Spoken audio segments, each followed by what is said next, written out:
to Rubik's WCA North American Championship. We are coming to you live from Minneapolis, Minnesota this morning, where we are starting off first thing in the morning with 4x4 blindfolded. My name is Alyssa Esperez. This is famously an event where we need to keep very quiet, so we're just going to set the stage for you all and then leave you to watch for blind. There are many top competitors here. We are currently watching Stanley Chappell, the by far world rank number 1 in this event, the only competitor to have a sub-1 single in the world, and it is sub-1 by a lot. Stanley is the favorite to be the North American champion at this competition.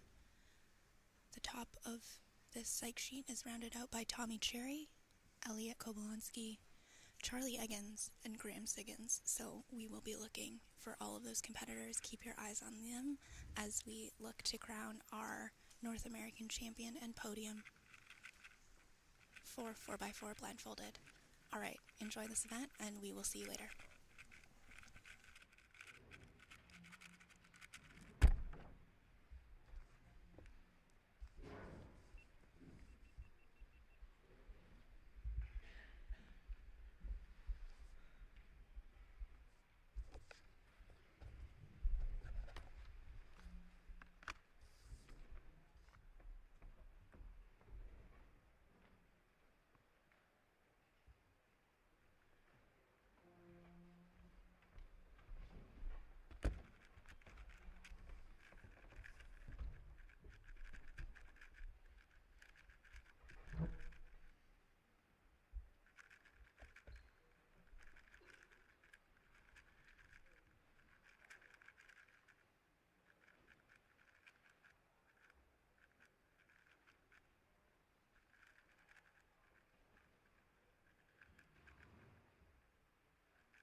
Welcome everyone. 3 days of competition gone. Championship Sunday left here at Rubik's WCA North American Championships 2024. I know it's a mouthful, but every single piece of that is deserved.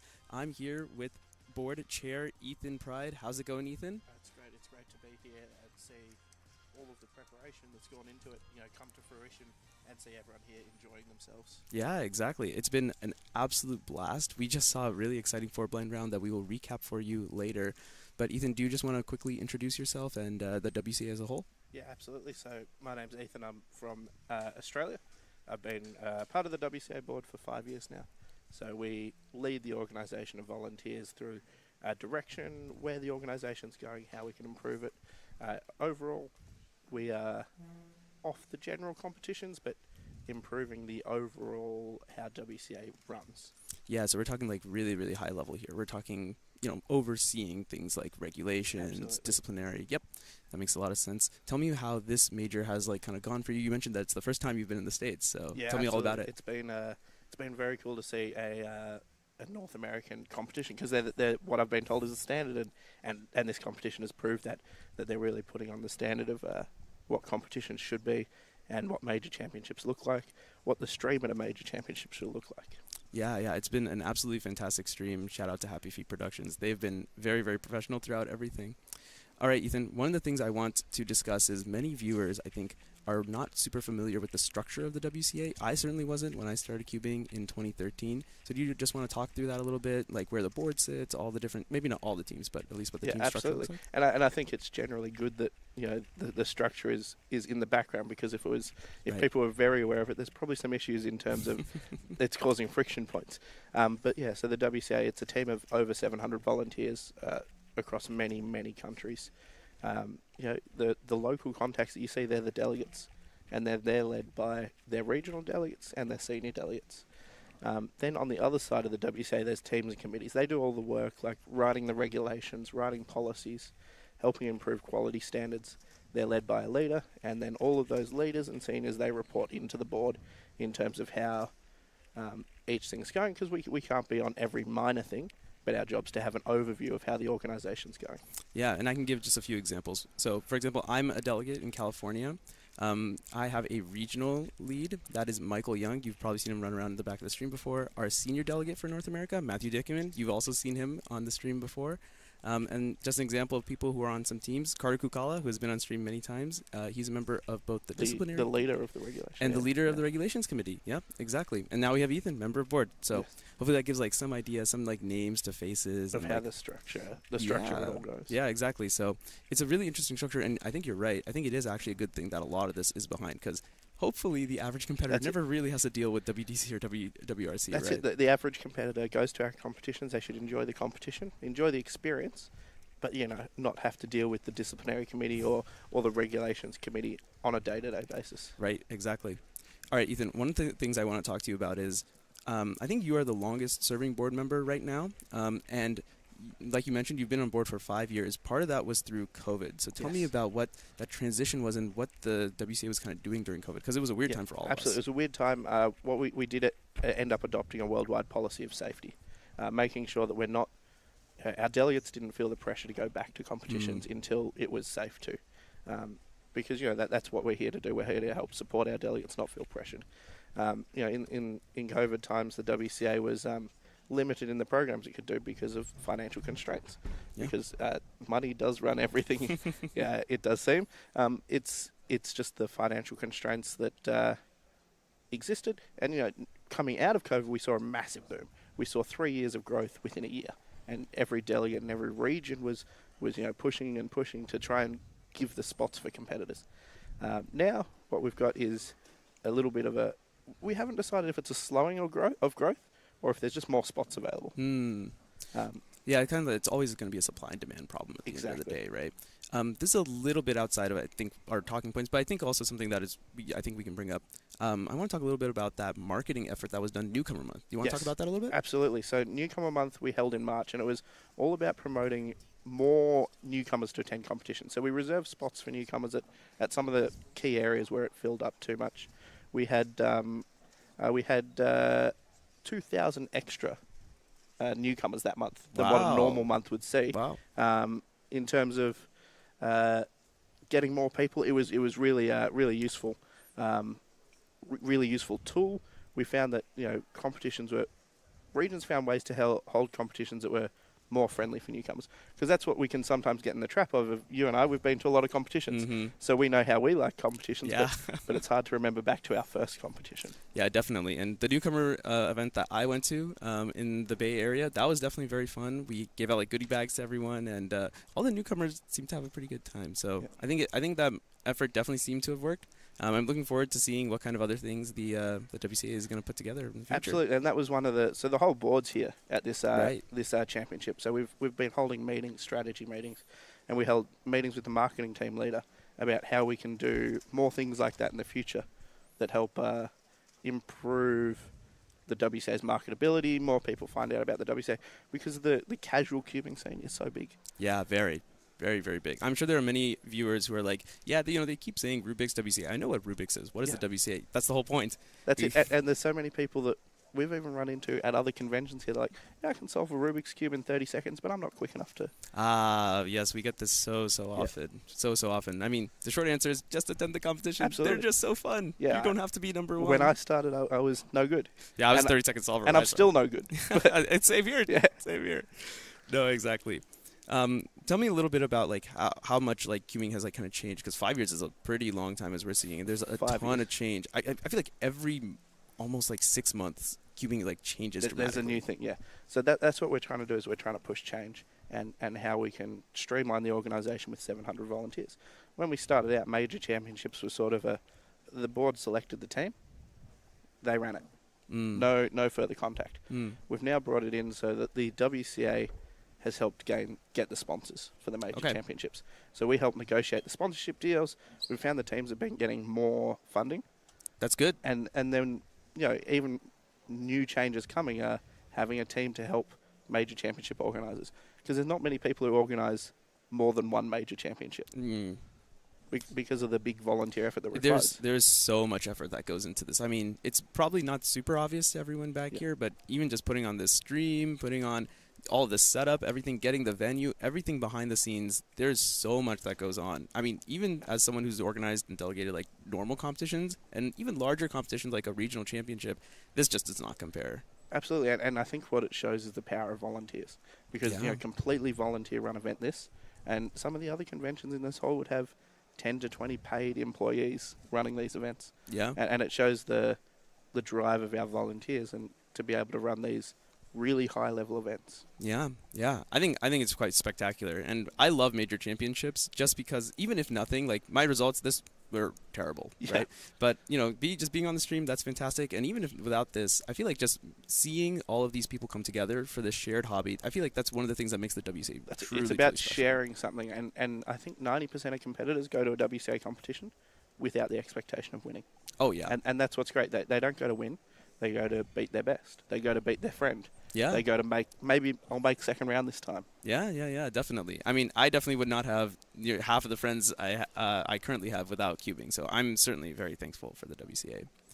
All right, Ethan, one of the things I kind of want to shift to here, and this is, I guess I'm looking for more of your personal thoughts, is kind of where do you think cubing is going next in terms of like, we recently had the All-Stars event, and that was kind of presented as a little bit different from the major championships, and so I'm kind of curious to hear about what you think about moving towards more spectator-friendly content and whether or not that may or may not mesh well with what we currently have. Absolutely, and I think part of the marketing discussion that we were having is how does someone turn onto the stream and know what's happening? Yeah. Which is, it's a big discussion we've been having. Like, how do I start on this stream and know if I were to click on in 20 minutes when there's solves happening, how do I know what's happening? How do I know who the big players are? And this is where the format like All Stars was great, because it's focused on the 30 key players, very spectator friendly. From what I heard, unfortunately I missed it, but there was a very big in-person non-cubing audience. Yeah. If you look back at some of the live streams, and this is also for anyone at home, the way that it worked, there was a rotunda, and then there was 4 stories of just like viewing, which is just wild. Something we've never seen in cubing before. That's it, and we just need to be able to provide the ability for people to watch, and I think they will watch. But there are certain blockers to that. the biggest one that is hard to explain, but how do we fix this? Is an average of 5. How do you explain an average of 5 to a non-cuber? Yeah, no, there's loads of memes going around specifically about me because I like to explain the average of 5. I'm like, there are people who don't understand, and it's like that one meme where the guy's like sweating and he's like has like the nerve coming out of his head, like Manu trying not to explain average of 5 every group.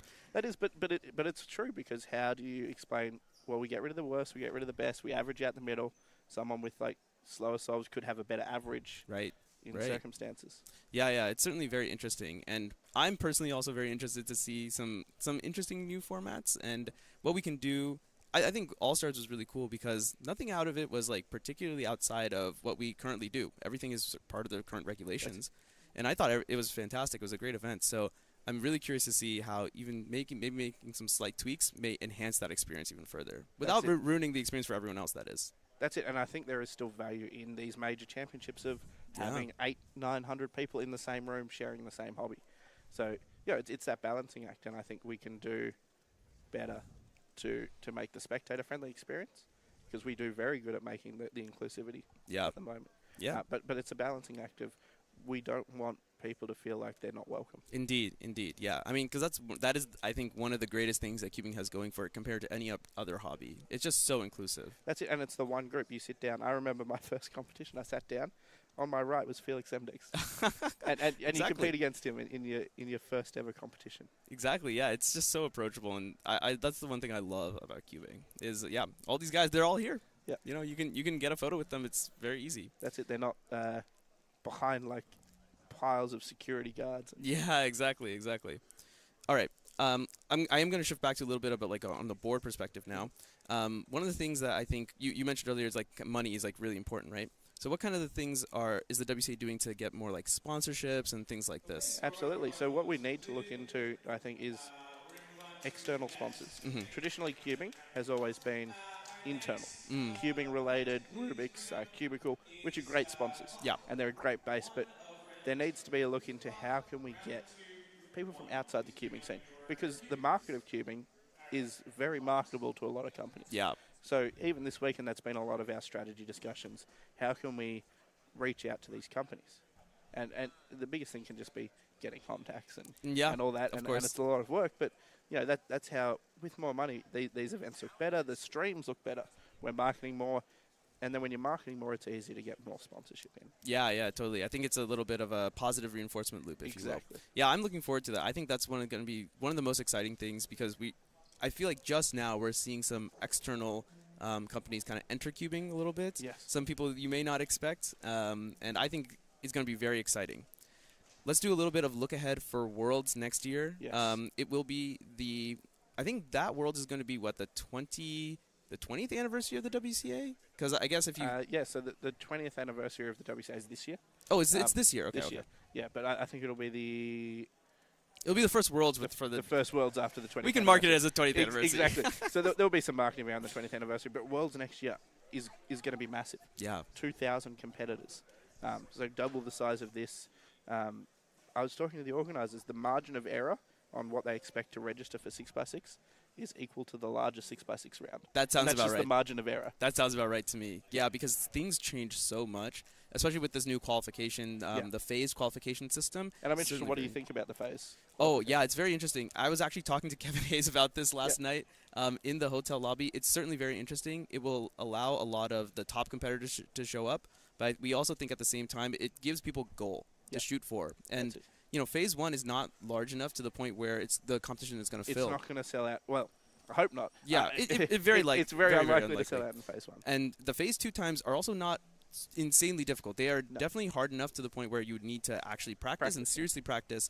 But at that point, if you're going to practice, then you might as well practice a little bit more for Worlds and actually get into that conversation. And it gives people that goal. Yeah. Goal to achieve. Yeah. So I think it's a really, really interesting idea. And I think it also will allow people to, you only need to qualify for one event, and then from there, once we hit to phase 4, you can add your remaining events, the ones you may not be as good in, and that gives back a little bit of value. That's it, the value in terms of, if you just qualify for one event, you can still compete in the others because a trip to Seattle may not be personally worth one event for some people. Yeah, exactly. So I think it's certainly very interesting, and I'm excited to see how exactly it will roll out because I think everything is a mystery.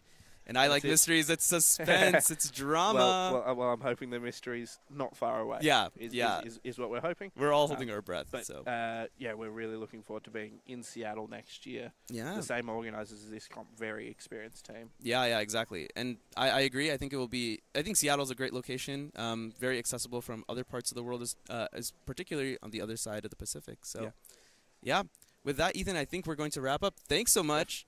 This has been great. It's great to hear from the board a little bit and talking directly to all of you sitting at home. Absolutely, it's been a pleasure, and I hope everyone enjoys the stream, and I hope everyone joins us next week for the European Championship. Yeah, exactly. I'll be there. So I'll be there as well. Oh yeah, so that'll be very fun. You won't want to miss that as well. Exactly. But for now, we're gonna take a quick break and get on to clock semifinal. That's gonna be exciting too. Thank you. Thanks, Ethan.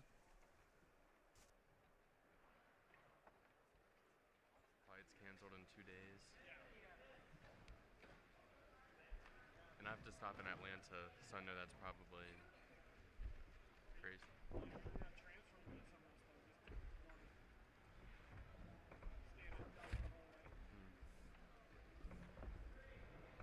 Hello.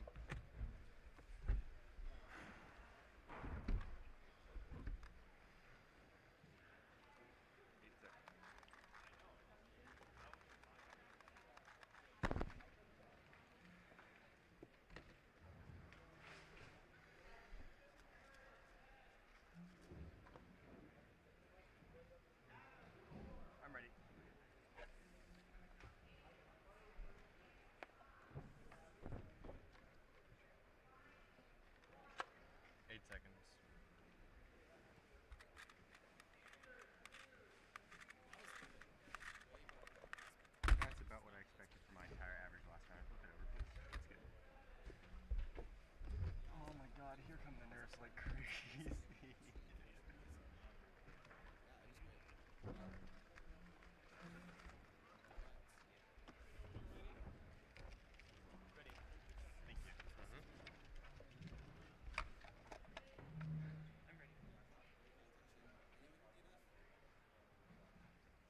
8 seconds.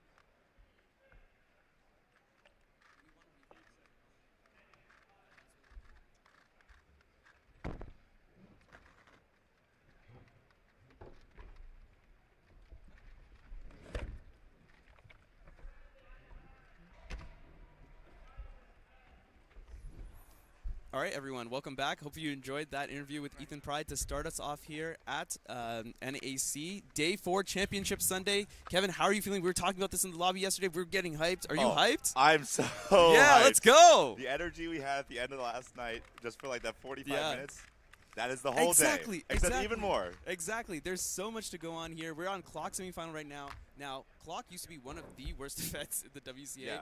It was awful to run. It was so slow. It was terrible. All the hardware was terrible. Everything is different now. Oh, clock has gone through the biggest revolution on, like, it's actually thrown off how to, like, generate qualification times. Because the world has gotten so fast to clock so quickly with the entire method change and the hardware that what was good 6 months ago is peanuts now. Yeah, exactly. I mean, so I used to be a clock top 200 solver.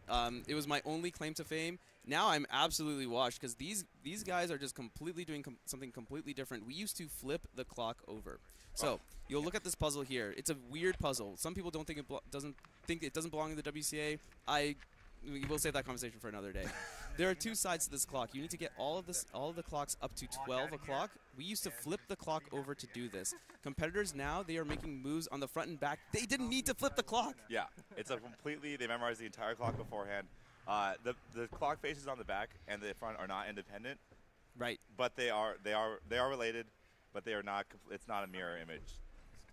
It is required to solve the back separately, and you do have to memorize the entire thing if you want to do that. Yeah, the mechanism is very weird. It takes a bit of time to understand how the mechanism exactly works. But once you do, it's actually not a very difficult puzzle. Clock is one of the only puzzles that actually, if you do like one move then the other move and reverse the order, you actually get the same result.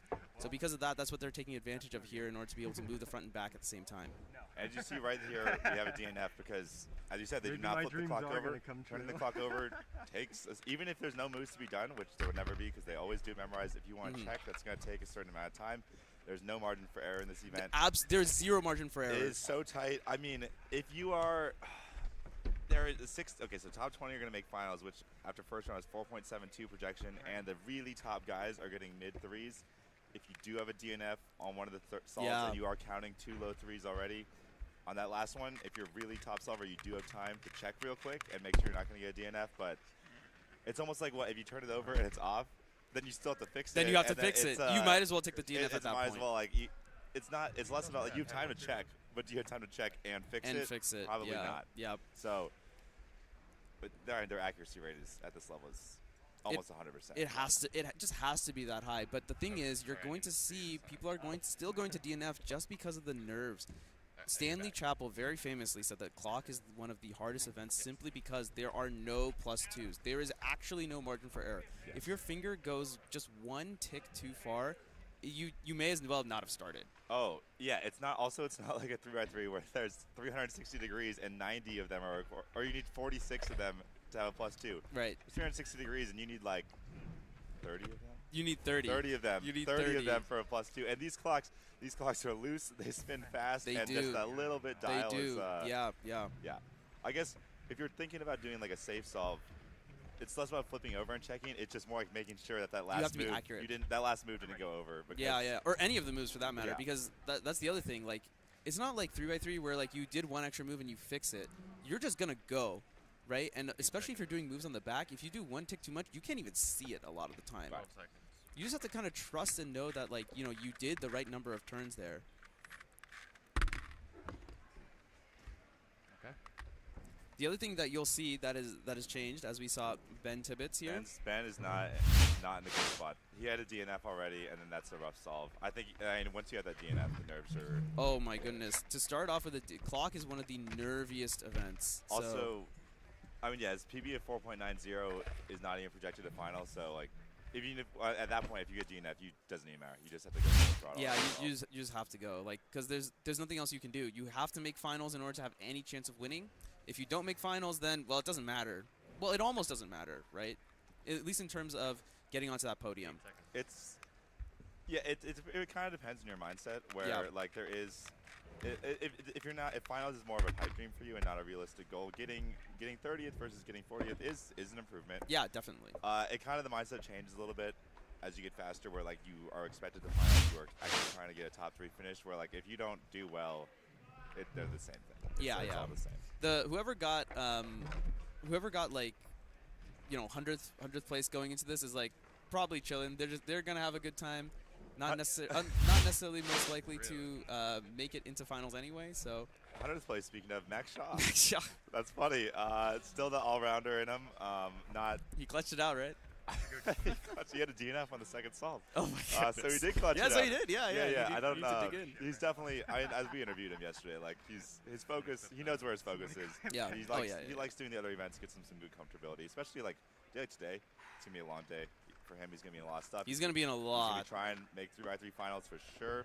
Get to that 5 average in round 1. It's a good way to start with an event that, especially you really aren't. You're just happy to be here as a 100th seed. So. Might as well compete, right? Oh, yeah, it gets the blood flowing.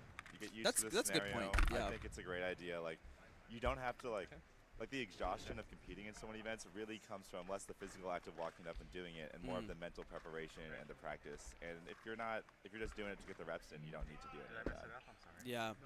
We see here, this competitor had to flip over and check. Seems like this competitor is Ryan. And they did notice that it was one tick off. A lot of times you just take that and it's like, okay, whatever, next solve. But this one, double DNF is over. Your average is actually over. To be fair, a 13 is might probably well be a DNF. over. You're not counting a 13. Yeah, a 13 is also probably over. Like as we mentioned earlier, like he flipped it over and instantly noticed it was wrong, and so that took very little time. But then fixing took a long time. So it was almost like 8 seconds. Kind of what was the point? Yeah, so there are actually a variety of these no-flip methods that people use. This is Eddie. Eddie is a very good clock solver. Eddie's in finals guaranteed now. His worst possible is going to be mid-4. Yeah. Or low 4. So he's definitely safe because 20th seed in the first round is 4.7. I think that's going to go up. It'll be slower. It is early. I think it'll be slower just because the nerves on this event, man. Also, historically, you could look at literally every championship ever. The first speed event on Sunday morning is slow. Yeah. It is like a guarantee. Yeah. So it depends on like kind of things wrapped up at a reasonable hour last night. People weren't out super late, but it just kind of rolling in. Just got up. No one. I'd recommend like if you are like maybe the blind guys do this because their events are in the morning. Like to practice, you should wake up and instantly like 1 hour later start trying to hit your PBs like right from the get-go. Yeah, I mean it's such a quick turnaround, right? Yeah. As we said, Dilshan here from Canada. He's going to be vying for that North American podium. 335 official PR average, 272 official single. You'll see some competitors will be using this method called 7 simul. So 7 simul is a fully flipless method, a no flip method. You will also see some competitors will still be flipping, but they'll be doing moves on the front and back faces at the same time. And that may be 7 simul flip. There are also many varieties of 7 simul, and you know it's pretty tough to be able to know without previous knowledge which one all the competitors are using. So yeah, everything about clock is different now. Like if a couple of years ago, if we were talking about clock, there was one method. You know, just this Pacman method that everyone uses with slightly different pin order, and it's basically the exact same thing all the time. And the hardware was so bad that like we actually used to modify these. We would modify them like these. You know, we're just amateurs, right? We would get these ring magnets. We got these little like cell magnets, put them on the clocks to try and make them any better. The only thing that did it made them way louder. Oh, Eddie got great average. He got really good average. He's gonna is he gonna get sub 4 here? It looks like it. Yeah, he should get sub 4. 2 3/8 and a 4-2. Yeah, just under 4. 395. Yeah, very safely in final. Not only just final, he's gonna have a quality seed. There were 4 sub 4s in the first round, so he's projected to get on the center tables. Okay, yeah, that looks really good. That's really good. Good comeback from Ryan here after that bit of a disastrous 13. He's still gonna need. He's counting at 5.9. So if he wants to make finals, he's gonna need 2 3s. Yeah. It's a tough one. Yeah, that's not gonna be. Not easy. a lot of margin for error, especially when you start out with 2 slower solves. Yeah. You all may be wondering where are some of the other seeds. So we have. I think we're gonna have multiple groups. Either that, or maybe they're just on 100 semifinals is top 100. No, all so concurrent. that should just be everyone. So everyone is just going concurrently. If you're looking for, so I guess Volodymyr and Tommy, Reed, they just may be on other stages. Well, that's Reed. This is Reed W. Richardson, everyone. He is one of the contenders to break the North American record average. He was very close a couple of weeks ago at Michigan Championship. I saw him in the hotel lobby. I'm like, Reed, I'm rooting for you. He's like, how do you know me? I'm like, dude, you're gonna break the NAR this weekend. He's like, yeah, I'm gonna do it. So here we go. I can't imagine it will be this average. He's probably just looking to make finals. Looks a little. He flipped. Oh, but he likes that. 409. I have a feeling we've missed a couple solves that add to his nervousness because he seemed a little shaky. And he's looking at his scorecard. Yeah. I think that was probably his last solve. Okay. He was kind of. That's the reaction of a man who just did not guff it. Just secured the final spot. That's good. Worried, yeah. I mean like we said, that is one of the most important things. The records, you have multiple chances for records, but Dilshan here, I wonder if he knew that he made a mistake, because as soon as he flipped, he like knew exactly what to do. Someone in the chat, you can also correct us here. Okay, so it looks like Volodymyr just DNF'd 224 solve supposedly. That's insane. I mean, in these like super short events when it's like a DNF on a fast time, I'm always kind of like, well, like on 2x2, if they didn't do 2 moves, it's like that's like a significant percentage of the solve. Sure. Like, you can't. It's not quite the same as like, oh, he DNF'd a 6x6 solve by an M slice. The time is basically what it would have been type of event, but.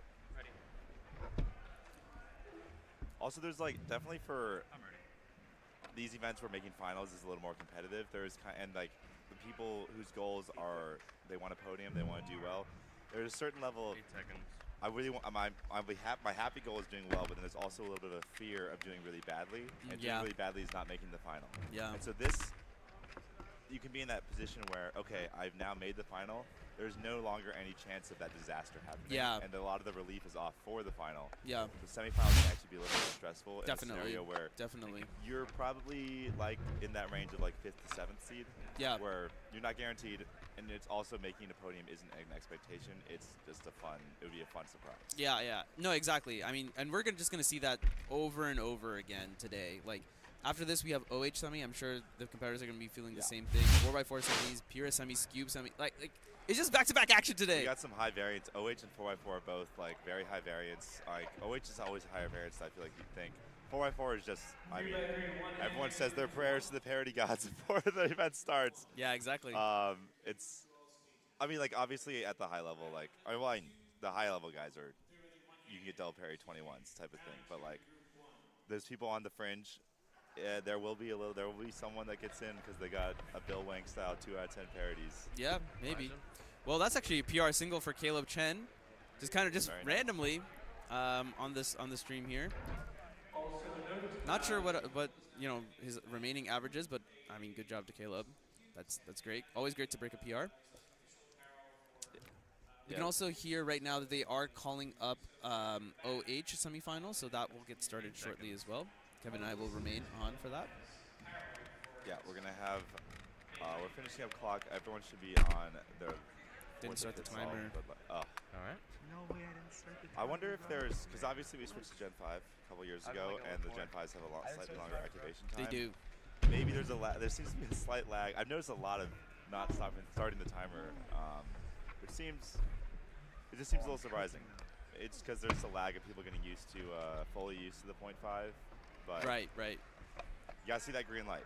Yeah, exactly. You'll see here as Dilshan gets going. He waits for that green light to get started. He barely waited. Like that's nice, all just great natural. Solve, 2.9. Yeah, 2.9 looked very smooth. Didn't need to like return. Didn't overshoot either.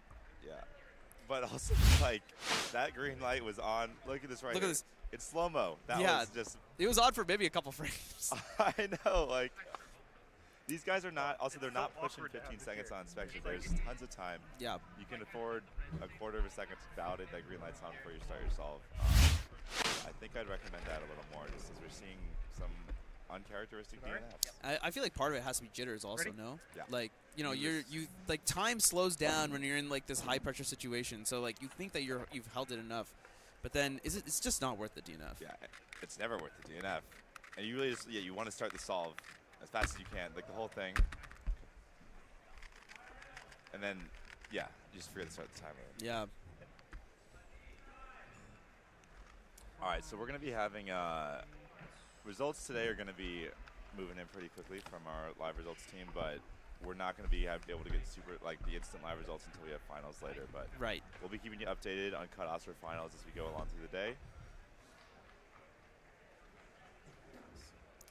Yeah, Ryan on his last solve here. He has a really bad WPA. He's going to want to avoid that. If he gets his BPA, he's not going to BPA. Okay.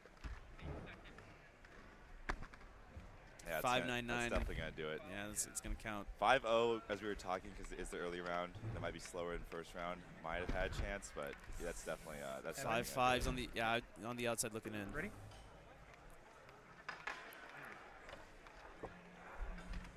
This is my boy. This is my boy, Evan Millsap. He's actually not a 7 simul solver at all. He's actually just completely flipped. He messed up pretty badly there. Yeah. Looks like he's locked up. Yeah, what did that happen on stream? Why did my one bad solve that's sometimes that's just what happens, man. We love the live commentary. I love the chatter. Yeah. I love the chatter. But yeah, I mean, yeah, this is Evan. He's one of my boys. He just said it was our fault. Okay, I'm sorry. But yeah, uniquely he was. Yeah, he just does normal flip, just the same method that we've been using for decades at this point. He's just fast at it. Oh, we have one more solve from. Oh, Dilshan has one more? Yeah. Okay. Dilshan. I think some people got really far ahead. Looks like. Yeah. Some people like got pushed up really quickly. Well, and also like is that Ryan? Now there's Ryan Pilot on the other stage, so. I know they are moving very quick. Like the rounds are going to bleed together today. They're flying through things. Man, based on the reaction, it has to be a DNF, right? So they're not. we got Ryan. Dilshan's still getting ready for his last solve.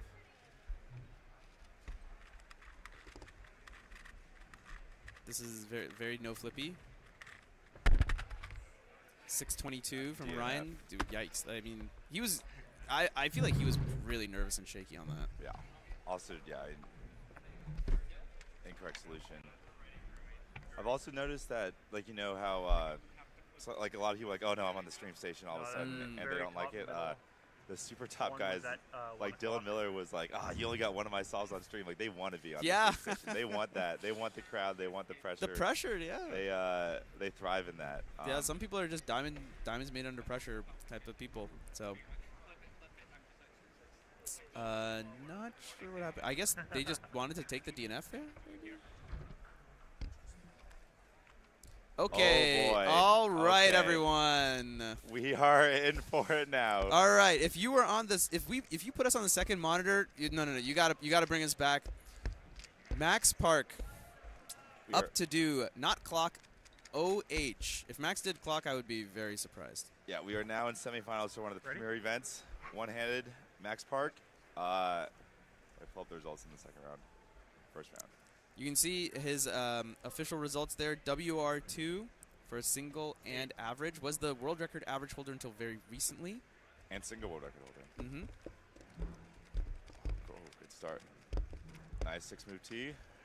G-perm, but he's still going to get 7. Yeah, very nice solve from Max. Really good solve. Great start for him on this average. Yeah, Max in the round 1 got a 9.5 average. He was the only person to get sub 10. Okay. Notably, Luke Garrett did +2 his last solve.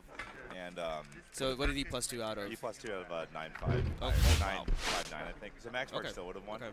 But it indicates Luke is here to play with.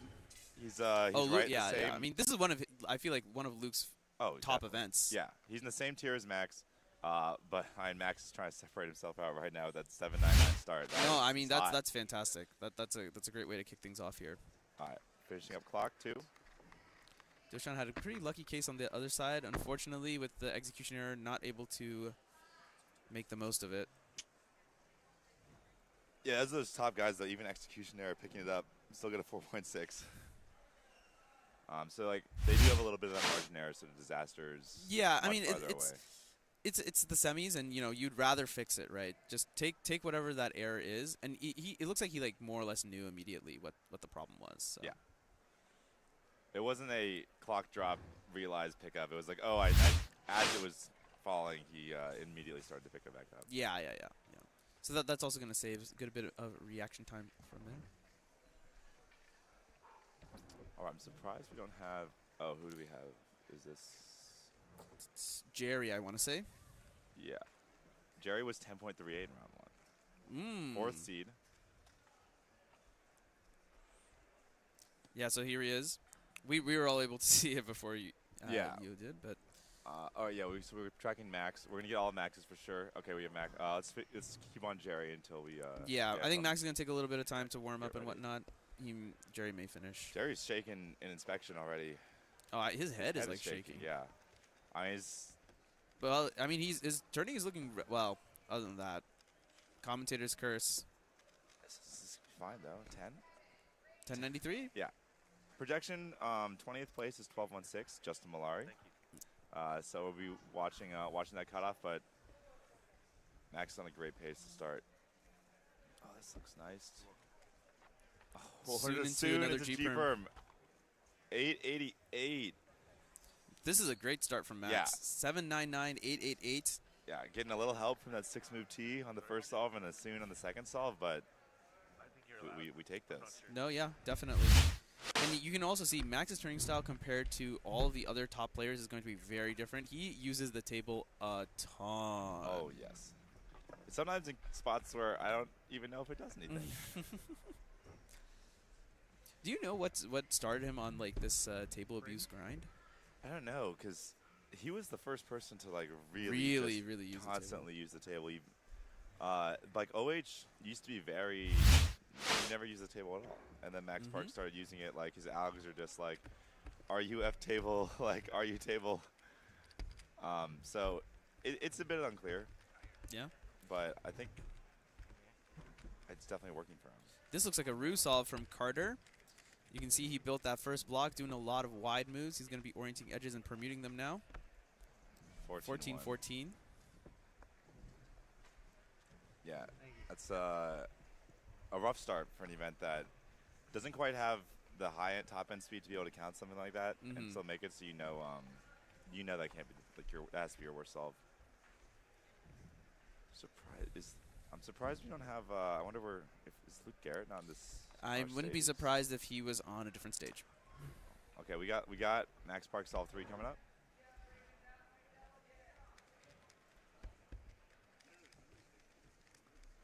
All right, this solve, we get another 8 here. We're in business. Yeah, we're really cooking here. 799. Oh, we have Luke Garrett too on camera too. Awesome. Oh, so okay, nice. Maybe we missed one solve of his. It'd be odd if Max was on 3 and he was on 1, but we'll track him as well. Max will be on first. Well, it's probably maybe late submission also. Yeah. Oh yeah, a lot of these, especially the morning events, they're like, groggy. Let's push it a little bit. I need to do a couple more warm solves. All right, here's Max. All right, Max. The cube didn't like lift off the table until 2 seconds in. Oh my, ZBL ZB 7 or an 8. Rough ZBL execution. Yeah, just so long. Man. That was a 2.5 Which one was ZBL that? execution. It was not the U case. It was a T case. Yeah. Let's get if we can get a replay of Max's solve after Luke Garrett's solve, that'd be awesome. And yeah, Luke one of the best. I mean, just so good at so many events. Also, we were disappointed in Max's solve there because of the potential, but he just locked himself into an 8-second average. Yeah. Oh yeah.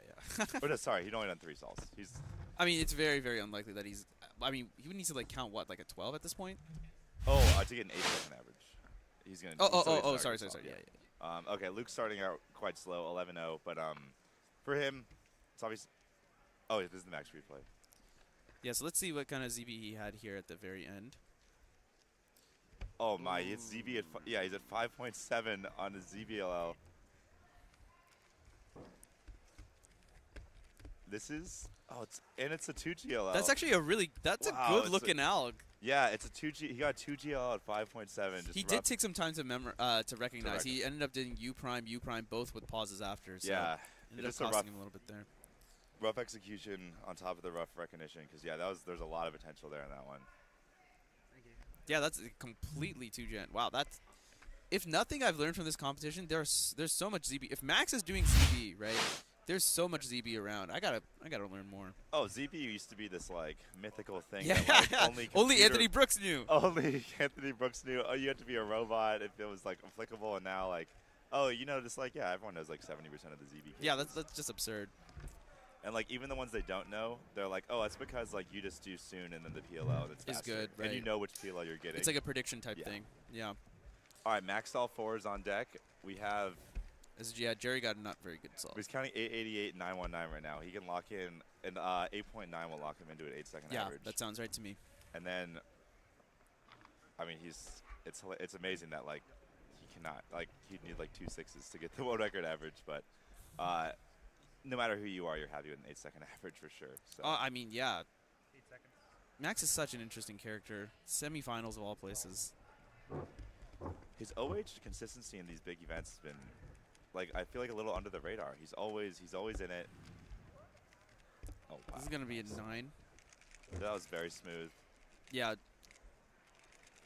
Let's see what he's got. 869 BPA, 922 WP. I mean, 922. He's gonna end up as number 1 seed just going into finals. Yeah, I mean, we only have one solve of Luke so far, so obviously he is capable of beating Max. But we start with an 11. It's semifinals. Probably thinking like, let's just make sure we make the final. Yeah, he's probably. I feel like he might be thinking 9-9, but it's not necessary at least. Oh no, I mean these guys all want a PB on every round, but there is a little bit of that. Okay, U perm. Oh no, 10:30. Let's do Max. All right, 10.3 for Luke, so that's counting. So.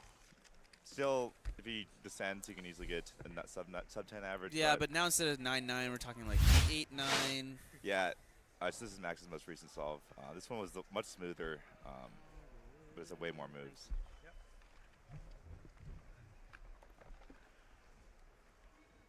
Oh yeah. He just went directly into OLO. And then he's gotten the same G perm 3 times now. Yeah, like. This one, even though being slower than solve 3, I'd say it was like a much better solve. Yeah. It was a much better solve. I mean, the third solve was ZB, so. Oh, it was a 2G. Yeah, half the solve was a 2G last layer. So that's.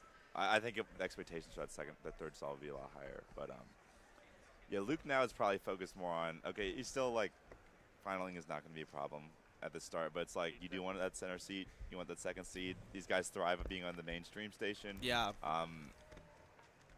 He's probably not aware that Max is doing so well, but I don't think when you're counting a 10, you kind of assume that Max is going to beat you. Yeah, I think that's right.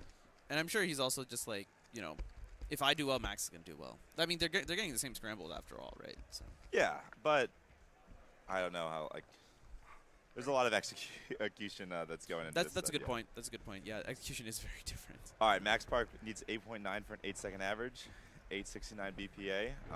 Almost certainly seed 1 already, but much more dominant if you get that 8. Yeah. Oh, nice. Yeah, this looks really good. Really nice 4.9 F2L. It's another G-perm. It's an 8.5. Wow. Wow. Dude, he got 8.5. That was such a nice solve. So he got 887 average with 4 G-perms. Yeah. Oh my goodness. What? Yeah, 4 G-perms and a 2 GLL. Like, it should not be possible. That is crazy. Honestly, like the last 2 solves I think were the best ones because the first 2 had the OLLs were free, and then the third one had the ZB. A relatively slow ZB, and the last 2 were just smooth, real nice, a lot of moves, but he just executed them extremely well with no pauses. Very impressive stuff. I mean, 8.5 in the last one for 8.8 average. Yeah, 8.8 average, dude. He is he's on. All right, Luke Garrett, a little slip of the cube there, but all right. He's going much more table on this one too. Way more table. ZBLL here. No, just COLL into. Wow, fast Z for him though. Yeah. 10:03. I mean, if you want some reference, everyone, 887 is .02 behind Luke's PR. Yeah. Max Park is gonna like, got this round in the bag. That's amazing, man. Looking at what result ranking that is all time. Yeah, as we watch Luke's replay here, so much more table being used. And yeah, looks like he made some execution error there as well. Yeah, just taking the stock 8-mover OLL into, cause, I mean, I'm positive that he knows exactly which U-perm he's going to get there too. So Not too hard to do that recognition. 887 is now the 17th best result ever. There we go. And Max is, this is like Max's 8th best result, but still. The fact that it's Max's 8th best result, not like his 3rd or 4th. Yeah, hit an 8.8.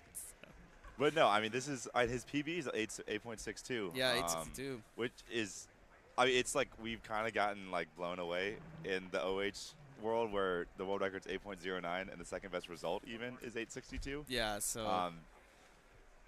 But anything like high 8 is great. I think these guys are probably like, maybe just looking to notch like 8.5 as like a goal to start because going straight after 8.9 is a big jump, and I think that would require some magic. Yeah. I mean, I'm sure Max is going to be, he's going to have a little juice going into finals later today. Oh, yeah. And Max thrives in these situations, as we've seen all weekend. Yeah. He can be a little emotional, so always good to see when things go in his way. Yeah. Max is definitely a little bit of a streaky finalist. Like, once things start trending good or bad, it's he hasn't reset quite as well as some of the other competitors, but when things start going well, he's on, no one is better. Yeah, so I think we're just going to be in the cleanup phase, although we don't know how many more of Luke's we have. But we've only seen how many? Yeah, so we've seen 3, so we should have 2 more. We should have 2 more of Luke. We have Jerry up right now. I mean, we've only seen, what, like 3 of Jerry's also? Yeah, Red Stage might be a little behind. Yeah, they for haven't called reason 2x2 round 2 is next, and they haven't called that yet, so they're not quite wrapping up completely yet. Jerry's only on our 3rd Salvio tracked. 8 seconds. 12 seconds. All right, chat. I mean, I meant to ask earlier, but this is Championship. So I'm coining this officially. I don't think we've ever said a Championship Sunday. Like, it hasn't been a thing going into these majors. No, I'm calling it Championship Sunday. Oh no, I love it. It's like golf. It's pulled from. Oh, is it from golf? I thought it was from. That's what I've It's heard very common for like Smash Bros. Okay, tournaments. sure. Like, sure. It just makes sense. No, it's Championship Sunday. Chat. Yeah, it's Sunday. You know, all these competitors got to Sunday. Not everyone got to Sunday to do these to enter these semifinals and whatnot. So I want to hear from everyone what you are looking forward to the most. Of course, it's almost certainly going to be 3x3 finals, but let's spice it up. Let's say other things that you're interested in as well. Okay, we also have clock results are going in right now. Okay, sounds good. We are missing 28 people, but as of right now, 4.79 is the cutoff. It's definitely going to get a little faster. If assuming the distribution, it's going to be 4.5, which is quite fast. Much faster than round 1, actually. Okay, sounds good. I actually am quite curious about the specifics. As Luke is doing his solve number 4 here. Still can get a sub 10 average with just 2 solid solves from he needs to count what, 9-7? Yeah. A bit of an odd execution fumble there. Yeah. 1190. Nice PLO though. That was it looked like R-perm at first, but there was some D stuff going on. So was it actually a G? R-perm, the RUD perm I think is very common. Oh, I see. Okay. Especially one-handed. Yeah, F2L there was cross plus F2L was just really rough. There was so many moves, and yeah, this was a long solution. Yeah. Oh, this Olo is a lot of moves too. I guess not really. Yeah. Bad R perm. Bad R. Bad R perm. Bad R is RUD. 1190. Yeah, I mean RUD is like relatively popular for OH because you can rotate it and then it turns into RUL. Much easier situation to deal with as opposed to trying to do RUD. 12 seconds. Or even doing RUF. Carter's inspecting that cube like his life depends on it. It's a lot of rotation. He got a 23, so I don't think he wants to repeat that. I know, just the intensity of the inspection is kind of interesting. So yeah, we should have one more solve from Luke. I don't know. We do have a now that 2x2 round 1 is starting, or round 2 is starting, we have a special solve from our lead organizer. I think Alyssa. I think we should just go ahead and swap. Okay. Yeah. We're gonna swap real fast. Then we'll bring you right back to the action. Yeah. All right. See you guys soon.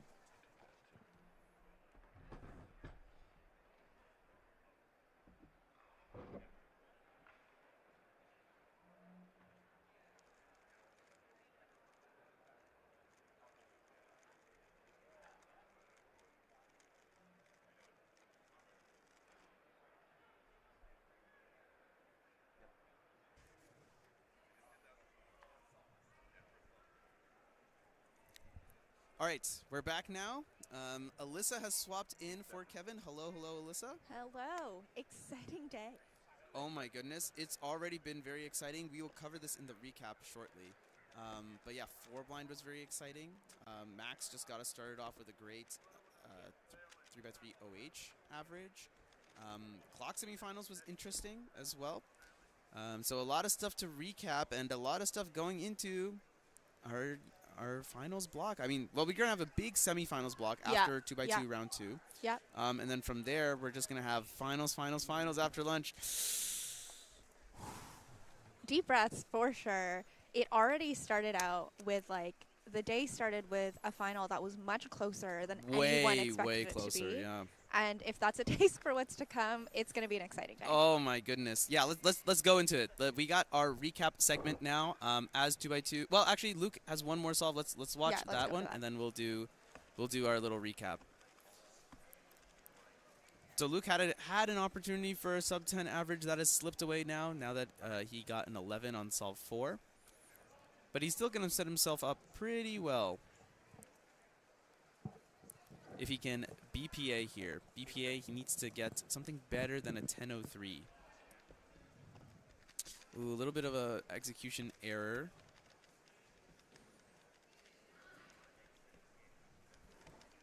Ended up with what looked like a decent OLO. That was a long PLL, 11:43. So WPA, no, not WPA. Almost close. WPA, yeah. WPA, unfortunately. I think he's still going to get a sub 11 average. Yeah. 1094 is the average that we have tracked for him. After plus 2ing out of the second sub 10 average in round 1. Okay, we have a very exciting solve coming up here on red stage. All right, here we go. Here it is. This is Tim Reynolds, lead organizer of North American Championship and U.S. Nationals every year. And this is Tim Reynolds' 10,000th official solve. If he can get it, just solve the cube, Tim. Yeah! There it is. 305. That's a great looking solve. Big smile. Keon big in the back, very happy for his friend. Tim is not someone that, most competitors probably know. He's in the background. He's doing a ton of stuff. Loads and loads of stuff. Ended up with the CLL. Let's go, Tim. That was a quality solve there. Tim has done so much for the cubing community in the States and North America as a whole. He's written a lot of software, organized a lot of competitions, tons of back-breaking, back-end work. So to get to 10,000 solves, that is a special moment. That is special. That's very special. Every 1,000 milestone is so unique and so special. So. Yeah. All right. As we go on for the rest of 2x2, I believe you're going to see the top seeds actually compete later in the round. Yep. That way we can make sure that they all have the same scrambles. Shall we jump into our recap segment? Yeah, absolutely. Let's recap where we've been and where we're going. Yeah, so let's start off with events from this morning, 4x4 blindfolded final. So Stanley is like by far and away the best four-blinder in the world. He was almost 50 seconds ahead of he was almost 30 seconds ahead of the second place seed Tommy Cherry. But going into finals on Solve 2, he was actually behind Elliot Kobolensky from Canada by 5 seconds. We're seeing here. Yeah, so this is Stanley's last solve here. He needed to beat 125 in order to claim the title. So, and he didn't know this. He didn't know where Elliot was. I believe they were on different stages. They were on different stages. And he's doing this on like the main stage. That's a little bit different for four blind this year as compared to previous years. But he ended up getting 125 as well and won by half of a second over Elliot on Solve 3. Unfortunately, Elliot was not able to convert. DNF that. So bit of drama this morning. The clear leader had to kind of come from behind and clutch it out. Yeah, absolutely. I just talked to Elliot. Caught him to get his reaction, and he said, he's feeling great. He was like, that's an unexpected result. Yeah. And so to have it have been that close, and so he's pleased, and had said he's really happy that the best time that he put down earned him that second place. Yeah. And amongst the blindfolded solving community, there's a lot of camaraderie despite it being very competitive. And so, Elliot he doesn't want to win because someone messed up. Yes, Elliot wants to win because he earned it. Yeah. And so he's really happy with his second place finish there. But we got a dramatic story to start the day. Very, very dramatic. Yeah, I mean, we didn't have commentary on because we were just like, Stanley is by far and away the favorite here. But yeah, 125, that's a pretty poor solve for him. I mean, the world record is less than a minute, 51 seconds. That's actually faster than I can solve a 4x4 on average. That's cited, by the way, in case anyone was curious about my blindfolded capabilities. We can talk about that another day. I mean, he also recently posted like a 48 DNF by like 3 centers or something. So, Stanley is like super far ahead. We didn't expect it to be this close, but Elliot putting on a show within 4 seconds of his PR single, and good to see. I mean, Elliot, as Alyssa mentioned, top-tier competitor, great guy, really fun to talk to. So, that's going to be 4x4 blindfolded too. That's some drama early in the day today. Absolutely. And then we had clock semis. You want to tell us about that? Maybe? Yeah, so clock semifinals was pretty interesting. We actually didn't get to see the top seeds, which were Volodymyr and Tommy. We were only able to see one solve of Reed's.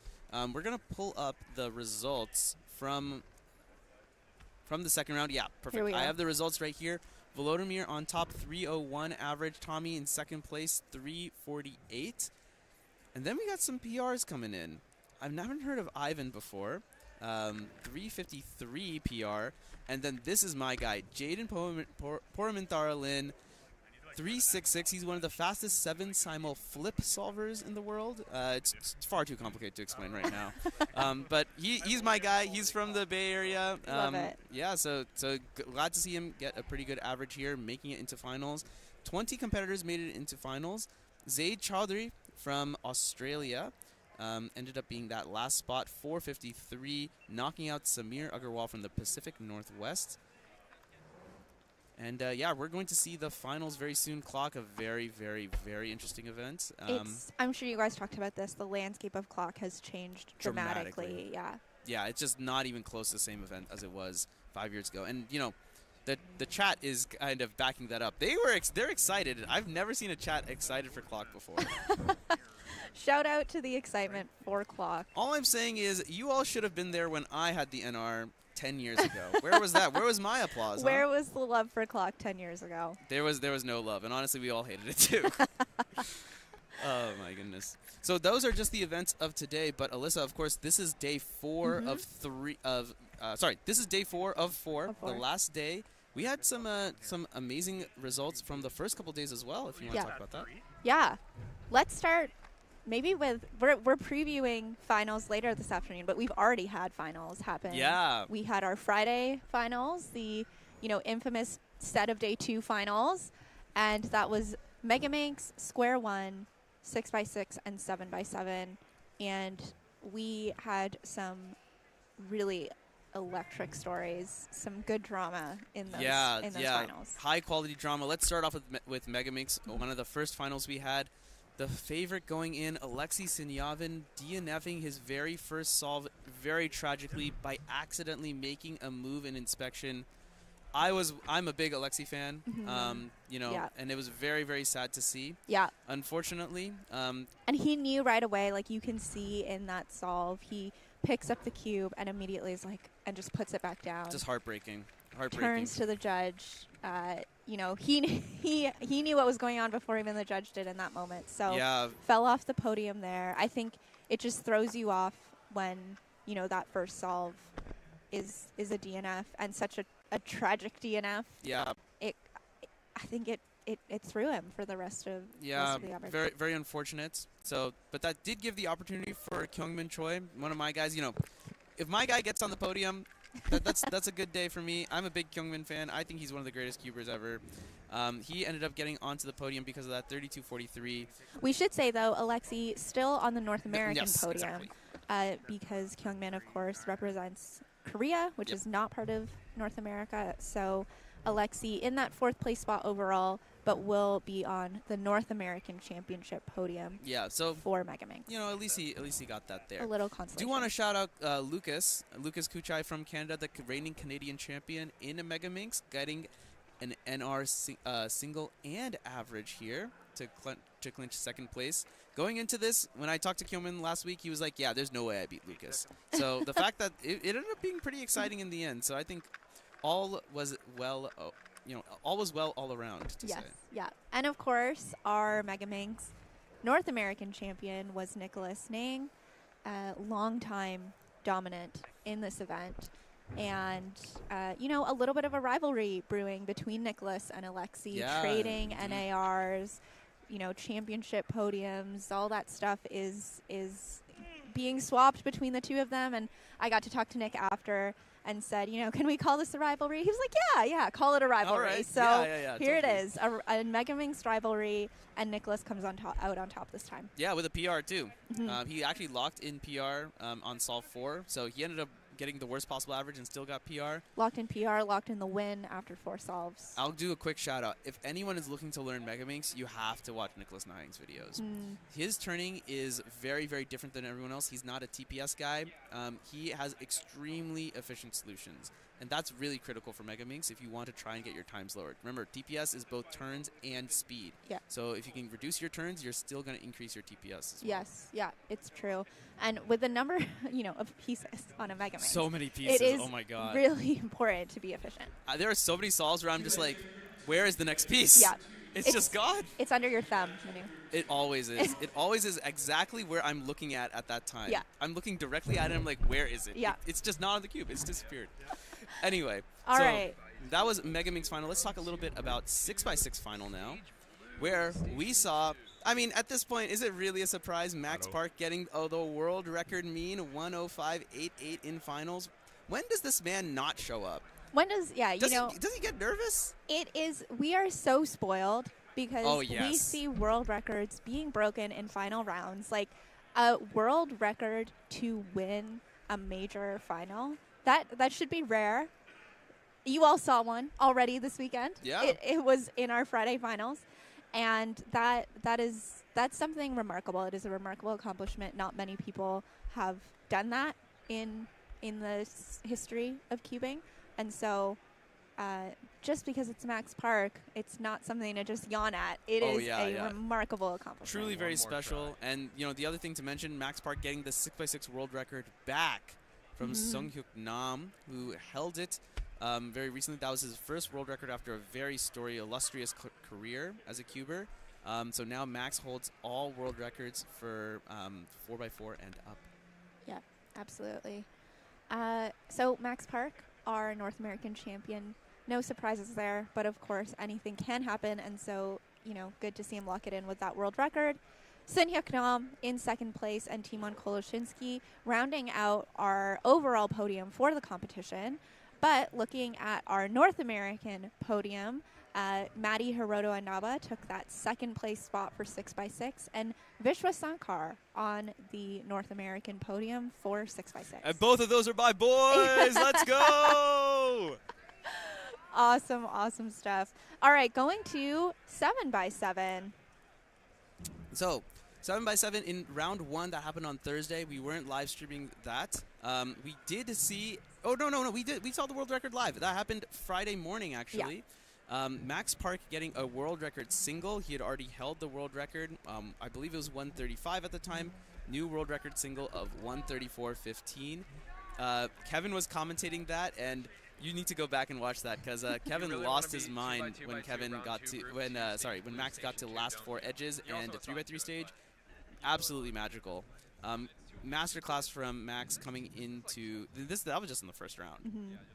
Yeah, and so once again, no surprises. Max Park, our North American champion, and also winning the competition. And so that's also something, again, that doesn't always happen. We have people from all over the world competing here at North American Championship, and so it is possible for the winner of the competition to not be the North American champion. But of course, Max here being both the winner of the competition and North American champion. Timon and Nam rounding out that 7x7 podium for the competition once again, as in 6x6. And then our North American champion, North American podium was rounded out by Kevin Hayes, who you all have been hearing from throughout the weekend, with a 202.56 mean. And in third place on that North American podium, Benjamin Wei, 205.77 mean. Yeah, so great looking podium there as well. And now we have to save the best for last. Oh my goodness. So I actually don't fully have the context of what happened during the Square One final, but holy moly, I was manning the PTZ cameras, right? Those are the cameras that like move around. You can see them on the stream sometimes. It was chaotic. People were going insane. There were so many top players in this. It was going back and forth.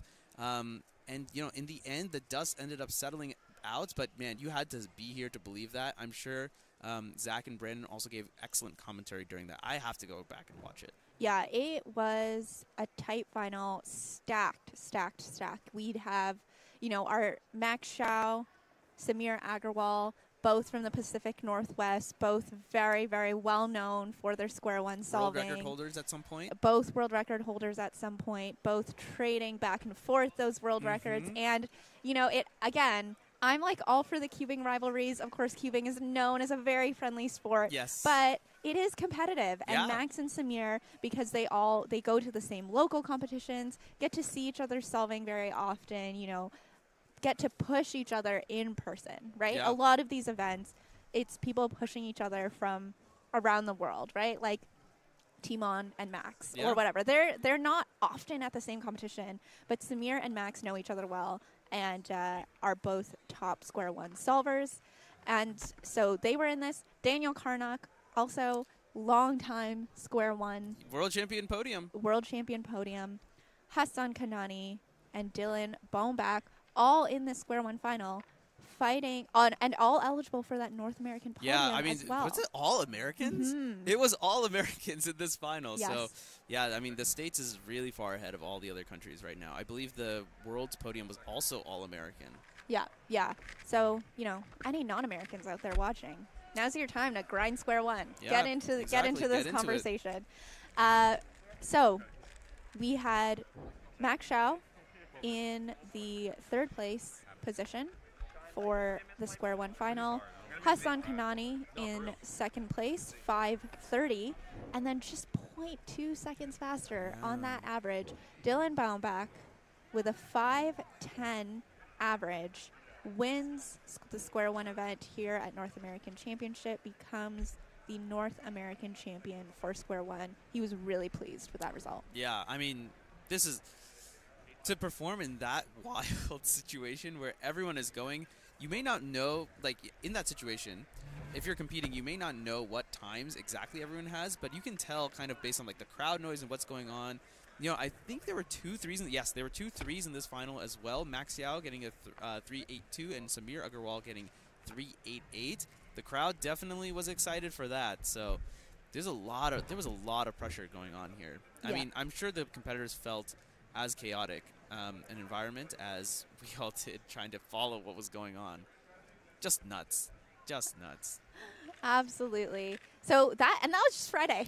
We had a whole day yesterday. Oh my God. Now, yesterday was, you know, first round in 3x3, first round in Skewb. So, you know, that's once again, as we've talked about multiple times this weekend, there are 900 competitors here at North American Championship. So getting through that first round of 3x3, quite a lot of competitors to get through.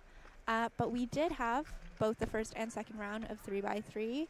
And there's a lot of results to load. That's why our computer here, my poor little MacBook, was not able to keep up. We'll get those results up, but let me think through even just the second round at the end of the day. Yeah, we were commentating. We were there, yeah, on those top final seeds. And it was fast. There was a lot going on. There was a ton going on. I mean, one of the things that's also different is for the second and third rounds, you're going to see that the top competitors are all going to be going on the same group, so they all get the same scrambles. That way it's a little bit more fair going into finals. But we saw some great solving at the end of the day. We saw 6 sub-6 averages from Timon, Dylan Miller, Luke Greiser, Max Park, Maddie Hiroto Inaba, and Kyle Santucci. Absolutely amazing. The very, very last solve we saw of the day, Dylan Miller getting 6.14 to get his personal record 5.39 average. He was on pace for a sub-4 average, potentially. I mean, that is wild to, you know, count a 490 in North American Championships at all, any round, you know. And this second round, of course, of 3x3, it is, you know, it's the pressure starts building. The tension starts mounting, leading up to, of course, what we will see later on this morning, the 3x3 semifinal. Oh, my goodness. Are you prepared for 3x3 semifinals, No. Alyssa? I mean, if I'm feeling this way, I can't imagine how our competitors are feeling. Oh, now, we've talked with a lot of them throughout the weekend on this stream. Go back and watch those interviews if you haven't. They talk a lot about mindset, pressure. At this point in the game, it's a lot less about, you know, your actual solutions and your actual turning. Obviously, all that preparation has led you here. What you can do here is get your mind in the right place. Get the head in the game. I mean, I feel like it was, I don't want to say taboo, but it was just something that just wasn't discussed in cubing for a long time. You know, everyone had their own mental game and everyone had like their own mental state. But nowadays, you know, competitors are more open to talking about it, more open to talking about their routines and what kind of makes them tick.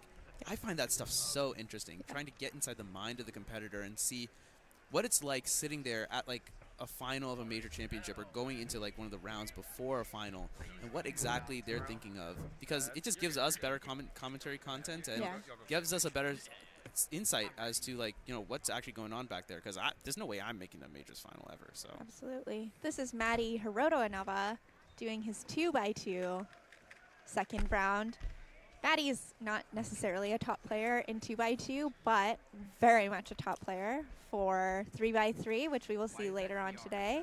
Yeah, he's definitely one of the favorites to make it onto the podium. Definitely a fan favorite, that's for sure. Absolutely, and he is the defending champion. Yeah, exactly. I mean, he's got a hill to climb, but there's a lot of, well, I guess he's the king of the hill right now, but there's a lot of competitors who are storming up the hill to try and take that over from him.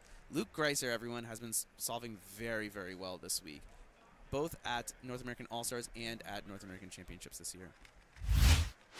Absolutely. And I think, you know, looking at this second round, in the top 16, which is who will make it into our finals, there's some notable names missing in this top 16 right now. Notably, Luke Garrett fell into the 40s. Yeah. In the second round, and so that obviously is not what he will be looking for. Yeah, going into the next round. Other notable names, you know, Brennan Lynn in 29th, Asher Kim Majerick in 30th, Jerry Yao 34th. These are some of the people at the top of our psych sheet who currently, as it stands, would not be in 3x3 finals at North American Championship. Yeah, it's cutthroat. It's going to be decided on very, very small margins, which is, you know, that's why all this mindset stuff matters. You know, if the number one competitor is miles ahead, right, it doesn't really matter if you're having a bad day. Yeah. Because, you know, how much is that going to affect you? Maybe like 1 to 2%? 1 to 2% here is a lot. Yeah. Like, you're either in finals or out of finals for these veteran competitors who have been in finals over and over again. That's why I'm saying, man, 3x3 semifinals. I'm actually very glad I'm not commentating. I'm just going to sit back and watch the drama unfold. It's just going to be amazing. Absolutely incredible. Brendan Dunnigan was the 16th seed coming out of that second round going into our semifinals with a 676 average.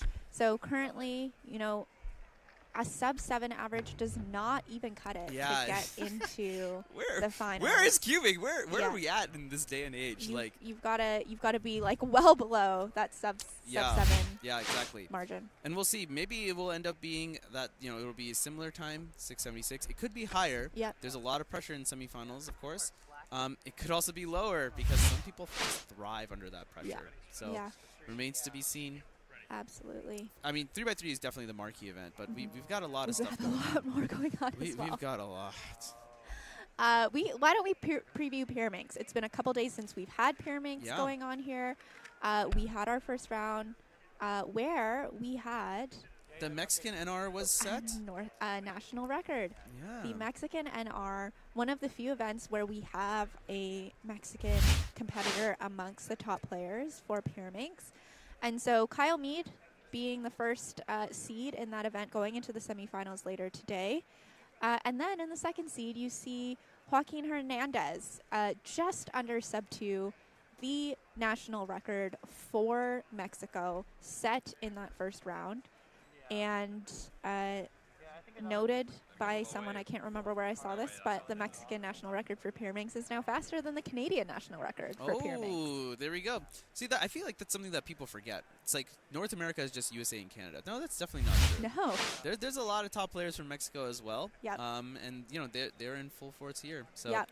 excited. I'm very, very happy to see Joaquin perform well. And let's see how he does going into finals. Yeah, absolutely. So Joaquin is one of our Mexican competitors who will be looking for a podium spot today, and Alejandro in one-handed will also be looking for a good performance. Yeah, exactly. Did you talk to Alejandro on Friday? We did not end up getting to talk to Alejandro, okay. So maybe we'll get something from him today. But yeah, absolutely. So Pyraminx then gets rounded out. Michael Nielsen in that third spot. Michael Nielsen is the reigning North American champion for Pyraminx. Yes. And we'll be looking to defend that later today. Yeah, and then fourth place, Simon Kellum, the current world record single holder, 0.73. Got it from Elijah Brown, one of my guys. We thought that Elijah's world record was going to stand for a while, but Simon's like, no, I got this. Yeah. Casual 0.73, you know, sub 1. Every time there's a world record that you think is going to stand for a while, it's broken like 2 weeks later. Hey, what can I say? It's competitive. Cubing is really, really competitive. There are competitions happening everywhere nowadays. Every weekend. With events happening all the time. So, hey, this is a good time. Now is the best time to get into cubing. Absolutely. If you find any of this stuff interesting, this is North American Championships. There's a qualifying time. It can't be your first competition. But there are loads of competitions across the United States and Canada and Mexico where you can just show up. All you need to do is know how to solve a cube in less than 10 minutes. Yeah. That's just the time. And honestly, we would allow you to do it in more than 10 minutes. It's just because the timers only go up to 10 minutes. Yeah, the limit of the timers. Yeah, so if you see a competition near you, you can check that out on the WCA website itself. You can just go to competitions, and it's a nice little feature. You can check for specific countries. You can actually go into the search bar if you want to say, look for California competitions, California. Yep. There you go. You'll see those competitions there. Yeah, so that is worldcubeassociation.org/competitions, and you'll see a list of competitions all around the world. Find one near you. You'll see the registration instructions on that page when you click in. Yep. And for the vast majority of competitions around the world, anyone can register. Anyone can show up, make some new friends, get plugged into this community. It is such a great community. You want to do a plug for Speedcube in Canada? Yeah, I will Might do as a well, plug right? anytime for Speedcube in Canada. I'll shout out to all my Canadians out there. We have competitions across Canada. This is fun. We just completed our, all 10 provinces have now had an official competition in Canada. Shout out to St. John's, Newfoundland. Oh, Newfoundland was the last one. Newfoundland was the last one. And we just had a competition there a few weeks ago. It was a little bit of an adventure. Only one out of the 4 delegates that were supposed to be at that competition ended up making it there. So, Tarandeep, if you're watching, shout out to you. You're our hero. And ran a competition. We had the highest rate of new competitors at that competition since the first competition in Canada. That's really surprising. Which was very exciting. So it just goes to show you, like, we have new first-time competitors all the time. Yeah. And it's always so fun to welcome new competitors in. So new competitors, new provinces, new places. That is part of the mission of the WCA. Indeed, yeah. My question is, when is it happening in Yellowknife? And then next question, when are we getting one in Nunavut? You know what? It's on the list. Oh, it's on the list. We've got all 10 provinces, and so the territories are next. The territories are next. Yeah. Okay. Yeah. There we go. It's our hope. And while we're here, I'm going to do my plug for West Coast Cubing. We do competitions in the western region of the United States. That's California, Nevada, and Hawaii. We have loads of competitions coming up. You can use the WCA site to find them. I'm going to plug our own site as well, westcoastcubing.com. Anything you want to see on there, it's all there. We post competitions there. You can follow our Instagram. I attempt to follow Speedcube in Canada in terms of the Instagram posting, but we are so far behind. I'm definitely going to take lots of lessons from Alyssa on how to do that. But yeah, we have competitions in California basically every week. Honestly, we have way too many competitions. But we would love to see you there if you're ever out west. Absolutely. It is just so fun. So we've got local competitions going on anytime. All right. We are, once again, for those of you just joining us,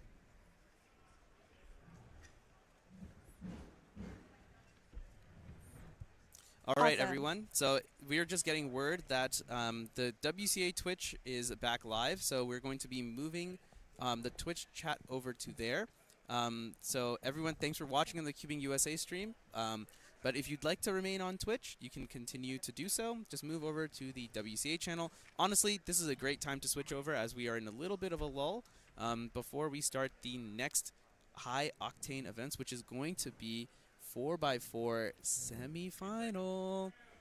4x4, I mean, it's one of your favorite events. It's a great event to watch. It is a great event to watch. It is. I mean, there was a time where people were like, oh, it's too long to watch. And now the world record is 15 seconds. Yeah, so, definitely not. Yeah. It is right up there becoming a sprint event, if we can call it that. Well, at least for Max, at least. Yeah, for Max. But, 4x4 is so interesting. There's so many things that are a factor with 4x4. Yeah. Parity. Huge. Opiate, parity avoidance, just the methods that people are using, the time that it takes to get through each stage. I think why it's one of my favorite events is there's so many aspects of the solve that you can target to improve. Yeah. Right? Like you can work on your 3x3 stage. You can work on your first 3 edges. You can work on your last 4 edges. Like there's ample opportunity to improve. We've seen that in Max's solving at the highest level. But for someone like me who's just trying to crack that sub 50 barrier, there's also lots of things that I've been targeting. Yeah. 4x4 I find is like, it's like the perfect length of an event to commentate. It's just long enough where you can see everything go, like, happen in real time, and we're not just like staring here mesmerized by like Timon's 3-second solve. Yeah. But it's also like just short enough to the point where there's actual action. You know, stuff is happening back to back to back, and there's a lot of stuff to commentate on, as Alicia mentioned. Like, there are so many aspects that go into a fantastic 4x4 solve, and then the little bit of luck. Unless you use OPA, yeah, there's always that 50-50 chance you're going to get a horrible OL parity and you're just going to get sunk. And for the competitors, that's brutal. For the commentators and the viewers, oh my goodness. Like, it's just the right amount of drama to see. Anything can happen, Alyssa. Anything can happen in 4x4, absolutely. So we've got Max Park, who is our first seed, going into the semifinals that are coming up after 2x2 here. Max is dominant at almost every event, but 4x4, I would argue he's on another level of dominance. I mean, Max is one of only 2 people to get a sub-20 average. The other one being Sebastian Weyer from Germany, just getting that very, very recently, going into European Championships. So, and, you know, Max is also the only person to ever get a sub-16 single. Yep. I think he's gotten 2 15 solves recently, so he is on the come-up, too. Yeah. It's one of those things where it's like Max is the only person to do it until recently for the sub-20. And it's not just that he's the only person to do it once or the only person to do it twice or even the only person to do it 3 times. He has 6 sub-20 averages. Yeah, it's just absurd, man. Yeah. He's so talented at so many aspects of cubing. And 4x4 and 7x7 are the ones that feel like there's quite a large gap. But, I mean, now that Sebastian's in the game, it's game on. Yeah. Like, it's going to be who's going to get the first sub-15, I think. That's going to be a big one. And then who's the next person. Wild to even think about. I know, right? Like, Max is literally going to solve a 4x4 faster than, like, I solve a 3x3 maybe, like, 20% of the time. Yeah. Like, that's absurd, right? Yeah. No, it's true. Of course, we have Timon Koloshinsky here at North American Championship. He is, warming up for Euros. That's coming up later this week. Yep. It's starting on Thursday. And Timon was 3rd in 4x4 first round. Second place was Ari Rounders Person, who got a PR average in the first round of 4x4, 23:37. And why do we care about Ari? You may be like, oh, like Ari's a pretty good solver. Well, there's another really interesting thing. Ari is using this method called OLL parity avoidance. Now, first of all, parity. What is parity? Parity is this basically, if you just do your solve normally, it's a 50-50 chance that you get this type of case that would not exist on a 3x3. That's the case where you get an edge that's flipped. And, you can't get that case on a 3x3 because 3x3 always has even parity. On 4x4, parity is determined by the number of slices moves that you do. So if you do an odd number of slices, you're going to end up with OLL parity. And that's going to cause you basically to have a flipped edge, and solving OLL parity is brutal. It takes relatively a long time. It takes about 2 seconds to solve parity, and for the top solvers, a 2-second difference is massive. It's like 10% of your solve. Exactly. So if you can avoid that 50-50 chance to get that parity, then, well, if it's not too much work, then everyone is going to do it. I think OPA is definitely going to be a future thing. Eventually, once all the records are going to be OPA, then we'll have to find some new technology to work with there. But yeah, it's pretty incredible. Only a handful of competitors use it right now. Within our top 12 list that we have here, Ari is the most well-known user of OPA, as well as Ray Bai. Yep. The other person to watch in 4x4, of course, Sung-hyuk Nam. Yeah, I mean, fantastic solver. I don't know if this is the ASR. He's WR5. I'm trying to think in my head who else it would be. I mean, Sebastian is number 2. He's from Europe. Timon, number 3. Not sure who number 4 would be. So, in any case, Nam, one of the best competitors in the world. And just a high-quality solver all around. Great guy to talk to. He has a very interesting competition mindset that you heard from on the interview yesterday with Kevin, with Kyungmin as the interpreter. So, yeah, just very interesting. Nam is fantastic. Maddie, I know, is also really interested in 4x4 now. He thinks it's going to be one of his main events soon. if not one of his main events already. He's top 8 in the world. He's WR8, and to think that's not even his main event. What's that? That's just talent. Yeah, Maddie is so talented on multiple levels. It's been talked about on the stream already. Maddie is not just, a pro cuber, but has a lot of other skills and hobbies that he is just really, really skilled at. Oil painting being one of those things. And it just goes to show you, like, Maddie has, when we talk about mindset, when we talk about, like, who is just able to focus and be at the top of their game when it matters. Yeah. Maddie is one of those people to watch. Oh, yeah. Maddie is such an interesting person. I'm going to upload an interview I did with Maddie all about competitive mindset. That's definitely going to be worth the listen. He has a very unique way of doing things. He likes to set a routine, but he also isn't afraid to experiment. And he'll just do stuff randomly until he finds something that works out for him.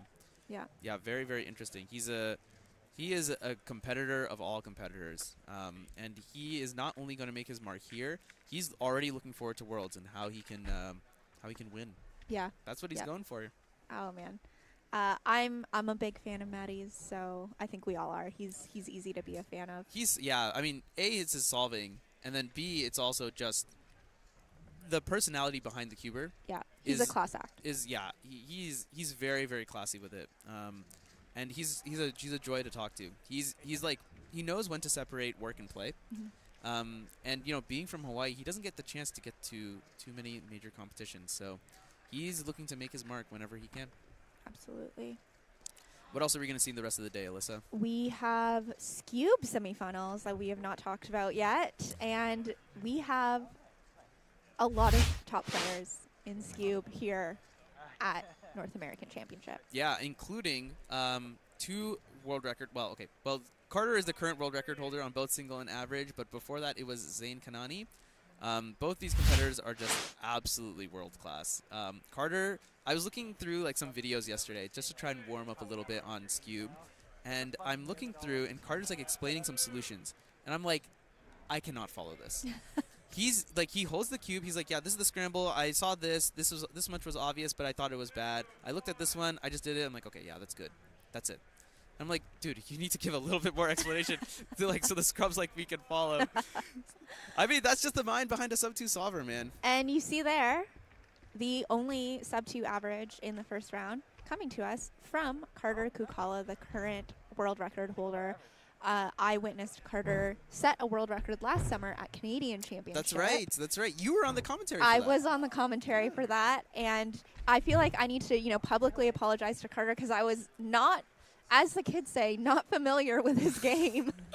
And so I was a little bit like, oh, Carter's about to break a world record here. So we've talked about this in person, laughed about it, but broke a world record in that moment, and it was electric. And obviously it wasn't, Canadian National Championship, not Carter's National Championship, but he broke a record anyways. Yeah. In a championship setting, and so always one to watch. And then of course Zain Kanani, the reigning Skewb North American champion, and breaking world records at the last NAC. Yeah. So he knows how to handle that pressure. Top class competitor.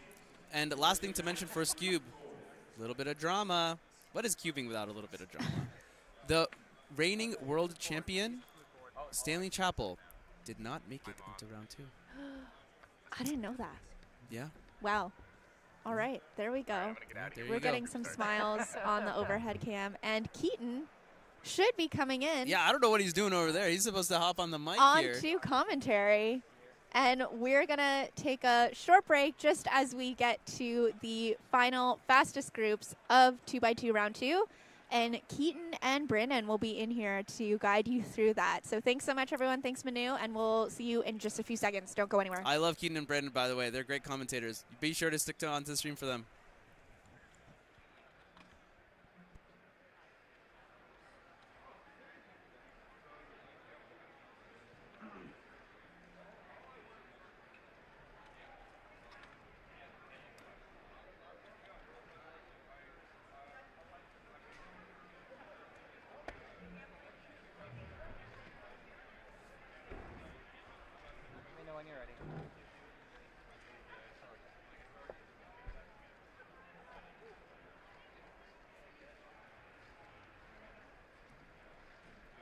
seconds. 12.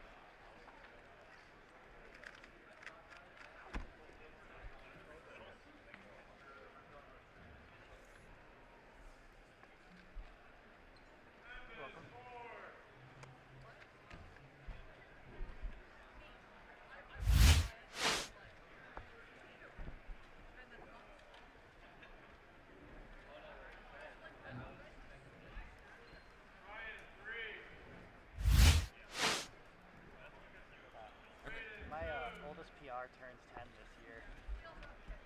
Yeah. 2x2 single, I got it. All right, everyone, we are back. I'm Keaton Ellis. I am Brandon Lynn. And we're going to take you guys the rest of the way through 2x2 here.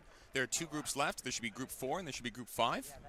So we've got the fastest solvers that are coming through here, so you want to stay tuned for that. After that, we're going to be taking you guys through 4x4 semifinals. This is the top 100. All solvers are going to receive the same scrambles across all 3 stages. 4 stages, sorry. Yes. And the top 20 are going to move on to the finals. Every final today is going to be top 20 with the exception of 3x3 finals, which is going to be top 16. There's a lot of pressure going into these finals, Brandon. Oh, for sure, yeah. Well, after that, we have a slew of semifinals. After 4x4 sevens, we're going to have Pure semifinals, Skewb semifinals, 3x3 semifinals, and 2x2 semifinals, followed by the rest of the finals for the rest of the events. So we'll see some excitement from those semifinals as well. But for now, we have 2x2 going on the red and blue stages here. I believe this is Aaron Jake Wong. Yes. Currently working at the cubicle. Yeah, I saw him man some of the booths at the cubicle. Aaron competed in Rubik's All-Stars this past week. Or a few days ago, rather. 329 from Aaron.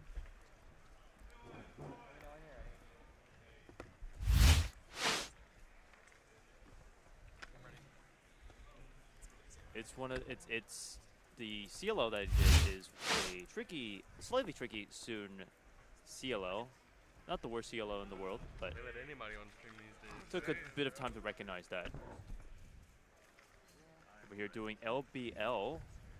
I love these Rubik's hats that are coming out, by the way. The white hats with the red brim and the cube on them. Reminds me so much of Eric Ackersdyke's well-known hat. True. Is that something they're selling here?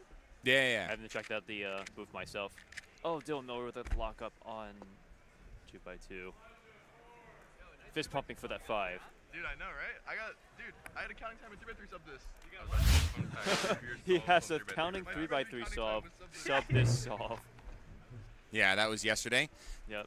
Dylan referencing his 5.39 average he got at the very tail end of yesterday. That was the last solve of that average was featured on stream at 6:14. Counting 4.90. Shout out Lucas Etter. Extremely clutch from him. Here we have Benzow.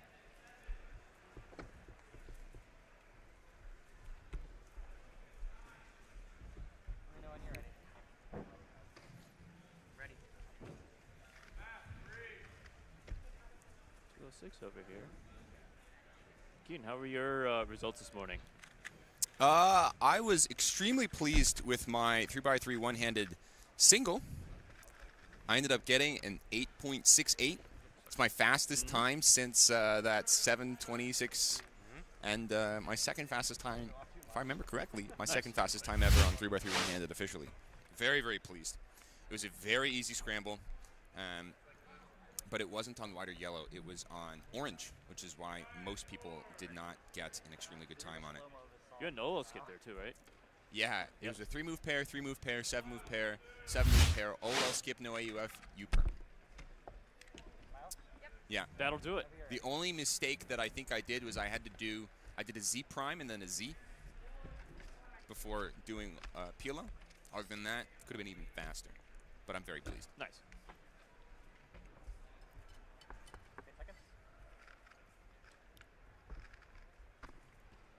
Finishing up there with a UCA. 3 cameras on you. BO2. Yep. Tommy judging. We see a Delibird over in the bottom right corner. Ooh, Delibird. Shout out Gen 2. I haven't seen that Pokemon in a while.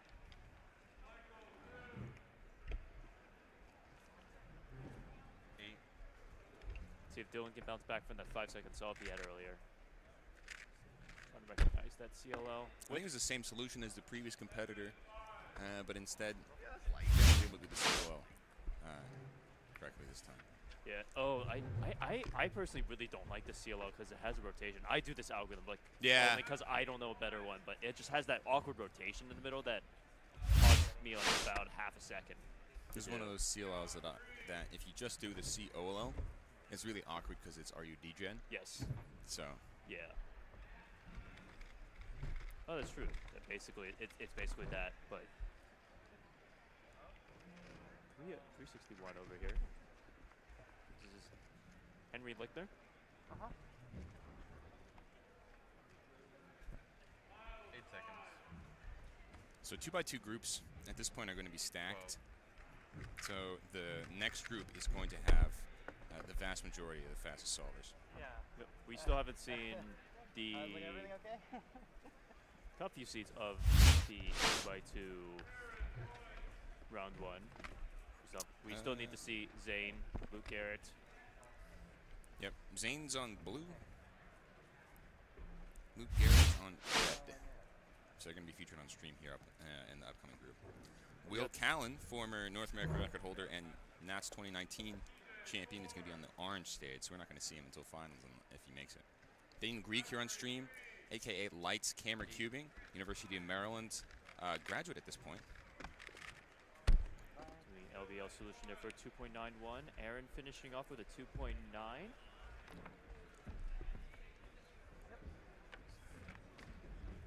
Aaron's PR average, I believe, is 2.9. This won't be a PR base for him. But this average should get him well, hopefully should get him to semifinals.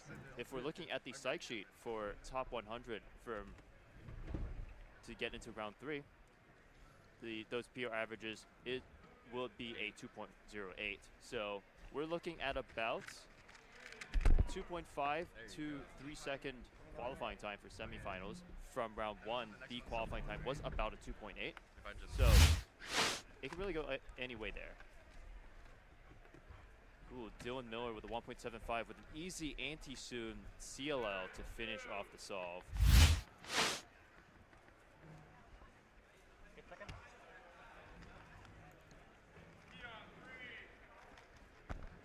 Bit of a lucky CLO there. I think 4.42. Taking a second to try to pull up some chats. We got disconnected on chat for just a second.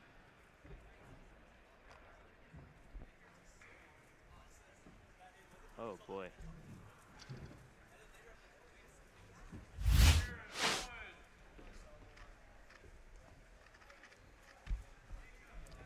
.27 here from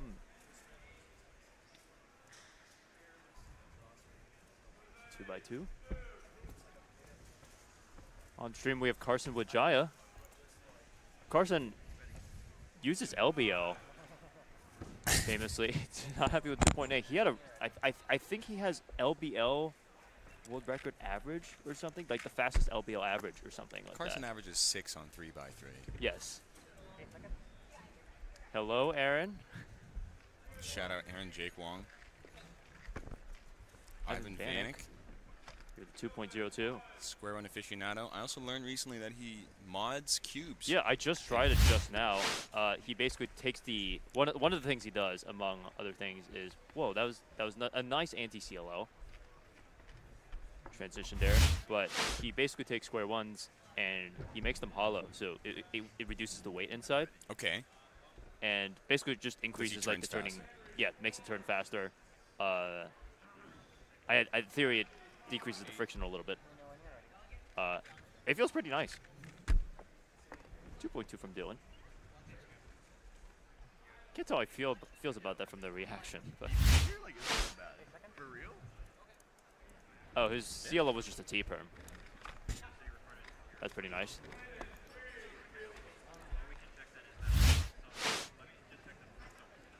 So there's no scrambles that pop as super easy here, but people are getting exceptionally great times here. Oh yeah, semifinal, yeah. But most of these folks should be in semifinals range. Anyway. 2x2 is one of those events that is very scramble dependent. Extremely scramble dependent, which is why the top solvers are all going to be in this last group all together. For most of the people that are currently in group 4, there is a chance that they'll be able to make the next round. Sure. Aaron finishing with a 254, getting really close to that best possible average for a 264. That might be on the cusp of. This should be good enough on the cusp of semifinals with an easy, sexy sledge CLL to finish off there. How did you do on that? And you set a 2x2 scramble. On my 2x2. Oh. That was my only PR of the comp. I got a I believe a 302 average. My previous PR was a 317. Those scrambles were pretty neat. 317 is my anniversary. Oh? More than 8 years. All right, 8 dating years with my wife. Oh, I do that same elk. Sorry, I got excited there. But yeah, I feel like the scrambles I got were pretty easy. Most of them had like some sort of block. I feel like given a few more, I've been trying to turn to one look with CLO a little bit more. I feel like given, maybe 10 more seconds of inspection, I could do, I could get around to one looking those solves, but I think it's a PR. I'm happy with it. Congratulations. It's the only PR of the comp, so I'll take it. Yeah. So, yeah. Our hotel room now has 2 PRs, right? I have my 152 blind single from earlier, and now you've got a 2x2 average. Yeah. So we take those. It's a national championship. It's definitely some decently high pressure situation to try and make it to next rounds, or just being on the big stage. It's definitely a different environment for local comps. Yeah, of course. I'll take any PR I can get. The stage is not too bad. Yeah. So far, actually, have you been on stream? I've been on stream. Yeah. Did you feel any pressure being on the camera? Not too much. I didn't really feel it, Not too much. Yeah. Podiuming at U.S. Nationals. To be fair, it's been for events I'm like, not. I didn't care too much about. I see. Yeah. But I did get. I think as part of my PR average, my fourth solve was on stream, or it was on that station. I don't know if it was actually on stream, but. We're taking a look here at what you're going to need to podium. This is for finals last year at U.S. Nationals, which is the closest that we can get in terms of American competition, North American competition. So last year we had Zane Kanani with a 123 average, and he smoked the competition by 0.3 seconds over Michael Nielsen and then Luke Van Lanningham, who were in second and third respectively. But you've got a very tight race for the podium. Andrew Mao and Carter Kukala were less than 1/10 of a second behind Luke. Today, at this competition, Zane's got a little more behind him right now. Luke Garrett, Sujan Feist, Siddharth Reddy, and Brian Johnson have a 115, 116, 117, and 118 official averages respectively. They're more than 0.2 behind Zane, but that doesn't mean that they can't show up on any given day of the week. Will Callan is right behind them, ranked 6th with a 1.23 average, but that was set at Nationals 2019 finals. So it's been 5 years at this point since Will has gotten a PR mean. Speaking of top seeds, we have Zane starting his average over here on the blue stage. Let's see what he can get. Zane with very fast inspection. Starting off strong with a 0.78. I believe that white face looked pretty good. Yep. Yeah. Zane, if you ever watch Zane's walkthrough solves for his world record averages, it goes something like, actually, let's take a look at his solve first. Well, that was pretty fast. That was so fast I couldn't even see what he did. But basically, Zane's walkthrough averages are like, oh, I see this thing happening on one face, and it would lead to, the 12-move EG, and then I looked on this other face, and this would lead to this other, CLO. But then I ended up deciding to do this face because this would lead to some cancellation, so my full solution was, XYZ, And it's just like he looks for so many possibilities in inspection. It's super crazy. It's also incredibly informative. If you are a 2-ish second solve, 2x2 solver, I'm sure you would gain an enormous amount of information from Zane's reconstructions. If you don't know all of the Alex sets that he knows, may be interesting to see which ones he's considering the most. We're seeing Luke. There's an orange-white block over there. No, that's a complete orange face. Oh, I think that's just a straight TCLL algorithm in theory. And I imagine Zane does know those ALG sets. Yeah, Zane knows an enormous amount. Yeah. And I've been hearing that there are some ALG sets where if you just have 2 CLLs on the top and bottom faces, there's a new set of ALGs that you can learn to solve that in one as well. Apparently it's called CBL. Carter Kukala here with a 176 on that first scramble. Carter, of course, being our current Skewb world record holder. Asan with a 281. Asan Kanani, of course, Zane's brother. Well, Zane is Hassan's brother. Hassan, former Square One world record holder, he's already locked in a second place for Square One here at the North American Championship. He is the silver medalist there. And fun fact, the 10th world record in the Kanani household was Hassan's. So it looks like Zane did that orange layer, canceling into the CLL.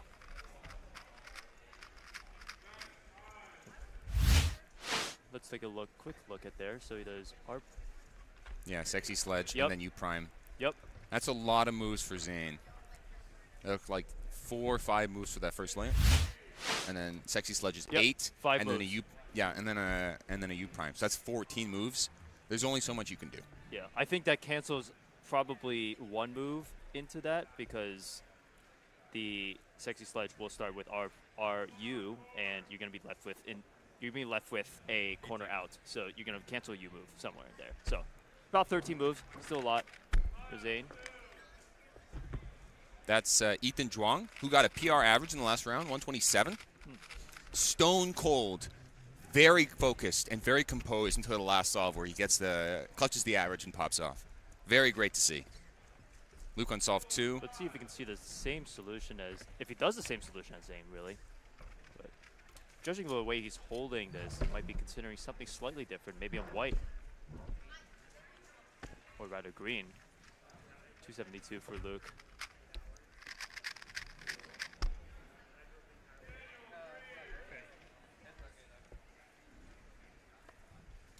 Zane on his 3rd solve. There's no obvious blocks that pop up on this 3rd solve.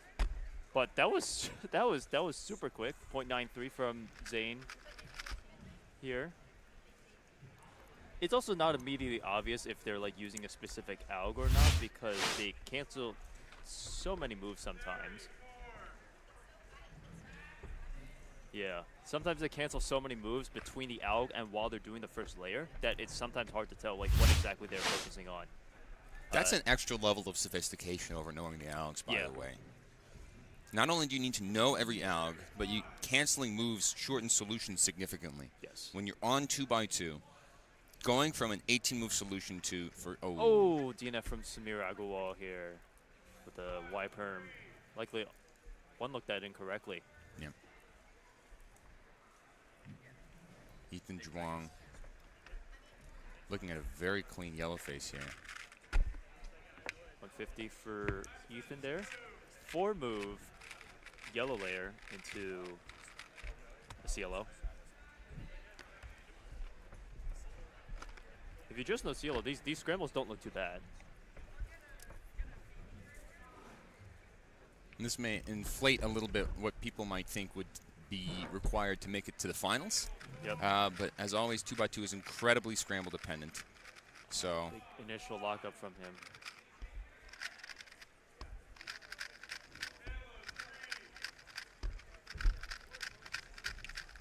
Zane warming up his fingers a little bit for the 4th solve. So he so far has 2 sub-1s. With a 170 in there. We're seeing that yellow and something pretty nice on red. Not the best on red, to be honest, but a form of EG. So he decides to do something else here. Oh. Locking up quite a bit. Unfortunately, he's going to count that 1.7 that he got earlier.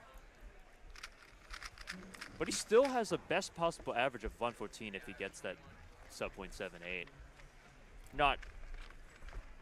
Yes, at this point it's possible, but like pretty unlikely. And at this point, it's sort of, if you don't get world record average, then just move on to the next round. Yeah. I think this is the third solve for Luke. I think this is the one with not too many blocks in it. He's only got a .93 on it. That's a lot of moves for Luke over here. Luke counting that 2-7-2. That's. He's not going to be happy about counting that 2-7. Ethan with a clean 1-2-8 on the. I think that's also the third scramble of the average. I'm curious what they're doing for the player over here. I think we're going to replay of Luke's.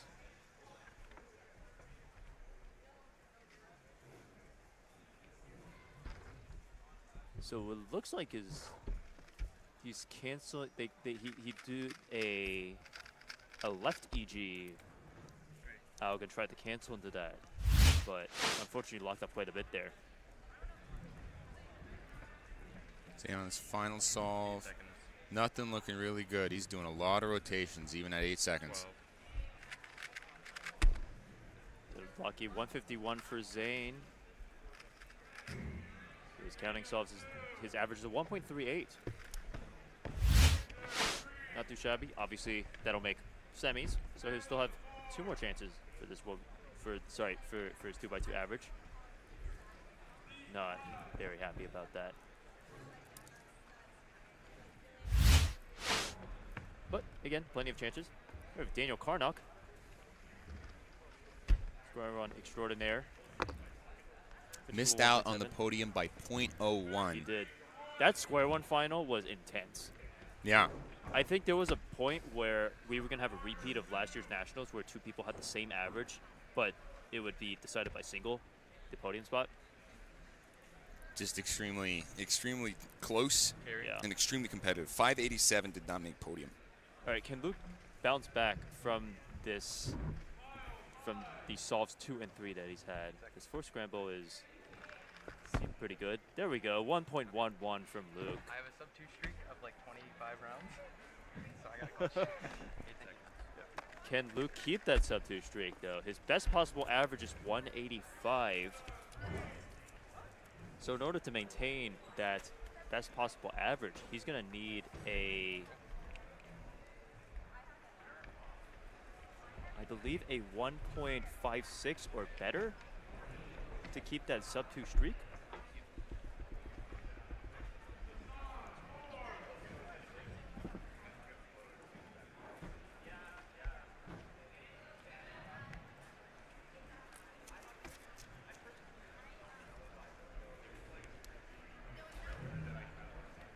Here we got a little more warm up over here. You're going to see Luke's 4th solve over here. Going straight into that sort of anti-Nicklaus Soon case.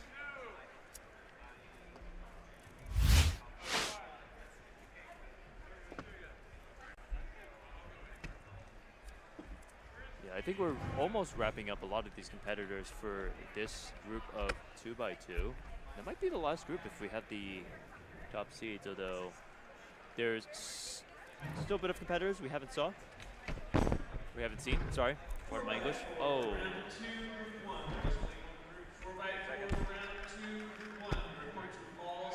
1.63, pretty nice.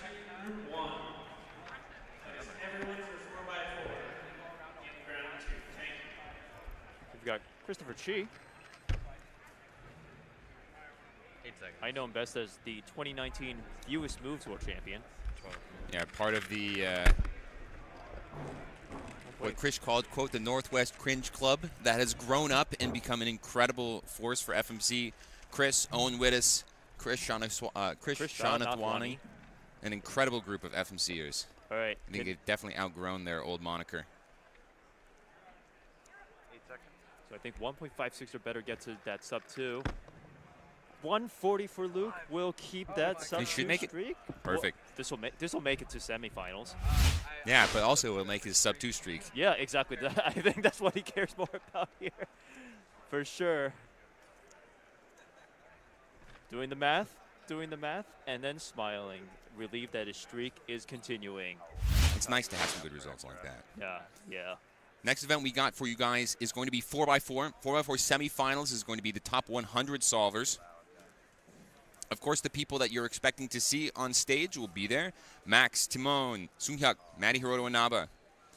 Some other people to be looking out for: Ari Randers Persson getting second place with a PR 23.37 average in that first round. Ari, of course, popularizing OLL parity avoidance in 2022, using it to podium at both Euros and North American Championships that year. Looking to repeat his place on the podium. Other people to look out for: Max Shao, an incredible solver. Chris Sun and Ray Bai also using OLL parity avoidance there. Ray, of course, uses Hoya, a non-standard method for centers and Yao edge creation, or first four cross edge creation, I should say. Ray also uses OLL parity avoidance. It's a little bit easier with Hoya because you solve more your centers first, so it's a little bit easier to track all the moves that you need to do, and the counting to make sure that you don't get parity. For sure. So let's see, for these folks that use OLL parity avoidance, see if it pays off for them again. I'm rooting for Ari to get that podium again, honestly. Yeah, it should be a competitive round. I'm hoping to see some really fast solves. Obviously, we have the world record holder for both single and average, Max Park, with a 1571 single and a 1938 average, going to be here and going to be competing for you guys almost certainly on the blue stage. I mean, it would be insane for Max to complete that world record collection at this competition. He already has set world records in 5x5, 6x6, and 7x7 at this competition. Can he extend that to 4x4 as well? I guess we are about to see a glimpse of that as Max takes the seat at the blue stage to start his first 4x4 solve of the day. 1571 world record PR single, 19.38 world record PR single. Sorry, average.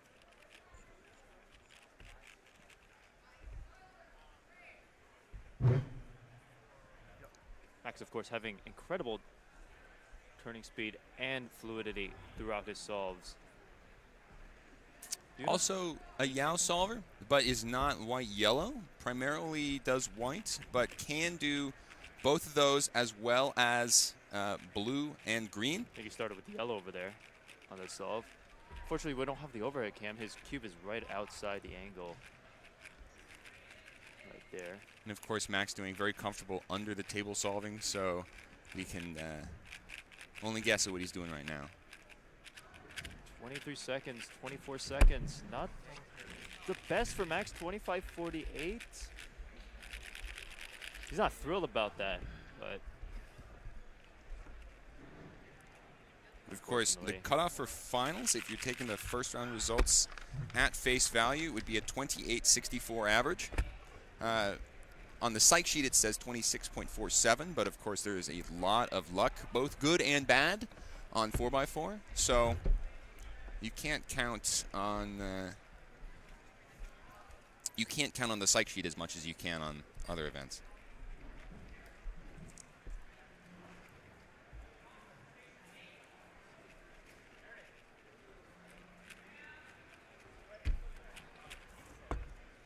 Here we have Maddie Hiroto Inaba. Pulling out a 2x2 and stuffing into the other pocket. NER2 for 4x4.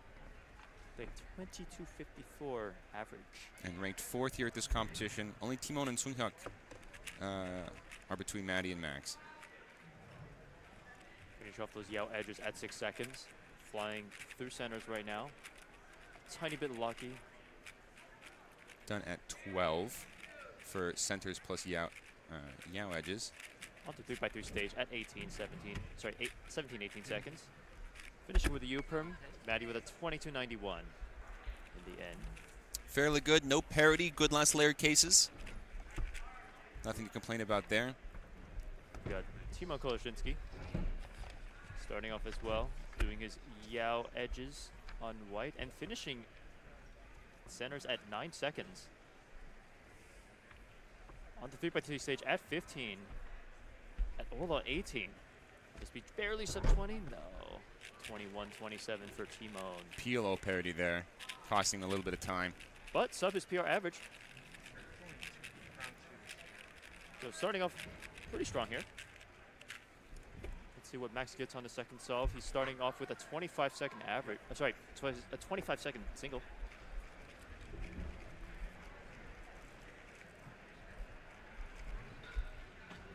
Seconds.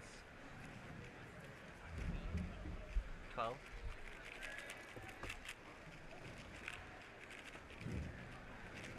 Ooh, it's a bit of a pause there on Yao Edge is looking for that last Yao Edge there. Onto Edge pairing at 10. Finishing 3x3 stage at 15. OLO parity. And PLO parity. Finishing with a 24. Doesn't seem thrilled about that either. He's going to count that 24-31 as part of his average. Yeah, saying parity again right there. It sounds like Max is 4 for 4 for parity right now. And that's not a stat you want to be 100 in.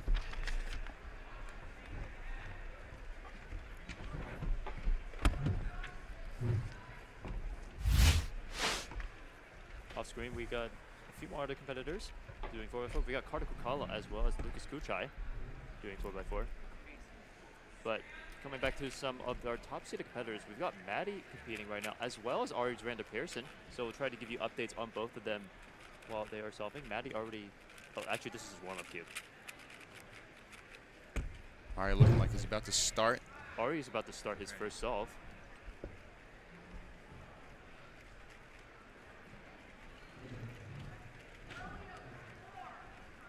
Seconds. Ari is at edge pairing at 14. And he's shaking a decent amount. At 3x3 stage at 20. No OLO parity, of course. But hits the PLO parity. 27-35 here. Coming back to Maddie. 3x3 stage at 22. Gonna hit OLO parity. Whoa. What was that? OLO. I think that's the new OLO parity that people have been doing. Okay. I don't know the exact exact It's a faster alg, but yeah, it takes the F12 pair out in front. Yeah, I don't know the exact algorithm, but I know there's this new algorithm that folks have been doing. I also think he canceled into his OLL there. Yeah. So very, very fast stuff. Timon starting his second solve. Late 21-27 to lead off his average. Just 0.2 seconds below his current PR of 21-47 average. Taking his time a little bit with those Yao edges, finishing at just above 7 seconds.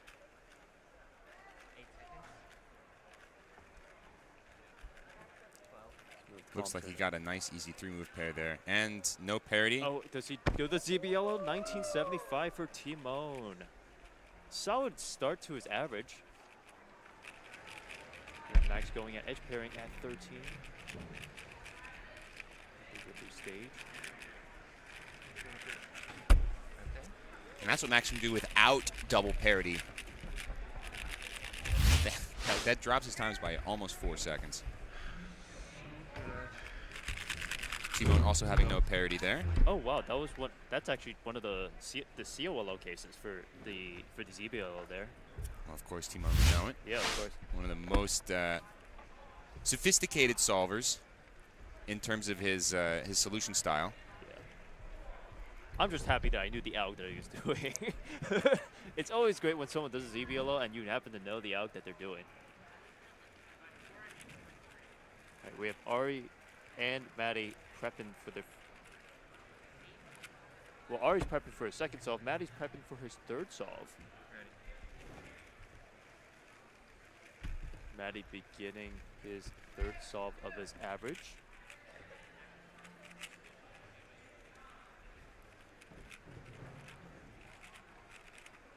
Bit of a slower Yao edge solution there. But onto edge pairing at 11. Just incredible speed on a 4x4. It's so fast here. Ending with the 23 maybe? Probably hit PLO parity over there. Yep. Ari is just finishing inspection and starting assault. So Ari is able to avoid OLL parity by essentially counting the number of moves he does during centers, and that determines whether or not you're going to get OLL parity. That was a pretty quick transition to edge pairing at 9 seconds at 3x3 stage here. At OLL at 20, he gonna hit PLO parity. Can he finish PLO quickly? 23.83. So Ari is 2 for 2 in that manner, as he doesn't get OLL parity. He just gets PLO parity. So that's unlucky. That only happens a quarter of the time. But Ari will track the number of moves he's doing during his centers, or rather track whether he's made an odd number or an even number of moves. Yes. That's the important thing. An odd or even number of slice moves, since slice moves are the important part for tracking the parity of your 4x4. So, depending on how many slice moves you do, you just need to count that up until you do your third center. Then, hopefully by then, you should have your wings, your edges in a good spot for 4x4, and you will not end up with OLL parity. Max beginning his 4th solve. 8 seconds. Not the best of averages for him, but can he bounce back and pull off some better singles here? It would also help Max a little bit if he got a little lucky. He's been extremely unlucky on those first 2 solves, and then the 3rd solve he had no parity. So that's part of the luck of the draw with 4x4, an event where you do unfortunately have solve-altering parity. 20-34. Max with no parity again, and you can see what he can do. 2 20s in a row. An extremely formidable 4x4 solver. I think the person to watch here is Timon. He's pretty on fire these first 2 solves, and let's see what he can do on his 3rd solve here. Edge pairing at 9. 3x3 stage here at 16. That's was OLL nuts. skip, but J Prim PLO parity. Ooh, Timon with a 20.23. He's got 2 counting times below his 21.47 PR. That is 3rd in the world. Timon straights definitely come a lot from efficiency in his 3x3 solving, and it pays off a lot in the last stage of 4x4 here. Of course, European record, which is what Timon would be chasing, is a 1990 by Sebastian Weyer. Actually set just last week. Yeah. That one had a counting 18. So wow, okay. So he's like, I mean, he still hasn't done his 4th solve, but it's not out of the question right now. Maddie getting to edge pairing at 11 seconds here. Slightly slower pace than the others, but moving to 3x3 stage at 19. Instantly recognizing that he has PLO parity and doing it so he can get a ZB. I'm impressed by when they're able to do that, and also know the ZBL pretty quickly. Yeah, that's extremely impressive. Let's take a look at Ari's inspection here. What Ari does is he tracks the edges of the 4x4, these wing pieces. He'll count whether or not the scramble had an even or an odd number of moves. Yes. And he's going to try to match that with the number of turns he does during centers. So he's moving around the cube almost as if he's memorizing for a blindfolded solve. But the only thing he needs to keep in mind is whether or not there are an even or odd number of moves done during centers, or during the scramble, and he'll match that. And once he's got his 3rd center, which is now, then he's good. Then you can really start to increase your speed, knowing that you're not going to get parity. It's an extremely sophisticated technique, and the biggest roadblock for people is to be able to do that counting during inspection. Well, this is looking pretty good. 22. Ari is 3 for 3 for parity so far. That's unlucky. Yes. Fortunately, PLO parity doesn't affect your solve quite as much, but it is still extremely unlucky in his case. Max doing blue for his Yao cross here. Max is partially color neutral, which is more than sufficient almost all of the time. And oh no, another OLL parity followed by a soon. Not too bad, but still he's going to get a 22.75 here. So that is 3 OLL parodies, 3 PLL parodies. That is slightly unluckier than usual for Max, but you can see that they were sort of stacked up. He had 3 double parodies and 2 no parodies. So it is moving around the cube almost as if he's memorizing for a blindfolded solve. But the only thing he needs to keep in mind is whether or not there are an even or odd number of moves. I would say that solve in terms of the, aside from the lockups that he had, was like pretty good. I think if he didn't have those initial lockups during first 2 centers and the first few centers as well, could have been a lot better. Maybe in sub 20. This is a big solve for Timon right now. He's on. European record for him is not out of the question here. Yeah, NR pace. He just needs a 22 to be able to get that. Right, looking at here, Yao edges at 6, finishing. Okay. That's a pretty standard 9-second, Yeah. high 9-second centers. Finishing edge pairing at 16. Can he finish a 3x3 stage in time? Oh, he hit Olo parity with a Fatsoon Olo and a G-perm for a 24. Ooh. Maddie right now locking in for a 21. That's Maddie's last solve here. His average is 23.39. So not quite his PR, but within 1 second of it. Max with a 22.54 average. Timon's best possible average right now, 20.42. He is on PR watch. So his current PR, if we look at this, is 21.47. So not out of the question. I believe he needs a 22.8 approximately in order to make PR, which is also NR for Poland. Ari beginning his 4th solve here, warming up a little bit right before. Sub 22.88. Yep. For NR.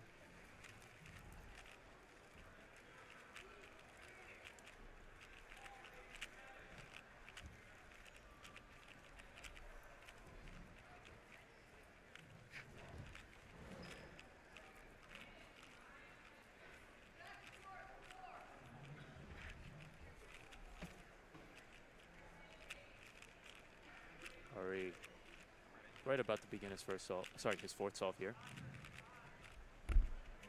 Doing his Olo parity avoidance tracking to see how he should proceed.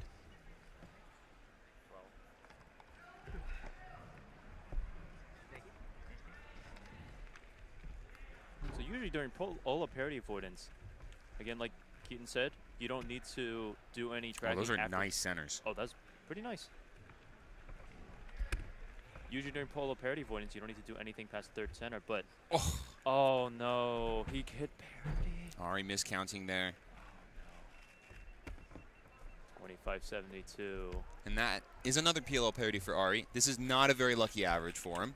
But he does still have a 25 average guaranteed at this point. That is going to comfortably make the finals. 28 is what you needed using first-round statistics. And 26 is what the psych sheet says. Yep. What I was saying before is that you basically don't have to do any different moves in OLL parity avoidance until that 3rd center.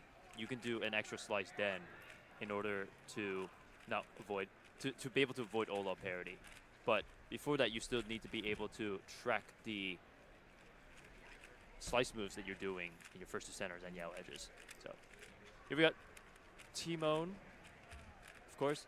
His best possible average would be PR here. So let's see what he can do. 22.88 or better would be PR and Polish NR for him.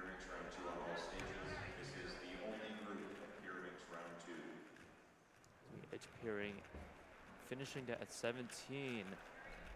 No parity. This is the PLL parity, and that's 23.20 is not going to get him PR by less than by 1/10 of a second. 21.57 for Timon. It's still going to slot him very comfortably into first place from the averages that we've been able to see on stream, but getting caught with some unlucky parity on the last 2. Did a little fist bump at the end. I think he's like satisfied, but also feels like he could have done better. Right. It's this ambivalent feeling that you're gonna have in these situations. Right.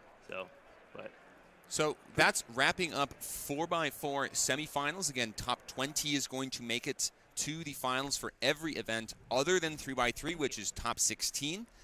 We are going to sign off right now, and we're going to transition things over. Huh? Oh, Ari actually has one more. I apologize. But to give you give you all a preview if you're just tuning in. We have Pure semifinals coming up right after this, followed by Skewb semifinals, 3x3 semifinals, and 2x2 semifinals as the last few non-final rounds of the day. We've got a great lineup for lunch as well. Previous days, we've been more or less having lunch be a hands-back affair, but today we've got 3 great interviews for you. We're going to have Kian Barry from Cubing USA talk to us about organizing these incredibly large and incredibly well-run competitions, if I may say so myself. We'll also have Stanley Chappell, who won 4x4 blindfolded and 5x5 blindfolded. And I've been told that he has a very special announcement that he wants to make during that interview as well. Oh. And then also we're going to have Phil Yu, CEO of thecubicle.com, my former boss from 8 years ago. He's going to come on and do a pretty chill chat. Phil's a pretty chill guy. Feels great. Does anyone know the new Ola parody alg? So I don't know the exact parody alg, but I believe it's somewhere on Robert Yao's YouTube channel. If I had to guess, it would probably be on Robert Yao's YouTube channel, but I could be wrong. We're doing solve number 5 right now. This is a very easy first 2 center case that he had right there. Yao edges at 6 seconds. Finishing at 10.5. Oh, 2 edges left. That's a little unlucky. Yeah, a little pause there as well, trying to figure out. Doing some pseudo slotting. He should have. Oh, he's going to have a diag case. Pretty lucky as well, unfortunately, with the 27.44 to finish this off. So Ari's average is 23, 24, 25, 26, 27. So we dropped the 23 and the 27, which means he's going to get a 26 average, which unfortunately is worst possible average, or 25 average, sorry. Worst possible average for Ari, but again, very comfortable into the next round. 25.64 average right there.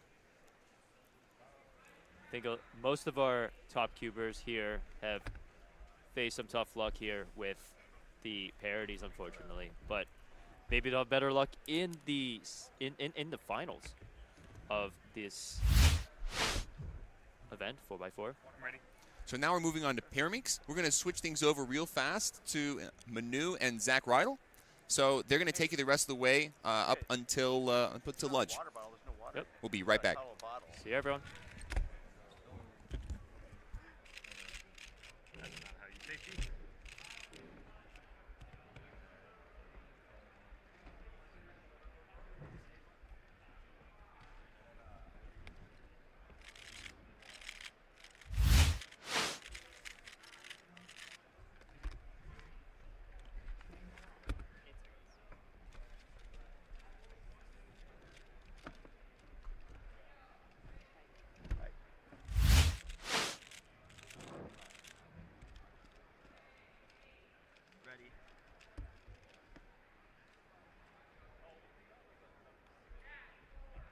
All right, everyone. I am Zach Rydell. Joining us is Manu Singhal, and we are doing Pyraminx semifinals. As we've mentioned before, semifinals, it has to be one of the most stressful rounds for all the competitors here. Everyone is going to be trying to make finals.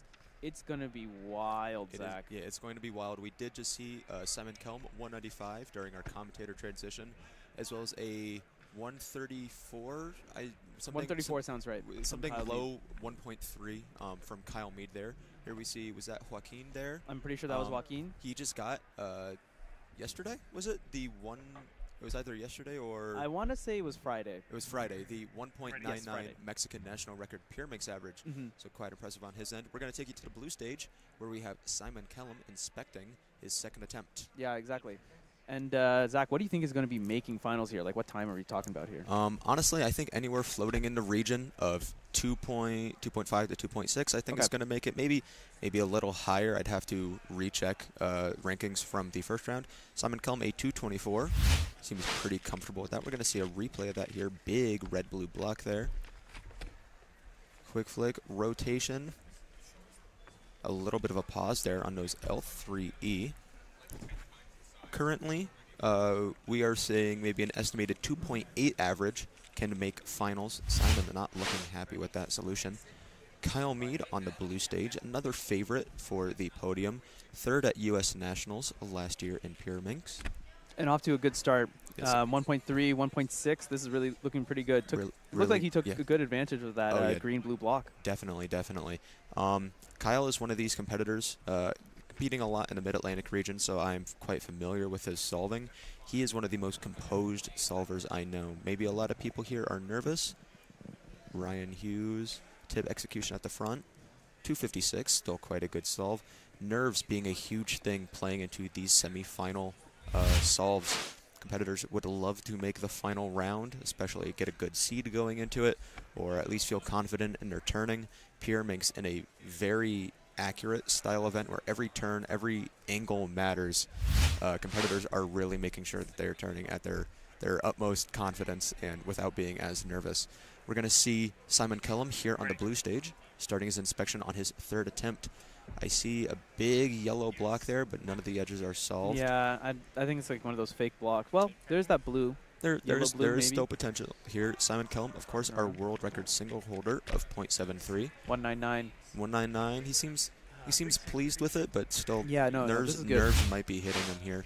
A 153 PR average, currently ranked 5th in the world for Simon. One of the favorites going in.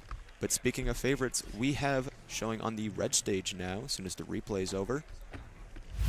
Here we go. Michael Nielsen, everyone. Your reigning North American champion. Michael, former world record holder average for Pyraminx, a 164 average. Quite the composed competitor. We did interview him yesterday, or I interviewed him yesterday. He has high expectations for himself going into this, but he's definitely looking to capitalize on it.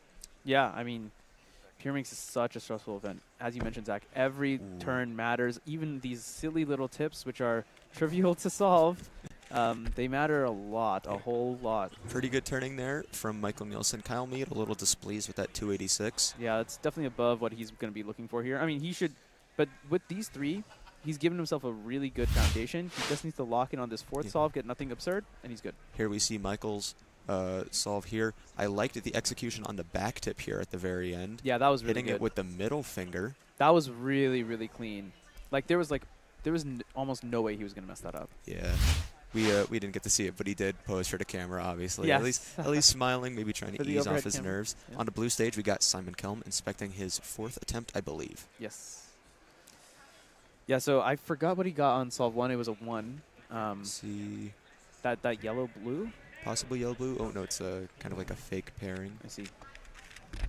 A little bit slower turning, but 229 still quite fast. I think most of these competitors are trying to just safety sneak their way or comfortably sit into the final round, and then that's when they're going to go all out and hopefully get a great result. Simon there, smooth turning. Yeah. Pretty fast L4E execution, even though it was maybe just so smooth that it looked slow at a certain point. Yeah, kind of. I mean, but still on good pace for an average. Kyle Mead just took his seat on the blue stage. We're going to cut to him. And Kyle off to maybe a hot start, 134, 164, 286. Obviously not what he is hoping for. Trying to make that not count into his average. Yeah, he's definitely going to be looking for another sub-2 here. So analyzing this fourth scramble, there are... Yeah, that red, I mean, that means all the center sides are looking pretty good, so it's a good start. We're going to see a 3-tip scramble, quick execution of the tips first. Ended up a 328, that 286 is now counting for Kyle Mead. Still, definitely not out of it. A 195 best possible average and a 2.59 worst possible.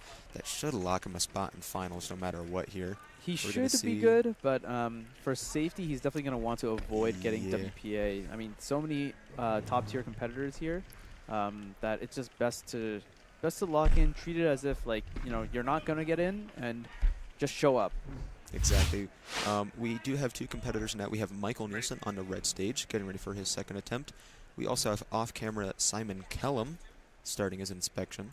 We're going to watch Simon solve, as I think he will finish his solve first. Yeah, this is really tight. Let's see what's going to happen. Actually, it looks like Michael's going to at the same time. Going at the same time.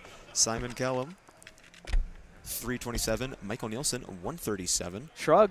Hopefully we can get a replay of Michael's solve here. Yeah, that was looking good. That was looking good. I mean, I was busy caught up watching Simon's, but let's see.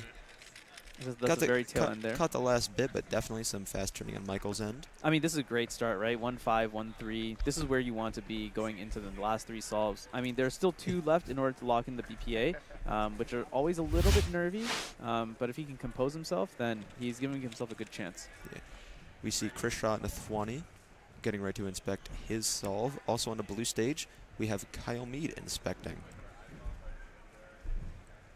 8 seconds. Okay, here's Krish. Krish, 240. And Kyle Mead, 170. 170. That's good. That's going to be a good average for Kyle Mead. We're going to see a 207. Pretty fast average. Definitely locks him a spot in finals. No, that's good. That's good. I mean, imagine like in the worst case scenario, he would have gotten WPA. That 3 would have counted. That's definitely not something he would have wanted. Even if he was looking good to make it into finals with WPA, being able to go in saying, all right, I avoided WPA. I got 207. The job is done. Now it's time to really lock in and dial in order to win this whole thing. Oh, definitely. No, he had an excellent showing at U.S. Nationals last year, coming 3rd in Pyraminx. So definitely familiar with nerves. He's competed at a high level for quite some time now across several events, Pyraminx, Clock, 2x2 Skewb.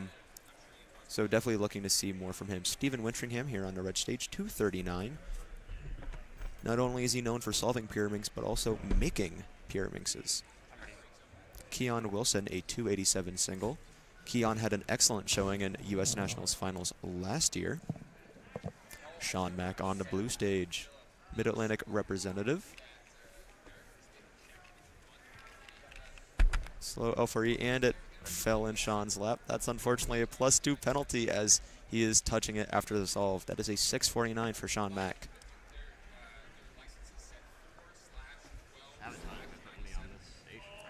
Zeke Mackey on the blue stage. We're also going to see on a red coming up here shortly. Yeah, Joaquin Hernandez, Mexican national record holder. One of our lovely Mexican representatives at this competition. It is North American Championships after all.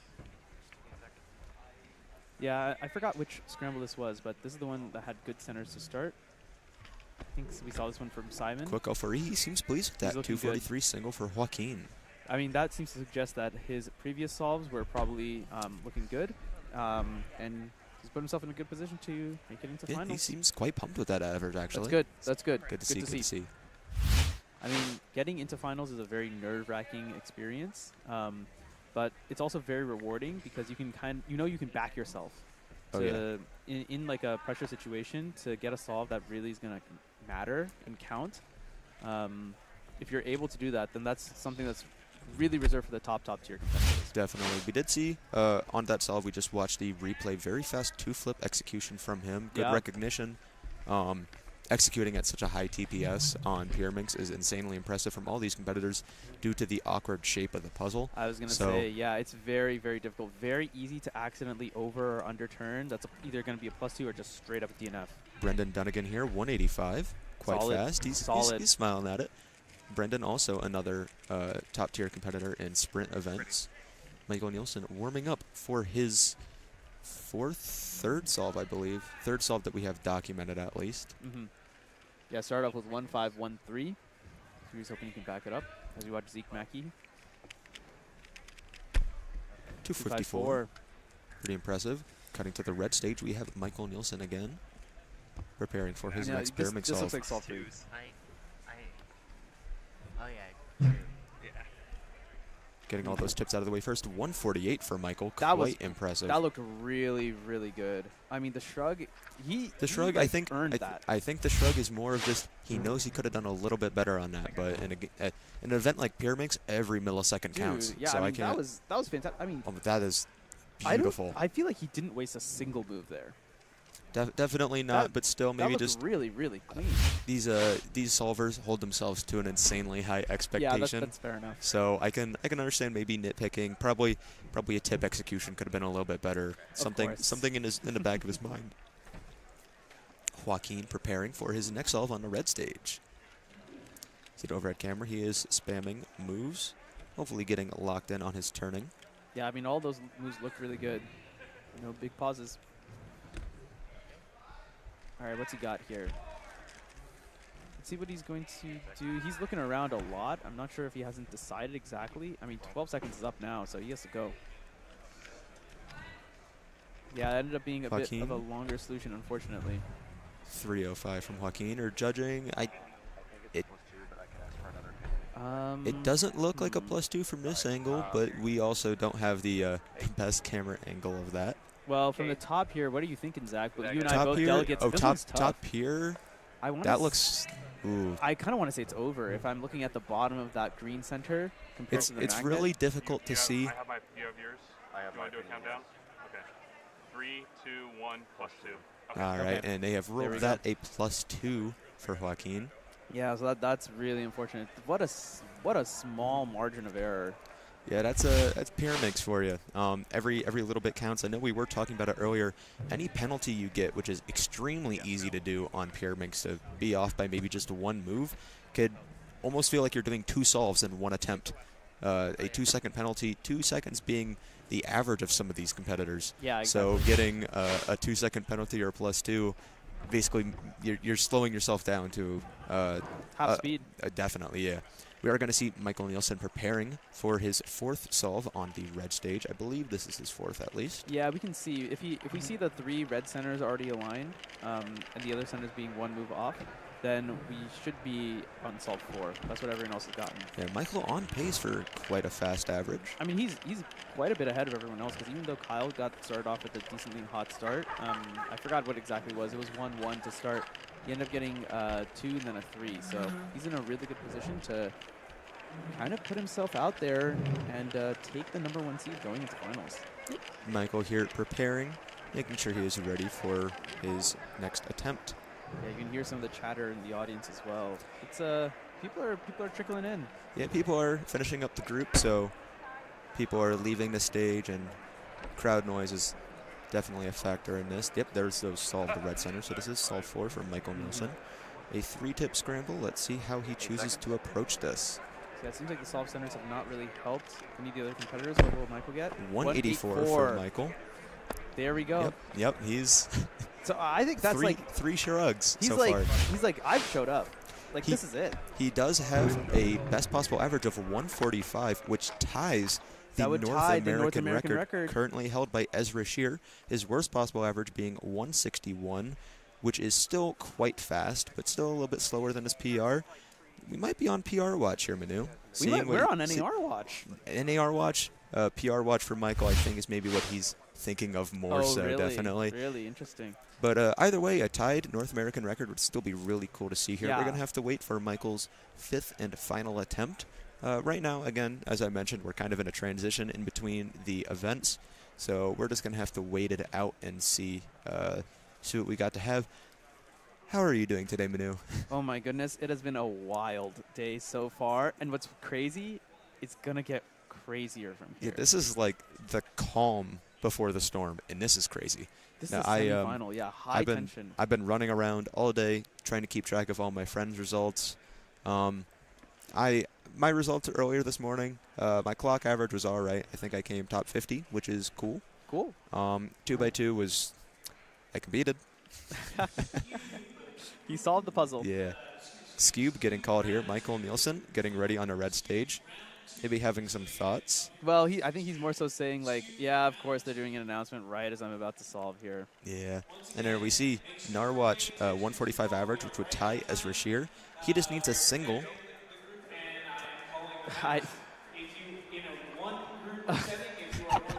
What is going on here, man? Michael Nielsen. He's having a good time. Michael Nielsen's quite possibly the... very emotive. Definitely, yeah. He's always ready for the camera, no matter what. Locking in is turning. And, you know, I saw a couple people asking in the chat, Ezra did not make it to North American Championships this year, so he has, unfortunately, no opportunity to take this time on from Michael Nielsen. All right, let's see what he can get. Adjusting the mat a little bit to be closer to him. What do you see here, Zach? I see that blue, I thought I saw a blue-red pair on the center, but I see those blue centers kind of close to each other. Let's see what Michael can pull off. No, this is not going to be any... A 2.82 for Michael. Worst possible average, but still quite a good average. 1.6 something. I forgot what worst possible was here. 1.61. Yeah, 1.61. If he had, so if he had never competed before, that would put him at WR number 9. So that's a really impressive average that we just got. Extremely fast average. Unfortunately, not North American record. But still, you win some, you lose some. Yeah, it happens. He still has finals. We did see an amazing performance from him last year, or not last year, 2 years ago, in North American Championships finals, winning that round as well as having the fastest counting single ever at the time of, I want to say 134 in that average, or 132. I talked about it yesterday in our interview. Make sure you can go back and watch that interview with Michael. It happened right in the middle of Skewb round 1. Great interview. We're going to see transitioning here to Skewb semifinals. Yeah, Skewb round. So yeah. Skewb, we might see some similar faces here in the top seeds, but some big names to look out for. We have Zain Kanani, Carter Kukala, and Simon Kellum, all of which amazing solvers. Zain Kanani, former world record holder in both single and average. Carter Kukala, current world record holder in single and average. And Simon Kellum, a high-class Skewb solver. All right, we do have some replays of Michael Nielsen's Pyraminx solves before we get started with Skewb. Let's take a look at his 151 there. That was laying somewhere in the middle of his average, I believe. I think that was actually the first solve. First solve. And there we go. Yeah, there's that reaction for the camera. It's a mini shrug, not the full. Just a mini shrug. That was nice to see. We're going to see Carter Kukala start inspecting on their first Skewb solve. Another name I forgot to mention to look out for is Dominic Radici. Okay, so that looked like an NS case, and I'll explain NS. I'm excited to explain NS because I think I understand what NS is as of yesterday. Essentially, the way that NS works is the competitors will first build a layer. So they'll have like a center along with 3 corners that are solved correctly. And then from there, they were going to do one algorithm to solve everything else. That's all the other corners and the other centers. Yes, that is a method a lot of them are using. Some are also using EG2. I know Dominic Radici and Ash Black have been learning a bunch of those cases. So instead of solving a solved layer, you solve a layer with swapped corners diagonally, giving you a whole other set of scrambles to maybe look at. Yep. We're going to see Ash Black here after Dominic Radici's 205. Ash getting 224 average in round 1, putting them in 3rd place. Yep, 3rd seed coming into this. So Quick's execution, 196. Yeah, another pause. So whenever you see that pause, that's going to be an NS case. Yeah, so some of these Skewb solvers will be one-looking their solves, but if not, after they build their layer, they're going to pause and quickly recognize what case they have. We're going to see replay here, so you can see that the layer built there.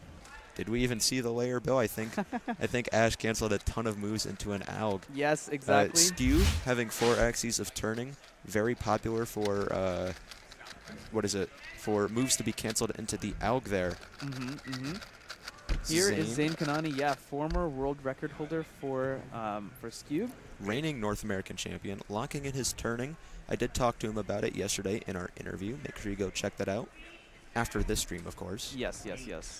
Definitely after all the excitement here is done. I do see a yellow block and a red block. 224. A little sloppy execution there, I want to say. He seems all right with it, given the circumstances. 224, still quite fast for Zain. We're going to see Carter Kukala inspecting on the red stage. Let's watch this replay from Zain here. Going with that blue layer. And then, just going back and forth on the same move, same layer. Carter Kukala, double world record holder. Skewb and single and average. Nice. 164, quite nice turning there from Carter. You started off at 205, 164 to back it up. That looked pretty good to me. Definitely. We're going to see on a blue stage Dominic Radici. He competed in our region's relay last night. That's right. I believe he was on southeast. I can't fully recall because I was just too mesmerized with this solve here. I mean, did you see that white side? Yeah, I did see that. That was quite impressive. 163. Dominic Radici and Carter Kukala neck and neck. Wait, they're actually 0.01 difference. Oh, yeah, that is beautiful. And, very quick NS execution from Dominic. Yeah, Dominic just with the 100th second advantage over Carter here. That's looking pretty good. See Ethan Zhuang here. Ethan got a PR 2x2 average yesterday. 1.2. I forget what it is, but it is currently 29th in the world. That's so impressive. Quite impressive from Ethan. A master, maybe, of the sprint events. Zane practicing his turning before the solve, making sure he's turning consistently. I see that big white center there. Zane's maybe going to look for continuations off of that. He found something that he liked. A 158. Currently the fastest solve we've seen on that scramble. As Ash gets 239, they are not very happy with that one. I mean, understandably so. We've seen 3 incredible solves, 115, 2 16s. So understandable why Ash was not super impressed. They actually ended up Zane ended up making that layer there. Zane got a 158 on that, I believe, on his second attempt. Yep.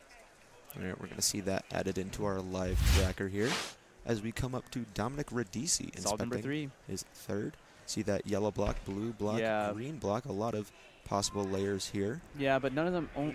Each of those are only one piece solved. I do see maybe some corners solved relative ability. 143 for Dominic. He saw something awesome on that scramble. I mean, that was pauseless. I wonder if that was NS prediction or if that was. He may have canceled a bunch of moves that is very popular with NS Elgs. We see that orange layer into I believe, NS. a 7 or 8 move NS. Yeah, Seems no, that was quite that was pleased solid. with himself. Now, do you know what God's number is for Skewb? I do not, unfortunately. I do know I that. want to say it's 10 or 11, but I wasn't sure. I know that the minimum at least is 7 moves, I believe, for Skewb. So every solution is at least 7 moves. Looks like there's a lot of fans in the chat. A lot of fans for Zane, fans for Dominic. It's good. Seeing some familiar faces as well from the Mid-Atlantic region, always nice. Kukala starting this third. That's did not find the same solution as Dominic. A 334 Zane.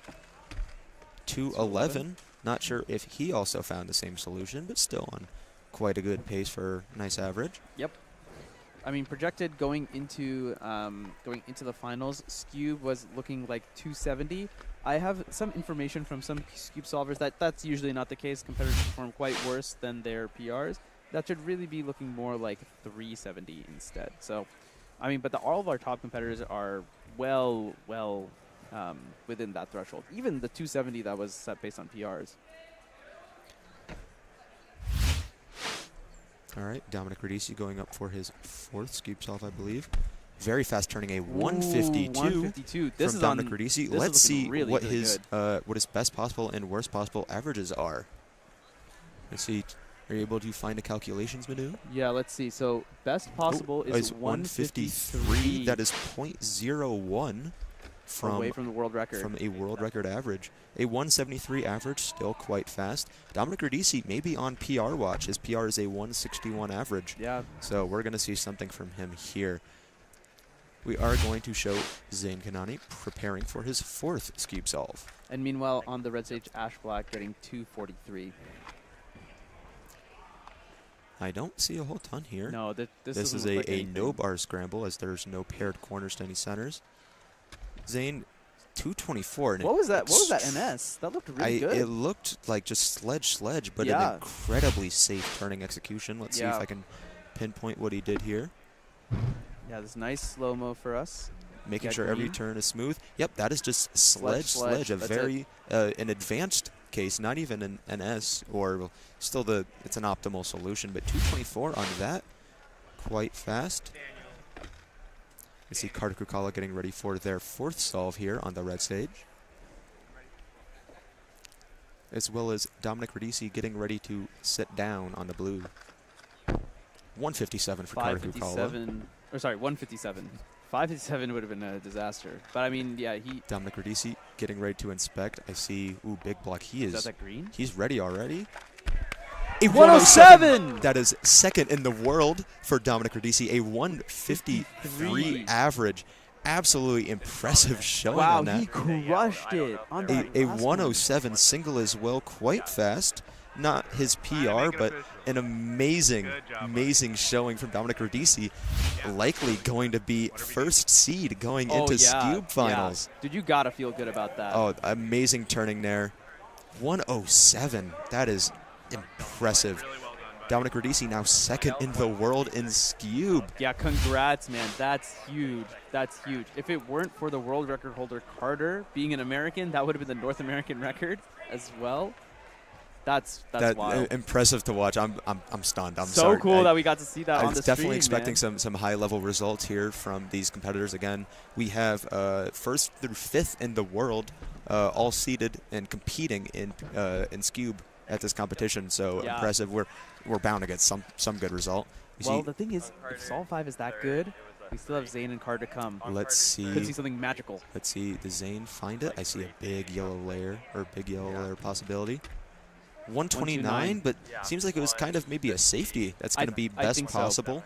A 198 for Zane Kanani, sub 2, still quite impressive. I wonder if he just wanted to avoid a +2 situation there. Yeah. Skewb very easy to +2. It looks like maybe a red layer canceled or into a very smooth NS there. Yeah, very impressive Skewb solving that we're seeing here. That was sick. I'm not sure if we maybe missed Carter's 5th solve. We're going to find out. Well, it looks like everyone else is wrapping up, so I'm leaning to say that we probably ended up missing it, unfortunately. Yeah, it's all right. We are going to see after this 3x3 semifinals as well as 2x2 semifinals, oh my goodness. which there's going to be a lot of names competing. 2x2, we will 3x3 first. We have Max Park, Timon Kolosinski, Luke Garrett, Luke Greiser, Brian Johnson. I need my sheet. Dylan Miller. I need my sheet of all of our key players. Here we go. Carter's last solve. Everyone. Let's see. A 175 best possible average. I mean, that's really good, too. That does guarantee, though, that Dominic Radici is first seed going into finals. Yep. Let's see what Carter can pull off on this scramble. Seeing, a very big yellow layer there. What can you do, Carter? 125. 125, that's okay. It is okay. not over the halfway limit, so no penalty to be applied there. 1.25, best possible average. 175 for Carter. That is the best possible average, as you mentioned. It's going to be second seed, I believe, going into finals. Quite an impressive showing from Carter Kirkalla. Let's get one replay of that. Yeah, solving that red layer and canceling into an NS case. Interesting. Extremely impressive. We are going to see on the blue stage as we're wrapping up the round, Quinn Maloney, I believe. 166. He seems happy with it, too. It's all for him. Seems like quite the nice scramble. Yeah, indeed. I mean, Dominic performed incredibly well. We saw Carter do well. Zane got BPA. I think it is. Good job, buddy. Thank you so Maybe much. Hoping for you. Side story here, Yeah, absolutely. Go Quinn thinking, does that make finals? Which is quite nice to see. Yeah, I mean, it's always exciting to actually be in that conversation, to be eligible to make it into finals. Pretty it's good. stressful as well. 307 average. He seems quite pleased with it. Okay, yeah, that's very solid. Sorry, Jeremy. Ash Black here on, I believe, Scramble 5. Let's see what Ash can get. Yep, same solution. 169 best possible average, a 214 average for Ash Black. We got a ton of BPAs here, and I think one thing that's going to be really critical is as the competitors get BPA, that's going to be a +2 for Zach Rubio here, SoCal native. A 930, he's taking it in stride though. Dude, I saw him off stream. He was fumbling with the first couple moves, and it's. I mean, once you mess up your first few moves in a sprint event like this, it's kind of all downhill from there. Yeah, I mean, dude, Zach is like always such a great face to see in the SoCal competitions. He's just always smiling, always having a good time. He's like really bringing that energy. So. I believe that's my first time seeing him, but I already like the kid, especially his name. You know, gotta love a fellow Zach. That's true. Yep, we are transitioning in between the next few rounds. Competitors are filing off the stages as we're going to get started with 3x3 semifinals shortly. Manu, any predictions for 3x3 semis? What are you looking forward to? I don't think it's even possible to predict anything at this point. All of your predictions are just going to get blown out of the water. I mean, Timon could get a sub-5 average again. That would be his third sub-5 average that he got in a week? What? Yeah, way too much. Here we see second round results. Timon Kolosinski, of course, first seed with a 538 average. Dylan Miller, 539 average. I remember I was watching just behind him in the commentator area last night going into his fifth solve. Dylan Miller on a hot streak, definitely. Going through the rest of our seeds, Luke Greiser in 3rd seed, Max Park in 4th, Matty Hiroto and Naba in 5th, Cal Santucci in 6th, Dominic Radici, as we just saw with Skewb, in 7th, Ben Zhao in 8th. Man. Maybe a name missing here. We are missing Luke Garrett in the top 16. That's right. As looks like Brendan Dunnigan just got 117 on that same Scramble 5 as well. Quite impressive. I don't know if that is his PR single. I'm going to check real quick. There are so many like amazing competitors that it's so hard to keep track of everyone's PRs. Yeah, there's too many numbers to keep track of all at once, but still quite impressive. A lot of competitors also, like, you know, we were just talking about Dominic. Brendan is another one of them. So many guys who are like 2-way, 3-way, 4-way players, like just so good at a huge number of events. It's seriously impressive. 2.6 average? Holy. Wait, can you take a picture real quick? 2.6 average. Brendan seems quite happy with that. Yeah. Let's see our shot from our mobile cam. Nice wide angle there, smiling for the camera. Yeah, there we go. That's Bendy, formerly of California. Now I believe he lives, I want to say in the Southeast now? The Southeast region, but still awesome to see all of our competitors get great results here. Yeah. I believe we are going to be transitioning shortly into 3x3 semifinals. Yep. Going to be awesome to watch. I will not be commentating that, unfortunately, but I am going to be watching the entire thing. I'm going to be right here, like right behind. I'm going to be watching every single result as I was doing with that 4x4 final. It's just going to be wild. I literally have no predictions. The only thing I need Luke Garrett to make semifinals. Luke Garrett, not top 16. Again, we only pushed the top 16 from the semifinals coming up. 2 head-to-head finals later on at the end of the day. Luke Garrett, definitely one of the favorites going to that final for a podium, but not even in the top 16. Is he going to be able to handle the nerves and make it in this final? I imagine. I'll make a prediction. I think that last average, it's a one-off. I think he's going to dial in, lock in. It's a new day. It was at the end of the day yesterday, right? After, you know, tons and tons of events, lots of stuff going on. This is now the semifinal. He knows. He's been in these huge situations before. He got 4th place at Worlds. You don't just do that, right? It's not a fluke to get 4th place. Absolutely. Like, he's shown himself up in competition after competition. I think he's going to lock in here. He's going to make himself into finals, even if he doesn't get the best average.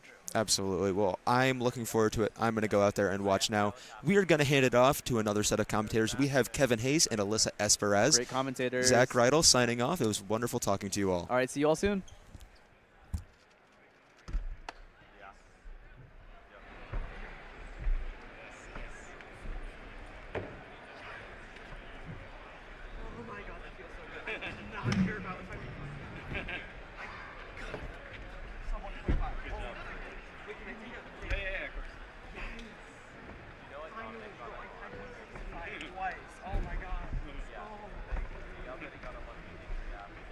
Burnaby.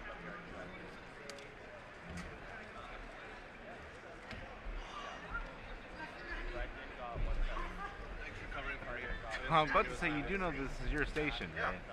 I'm going to take over for you. Right now? Well, if you want to switch in between groups. Well, you can go finish your lunch. Follow the schedule.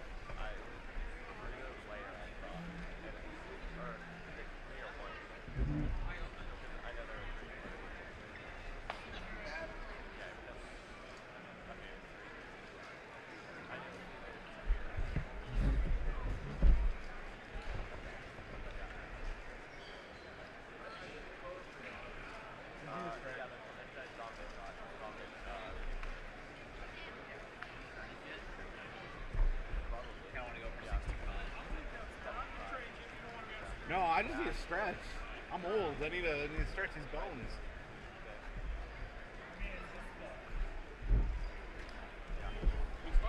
It's Beto spot. I kind of want to watch the 3x3 though. Yeah, I messed up. I averaged like 4, but my average is 5. This is a good shot. I still get to see it.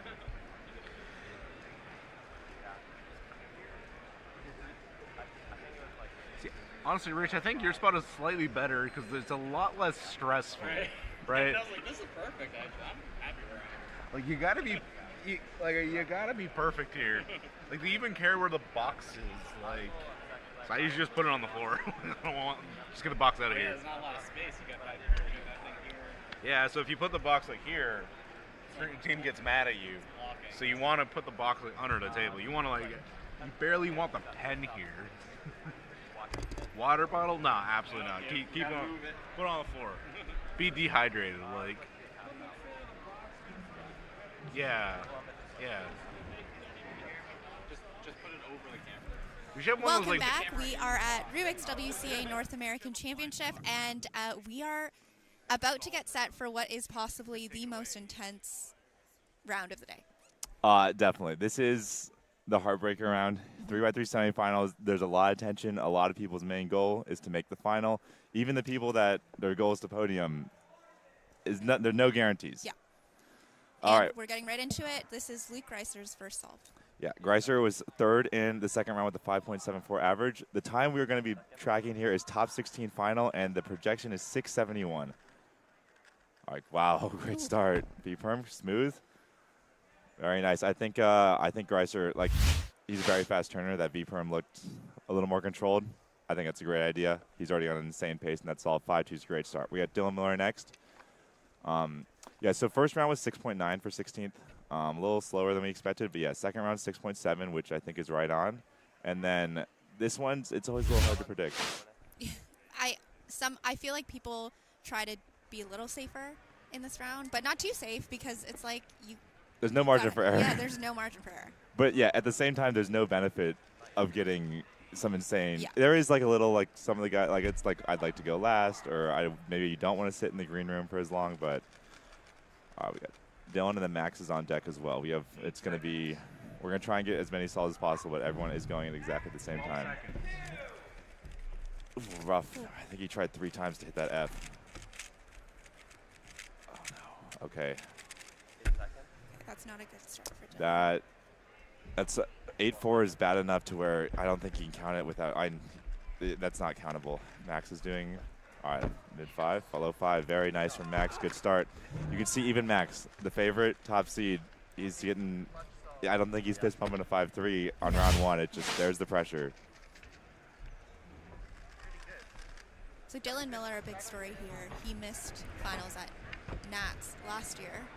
But and his goal is to never miss another finals. That has got to be weighing on his mind after that. I mean, that's a bad start. Yeah. He was second in the last round with a 5.39 PR. Absolutely elated last night, but he knows that this is it. If you can't do it right now, it doesn't make a difference. Your second round average does not help you in semifinals. Nice start. Very smooth. Oh, my God. Timon, he is just so casual. So casual. I mean, like, you can feel it. Like, I feel like, oh, that smirk at the end, too. He knows he's got it. Like, Timon just has that aura of just, he knows he's going to do it. He knows he's got it. And just so smooth. I mean, the other guy that was really smooth, Greiser, was extremely smooth in solve 1. We're cutting to him right now as he keeps that up because I was extremely impressed with how his first solve went. Wow, really nice. Wow. You could even see it in his face. He kind of like picked his head up when like he had that one lockup. Yeah. I think like it's one of those things. I don't think it's like you kind of got out of it a little bit, but then he immediately like snapped back in, smooth turning. Like one small lockup did not derail him. Yeah. It's a weird like kind of head movement there that it could have thrown the whole thing off, but yeah. he got back into it. Okay. This is a huge solve, I know. Like. It's like every single solve is now like it's at 8-4 to start. I mean, if you're gonna get a 6, you'd have to count 2 5s, which I mean is totally doable for Dylan, but it's not what you want to be relying on. It's not how you want to start the average. We have seen crazy stuff. When the year Patrick won, he started with 2 8s and they got 3 5s in the semifinals. The clutch, like insane clutch. So it's not out of the realm. And Dylan's one of the cubers that has that capability, but it is an uphill battle. Get another bad solve here. Dylan has quite a long routine. Max is actually going first. Okay, thank you. Awesome. Max is going. All right, Max has got the good confidence. 5-3 to start. All right, we can cut to Dylan as soon as this solve ends. All right, white looks easy here.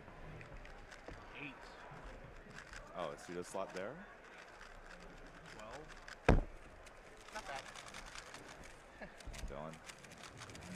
better. Oh no. Yeah, that was really well.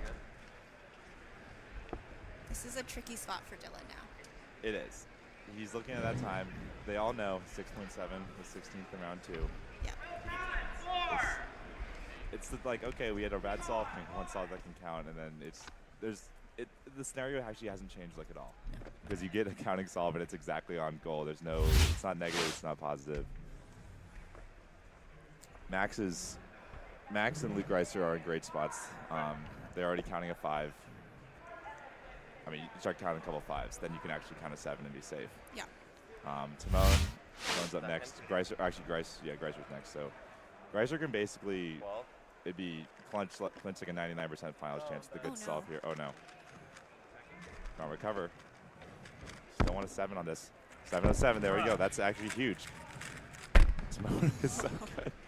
Luke Reiser, that Luke Reiser solve is exactly why you do not give up in the middle of a solve. Pilo, 6 move, or I think it was Anderson only last layer, that solve can count now, and it doesn't ruin you don't want to sit back like he just did. He realized that. I think he realized that and kept going. That's 2 solves in a row where he kind of had this moment in the middle and then still finished strong. Right. Yeah, it was box anti-fat soon, OLL. So just an 8-move OLL and then PLL skip. When the goal is to make finals and you're counting a 5 already, the difference between 7-0 and 7-5 is big. It's huge. Yeah.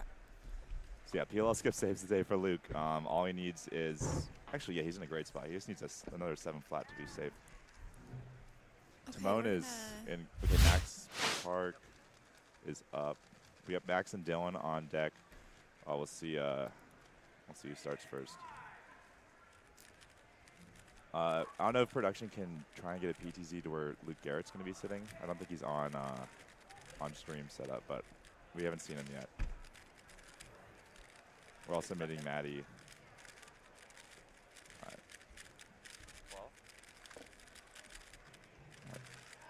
Good smooth stuff.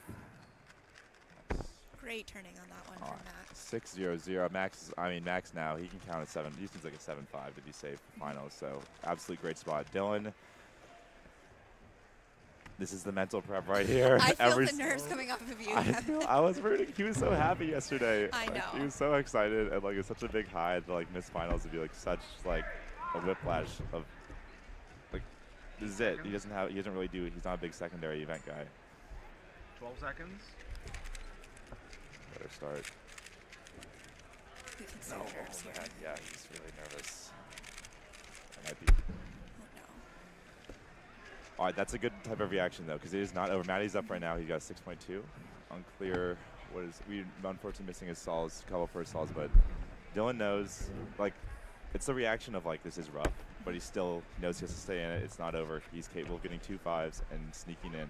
It is not over, for sure. But it is. Yeah, it's a rough spot.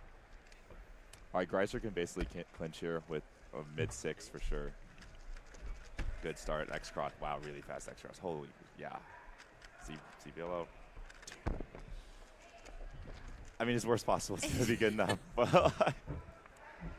Ooh, worst. Okay, worst possible. If he gets his worst solve, it's a coin flip to make it. But yeah, this is the exact reason why every single 100 counts, even in your bad solves. Yeah. And this is why on that last solve, sitting back and still clutching it out was important for him. Yeah. What? Oh, so good. I think that Greiser did a really good job kind of having that first negative reaction and coming back. But also there's a little bit of a difference even there's another level of you don't even if something bad happens and you know it, but you just no reaction whatsoever. Yeah. Because that would be the difference of Luke having a worst case 6-6-9 versus a 6-4-9 right now. Totally. Okay, Timon is basically, Timon, he's counting a 5-0-5-1. He can count an 8 and make it, so he's basically safe. We got Max and Dylan. Dylan is up against the wall now. All right, Maddie, we have an update 6-5-9, 5-7-3, 6-2-6. In a great spot. One more good solve will clinch that for him. Hopefully we'll get that on stream, but Max is going to clinch his final seed with anything reasonable here. And then Dylan Miller's on deck with one of the biggest solves of his career. 8 seconds. 12 seconds.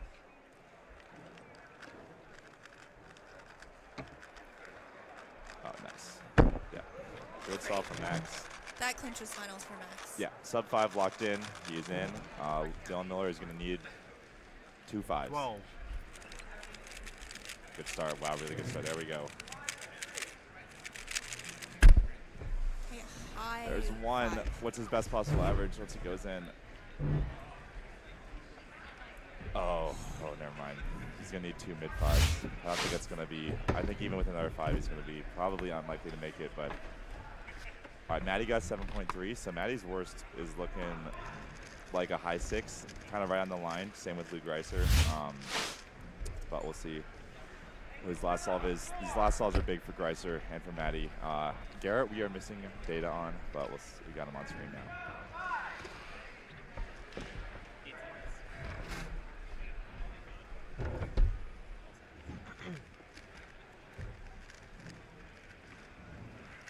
CBLO. Yeah. Really long CBLO. And he executed it well, I think. It just looks like terrible It was just case. a lot of moves, yeah. All right. I don't know how much math Greiser has done to realize that, like, he doesn't need this solve, maybe, but. It is, I think, going to be slower going into final, like the 16 cutoff. All right, he should be safe here with a good execution. Great. There we go. I mean, he does the little, like, shrug. That's what I wanted. That's what I wanted. Oh Timon's so good. Is that his? Okay, Timon's worst case is 5.2, 5.19. And shaking his head at that. Yeah, once you're when you're 3 solves in and you have 2 counting 5 flats, the goal is now you're 99.9% chance to make finals. The goal is now shifted to like, let's get something really good. Yeah. Let's be top seed, which he's still on pace to do. All right, Luke Garrett is doing well, 5-7, 6-4, 6-4. So well on pace. One more solve for him. We'll clinch it. Dylan is praying for a 5 and a lot of mistakes from the other competitors. Yeah. All right, we got Max. Max is already in. Worst case 5.9, but he can improve his seating by a little bit. He cannot catch Timon. I think Timon actually might have locked up first seed already. Wow, nice. All right. Some fist pumps for Max at the end of the average. Best possible average. Yeah. Always happy with that. 566. That was. Wasn't that Felix's? Like the ridiculous. It was 566 was his average record. A really, really fast one. Maybe I forgot. You would know it better than me. So. All right. We got Luke Garrett on PTZ1. He's going to clinch a finals appearance with a 5 for sure. And there it is. Yeah, A-Perm 5.3. He knows it. He's in. Luke Garrett is safe for the fans at home. We got Dylan. 12. All right, easy start. Unfortunate end for Dylan.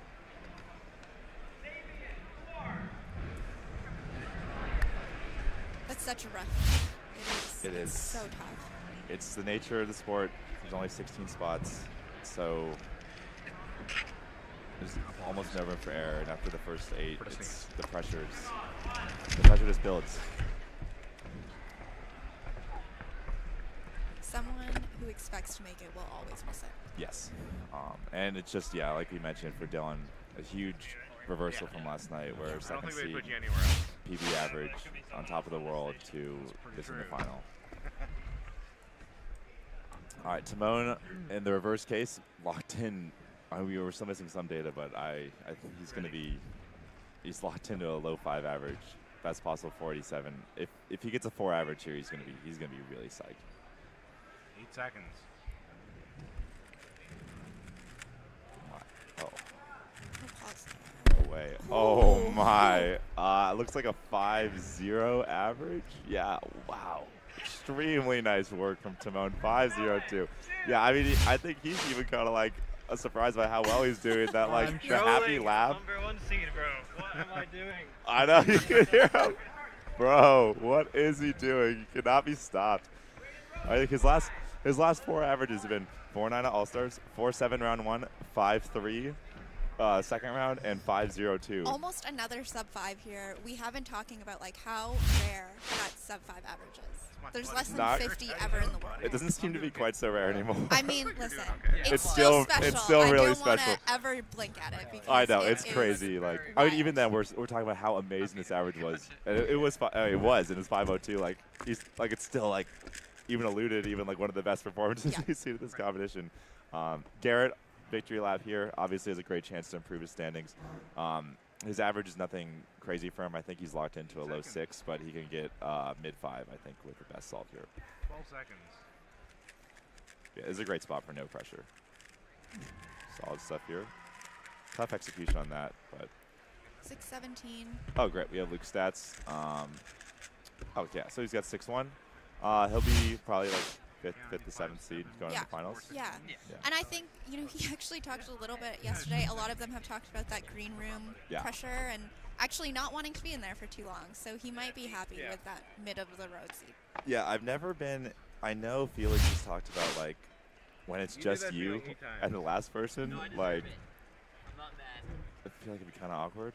Well, yeah, I mean, who was I can't remember who talked about it, but they were talking about last NAC.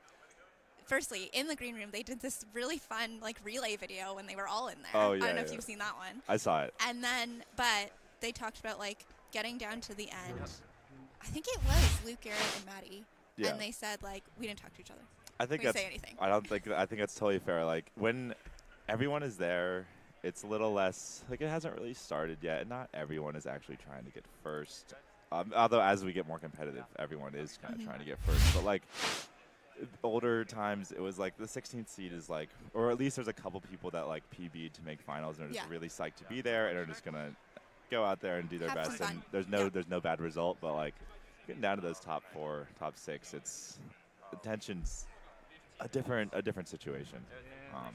And yeah, Luke Reiser's talked about this where everyone's friendly, but everyone's really competitive. I mean, that's why they're here. They all want to win, and so. Like what you're saying, I think it makes sense that they're just kind of like, hey. It's like you're like in like the room before like your gladiator match, and like you're like, oh, we're going out to like duke it out, and like. And no phones either. Like no phones, no like nothing. So you bring your timer. Are just your timer, your cube, warming up, because obviously we don't want them watching the stream or seeing results. No, seeing results, yeah. Yeah, listen, we're gonna have a fun one today because we'll get their live reactions like right after. Like, we'll tell them you're this place. I mean, sometimes like usually you have a spotter like you have a friend in the crowd. Like as soon as you finish your average, they'll tell you they'll mouth to you like what spot you're in. But sometimes it's hard and like they won't know for like a few seconds after they finish the live standings. So, all right, we will await the final results for. I'm sure. This semifinal that will lock in our finals. I know the data team is hard at work. Shout out to our data team. They will get that in for us, and we will get you updated as soon as we know those final standings from the semifinals. And we're going straight into another 2x2 fast-paced semifinal. Very fast-paced. I think to summarize what we know from 3x3, Timon first seed, 5.02 for sure.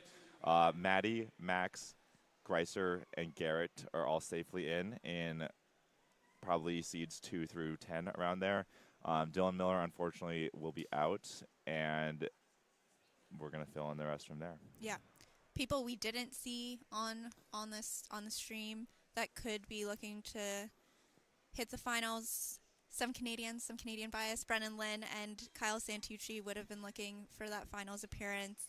Caleb Chen, an up-and-coming 13-year-old. Yeah, I looked at his profile. He started cubing like 3 years ago. Yeah, I was like, what is going on? 2022? Yeah, 2022 okay, ID. First competition 2 years ago is wild. Yeah, and first competition, like at the last NAC, he either would have just started competing or wasn't competing yet. Yeah. And now here we are in North American Championship. 2 years later, he's looking for a finals Looking appearance. for a final spot. Max Shaw also looking to repeat his first round average of his 5.7. So we will.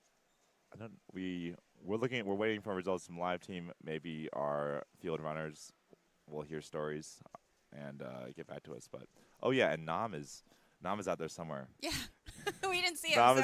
Nam is out there in the wind. He did his solves. Nam is really. like smooth. I feel like he does well in these semifinal spots. Like his entire style is very subdued and relaxed, and like I feel like I don't worry about him like making a final. Yeah. Like maybe it's uncertain how he's gonna do in the final, but I think he's very okay. Zain Kanani's on for 2x2 semifinals. Obviously top seed where you are. Great start. We love the sub. That yeah. I mean, you're never mad about a sub 1 in your semifinal. All right, so 16th or 20th. It's actually 20th seed for 2x2, 1.86. Let's pull up round 1 as well because we want a couple data in round 1. It was 1.81. So sub 2 yeah. for sure. Sub 2 for sure. Yeah, I think we can safely say if you're over 2, you're out. I think to be really safe, we want under 1.7, and between 1.7 and 1.9 and 2.0. 1.9 is probably also out, but between 1.7 and 1.9 is probably going to be the cutoff. All right, so we're watching. Yeah. This is Joaquin from Mexico. Little fist pump there. Happy with a 1.6 start. Interesting. I think and that's just kind of indicating a little nerves because 1.6 is, while good, is not. It's not. I used a 1.46 average from the previous round, and 1.6 is going to be on the line. This is Curtis Chai, who was the first seed coming into the semifinals. He beat Zain by 0.01. Obviously not the greatest start. Interesting that seeds 1 and 3 got 1.6 and 1.7, and Zain got a 0.9. Yeah. Zain is no stranger to this pressure. He performs on big stages. We saw him at the last NAC break world records on this stage. Yes. 8 seconds. I'm sure right now, though, the first priority is just get 4 stalls that are under 1.5. That was not that one. I think he, based on what I saw, he did like a full T perm, which indicates I think he missed he didn't have the one look. Yeah, he planned it incorrectly. Yeah. But like you see right there, 2.2, he can actually count that. Yeah. Like that's why it's really important, especially in these semifinals, when you are a little bit ahead of the curve, is that you power through the bad stalls because you don't know what's going to count. I mean, he can get 0.9, 0.9, 0.9, and 2.2, and he'll be safe. Yeah. That was Michael Nielsen. 1.4, good start. Oh yeah, we got Joaquin here, right on pace for finals, but 8 nothing seconds. good or bad yet. Nice. 0.4. Trending in the right direction. It's kind of crazy how terrible speed sex is. Oh, we got Curtis up for seed. Yeah. 8 seconds. Oh, thanks, Calvin. Ooh. Also definitely, that was clearly not a one-look solution. Seems like maybe the second scramble is a little bit tougher to find that one look. We've seen two twos on the second scramble. Yeah, both some people who we expect to be able to do this blindfolded just as fast as they could do it with their eyes open. Yeah. All right, Zane's still in a spot where he doesn't have, like, theoretically he could get a DNF and still make it, but that 2.2 is not, this is a long inspection too. Wow. Over inspection penalty. It was over inspection? Really? Okay, we can probably also check the video later or something. But yeah, you can try it. Yeah, over inspection penalty for Zain is called in the field for a +2. I don't know exactly how video review works for a situation like that, but 3.53 for now. I'm sure he will be appealing that to the video later, but we'll move on for now. The inspection time in 2x2 is so critical because they're looking for that one look solution, so it can take longer. Yeah, especially someone like Zain who's looking not just for the one look solution, the best optimal one look solution.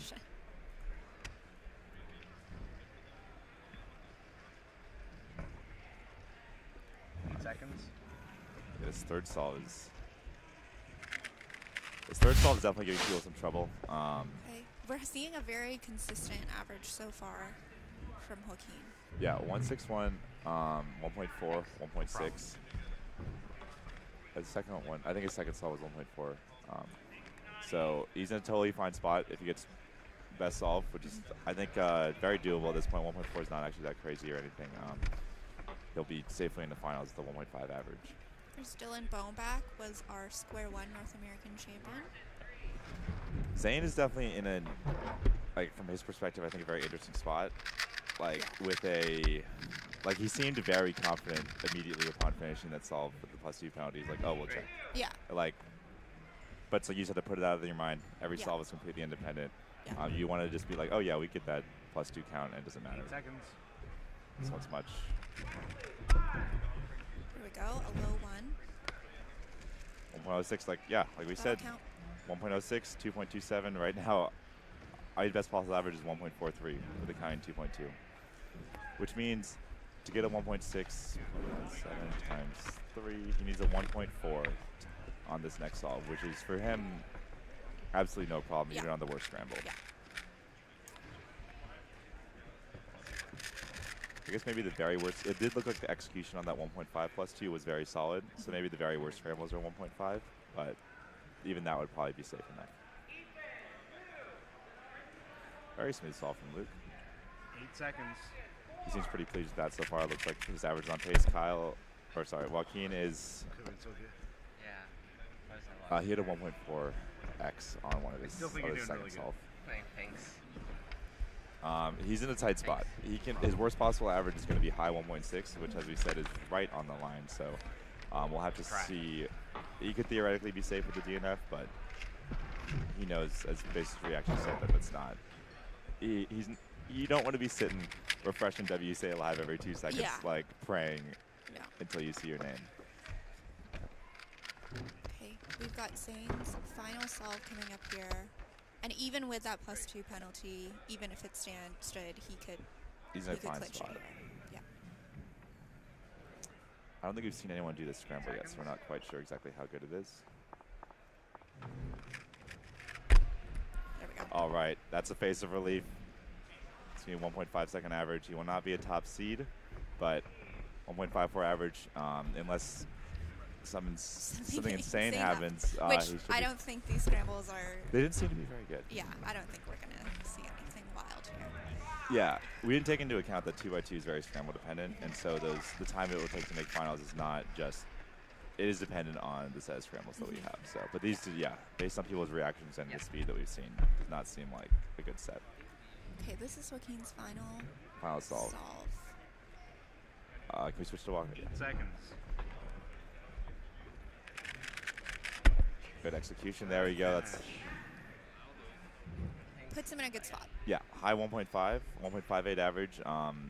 Yeah, just as what we're seeing. Looks to be not the greatest scramble set. A little slower round. We should be safe with that, but we will obviously have to see as the results come on WCA Live. No problem. And we have Garrett with what is likely his 4th or 5th solve. He was pretty happy with a 1.4 on the last one, which indicates his average is going well. Definitely on pace to final. Yeah. He's looking to climb into the finals. He was the 24th seed in the second round. So, and this is something. I mean, Luke Garrett's an all-rounder, so I think in a lot of events he's looking to be in the finals. This is a big day for him because he's like the small event all-rounder. So like Sunday afternoon, like he doesn't really his Friday night's not too busy. Yeah. But his Sunday afternoon is extremely busy.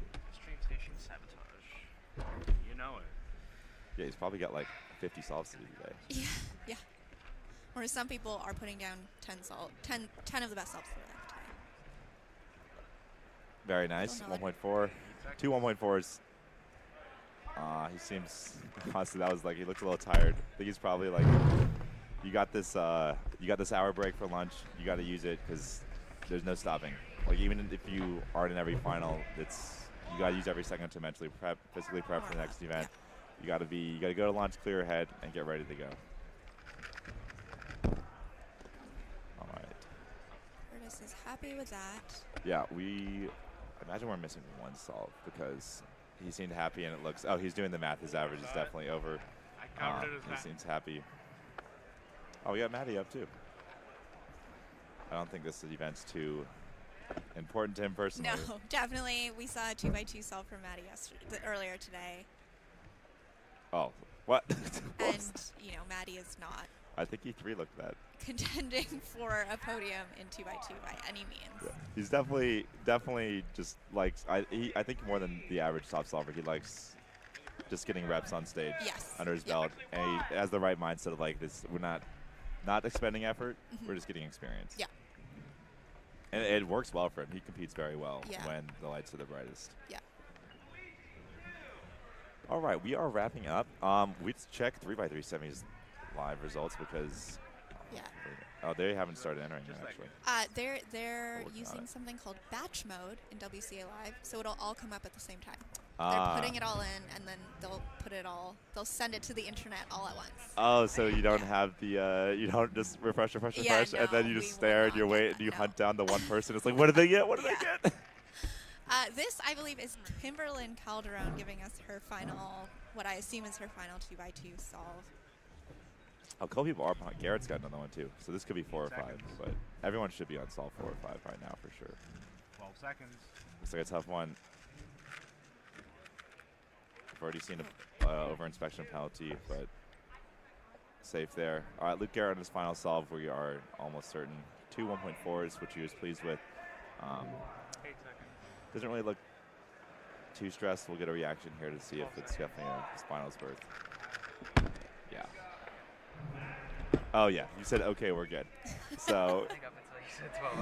Shout out to the mic that we have on the station. They Yeah. give us a lot of information. It is really nice, like, because sometimes even just a few seconds after, a lot of these pro cubers, you know, they have their professional sheen on, but like that instant reaction is a little more authentic. Yeah. Just they're not just like 2 seconds out of the solve, being like, what do I say to the microphone sitting above my head?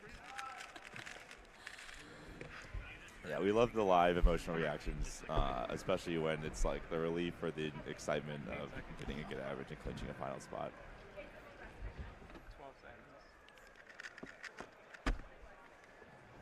12 seconds.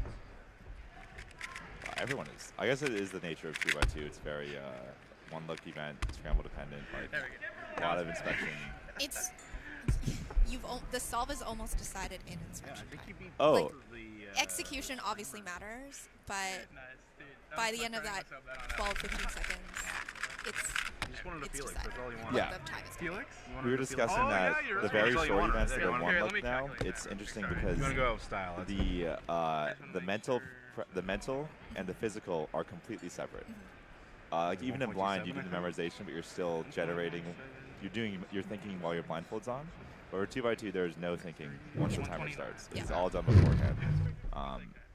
It's like one of the unique events for 2x2 and Skewb. Skewb, yeah. Pyraminx is getting there too. Yeah. Is it not actually? I think it's It's one look every time. Yeah. The best of the best are one looking Pyraminx. Yeah, there's a little bit of I think 2x2 is the one that's the most common to be like more people can one look at every single time, but the other events at the super top level are as well. So it looks like we have wrapped up the morning events. We will await those results to go in. Yeah, as soon as these are the most hotly anticipated results of the day. As soon as 3x3 and 2x2 results are online, we will be getting. We'll have them on stream. They're not all in yet. They're not all in yet. Okay, so they're not all in yet. Oh, okay. Notable names though: Max Shaw, 727. He's going to be out. Chris Sun is currently first with a 653. Obviously, will not stay there. But Zayn Kanani is 768. He's going to be eliminated. Those are the most notable. Jerry Yao, Brian Johnson. Brian Johnson's 678. Jerry Yao's 729. Yeah. So. Well, those results up on screen as we get them. For now, we are going to take a short break, and we've got some interviews over the lunch break, so stay tuned. You don't want to go anywhere. Finals will be coming up so fast, so please make sure you stay. Yeah, we'll be streaming all through lunch with some variety content, so while we're taking a short break here, it will not be the lunch break we've taken in the past. No. It'll just be a couple minutes while we switch out to get some interviews going. Yeah. Do not go anywhere.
All right, hello everyone. We are currently at lunch on Championship Sunday here at Rubik's WCA North American Championships 2024. I'm joined with Chairman of Cubing USA, Kian Barry. It's an honor to have you on. I don't know about that, but thanks for having me.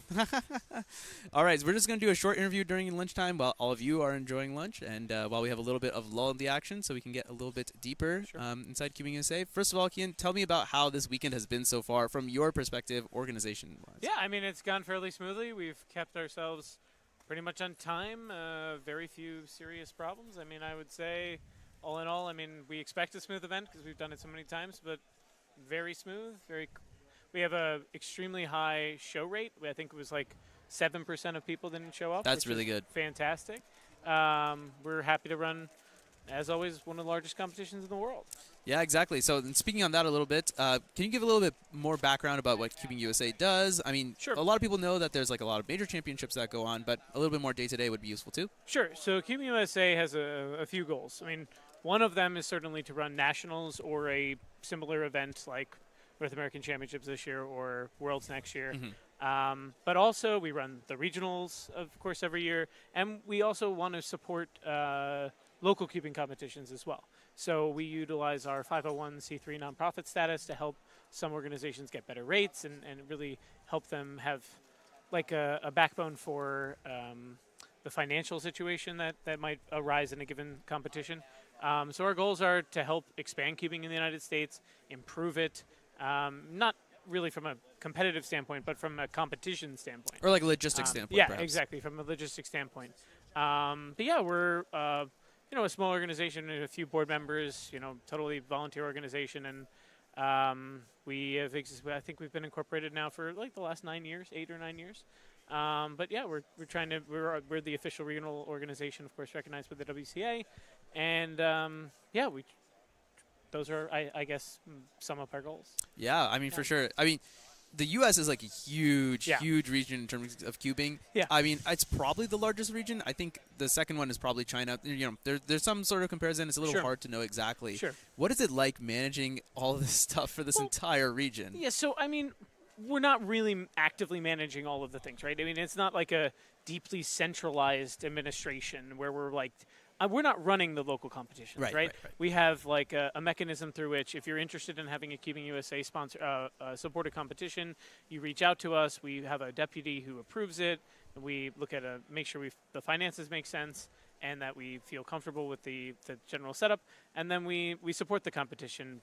But that's mostly a financial and like institutional support. It's not day-to-day support. So Cubing USA's role is not to micromanage the cubing community.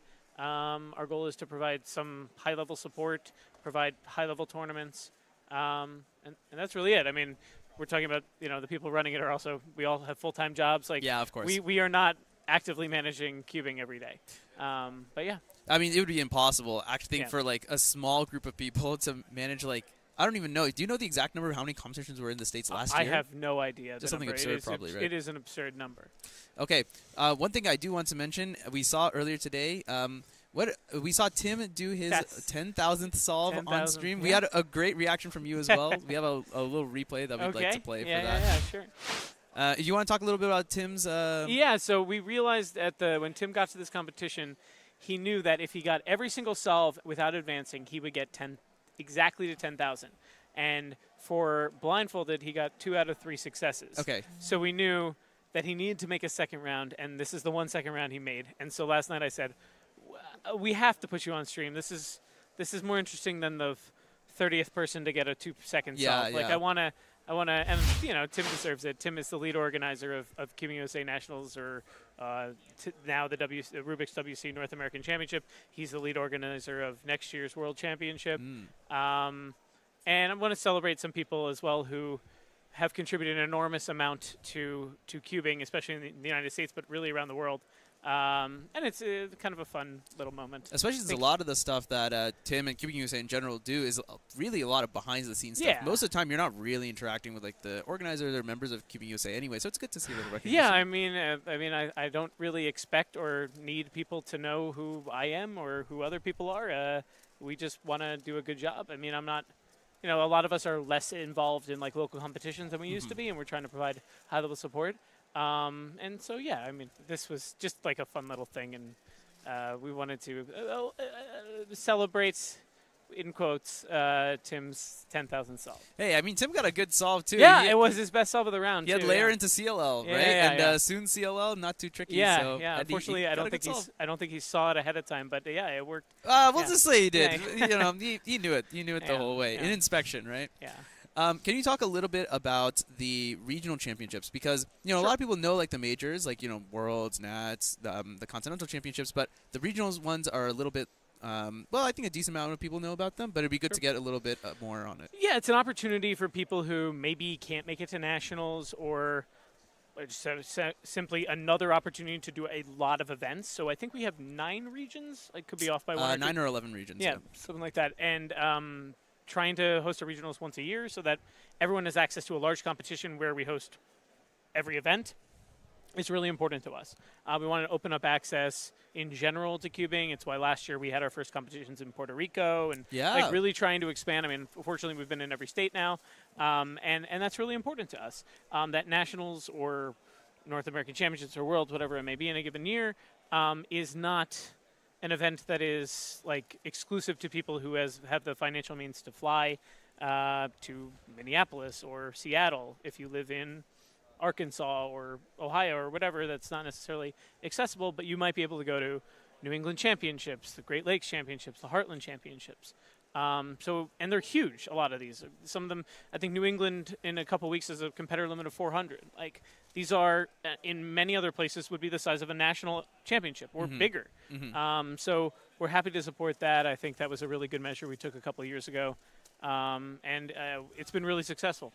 Yeah, as a delegate out west who is also involved in the organization of Western Championships, that's going to happen in 2 weeks' time. I know there's loads of competitors in the West who were not able to make it out to Minnesota. They're like, well, at least I have this to look forward to because, you know, we're going to provide a live stream for that. We're going to have head-to-head finals. It is going to be quite a bit of a showcase there. And I think it's a great opportunity for the local community to kind of be able to showcase themselves, even if it isn't necessarily at, like, this grand stage. Yeah, absolutely.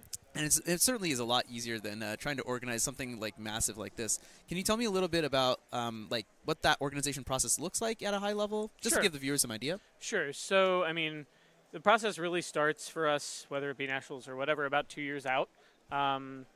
We file RFPs, requests for proposals, from convention centers. I mean, now we're in convention centers. Used to be hotels. The expansion of cubing has made it such that that's not an option anymore. But, you know, like we've already attempted to reach out to some places for 2026. Okay. So it begins with that process, and then we kind of evaluate, okay, which ones are financially within our budget, something that might be reasonable. We've already eliminated cities that we feel like are too inaccessible to make it reasonable for, you know, people to fly into. I mean, it should be within an hour or so of like a major airport or a major city. And we have, to some extent, we like the idea of moving it around the country. It is not a firm rule. Like, if we don't have another option, obviously, we will be where we have to be. But, yeah, and then once we really get through that, we sign contracts, then, I mean, we have meetings every 2 weeks for about a year. We have every meetings about just for North American Championships, for example. We had meetings for every 2 weeks for the last year. And in between, you know, we're delegating tasks. Tim is generally in charge of, you know, scheduling and the staff assignments that are so complex. Extreme. You know, he's fortunately, I think he's automated some of it or some amount of it. You know, different people will be working with a venue. I tend to work with sponsors. But, you know, you kind of break it up in a given year.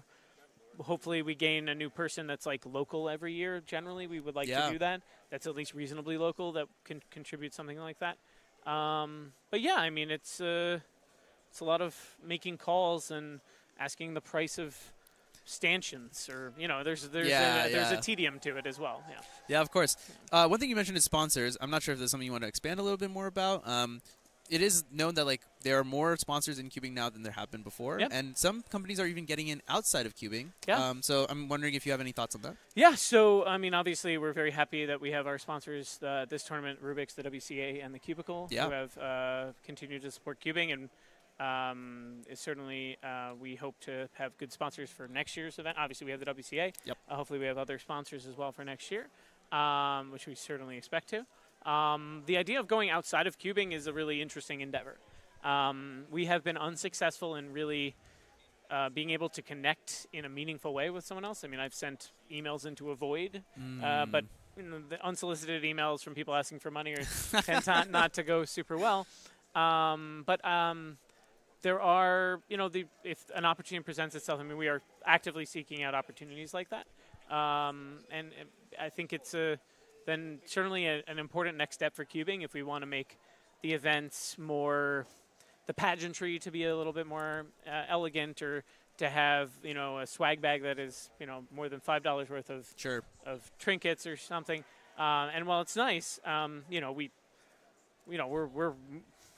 we're running on the money that we have, and a sponsorship would like that could really change the competitor experience, which we've tried to emphasize a lot more in the last couple of years. But I realize I think it's probably the places in which we can grow the most, because I think the competition, we're pretty comfortable with it kind of going smoothly every year now.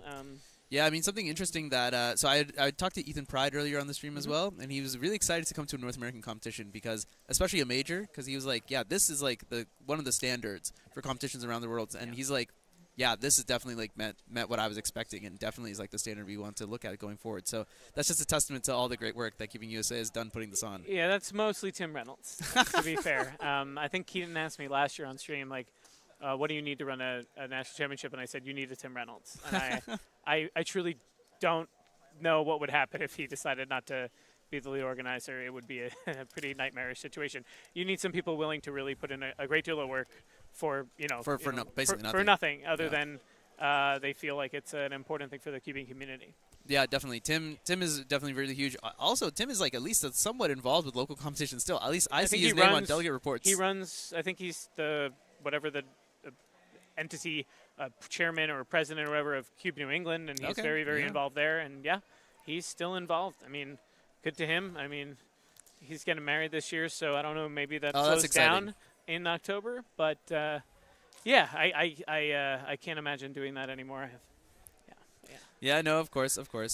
Okay, let's talk a little bit about going into next year, because that's the big deal. We're going to have Worlds back in the United States after 12 years. Yeah. How did Cubing USA kind of feel putting that bid in? And then tell me a little bit about what your Worlds expectations are. So, So we put in a bid for 2023 as well. We felt that it was time, and we were ready to be able to host a major championship again. We, and a number of us are still here, remarkably, from the 2013 World Championship, which was, I feel like, the best run competition we've ever had. Okay. It was spectacular. We were never behind. It was smooth. It was fantastic memories of that event in 2013. And, we want to contribute. We think that we run a really good competition, and we don't think that there's an entity that will do a better job than us. And so we submitted for 2023. We were disappointed to not get the bid in Chicago, so we had a meeting with the board about like what they wanted, and then we talked to them later on as well when the next bid was coming, and we felt really good about the Seattle bid. And if we didn't have a good location, we would not have bid for Worlds, but we wanted to host this. We think that we can put on a really good show, and there are some things that we think are needed in the World Championship, which is expansion of access. We think that it's the fact that, for example, last time it fills up in a day or an hour. We don't want that. So we're instituting a different registration system as well, where we're doing something that I think that they've been using in Poland for quite some time, this phase registration system. And the goal is to make sure that we're not excluding people simply, A, because they weren't on the website within an hour, and B, like, it's a world championship. We think it's important that we have people who can win the world championship. But it is going to be done in phases. It's it was really, we thought about all this before that was part of our proposal, was the phase championship. So there were certain things that we thought we could bring to it, and now we're tasked with it. As soon as this competition pretty much ends, it's time to start planning for Worlds. I mean, we've already been planning for Worlds. We've been having meetings once a month about Worlds for the last year, but we're going to ramp it up, obviously. Yeah, we're excited. It's July. I think it's July 4th weekend. Yeah, which is going to be really, really exciting. Yeah. And I know that there's already conversations about, you know, like trying to get like other things involved as well, like maybe. Well, I'm not going to leak it anyway. Okay. There are other exciting things in the works as well. It seems. One thing I did want to ask you're actually the perfect interviewee because I was going to talk about the qualification system next. What kind of feedback have you all received about the qualification system? So I think people are not super aware of it yet, to be honest. Okay, yeah, I mean, this is a good place to explain it. Yeah, so basically the way it's going to work is there are 4 phases listed on the website. So if you qualify for anything in phase 1, you can register during the first phase. So we'll have, I think we're going to do something like, I'm not certain that the time is exactly, but say 2 weeks on for the first phase, you register. And if you're registered for anything, you register for that one event, but that doesn't end there. And then we'll open up phase 2 we'll take a week off, then we'll open up phase 2, and then if you're registrable, you meet a qualification standard for any of those, you'll go into that. Same, so on and so forth for 3 and 4. However, once competition registration closes, we fully expect we will fill up, even at 2,000 competitors. Once that closes, then if you are in, you can register for anything through which you are qualified through phase 4. Right. So it's a little bit complicated to explain in words, but essentially look at your phases. If you want to try and qualify for a particular phase, find a couple events that is a reasonable option for you. There is this balance between access for everyone and access for top competitors, and we want to try and provide both of them, which is why also there's 2,000 competitors. Yeah. We are not. I would be absolutely floored if we were not getting to phase 2, and I think we'll probably go beyond that as well. Oh yeah, I think it's very, very unlikely. It's basically impossible for us to fill in phase 1. Yeah, so. and I'm sure you all did the numbers on this as well. So, and yeah, that based on like projections that other people have run as well, that also seems to be the case. I think we'll be in 3 or 4 for sure. Yeah, so there are 2 threads. One of the threads I want to pull on here is I think it's really interesting actually doing this because now like there are like clear marks. It's like it sets a goal for everyone. Yep. Like because I'm a phase 2 competitor. And I'm like, okay, well, I think I can probably get in, but if I really want to get a good chance of making it into Worlds, because everyone and their mother wants to go to Worlds, right? Sure. So, if I really want to guarantee that I have a chance, okay, well, here's a couple of things I need to try and qualify for. And now I have a clear-cut goal. I'm like, okay, I'm going to go for this. I think something that's also going to be really interesting is based on that, I'm sure we're going to see some competitors who aren't just going to make that qualification, but then really push and try and like become competitive. So I think we're going to see a really, really exciting World. Yeah, we wanted to make it like extremely transparent as early as possible. So, I mean, those times are already on the website. Yeah. You can see right now what it's going to be. You have time. Yeah, exactly. Prepare.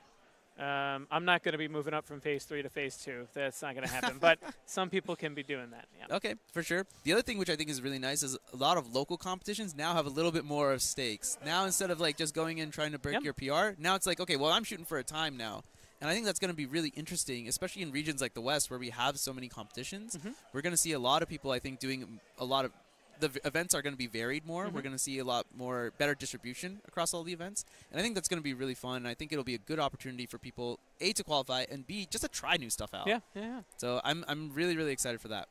One thing I also want to ask about is this kind of accessibility versus competitiveness aspect, not just for Worlds, but kind of in the future. Where do you think that is going to go for cubing? It's a really open and interesting question. I mean, we have the means to have a lot of competitors. I mean, and for like a nationals, I think we can be reasonably non-restrictive about events. Worlds is a little bit different. We're a little uncertain about that. So your question of like, what does that look like? I don't know what the future looks like for that. I don't know exactly where the WCA board wants those things to go. I don't know if there will be policy that will dictate that. Yeah, it's a very interesting thing. Like, to what extent is this a convention of and meeting of cubers versus a competition of the best cubers in the world? And it is some amalgam of both, and what you do with it is, well, kind of a choice, obviously. Yeah, I mean, I don't really see us as the policymakers for that. I think it's probably the WCA's call. But while we're in charge of Worlds, and we are not going to be doing Worlds for a while after that, I mean, we'll see where it goes. Yeah, I think it's certainly very interesting. We saw an interesting format competition happen earlier this week as well with All-Stars. Yeah. Kind of want to get your thoughts on that. I don't know how much Keeping USA was involved in that, and what kind of involvement does Keeping USA want to have with events like that in the future? Yeah, so we were reached out to by some local organizers, and they had this idea to do this like All-Star event.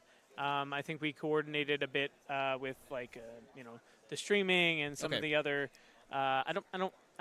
It might have been a Keeping USA supported competition. I'm not positive actually, but we had some relationship with it. We worked through it. We thought this was a good idea. It's different, right? You have a great deal of solves for a very select number of people. It is like essentially like an invitational almost. I mean, without technically being that. It's interesting because it's like curbing the general trend of just larger and larger competitions. And maybe there's a bifurcation at some point between those kind of like elite events and then more like open events for everybody. Mm-hmm. Maybe this is a reasonable mechanism to do that. Maybe I mean, there's a lot of variables.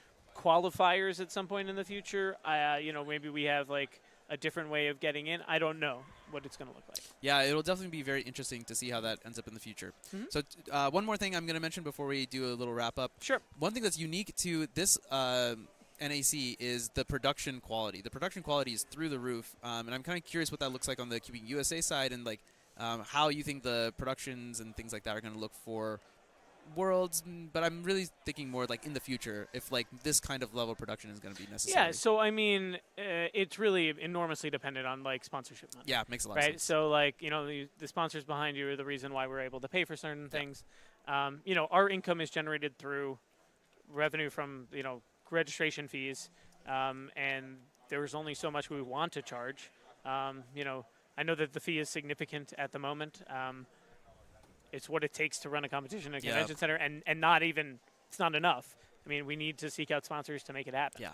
So, it looks like we're trending in a good way towards greater and greater sponsorship deals and maybe access to more non-Cube sponsors as well. Yeah. Which will provide more production value.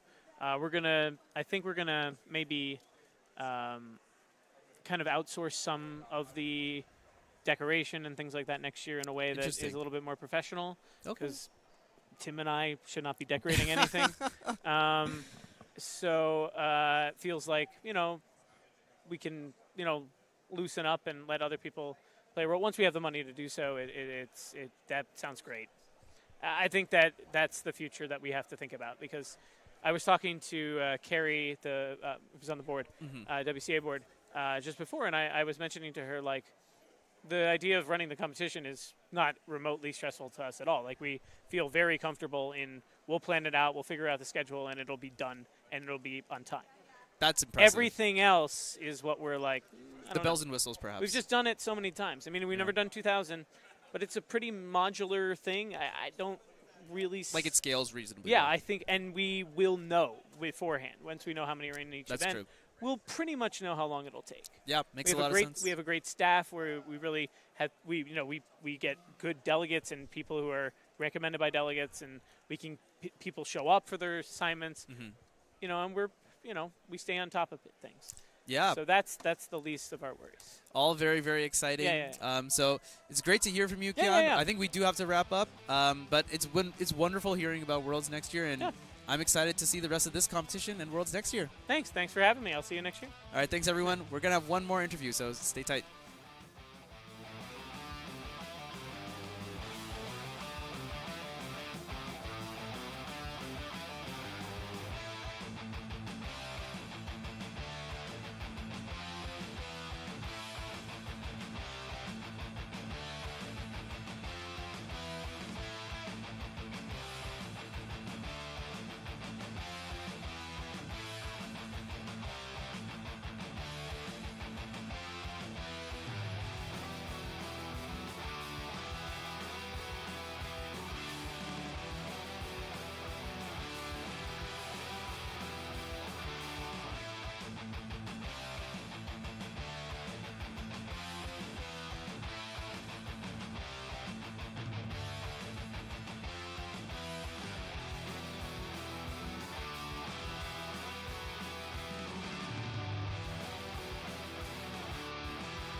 All right, we are here back at Rubik's WCA North American Championship. We're here with Phil Yu, CEO of The Cubicle.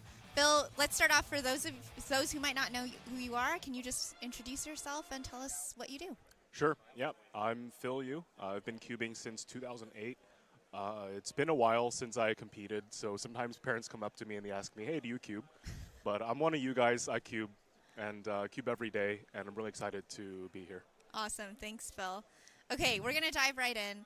The Cubicle, on your website, it says you are recognized as a major innovator in the cubing space. So I would love to know, what's been your favorite innovation, and what's been, do you think, the most impactful? And I'm asking that at the same time because I'm curious if it's the same.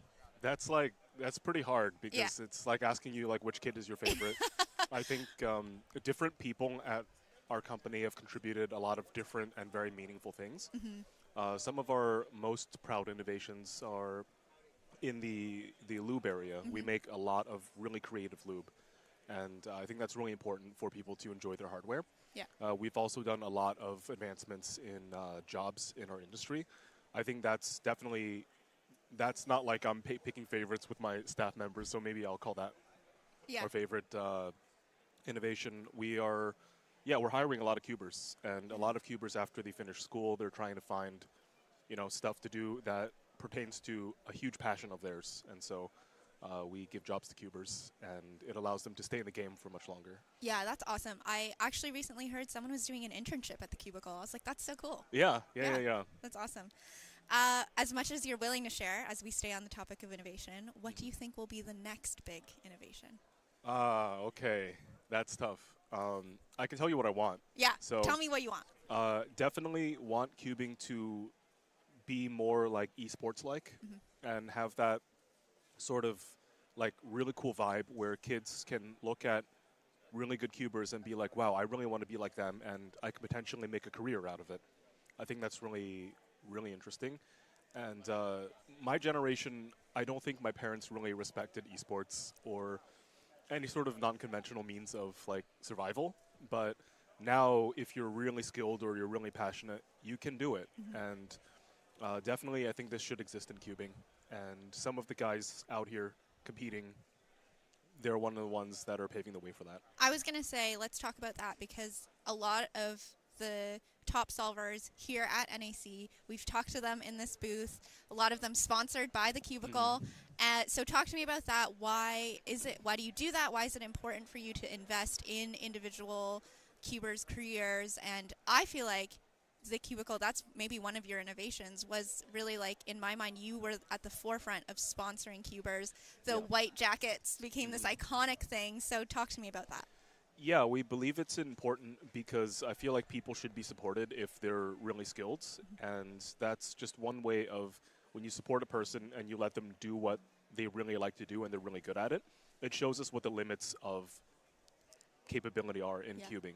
If everyone quit like me, 2 years into competing, you will never find out just how good people can get. And I still think we're kind of scratching the surface. People have shown that they are extremely good with the right support. Yeah. We'll need to find that next ZB, or I call it ZB, ZB solver that's going to push the limits of ZB. There are 6-year-olds that do ZB now. Everyone's doing ZB. I met two guys today. They were like, yeah, I do ZB. Yeah. And I'm just I look like a complete fool. But you were a pioneer. You need to own that. On the topic of sponsorship, you guys are a sponsor here at NAC. You have been a sponsor of U.S. Nationals forever. Why is that important to you as a company? So it's really important for multiple reasons. I think competitions like this are just overall a really amazing experience for just about anyone. You don't have to be competitive for, after a specific thing, but it's just really good to provide a really wholesome, well-rounded experience for people. And as a business, it's great to connect with customers and, oh, hey, vending booth. There they are, yeah. Shout outs to Ro and Jeff, two great individuals that work at the Cubicle. But Yeah, it's just great to give people a wonderful experience and really good to support genuine talent. And I mean, we're an American company. This is North American Championships and U.S. Nationals, so we're really proud to be here. Yeah. Well, and it's awesome. Like, you guys are a staple in this community, and so the way that you guys invest in it is, I know, Cubers across the country and around the world really value the way that you value our community. So, yeah, awesome stuff. Okay, I want to talk about, firstly, content, promoting your products, all of that stuff. The Cubicle, I have to say, is like one of my favorite channels on YouTube. Thank you so much. It's like an awesome space. And my favorite thing is sometimes you'll even just be on your YouTube channel and straight up be like, don't buy this cube. Or whatever it is. But it's so authentic, it's so real. And content, like quality content, is not always something that companies like prioritize, but you guys do. Why? Well, our overall objective as a company is to be a cuber. So cubers socialize with other cubers, they go to competitions, they make content, and they are not encouraged to lie to consumers or exaggerate to try to make sales. Yeah. So, you know, if I just think about what I would do if I didn't have a company, and that is maybe if the cube is bad, just make a bad review and just warn people that I care about not to get the product. And if it's good, I can then in turn say, hey, I really believe in this thing. Yeah. So if that's what a normal cuber does, that's what we're going to do. Yeah. And I think it's really important to just be reliable and consistent with how you view hardware and how you review stuff. Yeah. Yeah. For those just joining us, we are here with Phil Yu, CEO of The Cubicle. We're just about to get set for our final rounds of this competition. It is the most exciting day of the year, can I say, and sometimes in cubing. Yeah. And so, Phil, do you have any major predictions, people you're watching closely this afternoon? Yeah, I predict Max Park will run off with a lot of my money. I'm just kidding. That is 100. He already has. Yeah, he already has. He does this every year. Yeah. But yeah, I'm just I'm really hoping for people to just try their best and not be too disappointed. Yeah. Like, I've been watching the stream like all the day, and like you get that iconic head shake after you, like dude drops like a 6, and he's just like. Yeah. You know, I'm hoping that people can just like take it in and have fun Yeah. during the finals and just be proud of themselves for making it. Yeah. And yeah, as long as there's good vibes and people having fun and not head shaking too much, I think I'm gonna have a good time. Yeah. And as far as predictions go, I think Timon is really consistent. He's like really locked in, but he's not American or North American. Yeah. So North American champion, it's gonna be tough because everyone's kind of like handling the pressure differently. Don't want to jinx it, but I think Max has been pretty consistent. Yeah. So if I had to bet, maybe I'd put my money on him. He's a world champion. Yeah, but he is. I think we're at a stage where everyone is just so good, and the average of 5 format is so brisk that you really need to just handle your stuff and, you know, cope with the pressure the best. Absolutely. Definitely a lot of Team Cubicle solvers going to be on that final stage, and we will be watching them closely for sure. You're right. Max Park is hard to bet on and bet against. Yeah. So definitely a good pick. Okay, give us any updates on the Cubicle. What should people be looking out for? Where should people be finding you? How should they be following along? We've got, by the way, we got like a little teaser from Thompson already that was like, oh yeah, you know, keep your eyes peeled. So now I'm like, what is it? I'm locked in, as the kids say, to what's coming next from the Cubicle. Right. So we're always doing a lot of stuff. And the product Thompson was talking about is a Cubicle exclusive that I think we'll release in the fall.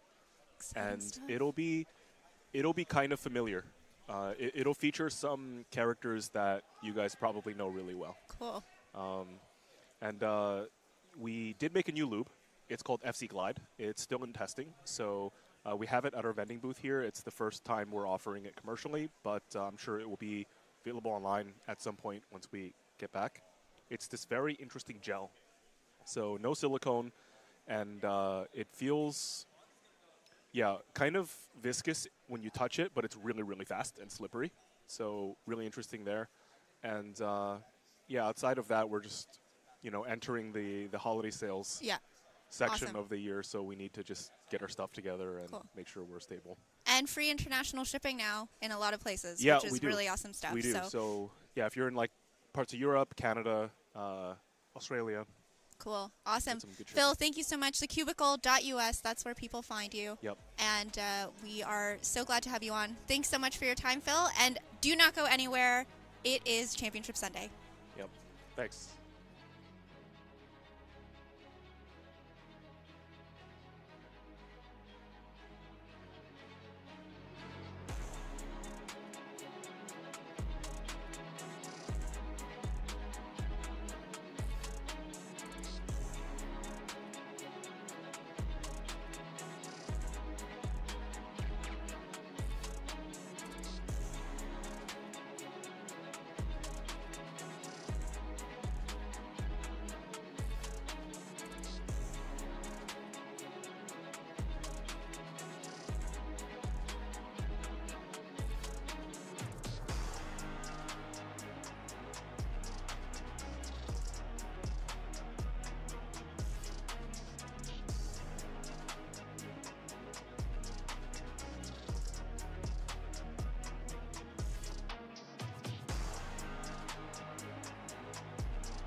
All right, everybody, welcome to the first final of Sunday North American Championships 2024. We have clock finals. I am Zach Reidel here, joined with Stanley Chappell. Hello, hello. Stanley, amazing work today and over the weekend. I wanted to talk with you about clock, as you sounded very knowledgeable as we were talking earlier. What are the method that a lot of these competitors are going to be using is 7-simul. Yes. And you gave me a lot of interesting details. Can you talk about how the method was maybe discovered? So the way 7-simul works is it was discovered last year and fully fleshed out then. What happened was essentially people have known for a long time that a clock can be represented as a system of simultaneous linear equations. And to solve a clock is essentially to find a solution to the system. And what people did is by representing it as a matrix and finding a closed-form solution with different pin sets, people found this really, really optimized pin set that enabled these like perfect transitions, 7 simultaneous moves, and that's 7-simul. That is very interesting to know. I did not know. I used the method myself, but I didn't even know how complex it was. So right now we're calling up all of our finalists for clock finals. I wanted to ask you about 4x4 and 5x5 blindfolded. You did very well in both. You maybe want to talk about, share your results? Sure. So let's start with 5 blind since that's what happened first. So 5 blind it's in a bit of an interesting spot because the way the landscape looks at the top level is there's kind of me in my own island and then a big like 2nd through 5th cluster who are all fighting. And so what I did was I went at a pace where I knew I could guarantee a success essentially on first solve. Got a 252, which is better than the PR of every other competitor, although it's close to 50 seconds slower than mine. But it gets the job done, and then I just go fast on the next 2 and hope I can do something better. Yeah, that's pretty good. And then 4x4 blindfolded also this morning. Yeah. If you maybe wanted to talk about your results there. So 4 blinds this morning started kind of rough. I started with a 133, which is not very good if you know me. It had a pretty massive pause. I was going to say, I did notice like a 30-second memo pause after starting execution. Yes. So I was kind of feeling a little sick this morning. I was pretty dehydrated during the round, and I think that affected my ability to think and remember my memo. But that being said, you know, it's the kind of time where you know it's going to podium. You just don't know how good it's going to be on said podium. Yeah. And going into the last solve, I just told myself, this isn't winning. You need to do better. And we need to guarantee it right now. And you did win by a pretty narrow margin there. Yeah. Fraction of a second, About I believe? half a second, yeah. Very, very impressive solving overall. Thank you did tell me something pretty cool that you're maybe offering for 4x4 blindfolded. So, I have been, this might be noticeable from my results today, but I would call myself a little bit washed right now. And I don't think that should ever happen going into a championship. So I think we need a little bit of competition at the top level. And to help bolster said competition, what I'm doing is I'm going to be offering a total of $1,000 to the next 3 people who get official sub 1s in 4 blind. Let's get some people who are at my level and can motivate me to be in top shape for championships once again. That's pretty confident on your end, but the competitive nature there, that's pretty commendable. We are going to get started with clock finals. We had all of our competitors take a seat. Going over the list of some of the big names that we see here. We see Volodymyr inspecting now. Let's see. So a very nice scramble to start. Oh, looks like he... I did see a big cluster of edges there on the back. Yes. We're going to see Tommy Cherry quick cut here. Let's see what he can get. Oh, that's a good start. 294. It is solved for Tommy Cherry. Very quick start. Yeah, so that big cluster of edges on the back that you saw, 2 adjacent edges as well as a solved center adjacent to the edges. Means that solve only has 1 D move at most, which D moves being the slowest part of clock solving. Very nice to get to avoid those. Indeed. Going through other competitors, another 294 there. Oh, wow. Let me see. I can pull up WCA live on this side here just so that way we can see a bunch of our results. Some pretty quick times. 372. You unfortunately did not make clock finals. I did not. But how have you been doing? Did you have any good clock results at this competition? I was solving pretty consistently for the most part. It wasn't anything extraordinary nowadays because I'm still a dinosaur who flips. However, I was counting 5.0s and that's pretty pretty solid. good to hear. I know you did have the North American record at one point. So yes. And now that record has dropped drastically. Tremendously, yes. All right, so, yep, we are just waiting for some more solvers to receive their puzzle. We're going to see Tommy inspecting now. I believe that's a practice solve, though. Yes. So big names to watch out for. Tommy Cherry receiving his cube now. Current U.S. national champion in clock. Very high skill. World champion as well. Let's see anything on the scramble. We don't see any of those center edge pairings, so this is going to be a 2D move scramble, but... Ooh, little locky on some of those intuitive moves. A safety flip, timer still going. Ooh. Fixed 625 for Tommy Cherry. Nice little Mitchell Lane reference. Volodymyr on the blue stage here. I know he's an up-and-coming star. Indeed. Like to see what all he can get in his final. Safety flip on a 381. It's one of the most mind-blowing things about Volodymyr for me is that even with how fast he is, which is, you know, in and of itself quite amazing, how quickly he fixes his safety flip mistakes. Oh, absolutely. I as a simul solver myself and checking the back, I feel like I waste like the entire solve checking the back. Going over some of the high level or results we have so far, we have Jaden Lin with a 294, tying Tommy Cherry's 294. Dilshan Seduce 326. We're seeing Alessandro Diomampo 319 single. Eddie Arts here on the screen now, 396. Nice. He, at U.S. Nationals last year, he tied the 3rd place average, but Brendan Dunnigan, that we see currently projected 4th, he beat him out by single. Yes. So maybe looking for a little bit of a redemption arc here. Eddie, one of the more consistent solvers nowadays, tends to very rarely DNF compared to other solvers. We are seeing Volodymyr come up here for his 3rd solve. That is an unscrambled clock. A little bit of a celebration, maybe calming his nerves a bit. 288 for Brendan Dunnigan. Oh, wow. We are seeing there. Puzzle looks solved. That is insanely fast. That is a 346 counting for Brendan Dunnigan at worst. Fastest solve of the comp of the final so far. We are seeing a 335 there as well. Very impressive solving from all these solvers. Jaden Lin, a 605. Ooh.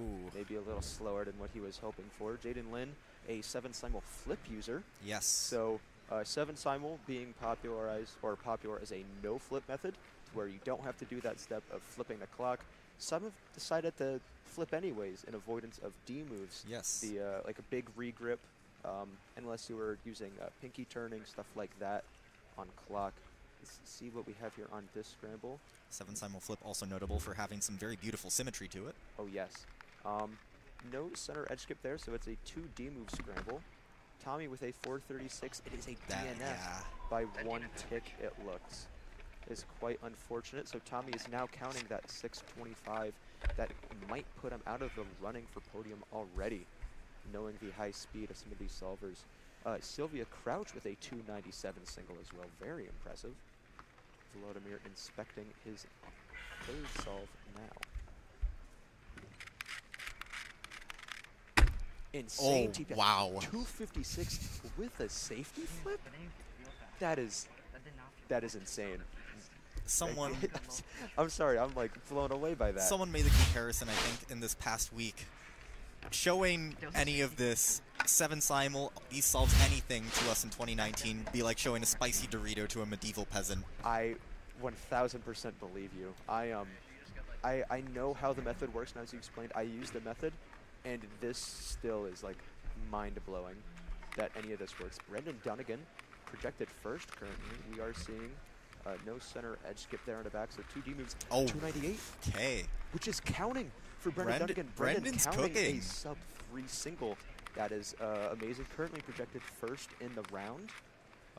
We are seeing some more solves. Dilshan Sidhu, 326, 347, quite impressive. Brendan also notably does not have a bad solve hanging over him as collateral at the moment. So he is going into his 4th solve, current favorite, 298 projected average. That is insane. Jaden Lin, 7-simul flip user here, 376. Very solid. It appears to be solved. So Jaden is going to now be counting at 376. A 294 single, maybe giving him some opportunities to count some fast times. Going to see Volodymyr here go up for his 4th solve. No center edge skip, but I do see 2 adjacent edges, so that'll be a nice little skip there. A little bit of a lockup on the intuitive move. Fixing quickly. 538. 538, which is not counting at the moment. We are seeing Tommy Cherry a 290 on the 4th scramble. Oh wow! That we did not capture. So but that he does, gives him a counting 2. So that is a counting 2, but also a counting 6. Yeah. So a little unfortunate, but maybe you can still squeeze out a good average. 456 there. We are seeing Eddie Artsy. Artsy. 281. That is a DNF though. Unfortunately. Unfortunate. So looking at that now, let's see. Eddie is counting a 396 now. Still very fast solving. Still in good contention. He's cruising, and that's what he does. Oh yeah, I see that. A little bit of choppy turning there. 412. And it is solved. Still quite impressive turning here. We have Brendan Dunnigan on stream. He is getting ready to inspect his cockle. Not currently, but we are going to get a camera on him soon. There you see Volodymyr fixing that safety flip there, making sure all pieces are solved. Here we see Brendan Dunnigan going up for his 4th solve. He has a counting 298 right now. Let's see if he can secure himself a good average here. Some hesitation. Safety flip. Timer still running. Ooh, 555. So that's fixed. That could be the worst solve in his average. Could be. So it definitely doesn't count yet. He's still in quite good contention. Yeah. Kyle Mead finished up his average 430. Very impressive. A counting 474 due to a DNF, but still relatively high up in the rankings there. Brendan Dunnigan currently with a best possible average of 311, the fastest best possible average, I believe, that we have at the moment. Volodymyr coming up here for solve 5. 305 with a safety flip. A safety flip, and it is solved. Volodymyr is going to cement himself. I don't know if we have the average track. The first solve is missing on WCA Live. It's very interesting seeing how a lot of these solvers are handling nerves here, because Clock is an event that has, with 7 Simul, seen a lot of very, very new solvers who have maybe not been at a high level in an event before coming into this final and getting their first chance to prove themselves. Especially with 7 Simul, we're seeing a lot of new faces. Tommy's unfortunately fumbling. That 567 is counting. I believe that takes him out of the podium conversation. But Unfortunate. Still, 495 average from Tommy with a counting 6 and 5 is quite impressive. As I would say, around, seeing if we have any other solves going on. You see Reblay fumbling there on that safety. Clock, you know, having 7 moves every time at worst, a lot of chances to get nervous there each turn. We do have some solves going on right now across the blue and red stage as people are still finishing up. That is a solved puzzle, so we will not be seeing an average there. Currently in the lead, we have Elijah Ackerman with a 411 average, 335 PR single. Alex Bohack into second with a 412 average. Kyle Mead, 430 right now with a 380 single. We have calculated Volodimir's average. It is a 403 average for Volodymyr. Currently first place in the final round with a counting 305, 381, and 522. Ooh. A 402 average with a counting low 5 is quite impressive. Indeed. But here we see Brendan Dunnigan getting ready for his last solve. He is definitely the favorite right now. High potential. His worst possible average is 4 flat. Oh, so wow. at the very least, we're going to see Brendan Dunnigan enter first place. Let's see if he can make that lead even larger. A lot of potential to improve from that, too. I don't know if anyone else has. I believe Brendan is guaranteed, actually, to be your North American champion. He has the fastest, worst possible average across all competitors. Let's see if he can maybe shoot for a PR average. Taking his time inspecting. That lucky skip in the back. Brendan Dunnigan. Oh, wow. It's wow. Brendan Dunnigan, absolutely insane average. Wait, is it solved? 320, North American record average from Brendan Dunnigan. He is your North American champion and average holder. I know in the first round he did DNF a 3.2 single, which cost him North American record, and now he's got it right here. He's got it. Absolutely amazing. Brendan maybe not realizing the weight of the average that he just got. Right.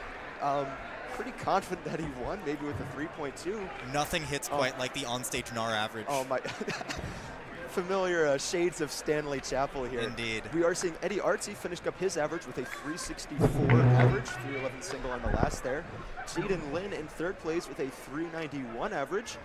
We are still seeing some averages finish up here, so nothing is final, but we are certain Brendan Dunnigan has won Clock at North American Championships 2024. It's true. Clement Tucker, 401 single. DNF, unfortunately. He did get his first sub-4 average earlier, so that's impressive. Another round of applause from the audience for Brendan.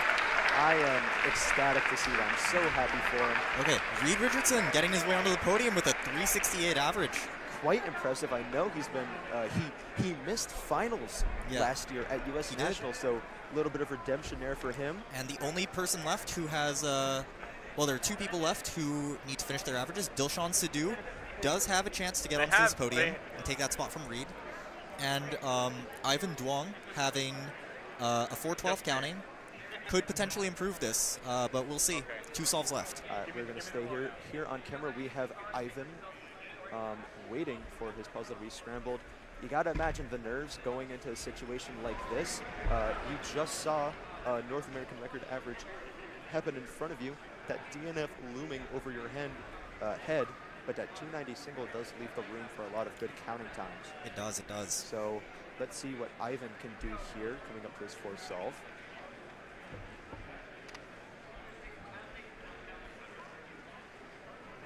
All right, Ivan inspecting here.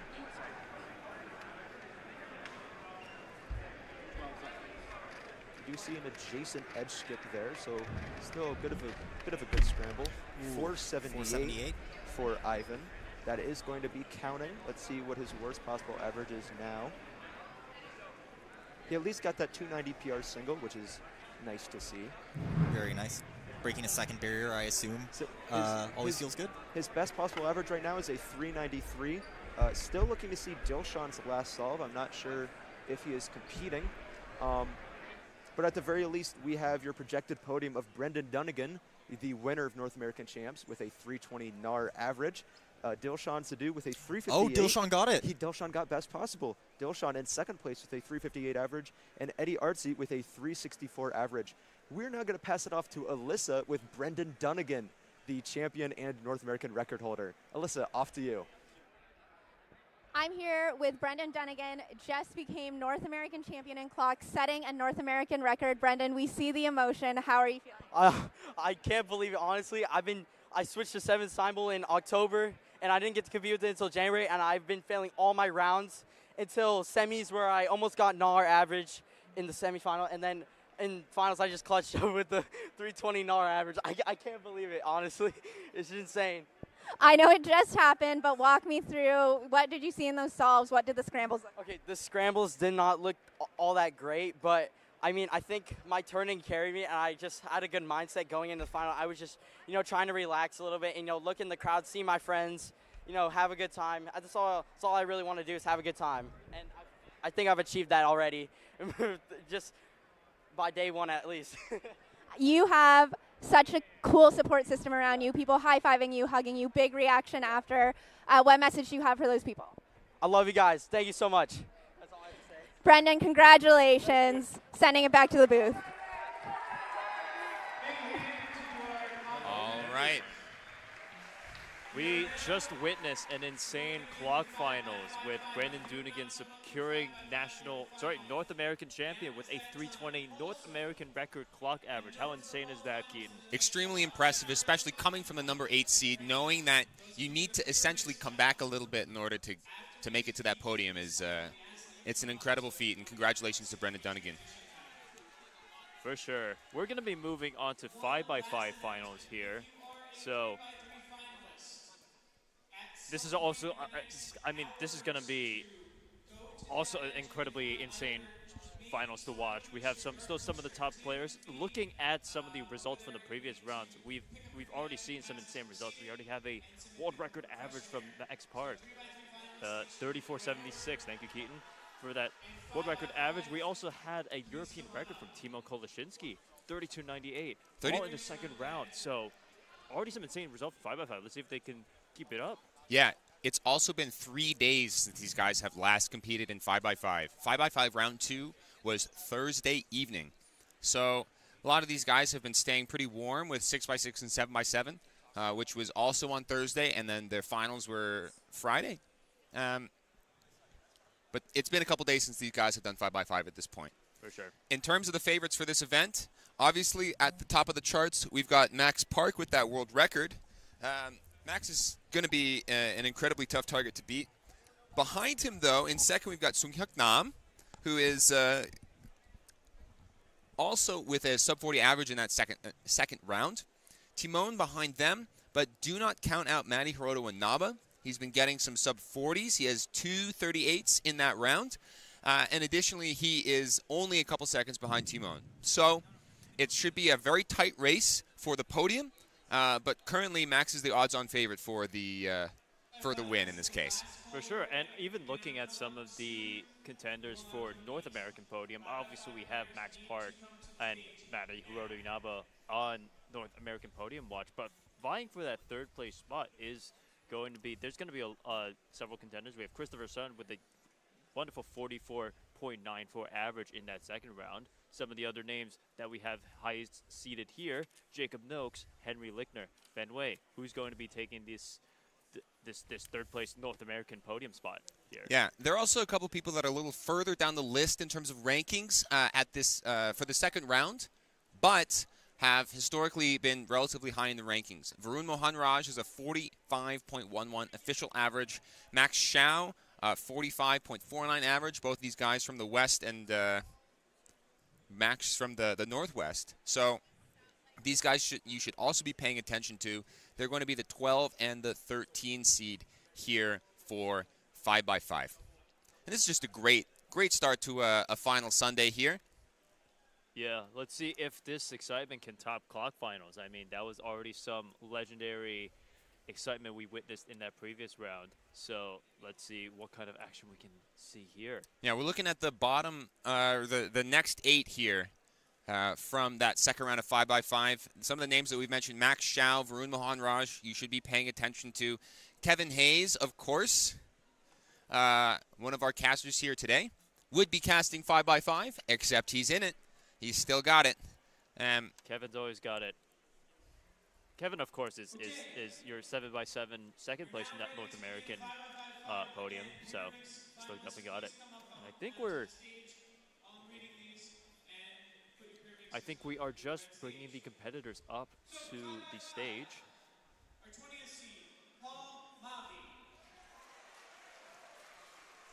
Going back to Kevin real fast, he is our reigning North American champion from 2022. An unexpected victory for him there. So he had mentioned that as soon as he learned that Max was not going to be attending the event, that he instantly got very nervous for the big cubes. Oh, because then he was instantly the favorite to win. To clarify, this is for 7x7 yes, from yes. 2022. Yes, no, for sure. Yeah, no, Kevin is definitely still up there. Once again, we don't want to count out Matty Naba, who had a stellar showing in the last North American Championships and has been really on fire these past few rounds that we've had at this competition. Matty, of course, our reigning North American champion for 5x5 here as well, and fourth seed going into this final. So there's a good question that was put down in chat about Yao 5 Redux. Most of these competitors on the field today are going to be using Yao, not Yao 5. So that means they're going to solve 2 centers, then solve the cross edges for one of those centers, finish their centers, finish the 4th cross edge, and then we'll go to 3-2-3 edge pairing from there. However, Max Park in particular does reduction. And this is the older method where what you do is you take a 5x5 and turn it into a 3x3. You're going to solve your centers, and then you're going to solve the edges, and then you're going to have a big 3x3 and solve it from there. Max is the notable person in this top cut to use reduction. Timon and Sunghyuk Nam are going to be using Yao in particular.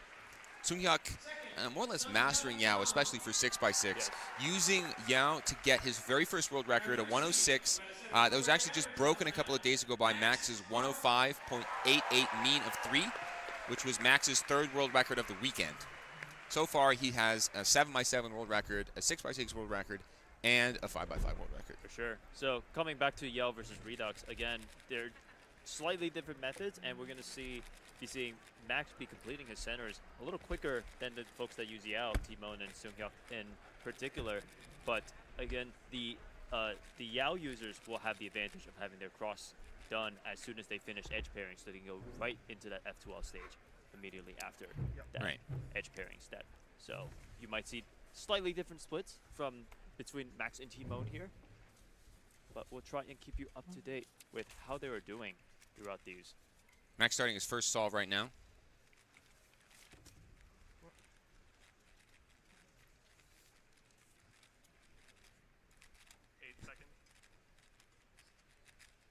Max just finishing centers at 15 seconds.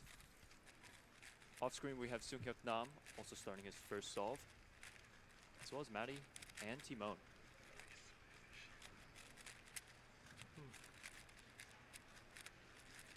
Max on last 4 edges right now, just finishing those up at 36. On 3x3 stage right now for Max. Timon with a 36-30 off camera. Incredible. Timon takes an early lead in this. Matty also with a 44.47 single. Sunghyuk Nam with a 39.65. So Timon and Sunghyuk Nam solidifying themselves with pretty early lead so far.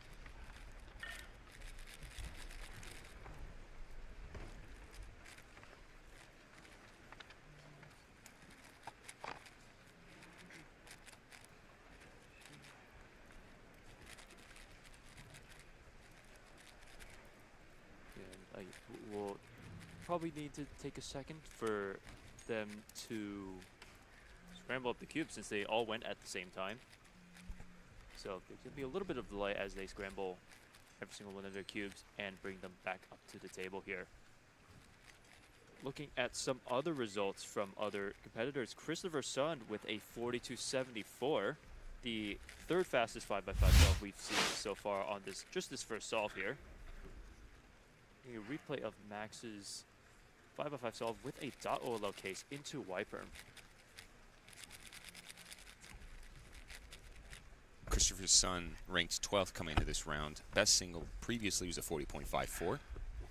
You can see our projected live rankings here. These are their results so far. That number in the top left corner is going to indicate the number of solves they have left. So they've all done one solve, and they have 4 solves remaining.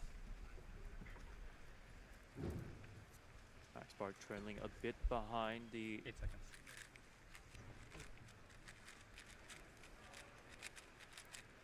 Other 3. That's 10-second centers this time. That is 5 seconds faster than his previous solve. Timon starting off his solve. Maddie starting off as well.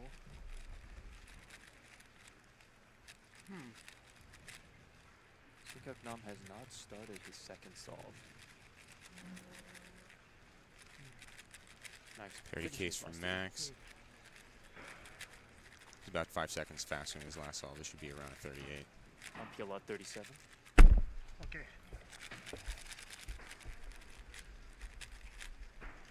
Timon finishing up here. Timon with a nice job. Wow. Timon next to Max on that blue stage. Counting 36, his PR average is 37.38, which is the European record. Sunghyuk starting his second solve. If Timon counts these times, currently his the mean of his 2 solves is sub-world record average.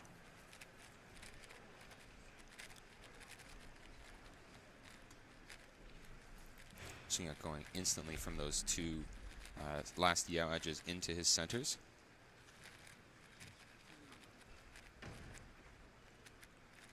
It's a decent case for that last 4th edge.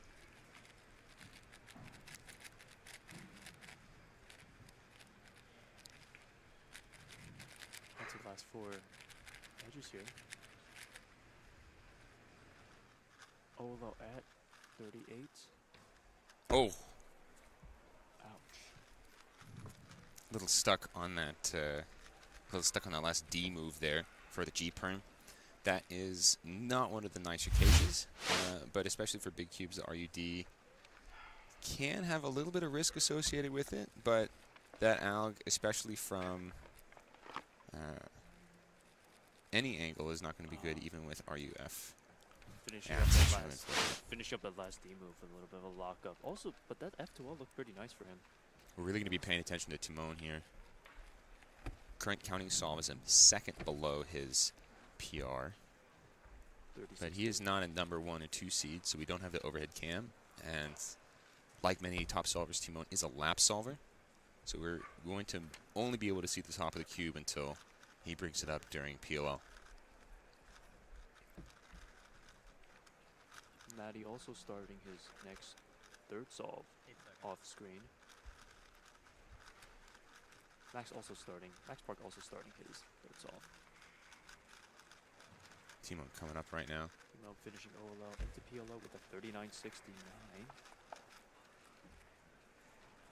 It's not quite as fast, but that means worst case scenario, he's almost certainly going to get a sub 40 average, which sets the bar extremely high, because Max started with a 43 and only has a 39 as his best solve after 2. Max at last 4 edges at 27. Yeah. 3x3 stage at 30 seconds. He does have that. A bit of a lockup there. Onto OLO. J Perm. 37.67. Maddie off screen with a 41.01.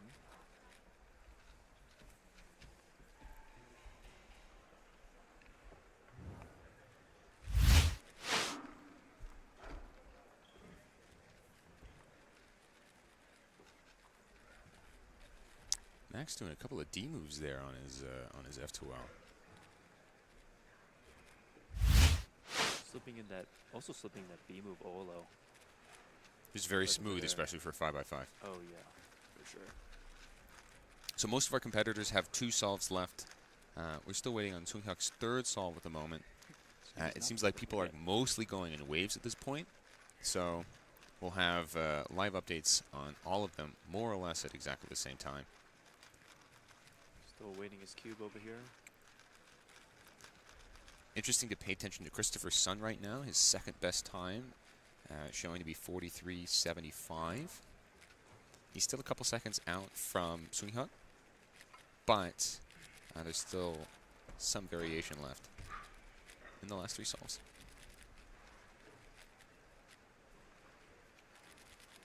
First Sun is hovering around Maddie's times, actually. No, good point. So definitely make sure to watch out for him. Timon starting solve 4. Seunghyuk still waiting on solve number 3. Possibly they must have maybe misscrambled his Skewb. That's almost certainly what happened. Yeah.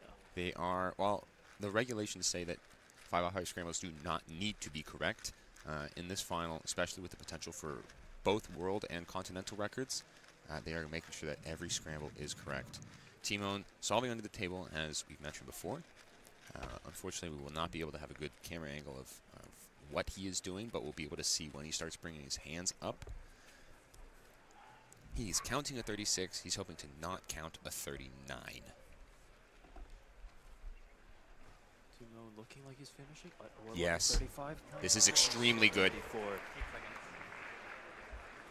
So for Timon, this is on PR pace. Yes, he's got 2 counting 36s. Best possible average for him, 35.79. Worst possible, 37.64. So best possible average is world record. So we are on world record pace. And at the worst case scenario, we're looking at an extremely good average for Timon. Max right now doing his 4th solve. Finishing edges at 29. This is fairly fast. No, correction. BPA would not be world record. Ooh. Because of Max's correct. average, BPA is not world record because of the 34.76. But Max just finished with a 35.03. Solid time for him. So Max's mean of his middle 2 solves is 38 right now. He still has 2 seconds to chase on Timon. But actually, Max's best possible average with that counting 35, 37, 39 is a 37.33, which is 0.3 away from Timon's worst possible average. So no one's locked in positions yet. We have Seunghyuk right transition right into 3x3 stage here. Doing that ELL. 39.12 for Seunghyuk Nam. Seunghyuk Nam still has 2 more solves, so we won't be able to know what his best possible or worst possible average are at the moment. Question still remains, who's going to be on the North American podium, though? Maddie has a 43.75 best possible average, and Christopher Sun with a 44.03 best possible average. So looking like he's double flicking those D2s on the A-perms on 5x5.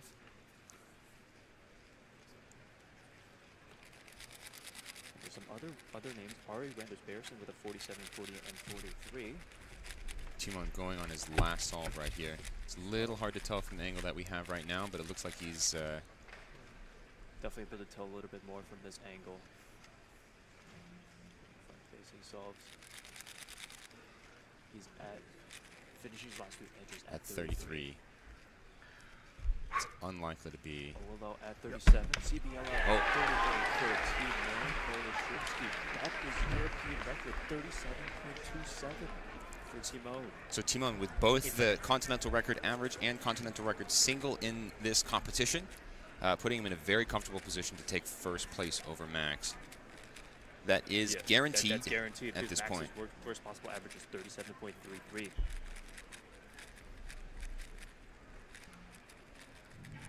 Max is still locked in something good. His worst possible average is 40.01, which should put him comfortably in the podium at least. He's definitely guaranteed podium at this point. Yeah.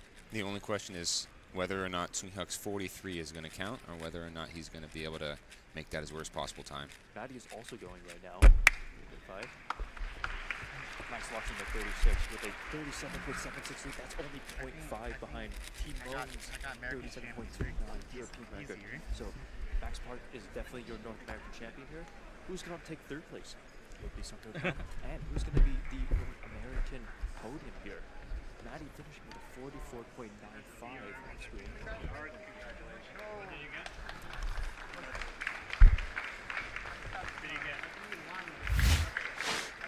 Maddie with 45.06 average.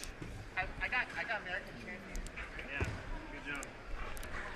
So in terms of looking at this podium, we still have Christopher Sun. Oh, Christopher Sun actually just finished with 45.23, so he's definitely guaranteed that. I think he's guaranteed. Is he guaranteed? Yeah, he should be guaranteed North American Championship at this North American champion at this point. Yeah, and with accounting 53 there. 12 seconds. Varun with 245s. So that might be tight. That's still leaving the door open for Varun, but he's going to need a good fourth and a good fifth solve. Yeah, let's see what Sunhyuk Nam pulls off on this last. Sorry, this is his fourth solve. This is his fourth solve. Yeah. It's extremely unlikely that he catches Max, though. He's going to need to count, with 239s, he's going to need to count essentially a 34, which would be very, very close to his ASR single of 3310. Last four edges right now at 31 seconds. These are not bad Nice cases. straight Doesn't have pair. parity, but Does he know the ZBLO? Oh. With the lock up on ZBLO, ending with the 43. so his 43 is counting. He's got a. In the worst case, he's got a 39 and two 43s. So no matter what, he's going to be locking into third place here at this competition. Yeah, and I think your podium for this comp and the North American podium are pretty much set at this point. Correct. We should see Timon, Max, and then Sunhyuk in that order for the podium. And then for North American Championship, we should have Max, Maddie Hiroto Inaba, and then Christopher Sun. Congratulations. If I remember correctly, this is Christopher Sun's first North American podium. First North American podium, first national podium. Oh, wow. We're confirming this right now. Chris, of course, being the Yes. Mid-Atlantic region powerhouse that he is finally stepping up to the big stage and securing a North American podium. Yeah. He's dropped his 5x5 average at this competition by almost 2.5 seconds. Previously, before this, he had 47.36. He's now at 44.94 and has placed third in North America with a 45.23 average today. Amazing. So, props to Chris Sun.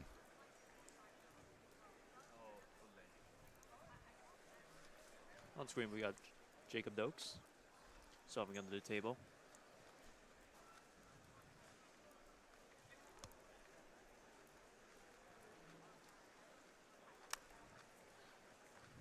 With a 52.26 there. We still got a couple of folks still waiting on their last 5x5 solves. In particular, Sunhyuk Nam is still waiting on that last solve. But if anything, none of these times will be changing the podiums here. It's really just a formality. And also we gotta, everyone still has to compete.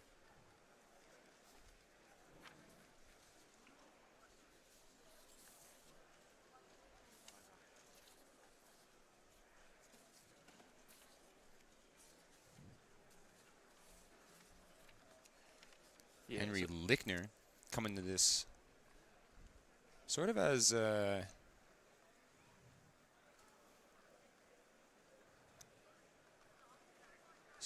underdog. For sure. To clarify, at this point, Sunhyuk Nam basically has secured third place here. The range between his best possible and worst possible would, no matter what, slot him in there. 45.05. Not a bad solve from him with Varun Mohanraj. It's going to slot him in 7th right now with the 47.74. Not bad. Nam just got his cube in the front over there. So that should be the only remain. This should be the last solve needed for this round to complete. 8 seconds.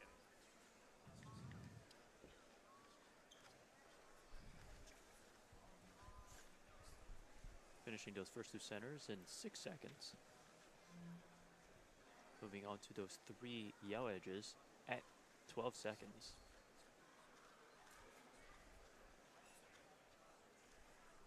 At 19 seconds finishes, well, 22 seconds finishes that last yell edge. I don't know about you, this looks pretty decent from him if he can, and he's on 3x3 stage at 32. So this should be a sub 40 for sure.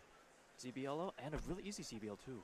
37.30 from Sung-Hyuk Nam. That is his best time actually, so he'll achieve that best possible average of 40.69 and secure that 3rd place. And as you see Timon congratulating Sung-Hyuk right there. Very tough round, very competitive between the 3 of them, but there's also some great sportsmanship going on. And congratulations to all of our 5x5 finalists.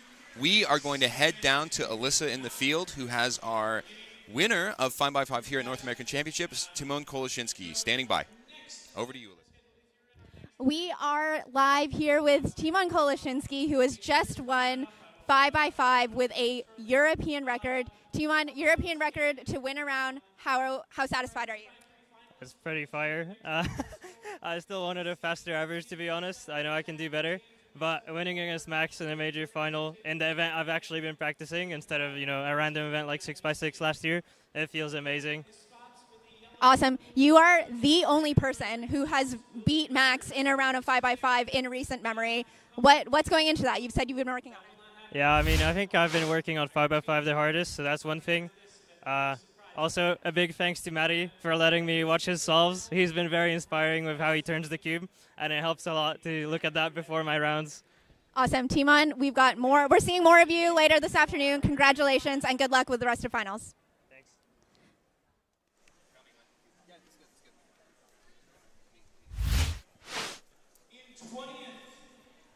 All right, everyone. All right. Hi, I'm Zach Riedel. I'm going to be joined by Brandon Lin. And we just witnessed a fantastic 5x5 final. We just saw a European record from Timon to take the first place position in North American. Absolutely electric to watch just from the seats back here. But we are going to be getting started with Pyraminx finals. Going into this group, we're going to read off our top seeds. We have Michael Nielsen, Kerry Creech, Kyle Mead, Alex Bohack, Andrew Mao, Maxence LeBoeuf, I believe. Carl Overby, Luke Garrett, Stephen Winteringham, Elijah Brown, just to name off our top 10. This is going to be an amazing final to watch. But the top 2, or top 3 in our eyes, Michael Nielsen, Kerry Creech, Kyle Mead.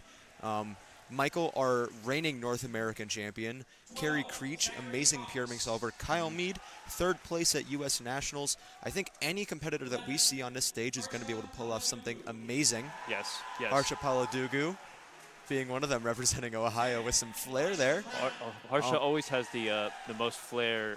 The entrances with the most flair. The flairiest. The drip, as the kids would say. Okay, Zach. Stephen Winteringham and Harsha Paladugu sitting next to each other, former Ohio brethren. So looking at these, again, what Zach said, any one of these competitors can take that top podium spot. Pyraminx is such a volatile event and a very quick event where it's really going to come down to nerves and seeing those really nice solutions. We are going to see one of our projected top seeds, Simon Kellum, is seeded 19th going into this final. I don't know if that's maybe put some nerves on him, maybe taking him off, knowing he's not close to the stream setup. But Simon is expected to do very well, as well as, again, Michael Nielsen, Kyle Mead, Harsha Paladugu, Elijah Brown, Kerry Creech, a bunch of names. There we go. We're getting up to our top seeds now on both stages. Brandon, do you have any predictions before we start with Pyraminx? It would be great to see Michael complete his 3-peat of national and / North American champion here. I mean, he last year's national champion, last year's North American champion. So it'd be great to see him third place. Realistically, it's anyone's game. I would love to see any of you guys claim that title of North American champion. Oh, absolutely. Here, Michael Nielsen, famously a dialed-in solver. We're going to see Kerry Creech here on the red stage, our number 2 seed for his first solve. 264. Doesn't seem too thrilled with it. Kyle Mead off on the other side. We're going to see a 250 plus 2 for Kyle Mead, so a 450 to start off. Michael Nielsen, we were going to cut back to using every second of his warm-up time to make sure that his turning is as dialed in as possible. Sure. Michael usually has a decently long warm-up routine, but see that blue-yellow edge attached to the center there? I think that green-yellow one attached to 209 for Michael. 209, quite impressive. Fastest time we've seen so far. Off stage, Elijah Brown with a 188 single. The fastest actually so far of this final round.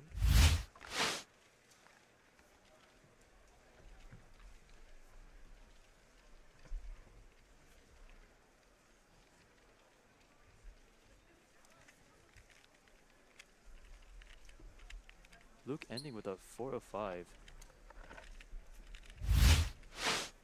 Here.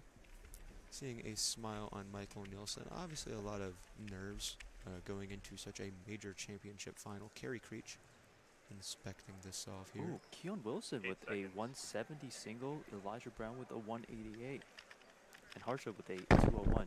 Kerry 221. Big loud timer stop there from Kerry. Kerry with 8. So off stream. Oh, here we go. We have Elijah Brown.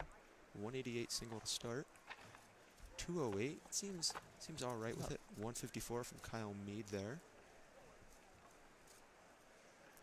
Look, we're gonna be bouncing back and forth between competitors here. Yeah, the second solve seems pretty good in terms of whatever the V that they're making. So we're gonna see here from Kerry solving that first tip. Then what a rotation, almost like a wide move on Pyraminx. Maybe skip a rotation there. I think for me the finger trick that impresses me the most is the B move. The B move, and especially all the tip finger tricks. Seeing these solvers solve 3, maybe 4 tips at once is insane. It's just wizardry. Michael Nielsen starting his second solve. Does he see this? 8 seconds. Does he see this comparatively easy solution? Oh, he does. 152 from Michael Nielsen. Keeping on good pace here. Going over some of the top solves so far. Andrew Mao with a 148, fastest solve of the finals we've seen so far. Luke Garrett here on stream. Luke Garrett locking up a bit there. 389, rough timer stop there. Michael Nielsen 209, 152 to start off. Elijah Brown 188, 208. We see Kerry Creech up here for his third solve. Kyle Mead's also starting his third solve as well. See what Kerry can. Oh, Kerry 192. That looked like a very low move count scramble. That looked pretty easy. We're going to see that Kyle Mead with a 260 there. We may see some really fast times on this next scramble. Can we get a replay on Kerry Creech's if we can count solve? that, maybe see what we have going on there. Because that looked pretty good aside from the Skewb drop or Pyraminx drop. Here we have that replay for you, so let's see. 2 tips. 4, 5, 6. So we are maybe a little awkward of a solution, but we might see some really fast times here.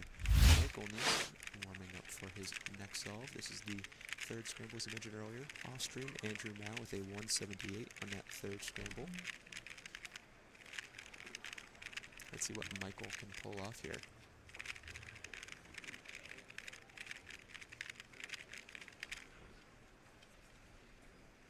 Using every moment he can get to relax. I'm ready. Michael Nielsen starting his third solve. You can hear how quiet the crowd is here. Almost turning inspection, but not turning over 40, 60 degrees. 12. 188 from Michael.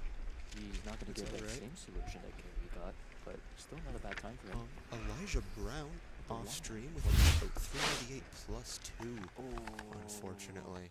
That is quite unfortunate to see Kyle Mead with a 260 off stream as well. There you can see that solution again from Michael Nielsen. Yeah, looks like he had one of the trickier the first cases. 186 there. 8 seconds. Kerry Creech, 217 on that fourth solve. All right, currently projected, we have Andrew Mao, has a 171 best possible average, 202 worst possible average. Going through, Kerry Creech and Carl Overby both have a 210 best possible average. Kyle Mead with a 208 best possible. We're going to see Keon Wilson solve. Oh, sorry, Keon Wilson's practicing. I realized he had electronic headphones on, and like something seems off here. Michael Nielsen warming up on the blue stage. Wow. Before that, though, we're going to watch Luke Garrett solve.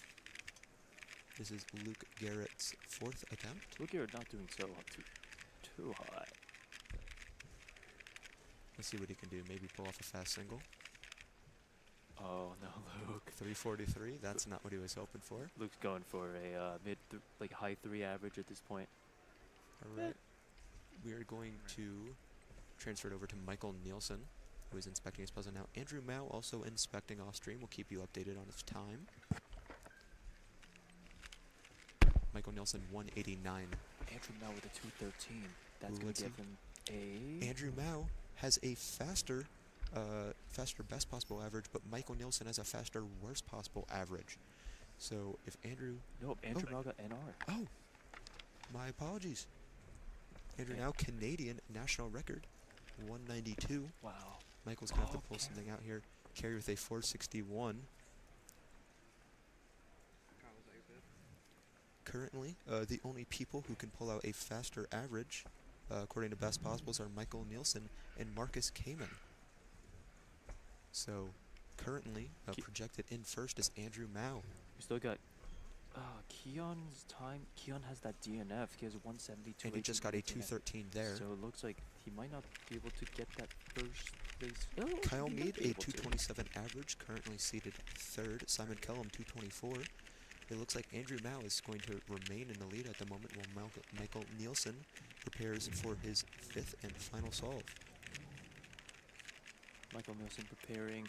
Marcus Kamen He cannot get worst possible average here if he wants to beat Andrew Mao. Let's see. As long as he does... he's shooting for sub 2 here. Sub 2 should lock it in for him. NR for Canada national record.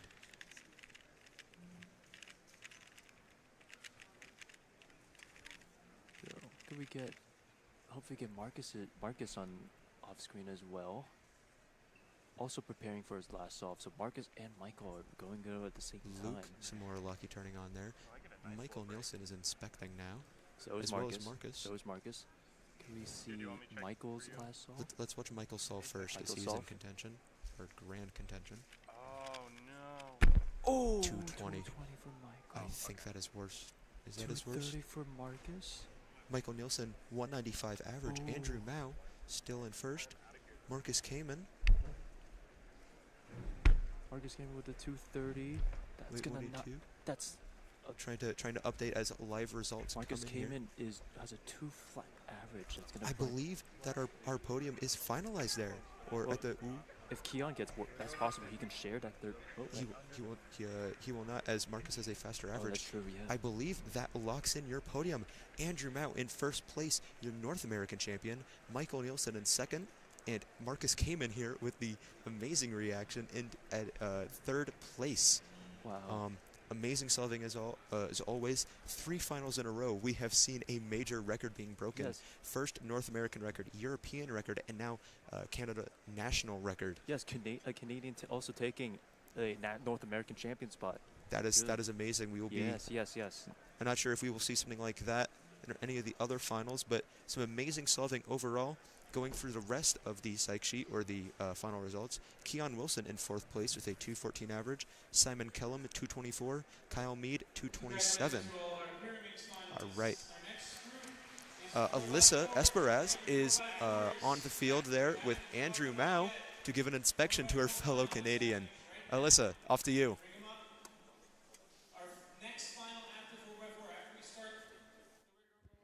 We are here. We have just finished Pyraminx finals, and I am here with Andrew Mao, North American champion for Pyraminx, breaking the Canadian national record. While you're at it, how are you feeling, Andrew? Really good, because this was really unexpected.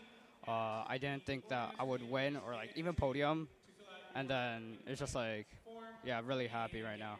I'm so glad. You, I know this. You're coming off of a bit of an injury, so how are you even feeling on that? Well, I didn't practice too much coming up because, I didn't want to hurt my thumb. And it feels really good because, all the practice I've done before I got injured really is, feeling like it paid off, yeah. Awesome. I know it just happened, but any scrambles that stood out to you or any solve that stood out? Probably the last solve because I knew maybe I could get sub 2. I didn't really think about it too much. And I just did it, and it was 2.13. And then I realized it was sub 2 after, so it's really nice, yeah. Awesome. Andrew, congratulations. Canada proud, just a little bit of bias, and we will send it back to the booth. Welcome back, everybody. I'm Kevin Hayes, and I'm joined by Keaton Ellis. How y'all doing? We are here for 4x4 finals. Yeah, it should be a very exciting final. We have no world records for 4x4 this weekend. Not yet. Not yet. But we have an incredible cast for you today. I think four's a little harder than the other big Qs, I think, for Max's records right now. A 15 single? 15 single, 19 mid-average. Certainly not something, especially with 4x4. Even for Max, I don't think his world record's achievable without at least getting a solid parity count, which isn't a guarantee every time. So we'll see how the results shake up today. Obviously, mostly concerned with the placing, less concerned about the time, although the time does determine the placing. Right. Time's very important. We saw, this is the second round results for 4x4. We saw an incredible average from Timon Koloshinsky, starting with a 21, a 19, and a 20, but unfortunately unable to clutch that European record average, getting double parity on the 24 and getting PLL parity on that 23. European record, ER average is actually 1990. I apologize. Yeah. This is personal record and also Polish national record that he's just barely missed out on. Yeah, we've had most of the top big Q players for 5, 6, and 7, but Sebastian is ageless. The man has been ranked 2 in the world for seemingly ever right now, and we basically have the 3 big cube guys facing off once again. It's going to be Max, Nam, and Timon show, we think. However, there's certainly a lot of room for upsets. If you recall, Worlds in Korea, Maddie Hiroto and Naba started with a 29 and got 3 21s. And was straight up had an opportunity to win the whole competition. Unfortunately, ended with a 29, but that shows you his potential. Right, and he did get third in this round ahead of Sunghyuk by just over half of a second. And then other people that are of note, Christopher Sun just getting third place NA here in 5x5 with a 25.38 average. And then Ari Randers Parison popularizing OLL parity avoidance from a couple years ago in 6th place with a 25.64. He had a PR average in the first round of 23.37, and that 25.64 average had 5 out of 5 PLL parity. That is wildly unlucky. I mean, that's every single parity he can possibly get. Well, he did get one OLL parity from his racing, but 25.6 with 5 out of 5 PL is actually quite good. That's almost a similar quality to his 23 PR right, in the second round. Unlucky. Yeah, so obviously heavily skilled, 99% skills-based event. We will be looking on that parity count for luck. Yep. Usually evens out pretty well by the end of the round, but something to keep in mind. Yeah, we're getting in. The compares are being called up right now, and so we're going to get kick off in a couple minutes. We do have a notable person who is not going to be in 4x4 finals. 18th ranked Kevin Hayes here in the booth with us today, deciding to drop out in favor of giving Ashrika McGarrick an opportunity to compete. And also the cast. Mostly the cast. Quite honestly, we're talking about parity count. My first 4 solves, 0 out of 8. And I did not capitalize on that opportunity. I don't think I deserved the final spot anyway. I'm more than happy to be here with you all today right now. And great to let another PNW guy get the spot. Yeah, Asher, extremely fast, part of that trio of Asher, Max, Max Xiao, and Samir Agarwal. Yeah, I saw that Max posted a photo on his Instagram last night. Yeah. 6 years ago, him, Felix, and Samir, and it was so funny. He was still 11 years old. I remember that competition. To me, they're still always the 12-year-olds that come to Nationals 2019 and absolutely wreck house. Oh yeah, you could tell even from day one that they were going to be legit. And it's great to see the three of them growing up together. Samir now at UW. Yep. Max going to Johns Hopkins. Yes. And Asher. I forget. He's also the same age. I think he's starting in the fall, but I forget right now. I see. We are getting into it, though. Interestingly enough, Max Park, not #1 seed today. Right. We had Timon Kolosinski on the blue stage. I think he's been... Oh, he was on... Wait, he was first seed for 5. No. He was third seed for 5. He's third seed for 5. He was on the blue stage right next to Max. This is his first seed, though. Correct. He's also first seed in 3x3 layer today. All right, looks like we're going to start off with Max likely going first. All right. Max Park, definitely the favorite here. Even though Timon has been extremely competitive in the 5x5, as we just saw, he beat Max. I think it would be a bigger upset if he beat Max in 4x4. However, as we saw, he did win the last round, and he is the current world champion.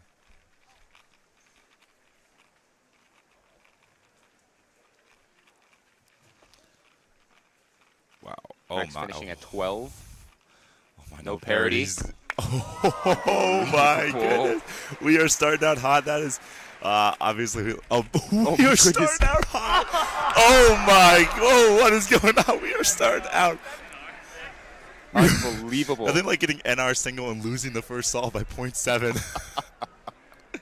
17-62. Oh my God! I mean, Timon. Even if Timon knew that Max got 16, you can't be disappointed with 17-6. Wow, that is an insane start. They both did amazing on that solve. Timon had PLO parity, but it was an edge swap, adjacent swap, so it was just the case. It was very simple. Extremely easy first center for Timon right now. That is national record for him. 17-6. Okay, so great start. It is.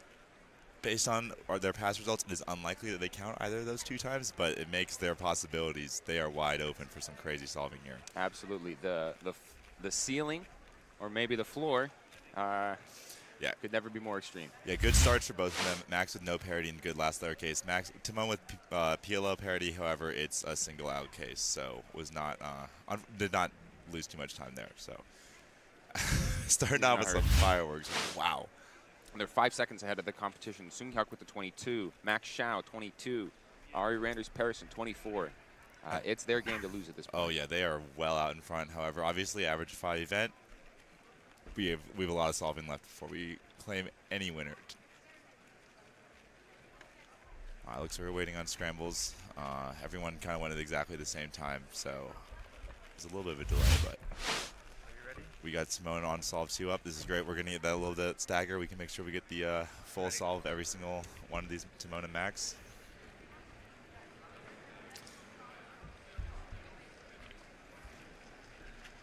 Seconds. All right, smooth start.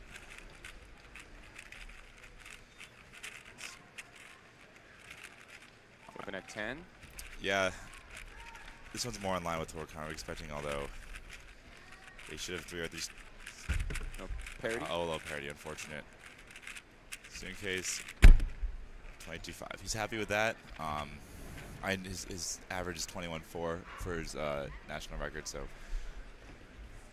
he's counting 22.5, and he is not even required to count that. So he's in a great spot. Matty with a 22. Was that his second 22? That was his second 22. All right, so just an update for the people at home on the scoreboard here.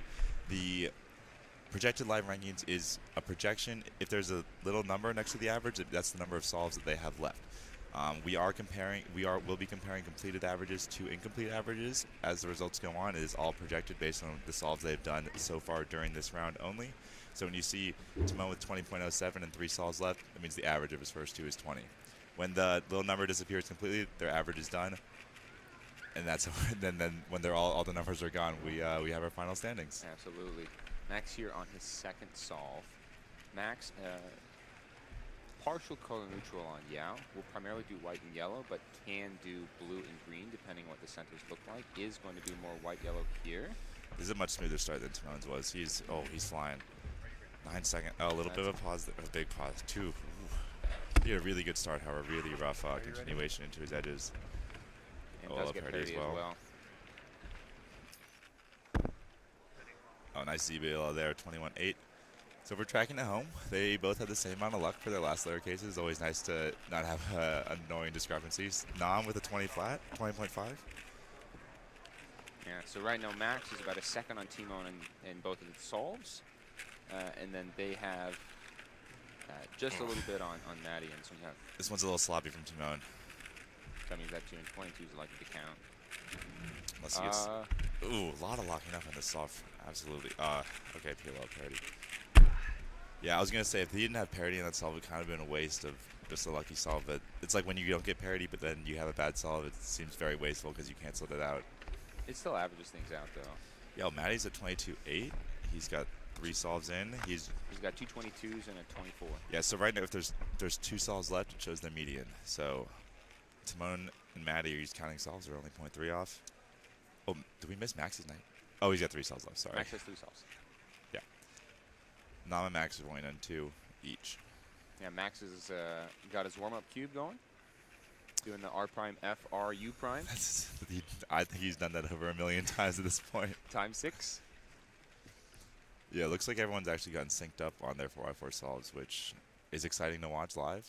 Not quite as convenient for the casting, but I think Max is a solve behind right now. Yeah, he's 1 behind. There's sometimes the scramblers. Huge shout out to the scramblers and the staff for making this event possible.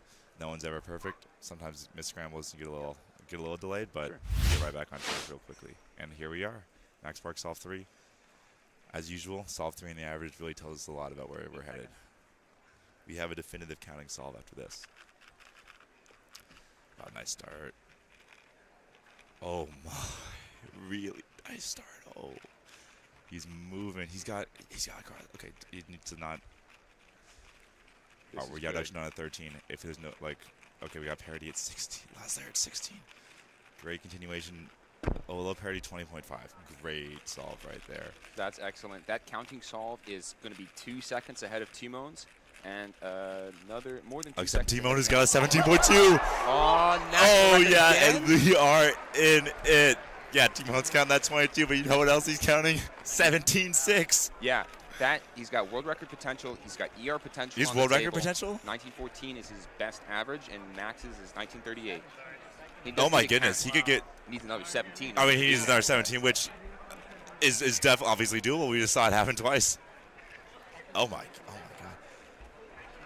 I can't even imagine what's going through Timon's mind right now. He's like he wanted the NR, now he wants to win, and then he's somehow in this position where he literally has a world record chance. Yeah, he's guaranteed national record. 21:20 is the worst possible time, and that's counting both the 22 and the 23. He's in a great spot. I mean, 17 is probably one of the best counting solves. It might be the best counting solve ever.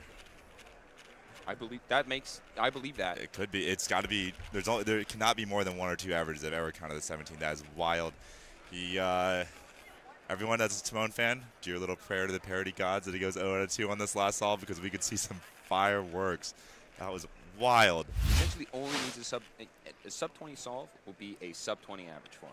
Because he's counting 17.6 and 22.3. 22.5, yeah, almost, yeah, like, oh my God, yeah, like a 19.8 for sub 20.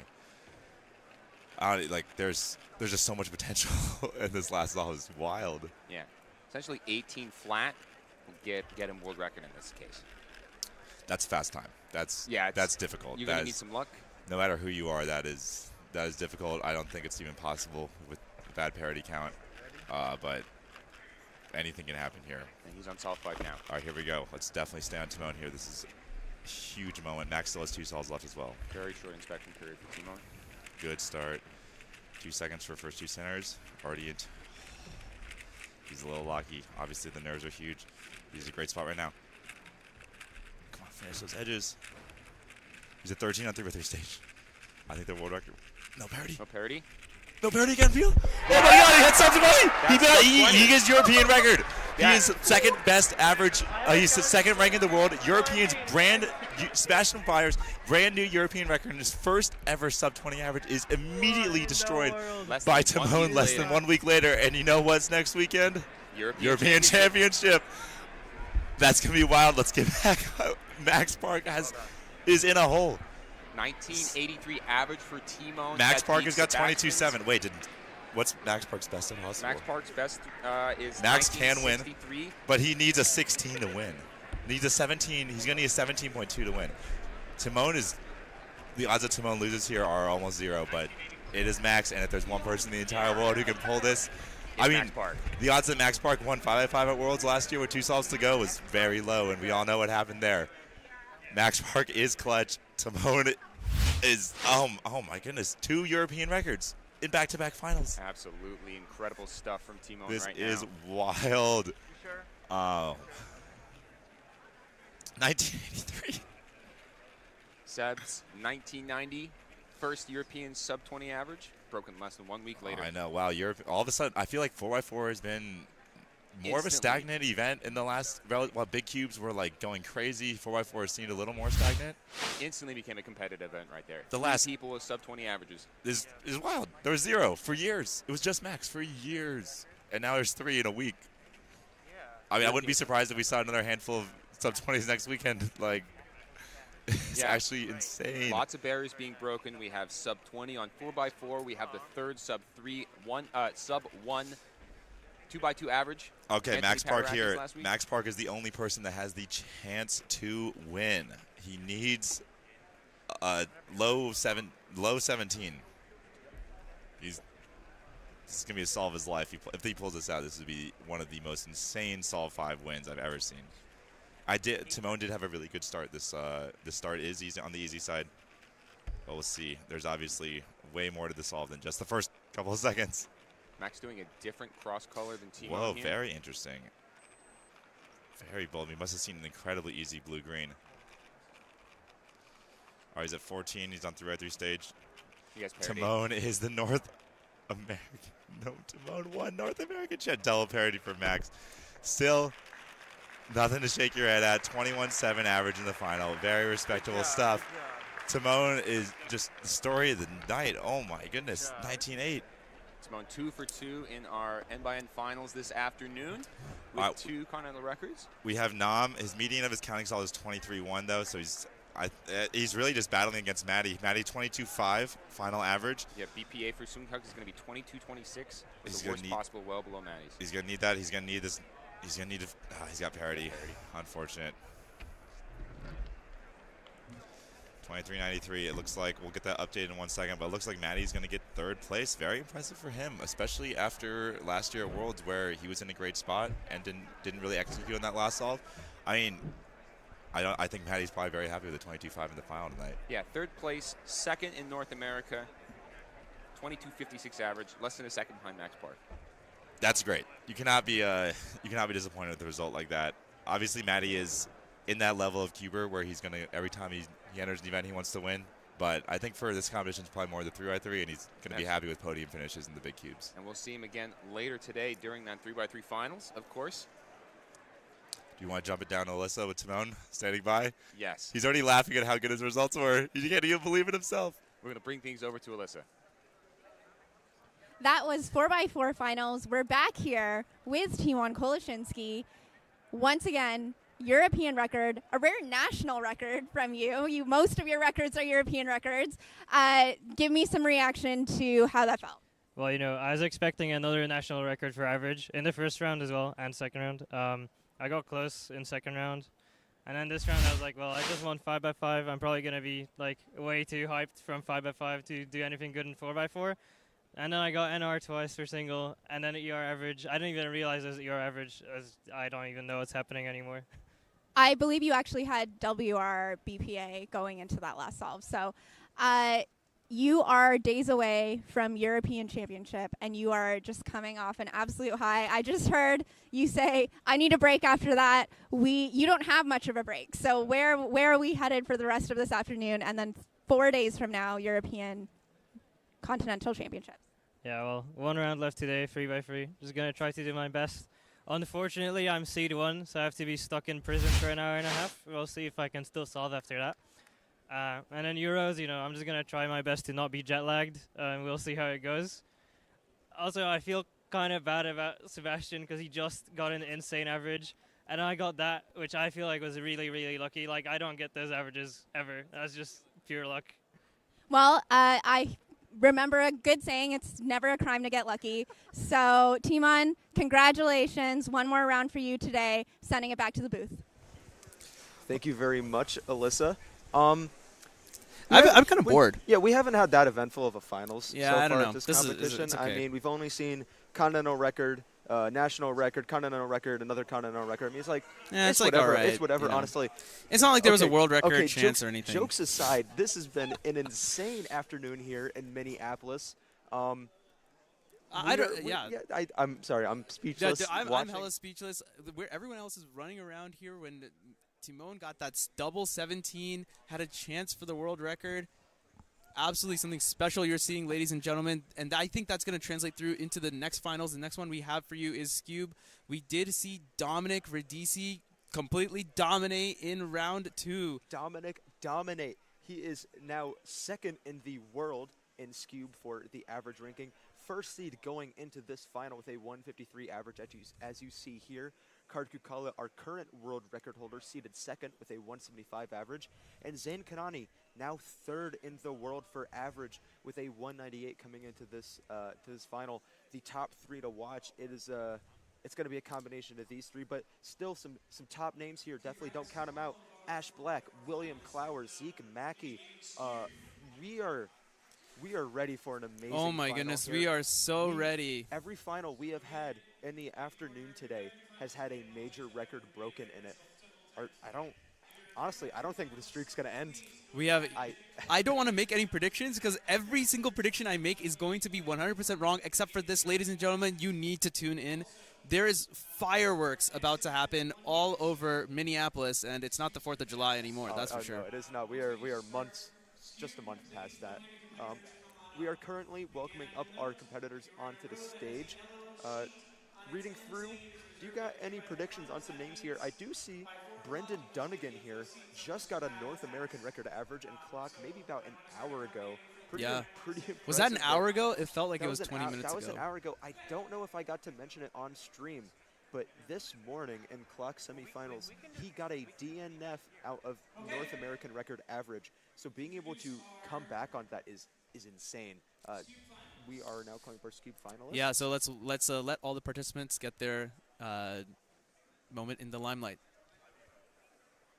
Our 20th seed, Ryan Hughes. Ryan Hughes from the Mid-Atlantic region.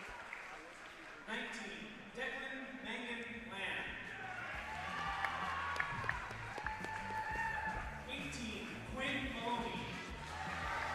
Also Mid-Atlantic, right? Quinn is also, I think he's New England. 17, Aiden Dincher. Aiden Dincher is from the Mid-Atlantic region of New York. 16, Taj Bresser.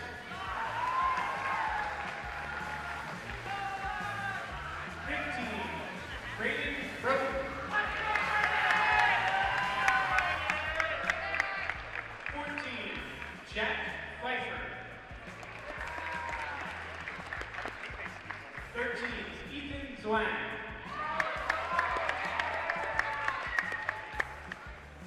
12, Kyle Bean.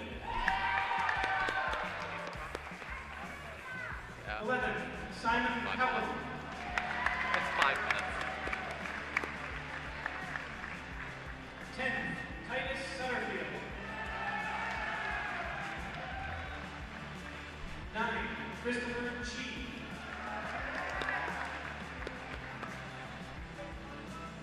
8, Brendan Dunnigan.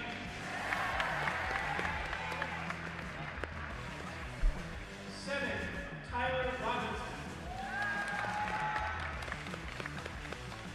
6, Zeke McKay.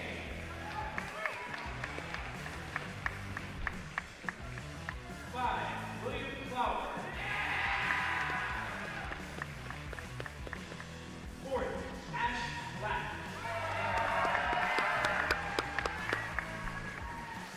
3rd, Zain Kanani.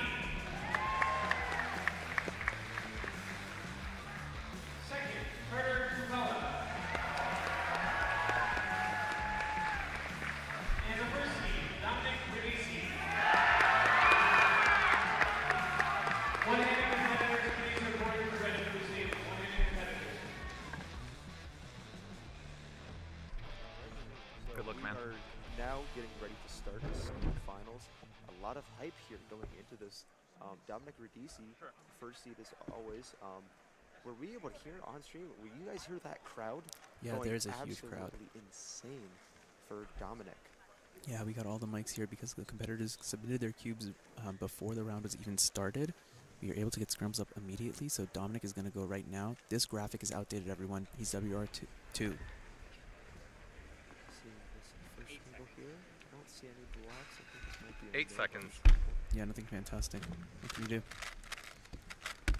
Long solution, and 460. That's rough to start off. We are going to see Ryan Hughes with a 180 single off stream. Titus Satterfield with a 214.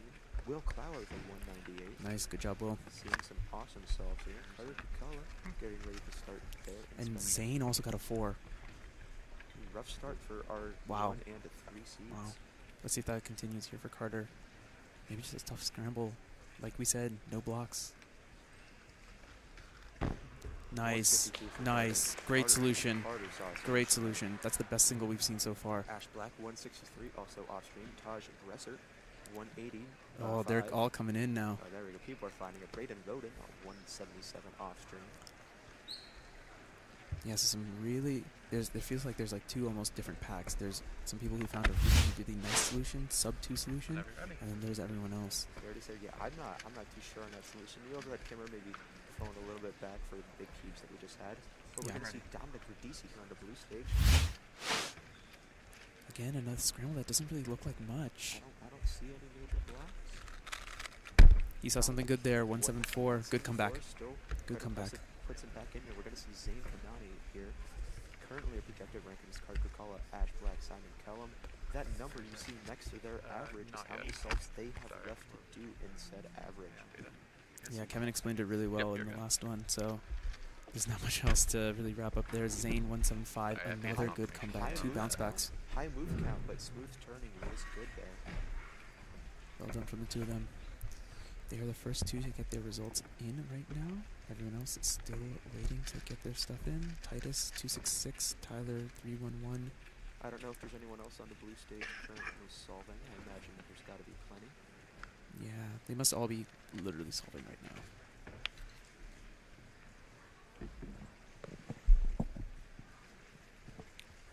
You can cut the tension in the air with a knife, Zach. It is silent. We just went from 4x4 finals where it felt like the crowd was talking the entire time to Skewb, of all things, where everyone is dead silent. You can see here we have a bunch of things updating. Some people getting another solve. Will Clower 290 on his second off stream.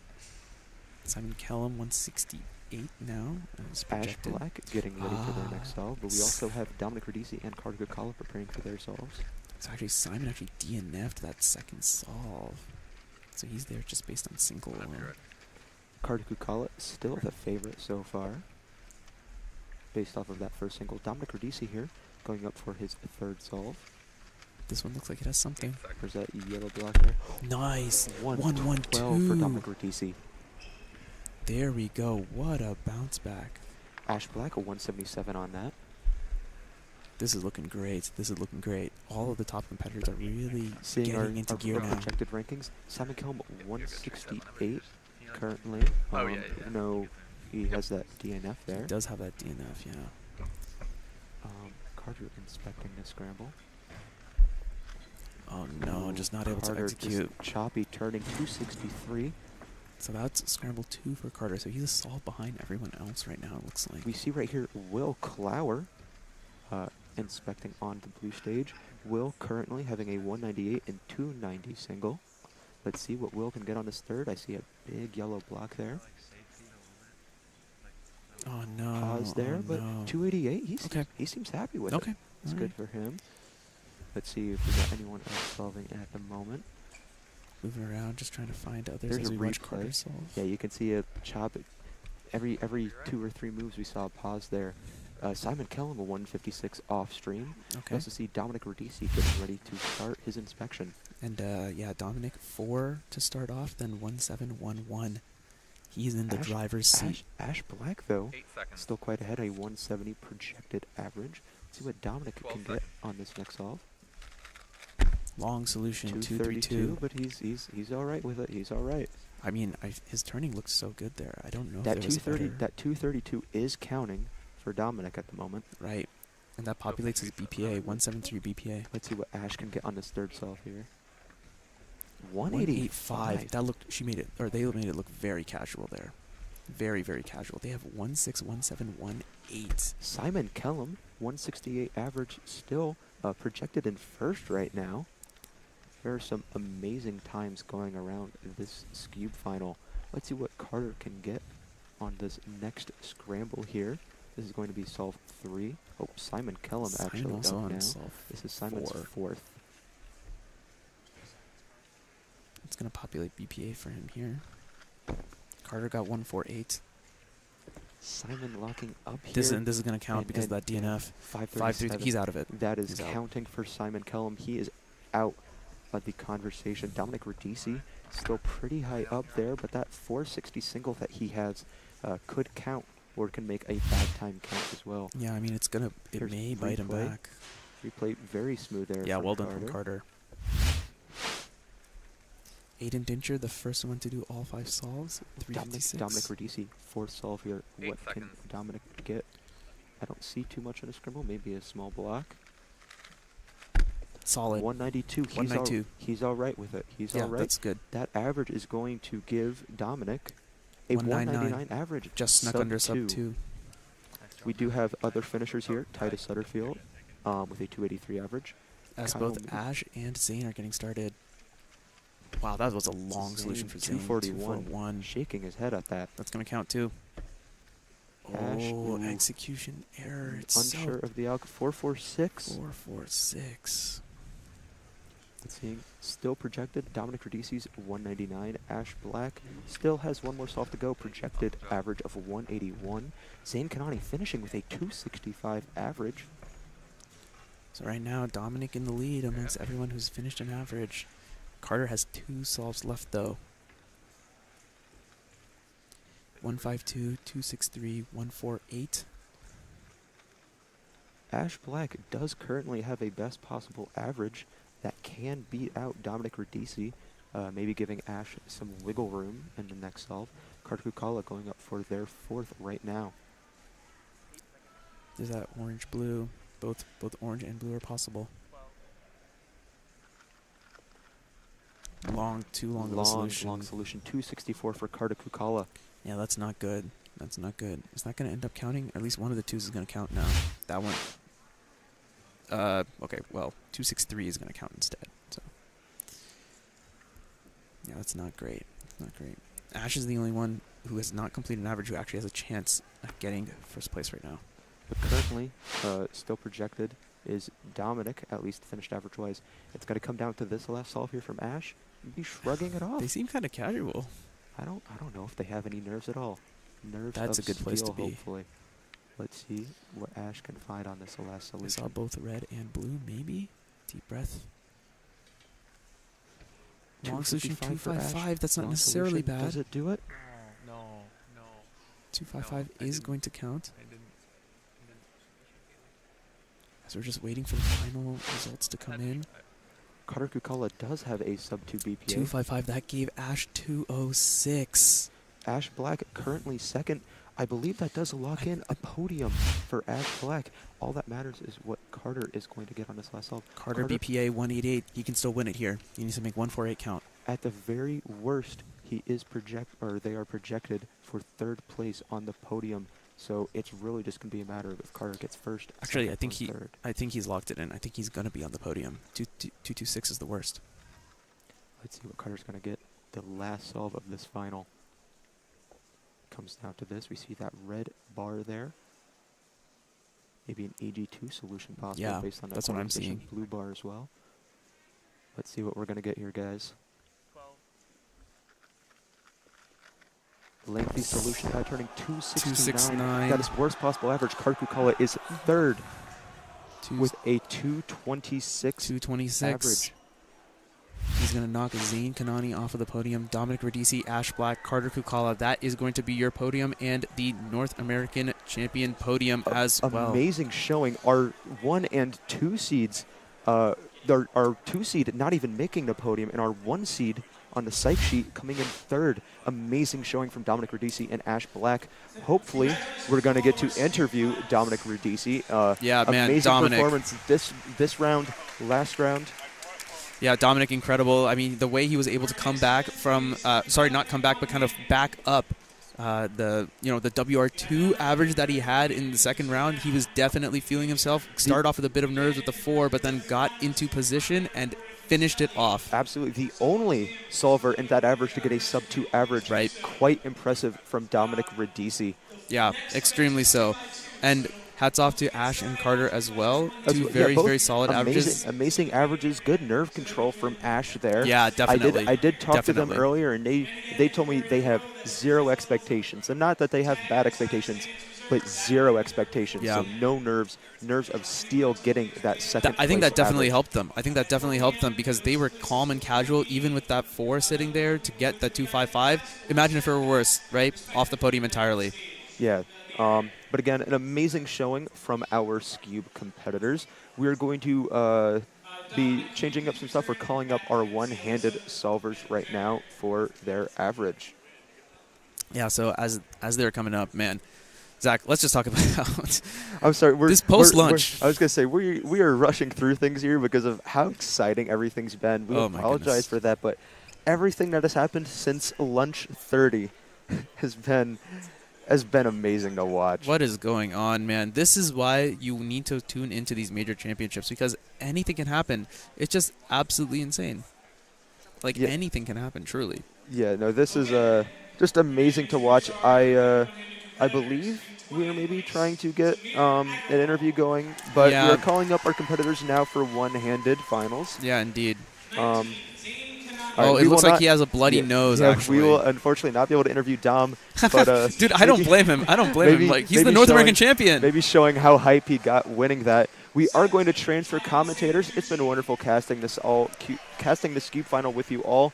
We are going to pass it off for one-handed finals. Yep.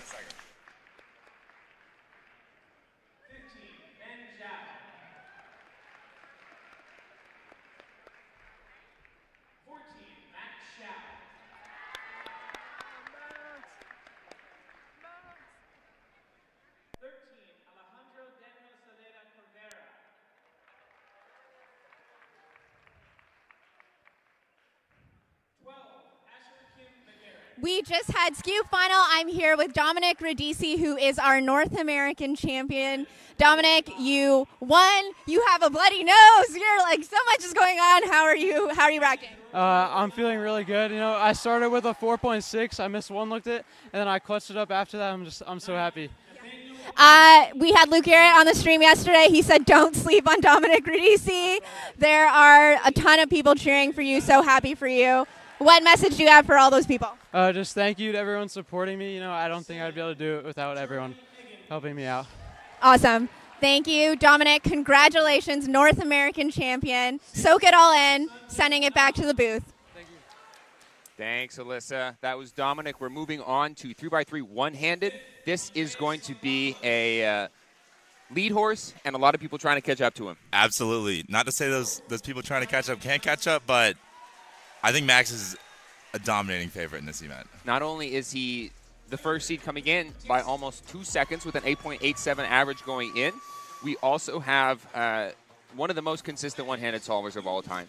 It's actually, one-handed, even though it seems like a shorter event, is a bit inconsistent, especially even at the top level, except for it seems Max. You have a much higher variance, especially because you have a limited ability to turn fast and only specific subsets of the cube.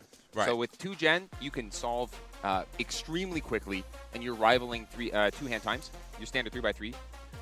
But anything that involves lots of RUF, it becomes instantly awkward. Right.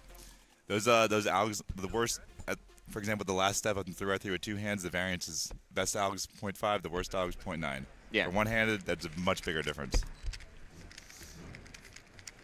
All right, we're gonna have. It looks like Max is gonna be our first solve. Max and Luke Garrett are going to be our top 2 competitors here. They came into the competition both with personal bests of 8-second averages. Max obviously has low 9 in round 1, and then is 8 second in round 2. So we'll see if he gets out to a hot start. He's been having a good afternoon, but I don't know if if he's thrown by the fact that Timon, despite Max having an objectively good afternoon, Timon has beaten him now in both of his events. Yeah, with multiple continental records. Oh, good start. Well, Max doesn't seem to be two-faced by the commotion in 4x4. 8.6 to start kick things off. Both of these guys are very heavy table abuse solvers, which means they're going to be using that table essentially as a 1.5 hand. Luke Garrett should be getting rough PL, really rough PL execution. That's one of those cases right there. Yeah, it's a V-perm right there. There's not much that you can do about that. Well, you could execute that one a little faster. Sure, but at the same time, it's going to be a rough one. Once you get the case, you know you're in for a rough one. Both of our top 2 solvers, by the way, both CFOP solvers. We don't have a Ru solver in contention, at least from the second round seeds. Yeah, so we're gonna be seeing a lot of the same. It is nice when we have a little bit of variety. I think internationally the Ru has been getting a lot more popular. We've seen previous North American champion Kian Manser is not here. Yep. Unfortunately, he was a Ru solver, or he is a Ru solver. Unfortunately, he was a Ru solver. He is a Ru. Unfortunately, he's still a Ru solver. But yeah, we'll be focusing on the more popular solving method of just CFOP. Yeah. Third seed Luke Tixon leading off with an 8.2. Not going to be something you can count if you want to win. And then you could count though if you're just shooting for third. And I think based on my interview with Luke earlier this week, he's going to be more than happy with a third place finish. Yeah. Absolutely. We also have quite a few other prominent Ru solvers. Not here today, but Patrick Villanueva, of course, with that world record average. Way out in front. Yeah, by more than half a second. Sung Hyuk in this in this round as well. Nam has been having a fine weekend, but I don't think any of his results have really stood out, or he's been extremely pleased with anything. But he's been top 5 in every single event he's done so far. Yeah. Top 3 and almost top 4 in every single one, actually. Max with another 8.67. So that's 2 in a row. His consistency is just ridiculous. 8.6, 8.6, 8.6. Unless Luke Garrett starts getting some really good solving here, Max is, like you said, they're going to jump out to a big lead. Luke with an 11.01. Nam with a 14. That's going to be... has to be his worst solve for sure if he wants to do anything here. Yeah. Asher McGarrick coming out strong with a 10.8 and a 9.2. You see that mean of 2 solves, that 10.05 on your screen in the bottom left. Luke here on the blue stage. Is that you? Don't look at the timer. You see that? Well, it's sort of J-Perm sort of automatic, so. Yeah, it's automatic until you look at the timer and you lock up. You never look at the timer middle of the solve. Always make sure you keep focused 100% until you get those hands down. You see the timer stop. But a good second solve for Tixon. He's already has 3 solves. Max with a nice last layer case right there. Especially you can do that B move by just holding the cube on the table and essentially doing a D prime. All right, Asher, who would be a big upset to make a top 3 here, is in a great spot. We'll see what he can get here. He's moving. Very nice. F12 done at 6 with not a terrible low into U or to H. That's H-perm. Yeah.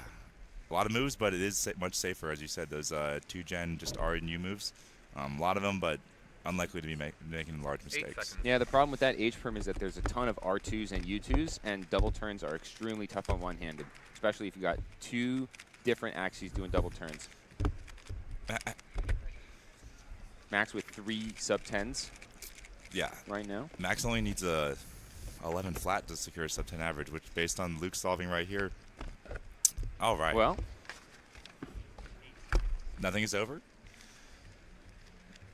Luke Garrett counting a 10, 10-3, but he has an 8-8. Max counting an 8-6 and a 9-7 at worst, so Max would need to get 2 pretty rough solves, and Luke Garrett needs to really bring it home if he wants to pull off the upset, but Luke is in a good position to be taking second or third. Max is still definitely in PR range as well. It's not world record. It's North American record of 8.62. He's 0.05 behind on 2 of his solves. Yeah, so he will need both, because it's so close, he will need both of his last solves to be 8.47 about or better. But he can essentially lock up the win here with another 9. Yeah, Asher with another 9, he would probably be close to his PR average, depending on that 5th solve. He has a 10.2.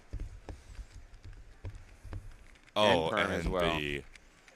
Yeah, really rough end perm. Yeah, kind of the shrug. Like, I feel like he executed pretty well. It's a terrible one-handed out, but it's just bad luck. Yeah, you just get what you get. He's still in a good spot. I mean, best possible is 10.27, which is just off his PR, and Luke Tixon is now best possible is 9.98. He's capable of getting these sub-10 averages. He's got absolutely. multiple at this point. Tixon's actually in a great spot. Worst possible is 10.54. And he's now, as we see on our live updating, our rankings, he is in 2nd place, just in front of Benzao.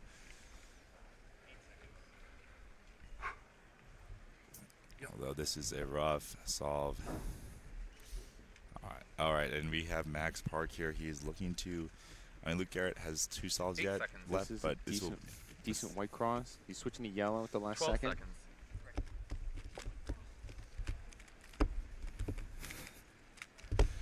As Not you can quite see the here. same level. Is that E? That's V. Oh. Ooh. What the heck was that?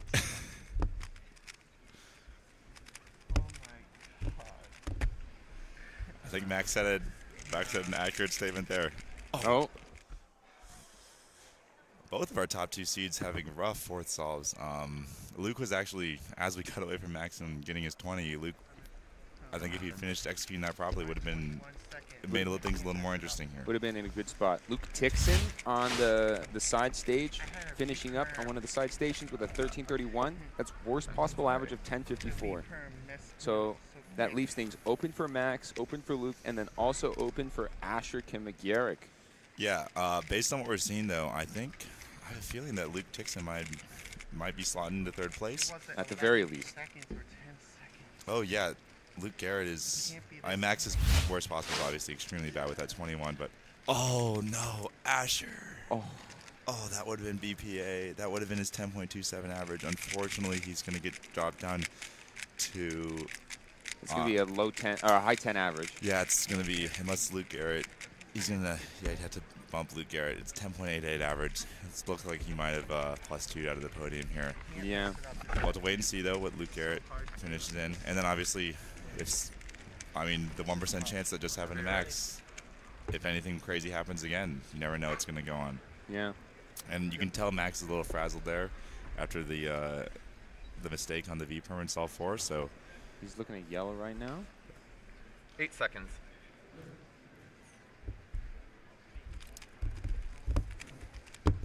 Does the yellow again. Looking pretty smooth. Oh my god. Not the best Oh, solve no. here. 1274. Wow. What is that final average for Max? That is going to slot him at 10.38. 10.38. Did he? Means Luke Garrett can win. Luke Tixon. Okay, he's still. What's Luke Garrett's best possible? 10.10 okay. Against the 11.23 worst possible average. He's going Luke right Garrett now. Here.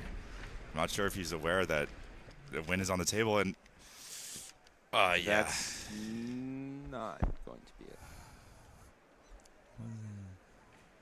Oh, it's already in. So it is going to be worst possible average for Luke Garrett, which means Asher Kimagaric does stay on the podium. Wow, what a that. It's a bit of an unfortunate round in this.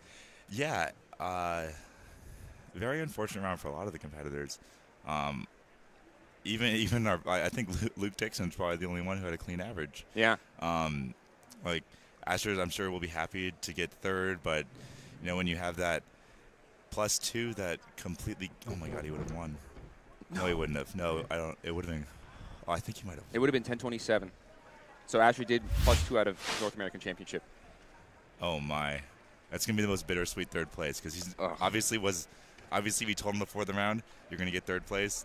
With he'd be the elated. 10.8 average. Yeah, he'd be elated, but the way it happened, that's something that eats at you for a bit. That when you think about tomorrow morning when you wake up on the fly home. You think about that one in 6 months when you wake up. Asher, of course, a Pacific Northwest native. He's going to be there for Worlds next year. I'm absolutely certain. Yeah, I'd be shocked if any of these P&W guys are not going to make it to Seattle Worlds just down the street. Wow, that was a unique final. Yeah.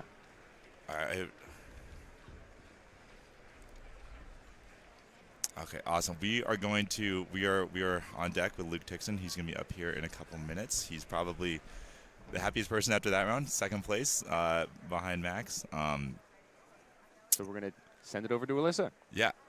Oh. And we're sending it over to Alyssa. We have just finished the final round of 3x3 one-handed. I am here with Luke Tixon, putting down a 10:54 average to be second place on the North American podium. Luke, how are you reacting to that? I am so happy right now. It was really unexpected, but I'm glad I managed to pull it off. Yeah. The deep breaths there. You have had a really, really consistent performance in this event at this competition. What goes into that? Oh gosh, I don't know. I think I just really was trying to control my breath, but even still, sorry, I'm really pumped up right now. Yeah, just lots of practice, making sure I'm not thinking too hard about it. Did any of those solves stand out to you, or anything that you felt like, oh, this was like an insane scramble or anything like that? Not really, no. They were all pretty mid, honestly. All good. Well, Luke, congratulations. I know this is a big moment for you, so go enjoy. Sending it back to the booth. Thanks, Alyssa, for that. Great to hear from Luke Tixon. Awesome competitor. I had to talk to him immediately after he got that sub-10 average at Nats last year. He was all smiles, always a great competitor. Good to hear from him. Yeah, and it's good for him to be on the podium here at North American Championship with an average that he said admittedly was mid, but steadying the ship and staying consistent in one hand. The only thing that he's mid at, he's the middle of the podium. Second place North American champs. Congratulations, Luke Tixon. Okay. We're going to be moving on to 2x2 finals at this point. We're taking a look here at the third round results for some of our top seeds. Sojin Feist with a 129 average. This is a very up-and-coming name. Very recently has gotten a 1.16 2x2 average. He's currently 9th in the world. And I was actually talking with someone in his region, Stanley Chappell, recently, who said that he had taken a break for a couple years, comes back, starts grinding like crazy. Oh, man. He knows number of algs comparable to Zayn Kanani, who's our number one now seed. That's saying something. Coming into the competition, and number 2 in the third round. So he's going to be on stream on the red stage. So you'll get a nice overview for him as well. In addition to this, with 158 averages in that third round, we've got Luke Garrett and Joaquin Renes Hernandez, 2x2 NR holder from Mexico. Yeah. You're going to see Mexico in a top seed here. But this is a wide open final. Bingo. 2x2 has a huge variance. The difference between first place and 16th place is literally half a second. So it's really anyone's game, and most of it comes down to finding the best solutions and then also having the best execution of all. Yeah, I mean, this is going to be extremely fast-paced, everyone, so we need you to buckle up and come with us on this crazy ride that's going to be 2x2 finals. I'm so excited to see what will happen. Zayn, I mean, look, Zayn is Zayn, so. Odds-on favorite going in. He's the only competitor with a sub-1 average that's attending here, one of 3 overall in the world after Anthony Patarakis' .97 this weekend. So you're going to be looking at him to be the favorite, but then after that, the podium is completely open. There are competitors with a 1.15, 1.16, 1.17, and 1.18 average. In addition to Will Callan, Curtis Chai, these guys have incredibly fast averages. Yeah, and everyone is so talented. It's really just going to come down to just a lot of small factors that may not even be visible to you all. The pressure right now in this hall is just absurd. I don't know if you could hear the cheering for some of the during 4x4. Yeah. Like, that was just absolutely wild. We're going to have 3 blind after. That's going to have no cheering, but I'm sure the audience is going to go crazy for that. 3x3 finals is going to come up later in the day. We aren't even that far away. Yeah. We only have, there's only 3 blind in between now and 3x3 finals, right? Correct. And of the 6 finals we have seen so far, aside from 3x3 one-handed, 5 out of these 6 finals have required a record in order to win. We've got Clock North American record, 5x5 continental records, 4x4 continental records, Pyraminx national records, and we also have Skewb records as well. Yeah, I mean, everything has just been absolutely fantastic. You know, we were joking earlier, Zach and I, that this has been like the most boring finals to ever see. And obviously, the biggest joke of all time. It's just only going to get more and more exciting. So we hope you all are prepared for what is going to be 2x2. I think we're just waiting for the competitors to submit and get ready, and then we're going to do the walkout for everyone. Honestly, it gives me a chance to catch my breath a little. I'm just running around. I'm going crazy because everything that we've seen so far is just insane, one way or another. There's so much drama going on. Incredibly fast solving. Of course, for 4x4 and 5x5, Team Owen with those ridiculous continental records, beating Max Park in both of these. Like, that's wild. That's wild. And to be on World Record Watch. We're going to be moving on to 2x2, and we're going to start with walking out the competitors.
As we're getting started with this final, get ready for a lightning fast round. 2x2 averages are below 1 second.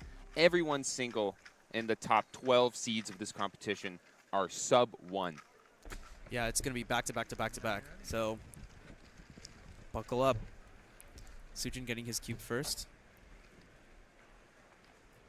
In the first seed. NAR number 2 with a 114 average of 5. Currently ranked 9th in the world.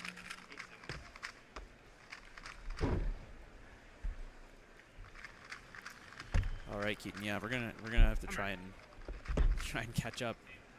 Luke Garrett's 142 plus 2, 342. 8 seconds. So you're taking a look at that orange. 12 seconds. 155. That's clean. Zane looking at the exact same scramble right now, looking at orange. The same. Same orientation as Sujan. And that's a bit of an odd execution error from him. 195. Caleb Chen off camera 109. Andrew Mao 123. Just coming off of winning Pyraminx. And Ethan Wrong, 137. A little bit of a lockup for Zane right there. And yeah, Kyungmin Choi also getting 145. Stanley Chappell, 145. Stanley Chappell? What the? Stanley got 20th place coming into this round. All right. Just barely squeaking on in. I mean, that guy's talented, so it doesn't surprise me that much. But our 4-blind and 5-blind national North American champion, who also has 3-blind immediately after this, and the fourth final he made was 2x2. All right. Helps to know Alex. All right, this is Curtis. Curtis starting things off with a 246, hoping to avoid that counting.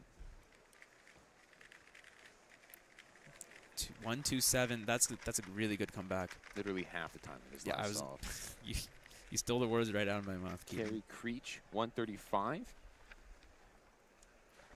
We've got Sujan on solve 2, and then Zane on the other camera, on the other stage on solve 2 as well. You can hear some of his warm-up. Zane is going to get started. Starting inspection before Sujan here. Wow, that's a good-looking block. 8 seconds. Deciding what to do with it. 12. He's doing yellow, it looks like. 1-2-1. 12 seconds. Sujan now. Sujan looking like he's doing orange. 109. Some 2 back-to-back very, very good solves. So different solutions by the top 2 seeds. Kyungmin Choi on with the 113 as well on that second solve. As we see Caleb Chen getting 254. So most of these guys are finishing their second solve right now. The third solve is where you get to see the first counting time, and that can tell you whether or not one good and one bad turns into a good average or turns into a bad average. Yep. At that point, hopefully we can get the live tracker and try and see who's vying for first. 135 from Curtis Chai. Really good comeback from that 2 early on.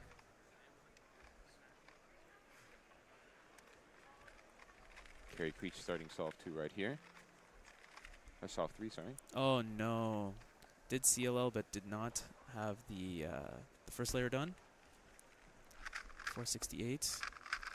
Zane. These small events noticeably punishing for any mistakes that you make, because a difference of 1 second is literally doubling your solve time. Right. So far he has 195, 121. What can he do here? He's got an orange face. Otherwise, it doesn't look like a particularly good scramble. Yeah, not much else. 8 seconds. There is a little bit of a block that you can make with red with one move. 12 seconds. 118. Excellent execution for Zane, 118. Sujan on the other stage has a 324. That's going to hurt a little bit. That 155 is going to count for him, and Zane's going to instead count a 1.2. All right, here's Kyungmin. 145, 113. What can you pull out here for solve number 3? Which one of his 2 times are going to count? Or perhaps this one, though. Zane in the projected lead right now as well. I realize that could be ambiguous. So. Yeah, you're gonna make. This is the same one that we just saw Zane get. Taking quite a lot of time in inspection here, trying to see as far as he can. Long solution, 234. So he's got a worst possible time there. Caleb Chen, that 109 we saw in the first, ends up being a DNF. Oh. So he's counting a 254 and also counting that 190. Yeah, so he's got 190 now. Looks like there was a potential issue, so calling over a delegate there.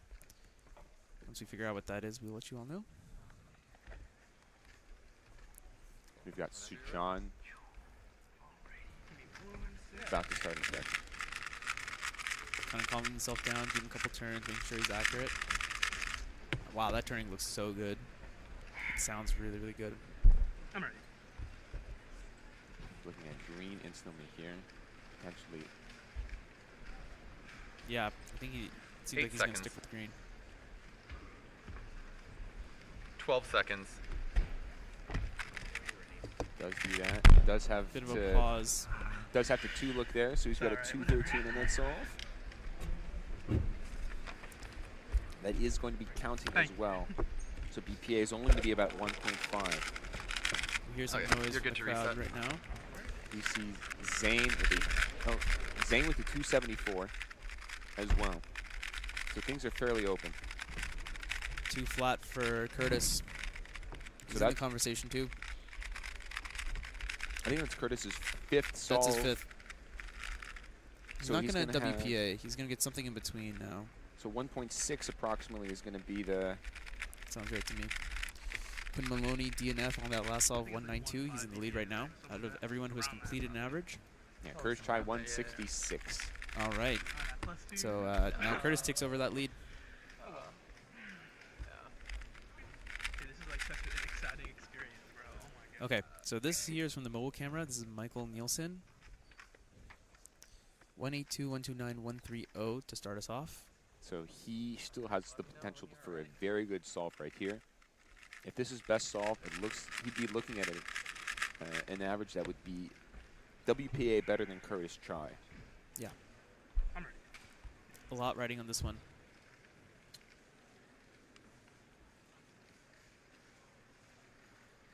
Eight seconds. That looked pretty good. That looked good. 169 for Michael. 12 seconds. That's going to put him in win contention. Sujan with a 2.04. That is going to put him with not WPA, but is going to put him out of podium. Ethan Chuang with a 159 finishing up. Wow. Zane's best possible average, 145. Yeah, so Zane has a chance. Still has not received his 5th solve yet. Oh, wait. Yeah, That's like 190. Whatever. Sorry. Thank you. Sujan seems to be an extremely good sport about the average. Obviously not as fast as his PRs, but still a very respectable average for someone who has very recently come of age for top-level 2x2 solving. Yeah. So who's left? Zane and... We have Zane and Michael with Zane 1.4 averages. yeah. Stanley Chappell has a 163 best possible average. That would put him on the podium. That would put him on the podium. All right, here's Zane. 3 sides of the face already done. 8 seconds. But the corner is facing up. That's not a great orientation. Yeah. 12. Looks like he did something else completely. 194 is not going to do it for him. That's going to put him with a 170 average. So he might get knocked off, depending on... he is going to get knocked off. Yeah, we're looking at Michael Nielsen. We're looking at Stanley Chappell for potential podiumers at this point. Michael Nielsen's worst possible average is 160. So all he needs to do is get better than a 180. Caleb Chen also has only 2 solves in. He did have... he has 3 solves in, one of them being a DNF. Not sure what entirely happened on that solve 4. We did see him call for the delegate. Perhaps an extra solve his way. But this is all on Michael Nielsen at this point. Caleb Chen is counting a 2.54.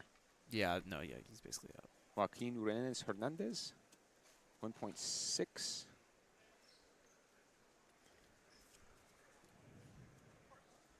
And Michael Nielsen now. Well known for using his warm-up time liberally. Going to be starting here on solve number 5. He needs to beat 159 on average. His BPA is 143. So anything better than a 180 is going to be a win for him. And he clutches it. 171 is going to be North American champion.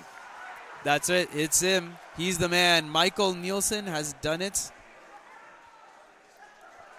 And he's embracing it quite a bit. There we Bowing go. to the crowd. There we go. Extremely pleased with that. Michael, of course, getting 2nd place in Pyraminx. There it is. The crowd's going crazy. He's egging him on. He's really feeling himself here. And why shouldn't he?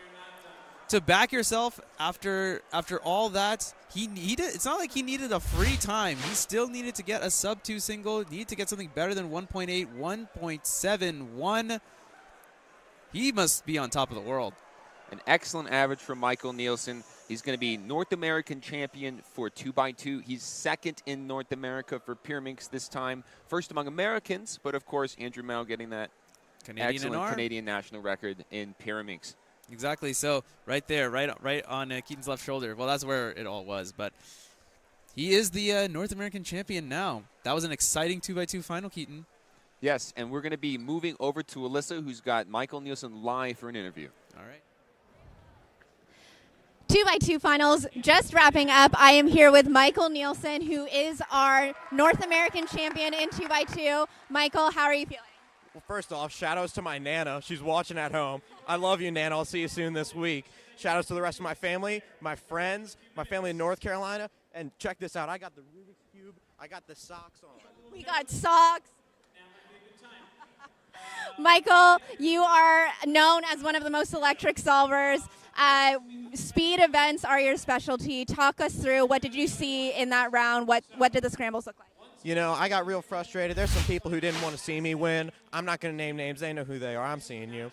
But I thought about them, and I got real motivated right there. And that's what I thought about. And I went, and I went. I won. They didn't want to see it, but I'm here, and they're going to see me up there later. Podium. That's me, baby.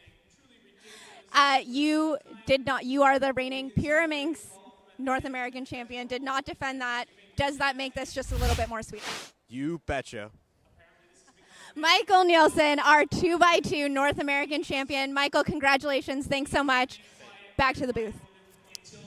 Congratulations, Michael Nielsen. Certainly an animated guy after his win. Quite the clutch performance to take it home. I'm especially happy because I know he didn't have the best Pyraminx showing, but at least he was able to clutch his win in the 2x2 event. Indeed. So good for him. Very wild, like all over the place that entire round. I mean, Man, also congratulations to the rest of the 2x2 podium. Ethan Zhuang and Curtis Chai, I know they're both really happy for each other. Yeah, too. Ethan was extremely excited to get second. He wasn't sure what was going on, but I saw him. He was jumping up and down with happiness for the second place. So big day for all of our podium finishers. We have, if you didn't know, we have one of the most exciting events, 3x3 blindfold on deck.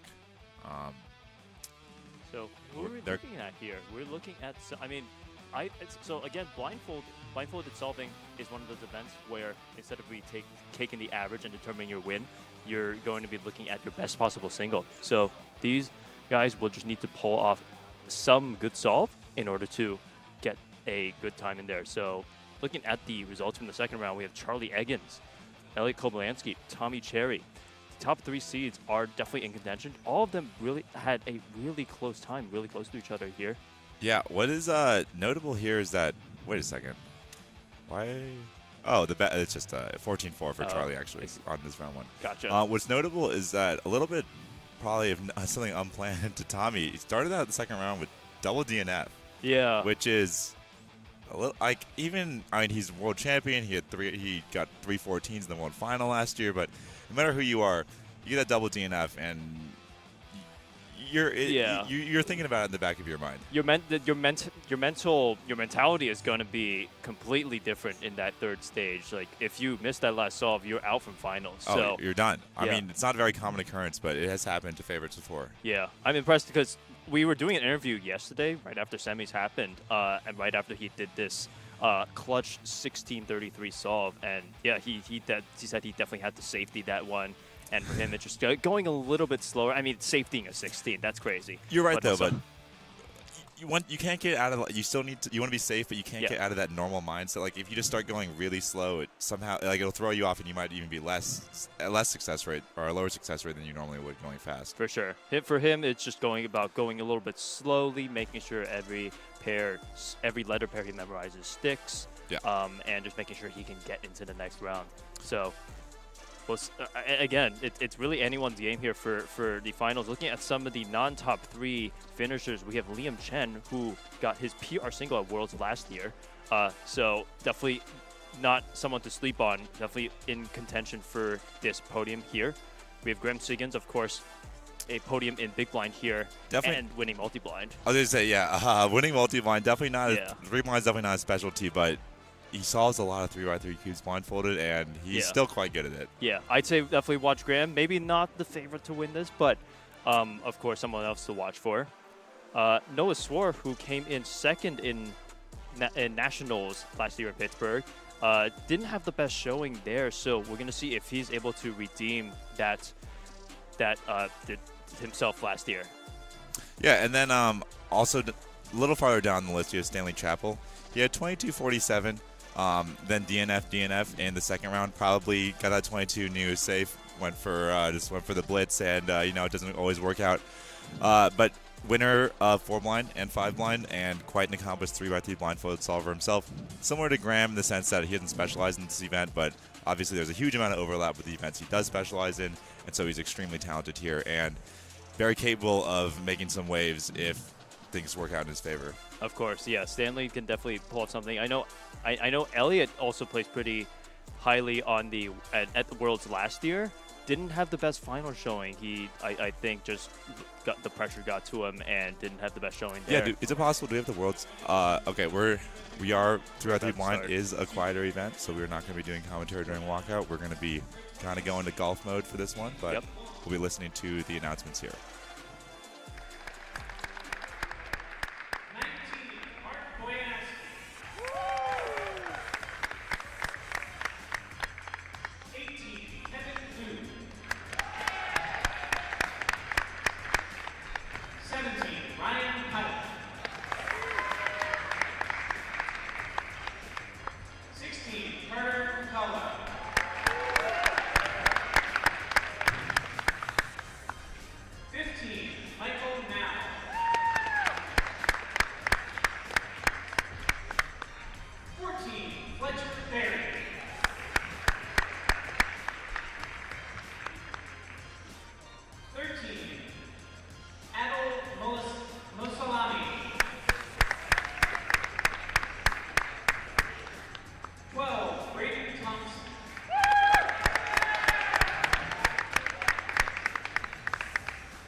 Please be quiet. Yes.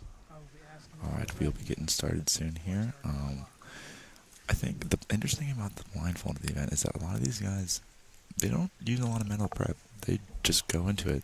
Yeah. I've seen a blind mean start to finish be done in like 3 minutes. Elliot, see, we're right in. Elliot's already going in for his memorization phase. Done in 6 seconds here. That's pretty decent.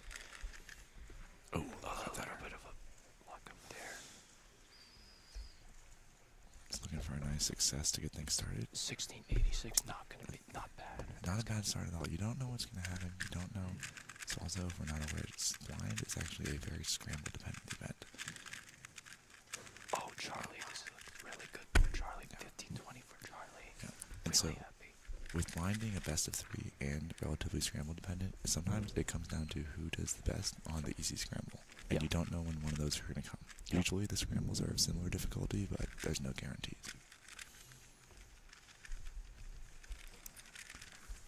Most of these are rough one for Stanley. Not terribly bad. That looks like a +2 for him. 14-4 for Tommy. Very nice start. I think that was behind. He's second place. Yep. Tommy's 14. That's gonna secure him. That's gonna put him in a really comfortable lead. Oh, Charlie Egan's got DNF. Yeah, that was DNF. I didn't realize that was DNF. It must have been two pieces that we didn't see. Yeah, he picked up his cube right after and started turning it. Yes. So, yeah. All right, so Tommy's in the commanding lead, 14-4. This is already shaping up to be similar to Worlds last year. With honestly 14-4 could win. We saw that last year, and he just got 3 in a row. Wow, with sub 6 memo. That's extremely fast memorization. At the top level, most of these guys are using similar algorithms. Taking a while for that last 2 corner twists over there. 2 seconds for that, ending with a 60-24, slight improvement over his And it bumps him ahead of Andy Wong for second place. The notable thing is that Elliott memorized under 6 seconds, indicating this second solve might be a little easier than the first, so we're going to watch this one closely. But in blindfolded solving, twisted corners are never ideal for the ending state. The algorithms are usually pretty long and a little annoying to execute. I guess Charlie Egan's bumped into second place right now. Nice 15.7. You can see a little bit of relief on his face after the DNF in the first solve. Obviously, these guys are all going for the win, these top 3 especially, but, you know, not having a DNF on the record is always helpful, even if it's not necessarily the first place time. Tommy with a 6 memorization. Very fast execution. He very rarely locks up. He's already on corners out of 10 seconds. This looks really good. 14.53 for Tommy. This is shaping up very similar to Korea. Oh boy. That doesn't improve him, but he's 2 successes mid-14. For anyone that doesn't remember, Tommy got world record mean at finals at Worlds last year. Tommy had one of the most dominant performances ever at Worlds. 3 14s in a row. His worst solve would have won the event, and he set world record mean in the final. Yes. Like, absolutely domination. Extremely fluid solve. No pause between each of those commutators. All right, Stanley in the mid-6 inspection memorization, very solid. He's looking to. The podium is fast already. 16-2 to make it a head shake there. I'm curious to see how Andy and Noah are also doing. All right, we're on soft 3 now, and we do not. This one. We're gonna need. We're gonna start seeing results here. If this is an easy scramble or not. Taking fireworks would start flying. Elliott's already starting his third solve. Oh yeah, switch to Elliott. Elliott with not the best memo here. This doesn't look too very hot, but the edges were done pretty quickly. Oh, and he's gonna improve that just by a little bit. Yeah, he's still behind Charlie though, so his best possible is 3rd place, but it looks like that is a relatively likely final standing for Elliott. Charlie's. Oh, he just narrowly misses Tommy's time. No. Tommy is still in 1st place. I mean, anything can still happen, but it is likely that Tommy is going to... Oh, Noah Swore with a 14-21. Oh, and Tommy's at 5 low. Okay, he needs to 14-21 to win. Oh, Tommy's locking up so hard. He's locking up, but he knows it's easy. He's so shit. He's going. That's but he can't it's do it. over. He knew. Whoa. That's crazy. 2nd place for Tommy. Oh, he knows. I don't know if his reaction indicates that he is very disappointed. Wait, I don't think Noah's time. Noah's is a +2? Oh, no, +2 is 14-21. Okay, so originally it showed that Noah Swore had a 14-21, but then it got updated to a 16-21, indicating it likely was a +2 that wasn't immediately known by the data entering. So it looks like that solve actually wasn't for 1st place, and he had already secured most likely 1st. Stanley is one of the pure people that no longer can beat him as he's past 14 seconds, but we are still waiting on some more results. But all of the top solvers that have a real strong chance to beat Tommy are done, and it looks like it's likely a Tommy Cherry victory, followed by Charlie Eggins and Elliott Kowalanski. 14:48 for Tommy Cherry, 14:51 for Charlie. Yeah, can't say this was too unexpected from them. I mean, these guys have performed at a lot of the large competitions with a lot of pressure, and to be able to pull off these blind solves at this level, they definitely deserve this. Yeah, I feel for Noah though. It looks like he +2'd from 1st place all the way to 4th. That sucks. Yeah, he had a PB mean, yeah. But that's hardly a consolation prize for getting bumped off the podium. Yeah, Kirov Calix staying with a 6-second memo as well. Very solid. He would need a crazy execution though to bump into top 3. I don't know if Calix knows full floating algorithms, but that might affect his ability to execute this quicker. Yeah. He's just going to DNF that. A lot of head shaking during execution on this last solve. Timothy Castle here. Yeah. Onto corners at 15 seconds. I think he'll be happy with a nice, unfortunate DNF. Oh, he corner twisted. It was actually, he didn't do an execution mistake. He corner twisted at the end and got DNF on a 17. That would have been his PB, and definitely would have been his PB mean. I know his PB singles 18. Yeah. I'm pretty sure it's 18. Well, yeah, it DNF. looks like most, all the results are in. So your podium is Tommy Cherry, Charlie Eggins, and Elliot Koblansky. Yeah, congratulations to Tommy. A very narrow victory over Charlie, but he has won his second major in 2 years. That's crazy. And congratulations to him. There are he has the fastest. He got a full mean and had the fastest mean out of everyone who got a mean as well. So very impressive stuff. Yeah. Also, the event is over, so I'm surprised we haven't. Maybe there's. All right, so we now have Tommy Cherry. All right, we are back at full volume. Congratulations to Tommy Cherry. We are going to throw it down to the floor right now, where Alyssa is standing by. In 3x3 blindfolded. Tommy, you were by far the favorite coming into this, but we know that nothing is given in this sport, so how are you feeling? Feeling good, glad to pull off the win. It was a bit of an easy set of scrambles, so it's kind of bittersweet. I think the last solve definitely could have been a lot better. Had a lot of mistakes in execution on that one, but, I'm glad to come away with the first place. Absolutely. You are, you clutched it out in the first, you were done. After the first one, that was your winning solve. Talk us through what that solve looked like. That solve, I think it was a pretty average scramble, and honestly, a pretty average solve. I'm not too ecstatic about, the times themselves, although, the ranking is pretty cool. Can't do much better than that, so, yeah. You can't do much better than North American champion. I won't keep you long because we are about to see you in 3x3 finals. Congratulations, Tommy. And for everyone back home, do not go anywhere. Now is the marquee event. 3x3 finals, you will see Tommy there along with 15 of our other top competitors. Hello, everybody. Hope we're coming through fine. I am Zachary Reidel, joined with... I am Brandon Lynn. Hello, Zach. Welcome back.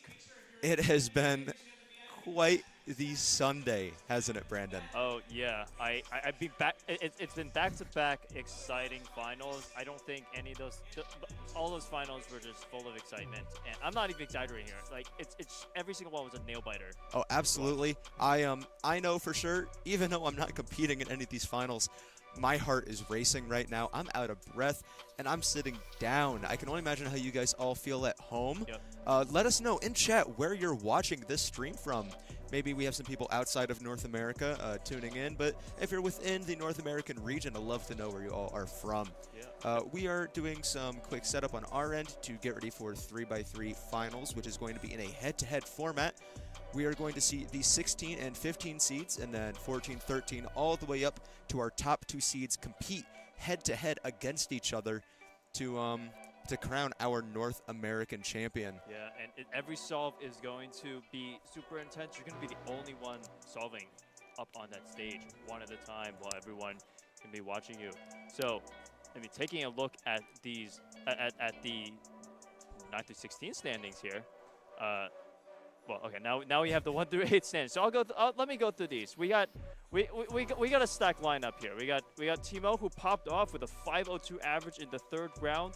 Max Park trailing with a 566 average after that. Followed by both of the Luke G's here. Luke Garrett slightly outpacing Luke Greiser with a 6 average. Luke Greiser with a 631 average. Dominic Radici, now our North American champion for Skewb. Not to maybe cut you off here. Okay. Dominic Radici has been on a run. I know. This competition. I was gonna say, yeah. An amazing performance in 2 Skewb rounds back-to-back. Amazing 3x3 results, all competition, and now coming 5th into the final round of 3x3. I am blown away by his performance. Yeah, he's been fantastic here. He's going to have to deal with the pressure that comes with 3x3 finals. He's already handled it once in Skewb finals. Can he do it again in 3x3 finals here? Then we have Matty Hiroto Inaba, our 2022 North American champion. Can he pull off a back-to-back North American champion title here? Soon Kyuk Nam with a 640 Christopher Sun, again, our Mid-Atlantic representative. Pennsylvania, too. Maybe I have a little more bias towards him. For sure, for sure. 653 average here. So we're gonna see how these guys perform. Zach, are you excited? I am very excited, Brandon. We are going to be commentating the 9 through 16 seeds of this final before we pass it off onto our other set of commentators.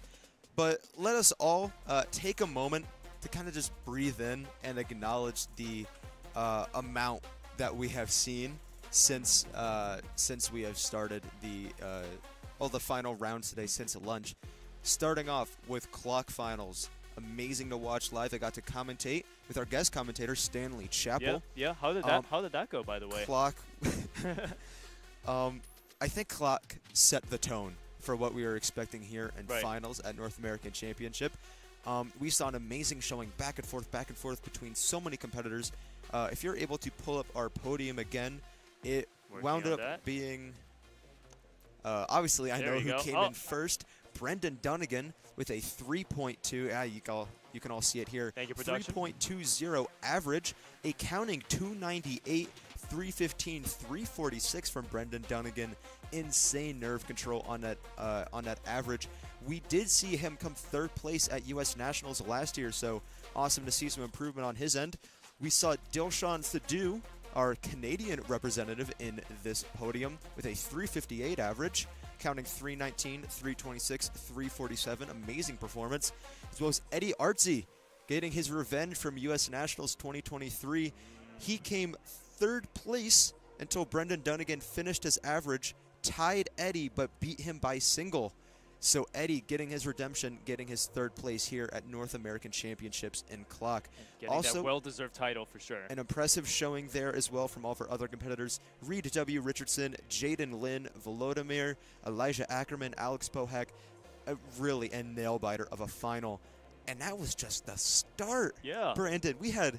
do you want to take us off to 5x5 finals? Yeah, I can talk about 5x5. I mean, Timon Koloshinsky popped off with a European record of 37.27, putting him right half a second in front of Max Park. Really clutch there for his win there. Taking a look at the North American podium, though, we have Matti Hiroto Inaba in fourth place, but second in the North American podium here. Really congrats to him.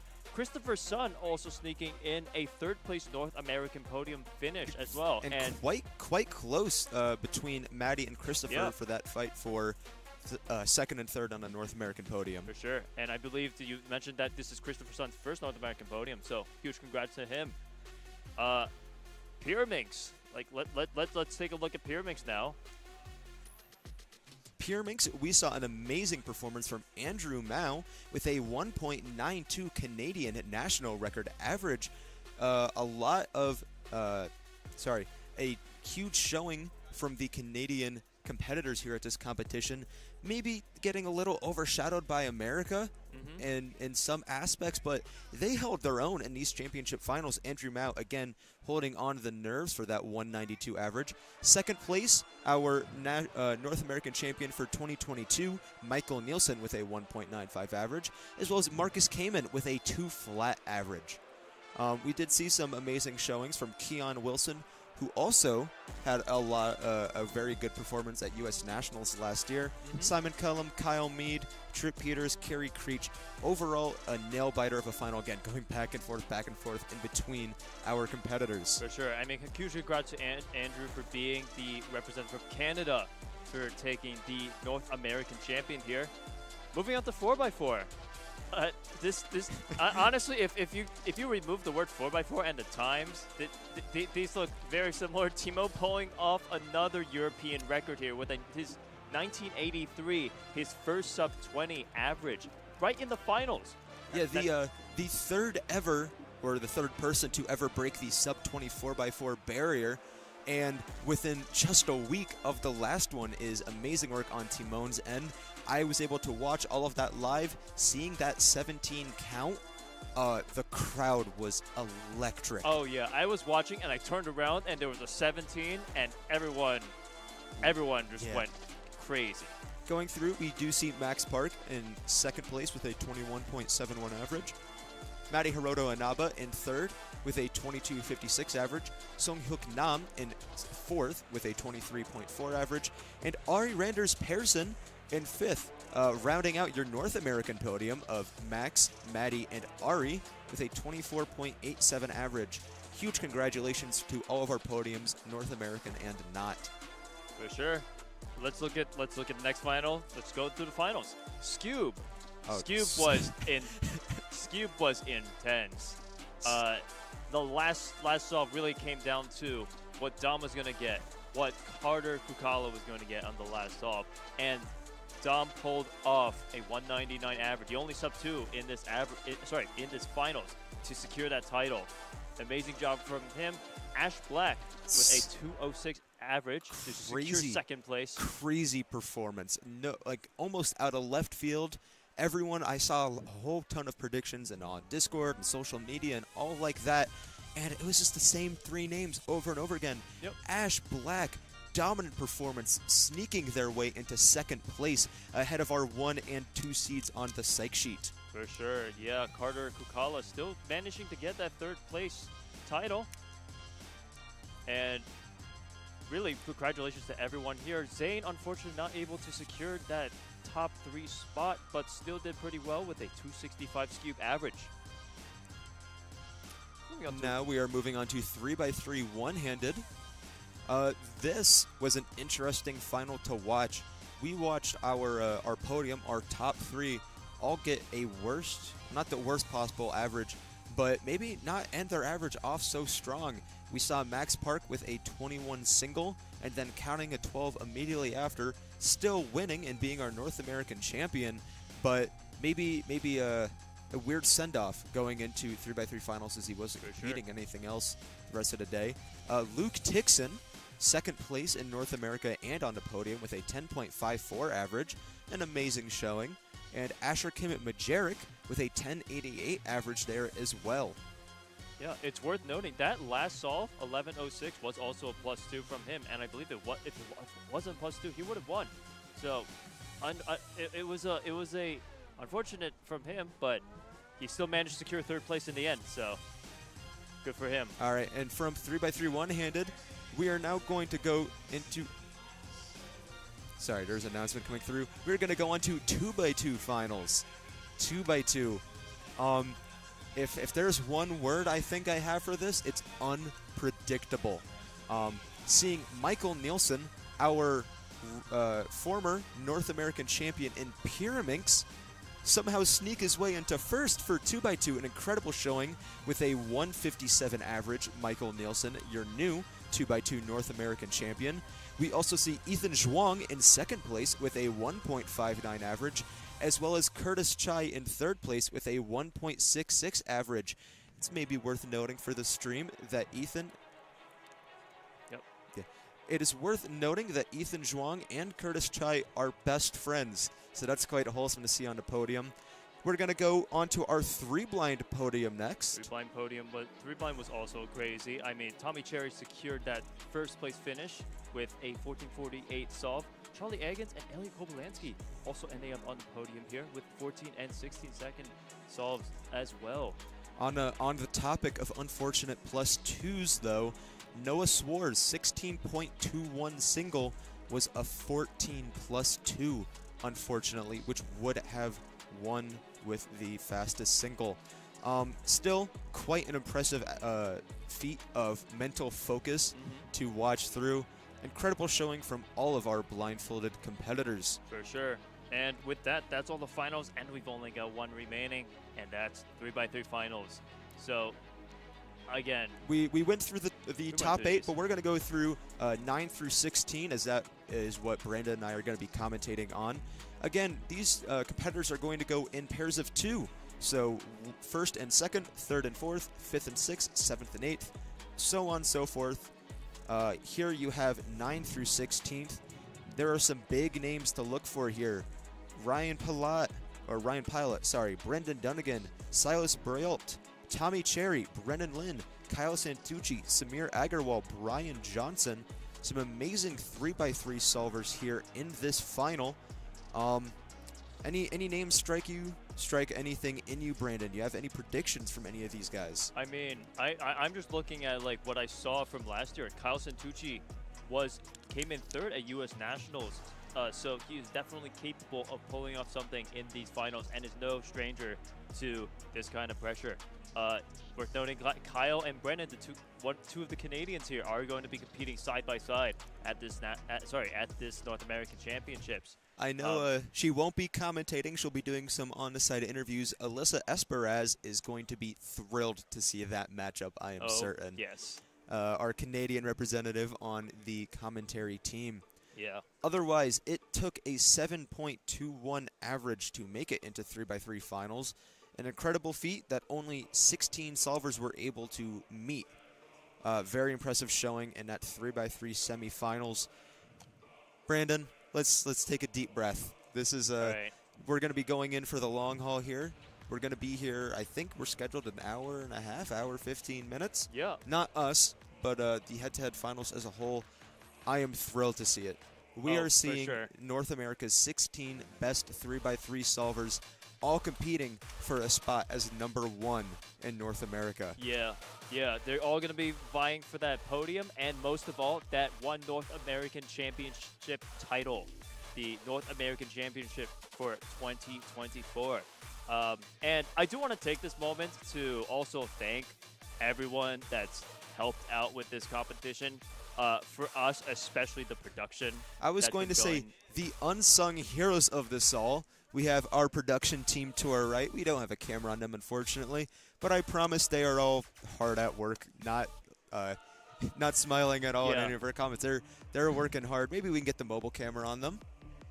No, for sure. They're heading their way onto the stage. Oh wait, there we go. There we go. Manu handling that all. Our amazing production team handling all of the graphics and calculations. There they are for you all. There they are. Smile and wave, boys. Matthew Marinick, the man behind the scene. Yeah. I'm sorry. I feel like I'm out of breath here. There's so much going on. I am so thrilled to see all these competitors compete in 3x3 finals. It's been a wave of emotions for me today. For sure. The highs and lows, I maybe didn't get the best results. Not a single PR at this competition, It's Brandon. okay. That happens sometimes. I did not have any PRs until, right until today during 2x2 round 2. So it's definitely been, these 2 days I've been looking for that PR. But the excitement that happens at these competitions is unparalleled. It's unmatched. I know for sure. I didn't get any PRs, but I made some incredible memories with friends, as I'm sure a lot of the people in our audience. Maybe we can switch to that. Look at how packed these final seats are getting. I don't know if we can do a full pan, but there are so many competitors here on screen. So many competitors who were either competing earlier in the group. Sorry, I was just delivered a snack from Matthew Marinick. Shout out to Matthew Marinick. Thank you for the cookie. Just a whole bunch of competitors, their family especially. I see a bunch of parents. We might not have only competitors watching. We may have some family members of competitors watching. Thank you for your support of your family members, as well as for watching this stream. These streams are one of my favorite things about competitions. If I can't be there, it's always nice seeing support. I do see some familiar faces. Anyone you see in a blue shirt with staff on the back. Huge shout out to all the staff that they helped make this competition run as smoothly as it is. Every single one of these people deserves a thank. Can we get a thank you in the live stream chat? Huge shout out to everyone that's been scrambling, running, judging for this entire competition. If you've ever been to a local competition, you know that you can't just have one person doing this. You need a ton of volunteers. And here we have volunteers from across the United States, and some even coming across the world for this event. Some audience members really excited for this final. I love those caps, by the way. Yeah, we have you can see it in the background there. Lids is here at North American Championships. Yep. Custom hats, custom embroidery. There we go. We're getting the camera on it. Slowly getting ready. I see some amazing audience members from the Mid-Atlantic region there. Bunch of friends of mine in there. I'm enjoying. I don't know if anyone in the live stream chat is currently sitting in the audience. Maybe we can start the wave while we're waiting for 3x3 head-to-head finals to start. Let's do the wave. Yeah, good luck, I know. Yeah, when we start, that'd be crazy. Yeah, seeing some familiar faces in here. Let me see. I see Vishwa Sankar, our 6x6 on our national or our continental podium. Right next to that, Alexis Hey, John. Luigi Soriano, and Gutierrez. And that kid's happy to be here. That's good. AJ Camel. We see Ryan Michael Breen decked in New York Knicks gear. Does he know what state he's in? Daniel Karnock, Zach Oakes, Owen Wittes. Bunch of names. Let's see who else we got. Us. That's us. If you are just joining us, I am Zach Reidel. I am Brandon Lynn, and thank you for tuning in. Yep, we are going to take you through our first 4 pairs of 8 competitors through head-to-head finals in 3x3. I'm sorry, I'm at a loss for words. No I see some familiar faces here. Aaron Mack, Heidi Mack, Sean Mack hiding behind some competitors. Will Clower, Ryan Shell, a bunch of amazing competitors. Aaron Mack in that blue shirt, one of the most helpful staff members I know in our region. We could not do it without him. For sure. We also got Timothy Yang here. New England representative. Shout out to TSN Cap. If you did not watch the region's relay last night, that was a blast as well. Make sure you go check out the VOD for that. Of course, after this concludes, we still have quite the ways to go until we are done here. Yeah, so strap in, everyone. We are gonna be in a hour-so long session of excitement, suspense, disbelief. I don't know what other emotions. I don't know. to I'm at a start loss for naming. words. Whatever emotion you can think of is gonna be here very shortly. Some audience participation here. We didn't get the wave going, unfortunately, but I guess we'll save that for next year.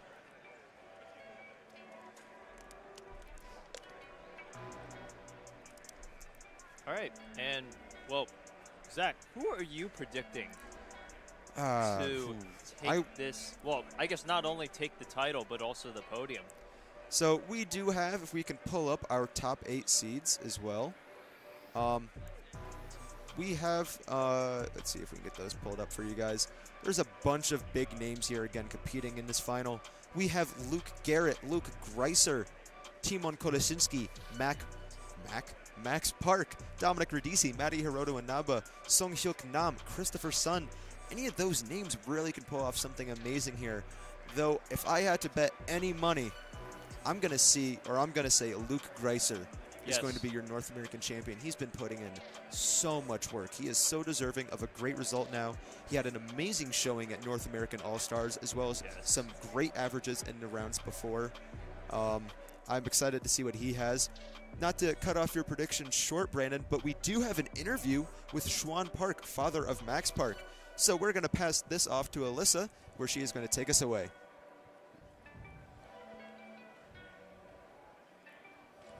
We are getting set for 3x3 finals, and I am here with Schwan Park, Max Park's dad. And as we get set for 3x3 finals, just want to get some thoughts from you, Schwan. How are you feeling? Not good. Not good. I always wonder, are you more or less nervous than Max, do you think? Oh, for sure, sure. Like, you know, I was just talking to Maddie's mom, and we're both like, we don't even care if our kids win. We just want them to be emotionally healthy, you know? And so, like, the whole time we're just going, you know, like, we're just freaking out, just hoping that, you know, things work out relatively well, just so that, you know, their heart's not broken or something like that. So, yeah. As a matter of fact, after this, I'm going to be leaving pretty soon. I'm not staying here. No. You can't watch. My negative energy, my nervous energy is going to be so powerful that I'll probably project it from like 15 rows back. So there's no way I'm going to stay here. Is this you don't watch Max in finals? Is that something that for a long time? Yeah, ever since 2017. Even 2017, I never watched it. Well, you'll be a stream viewer, maybe. Oh, for sure. I love the stream. I love streaming. As a matter of fact, it's almost like a funner, more fun way to watch it because you get the commentary and everything like that. So, yeah, but I'm not going to watch. You obviously have your eyes on Max, but this is such a supportive community. Everyone's really close. You've got your eyes on a lot of people. And so tell me a little bit about that. It's a really tight-knit community. Well, honestly, if Max doesn't win, I'm still very happy for whoever wins. Seriously, because, it's, in the end, it's like we love this community so much, and we just want to elevate the community as a whole because for us, this is given Max so much that it's just we almost feel sort of like very protective of this community, and so whoever wins for us is a win. Of course, yeah, we would want Max to win, but honestly, it's just, we see almost every person that's in the finals as almost like a member of our family. So, yeah. That's beautiful, Schwan. Thank you so much for your time. We are cheering on Max and all the other competitors that we are about to see in 3x3 finals. You have been such a staple in this community, so supportive of it. So thank you for all that you do for this community. And this is one of our biggest moments of the year. So thank you so much. And now I have to go and hide. Yes. Okay. Go. Awesome. Stay tuned. Don't go anywhere. Thank you for that interview, Alyssa. It's awesome getting in the mind of Schwan Park. And I believe we are just getting started with 3x3 finals. So, who's ready? Who's ready? In chat. Ready? In chat, make some noise. Listening to our announcements. Shout out to Kian Barry. He had an amazing interview.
Alright everybody, we are going to get into our first matchup here between our 16 seed Ryan Pilot and our 15 seed Brendan Dunnigan. Before we get started, 11 finals? 11 finals is nuts. That's an impressive feat there. We're just getting everything set up, making sure we are all ready. Brandon, of course, calm down from the adrenaline that was clock finals, setting the NAR. We got to change that. That is no longer former. It is current. And also North American champion, naturally. I'm unsure in the order of which they will be solving, but I imagine it'll be Ryan going first. I think Ryan will be going first here as the 16th seed in this competition. Ryan, of course, the current Square One world record holder of 341, I think. Yeah, he is the first person to get 2 threes on Square One. And he had 2 threes before he ever got a 4 on Square One, which is downright hilarious. But he also has a 3 on 3x3. Quite an impressive all-rounder here. Who do you have in this matchup? Who do you think? They both had a tied average in the 3rd round coming into this. So who do you think's going to take it? I feel like Brendan has fantastic pop-off moments in these finals. I mean, we've already seen this happen. Yeah, he did. Clock finals, all the other finals he's been doing. He's already used this pressure that he's been doing the entire day. So he's got to be in his element here. So starting off with Ryan Pilot's first solve. The crowd is dead silent. You can hear him breathing. I don't want to talk too loud so that they hear me, but we'll try and give as much commentary on this as possible. Ready. Alright, Ryan may be covering up the scramble or our overhead camera. He has 15 seconds to inspect the 8 puzzle, seconds. plan out his first few moves. It looks like a pretty straightforward yellow cross that he's going to be doing there.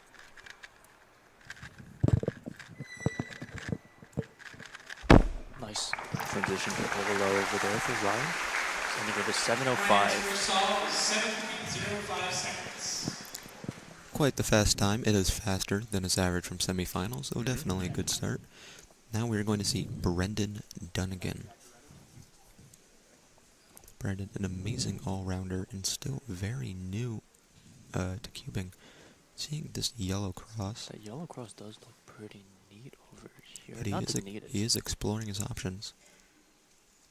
Be working on orange. Orange didn't look too bad either. Ooh, quite locky. 8:32 for Brandon, but he's laughing it off. I'm pretty sure he's happy to be here.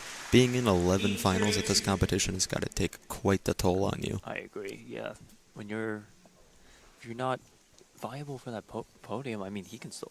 I don't want to say he's out of contention, but at that point, you're really just happy to make it the finals on the big stage in front of everyone. So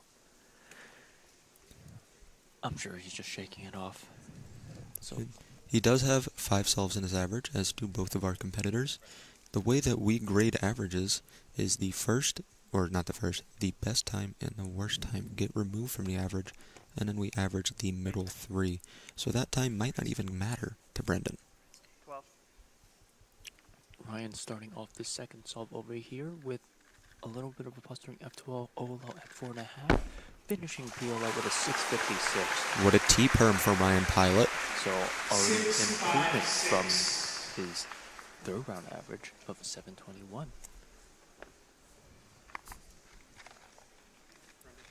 Quite the packed audience here for 3x3 finals. We're going to see Brendan Dunnigan already. Let's see what Brendan sees. I do see some white pieces. Maybe look for a good cross, but he's going for yellow here. Insane turning. 5:49 for Brendan Dunnigan. Nice job. 5:49. He looks locked in, Brandon. He's definitely bouncing back from this 8-second solve he had earlier. I was gonna say the white cross definitely had that flipped red edge in it, which usually doesn't lead to the best kind of crosses. A Y perm with a U2 AUF, very fast from Brendan Dunnigan. Ryan Pilot's 3rd solve on a pretty good streak so far.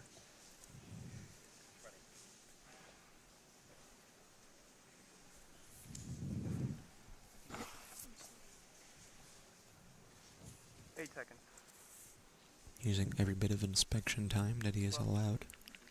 Solving on yellow cross here with a little bit of an X cross. Doing an interesting M slice F2L into a What G-pair. was that? I don't know if I've ever seen someone start an F2L pair with an M slice just to preserve or create edge orientation. Usually those are used to force edge orientation there. So, but let's. Oh, I don't know if I have the best view since it's. There we go. We have our mobile camera. So usually, if you want to avoid dot cases and force a cross solution, there is a certain solution that you can use M slices for. A bit of a lucky start, but going for the yellow cross again is Brendan. Does he know the ZBLL? Ooh, a 738 DNF. Unfortunately, since that is more than one move away from being solved, that is going to be a DNF penalty. A DNF, if a competitor receives one, is going to count as the worst solve in their average. That means that 832 that Brendan got now is counting. He got the ZBL at sub 5 and then just locked up. Ooh, that's unfortunate. Looks like he also forced the OLO, or rather he did F sexy F prime to get a ZBLO case in that certain situation. Ryan still on pace for a good average. Looking at this force scramble here. 8 seconds. 12. Ryan's only been solving on white and yellow, so I imagine those are the only two colors we look at. Oh, he skipped OLO right there for a 526. I'm unsure about that timer start, but the judge says that's good. A 526 for Ryan Pilot. Not bad. It definitely did look like he did some forced execution, forcing of the OLO skip over there. A lot of competitors looking for a last layer with all edges oriented. Oh. Ooh, I am not sure of that timer stop.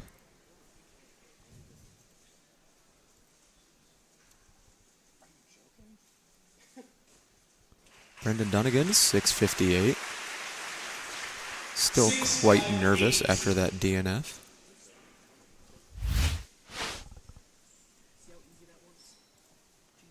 Looking at the solve right here.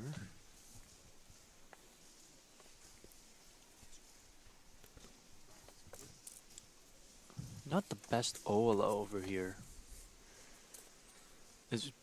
As in, the OLO case is kind of tricky over there. Let's see at Ryan's average. He has a BP best possible average of 607, which would put him comfortably in a solid position for this finals. Worst possible average of 667 as well. That's like not too bad either. 667 is insane. 12. But a bit of a pause after that first slot with an ELL. That OLL, I know a lot of competitors predict their PLL from. Yeah, what Zach said, you can actually, the standard algorithm for that OLO is only solving 3 edges. So if you can predict where those edges are going to go by the end of doing the OLO, you can predict PLO. A 665 average for Ryan. Quite fast. Not a bad start for Ryan over here. I'm going to see Brendan's 5th solve now. And Brendan is unfortunately going to be counting that 832, so he can't outpace Ryan, unfortunately. A little bit of a stutter on that start, going for orange cross. 604, he does end it with a fast average. It is a 698 for Brendan Dunnigan. It is sub 7. Nice job to both of these competitors for getting the record finals correct for Ryan for that 665 average.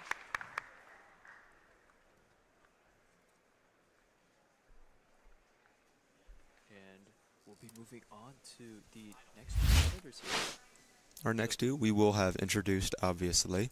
But we are going to be looking at Silas. Do you know how to say that last name?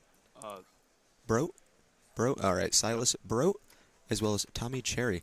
We're going to pass it to Alyssa, though, with Ryan Pilot.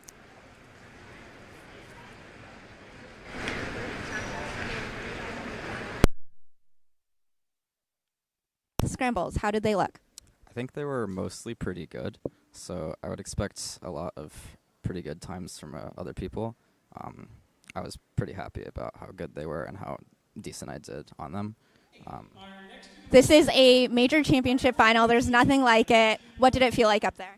I was like a little bit nervous. My hands went completely numb on the last solve, but it was pretty nerve-wracking. But I've been in similar-ish situations, so I was okay. Ryan, congratulations. An appearance in a North American Championship final. We're getting set for our next matchup. And take it off to the production team for the walkout.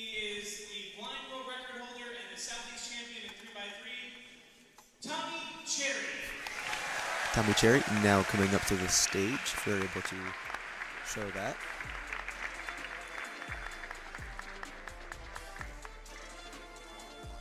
Right now as our 13th seed of this final. Tommy, of course, being known for blindfolded solving as well as clock, has snuck in a placement in this 3x3 finals. He was our North American champion in 3x3 blindfolded, as well as the winner of the round.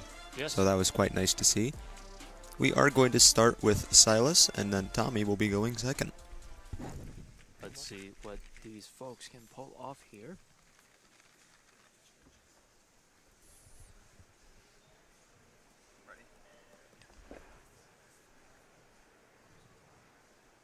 Silas starting his first solve.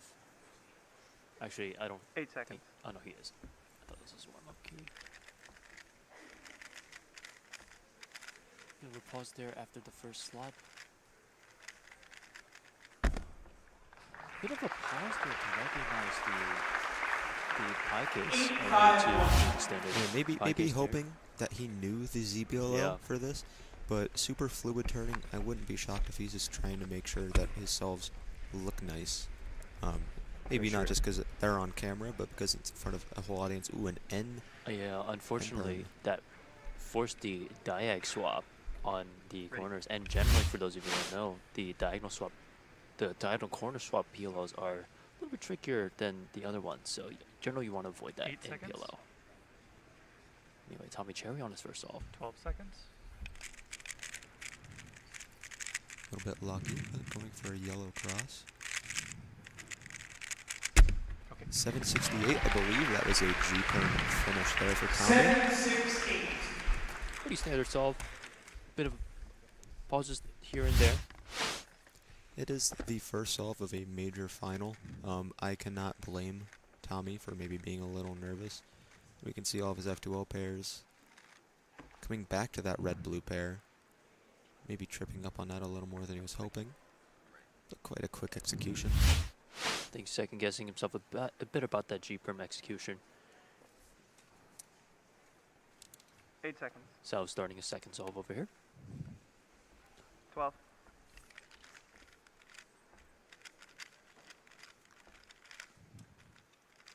Yellow cross, but his cross isn't solved. He had two opposite corners swapped. 9-4-2. Or two opposite cross edges swapped there. Yeah, but still able to make a nice solve out of it.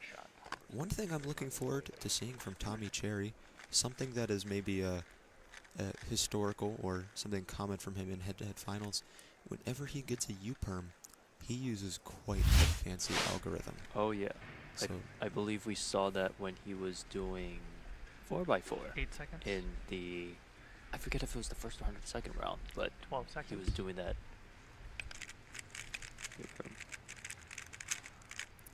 Quite a quick F2 from Tommy. OLO. Okay. Quite a fast PLL. 643 from Tommy Cherry. So Tommy taking this early lead in the average with a fantastic 6-second solve from him. So we're going to watch that again. A white cross, a couple big regrips, and a little fumble onto that first pair. But Tommy's still being able to bring things back together. OLL into T-perm with no AUF being completely solved after that algorithm.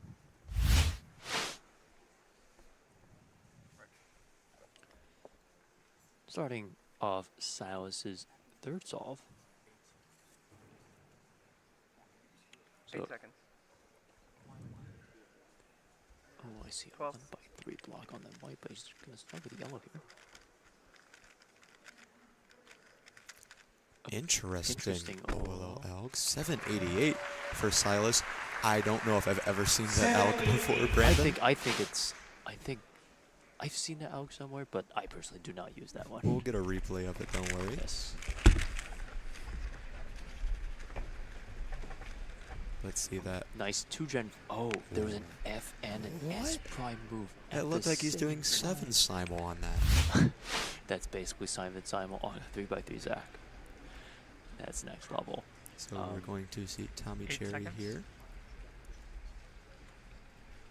12 seconds.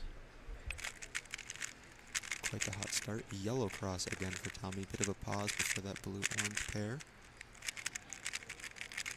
Unsure of what PLO that was, but quite the slow stop. An 8.85 for Tommy Cherry. So we have a projected live ranking on the left of all of our solvers that have gone so far. Ryan Pilot, of course, in first with a 6.65 average. Brendan Dunnigan with 698. And currently we have the 2 solves that are counting for both of those competitors. The little number to the left shows how many solves they have remaining in their average. Silas on his 4th solve. If I'm looking correctly, there looks like a... Ooh. Everything looks quite solved. Edges oriented. CBLO 562 for Silas. A lot happier with that, he seems. I'd love to see his solution here on this.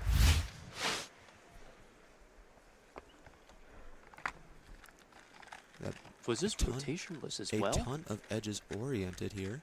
Yeah, this solve was the F2L was rotationless with the ZB. And then an 8-move ZBLO. Oh, Brandon. That's the ice. That's the cherry on top. Sorry, no pun intended. Tommy Cherry preparing for his 4th solve. 12 seconds. Right, seeing here, going for a red cross. OLL into an A-perm 647. The A-perm was definitely a lot better than the third solve that you locked up a lot on. Yeah, let's see a replay of this. Going for some big pauses in between F2L pairs, but there we go. Nice speed. Getting to OLL. I think that's the second time we've seen that OLL case this final. That OLL traumatizes me every time I get in a solve. So I quite like it. Really? Okay. It's fun. Really? I'm always just it annoys me sometimes. Anyway, Silas on his last solve. 8 seconds. Unfortunately, his best pause average is 734. Let's see what he can pull off. Not as smooth as the last solve. It's gonna. Oh, also ends with the all corners oriented. I was going to say, yeah, that's the second time we've seen that OLO. Yeah. We've seen a ton of similarities here. It's not uncommon. But OLO is nice, as you are able to predict your PLO quite easily from it, especially all these top solvers I'm sure know how to. We did see quite the quick transition from Silas there into his PLO, that G-perm. We're going to take it over to Tommy on the blue stage, getting ready for his 5th and final solve. 12 seconds.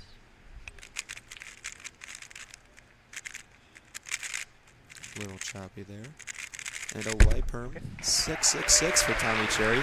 We aren't going to see that fancy U-perm algorithm, but we are going to see quite a fast average from Tommy, 694, bumping him up into 2nd place. Right behind Ryan Pilot with a 665 average. Nice job to Tommy and Silas in this intense final. Tommy ending with the Y-perm there to end with a 666. Definitely quite an impressive showing from both of those competitors. Tommy, maybe a little exhausted from just competing in 3x3 blindfolded finals, still warming back up into using 3x3 with his eyes, probably. Oh, for sure. But second right now in the current standings, definitely an impressive average, sub-7. Still nothing to scoff at. I know it's maybe seen as not the fastest anymore, but sub-7 is still very impressive. Yes, sub 7 in this intense finals is nothing to laugh at. It's pretty impressive that they're able to pull off these times in this kind of environment. Anyway, moving on to our next two seeds, we've got the battle of the Canadians in this next one. We have Brennan Lin versus Kyle Santucci. Brandon. Hello. Lin, who are you rooting for here? Oh, I gotta pick a side here. No, you got to pick either Kyle or the one who you interviewed already. Like, Kyle is fast, but I'm gonna root for my man Brennan, the guy that shares my name. So I gotta give it to him. He's the current Canadian NR holder and has been. I'm sure he's been wanted by it for this. There we go. Here's his walkout. Brennan, quite the competitor.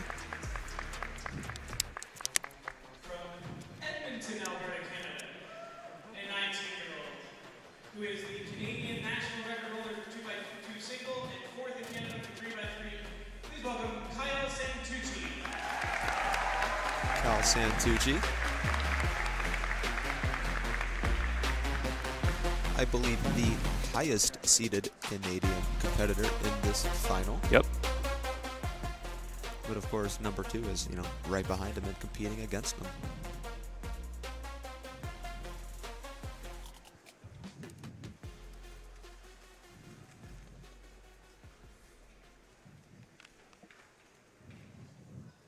So some stats on Brennan Lin there, 2023 Canadian Championship winner.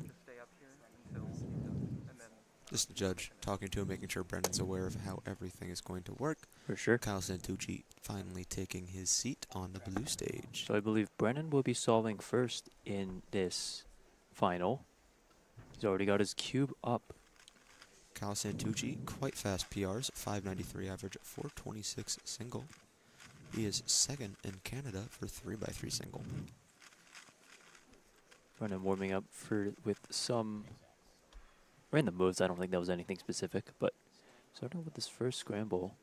So quite a good yellow cross, or at least a start to it here. There seems to be something good with the blue-orange there. Exceptionally fast turning in the OLO. Quite the slow rotation and lock up into that A-perm. 754 from Brennan Lin.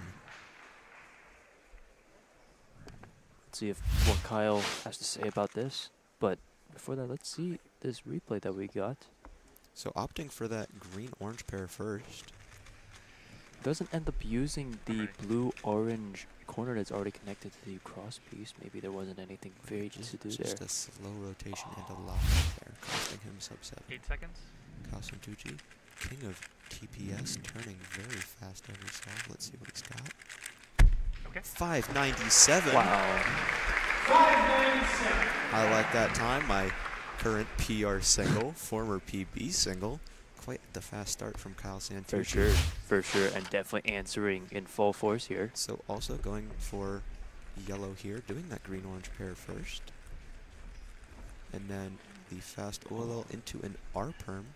With no AUF. With no AUF. All those F2Ls, all those F2L pairs were extremely inefficient and could be just super ergonomic for what they were. So. Yeah, Kyle definitely known for his TPS, his turns per second. I can only imagine what he's going to get on all of the other scrambles. Brennan starting his second solve of 3x3 finals. I don't recall this second solve being especially good, although there is a free pair on yellow that we're seeing. But he might just be going for the white cross instead. White cross seems to be more promising here. Yep, he goes for white cross. A little bit of pause getting into the third pair into all 5. Soon into I think a J perm. With a J perm the other side. 715 still quite fast. Let's see what he does. Some fast TPS. Big pause there though may have cost him. Rotation into that. I do see anti soon from a weird angle to force a J perm with no AUF. Still quite some high turning from Brennan Lin. For sure. That initial X cross or whatever definitely seemed like it took a decent number of moves. Let's see what Kyle can plan here. Maybe using that yellow free pair, but he might be opting for white instead. Yeah. Considering the position of that pair, it might be awkward to use. Okay. Kyle Santucci knows the ZBLL, 6.08 seconds. 6:08.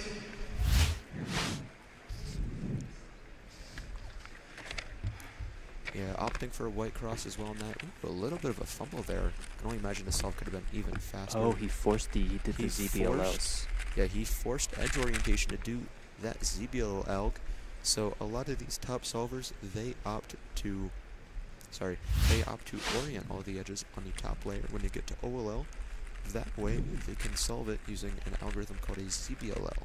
It's become very popular as of late to learn these algorithms, as they are quite short and could possibly be faster than just doing OLL and PLL. Flying through this third solve. Oh, with a OLL into another backwards J perm. 797 there for Brennan win.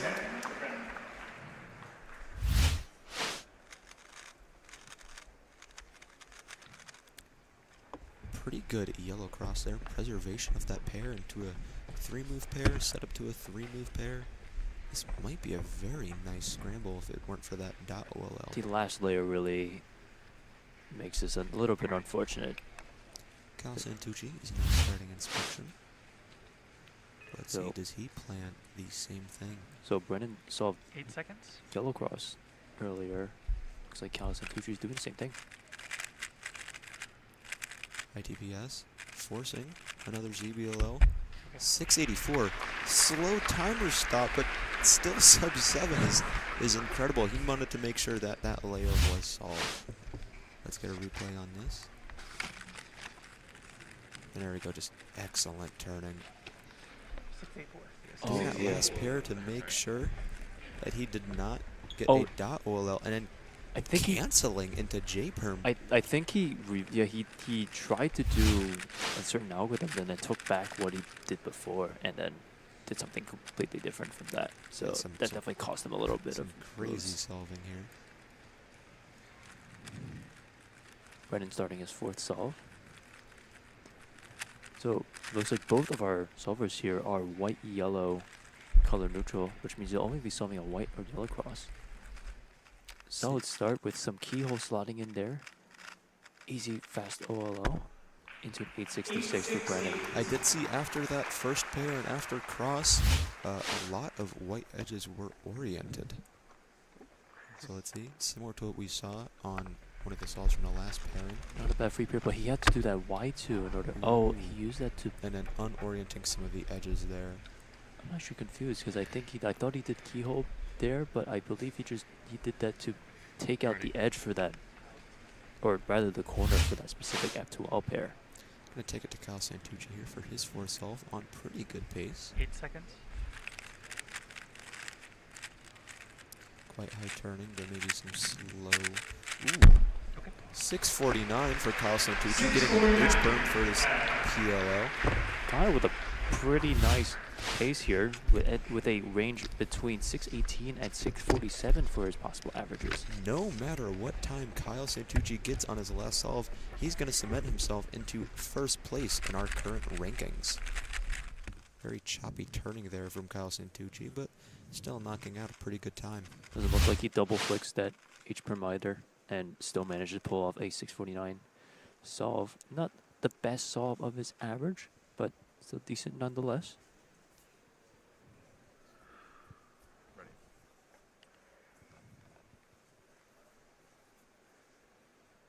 Brennan starting his final solve of this average. 8 seconds. He's going to be sitting between Brendan and Silas in the placings, but let's see how he does on this last one. Oh, very big pause in the second slot. And we saw that same OLL again. Same OLO that makes it very easy to predict the PLO that comes right after that. And he's at a 771 average here. He doesn't seem too thrilled, but that does put him in 5th place currently. Yeah, it looks like he wasn't able to see that orange-green pair in time, but ended up opting that instead. And then that OLL into... I think that's the same last layer as we saw with Silas. Just the last one. I can't tell about the other ones, but that one. Santucci starting his fifth solve, very fast turning. Okay. A nice 8-move OLL into a J-Perm. Getting close to that best possible average for him. 620 average. Congrats. Very fast from Santucci. That is going to put him first in our live rankings. So if you take a look closely, he took advantage of that, I believe, the orange-blue free pair that was there, and really just just slotted the last cross piece in there, so freeing up some. Could have been sub 6 there, but during the J-Perm, he chose to do 2 U moves instead of a double flick there, which that little bit probably did cost him a sub 6 single. But again, an impressive showing again from Kyle Santucci and Brennan Lin, our 2 Canadian representatives in our head-to-head finals. For sure. Congrats to both of them, and congrats for Kyle for securing the first place spot for now in the rankings. But now we're going to move on to the 9th and 10th seeds of this finals. Brian Johnson and Samir Agrawal. Both of these solvers are quite experienced in Square One. Definitely. Yeah, I know them both for Square One. Definitely not through sorry, we're not in Square One finals, obviously, but they are quite the excellent 3x3 solvers. We're going to introduce them now. Our 10th seed is a 19-year-old from Belgium, Washington. He's the 2023 Washington 3x3 state champ and the Square One world champion. Please welcome Samir Agrawal.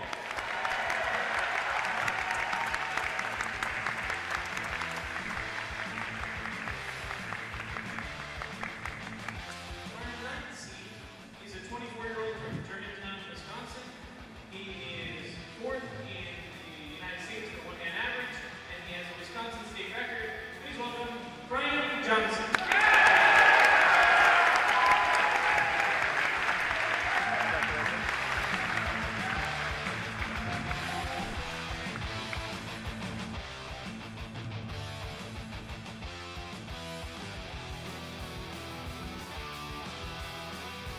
All right.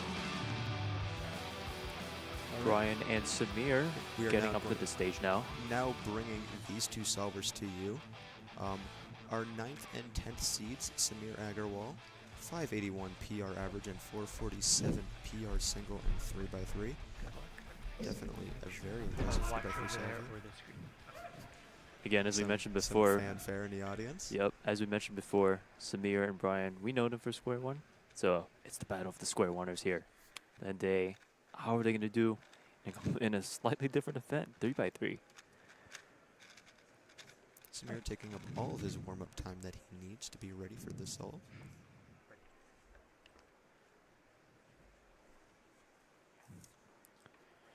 Samir inspecting his first solve right now. Maybe choosing that yellow cross that we were seeing earlier.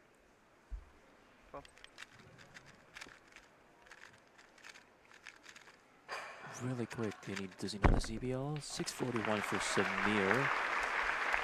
Still quite an impressive solve. Looking to convert that OLO into a ZBLO for better execution. You can see he does do an X cross on orange-blue. James. And then interesting Pretty that fast execution there from Samir. I'm not sure what the heuristics they've used for doing ZBLO instead of the regular OLOs. 8 seconds. I'm not sure, but we're going to see Brian Johnson here. 574 PR average, 461 PR single. Big pause there on that last pair.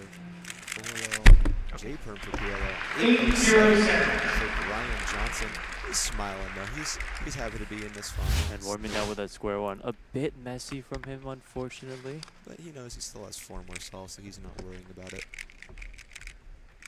A lot of rotations also in this F2L solution. Ends with a J-Perm, but yeah, the F2L solution looked pretty full of rotations, unfortunately. Samir on his second solve. So, from the previous 8 seconds. competitors, I think they've been solving white. 12. Samir opting to go for yellow this time. Very finishing fast F12 really closely. Twisting a corner corner and twist. also doing the wrong PLO. 684 for Samir Agrawal. 684. That corner twist. That corner twist that was definitely ruining his OLL there, but quite the fast F2L from Samir. Oh, a little bit of a lockup there, and then I think he realized that he has a twisted corner. Fixing it mid-out. Oh, nope, right after completing OLL. Oh, he did the PLO wrong. Still ended up with the 684. 8 seconds. Gonna see Brian Johnson here. Upping for a yellow cross on scramble 2. Fast F2L OLL. Oh, there we go. Brian Johnson. First. Let's get a replay on that. That's the first 4 we've seen this finals, right? The first 4 only took us to our one of our 8 competitors. Let's take a look at this. Quite fast. Super easy OLLs. Also rotationless into an anti-soon. Anti-soon T-perm UAUF 474 for Brian Johnson. Super clean for Brian. Not much lockups either. So just clean solve all around. Incredibly fast. Samir on the third solve of his average. 12. Oh, Samir also going through F12 really quickly. Does he do the ZBL? No, but he does do the COLL to end with a 650. 650 still quite fast from Samir, on pace for sub 7. Looking at our live rankings, we have Brian Johnson in 2nd, Samir Agarwal in 3rd. Both competitors on pace for some good averages. Let's see. Oh, just doing a standard pie out into a G-perm, I believe, not COLL. Gonna see Brian Johnson. Thanks for the correction, Zach. Of course. Inspecting his 3rd solve. 8 seconds. Looking to go for a yellow cross. Let's see what he does. Bit of a pause there on F2L. Knows the ZB 6. Was that a soon ZB? I think it was. Obviously, it's a little hard to follow up a 4. The soon ZB or just doing this regular soon AUG. I believe he had a he had a free pair in the back. Oh, he ends up doing that. Okay. He didn't realize he had it and then went ahead and did it. Forcing. Oh, it was a soon ZB, but he did edge orientation and then choosing to do the soon. Yep. And take it to Samir now. Samir's 4th solve. 8 seconds. Probably looking to opt to do yellow here. Which he does. That is insanely fast F2L, but very lucky on the OLO. Into a U-perm. 759. Very unfortunate. He's laughing it off. It's okay. Let's see if we can find out what happened here for Samir. Oh, he missed the turn on that OLO. And he's just trying to reverse engineer his way out of that. Does so successfully, but also locks up on the U-perm. Ryan Johnson coming in for his 4th solve. Again, with that free pair on yellow. Opting for a red cross here. Hello, Skip. Oh, no! 554. You would have seen a counting 4 from Brian Johnson if it weren't for that. That could have been like PR single. Yeah, He's what? saying it could have been a PR single. That is unfortunate to see. Wow. I'm reacting the same as Brian right now. Let's see a replay of that. Choosing to do. I believe this is a different solve. This is the incorrect solve from Brian. Yeah, this is not the solve.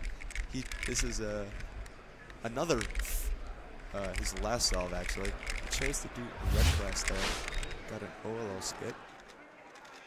The crowd needing to calm down, being a potential distraction. Samir warming up with his first pistol. So Samir's times ended up a best possible average of 658. Let's see what he sees here. 8 seconds. 12.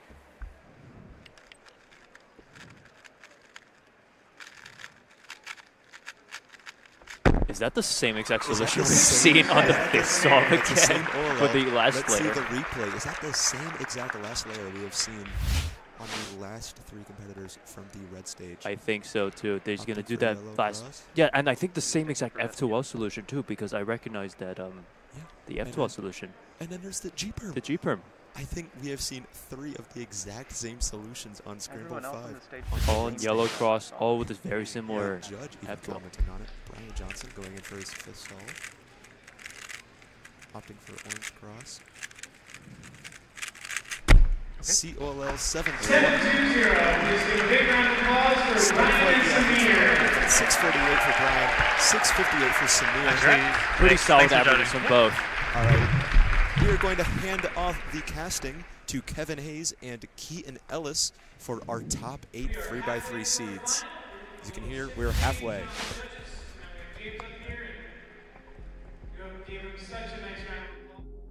Walker Welch on stage.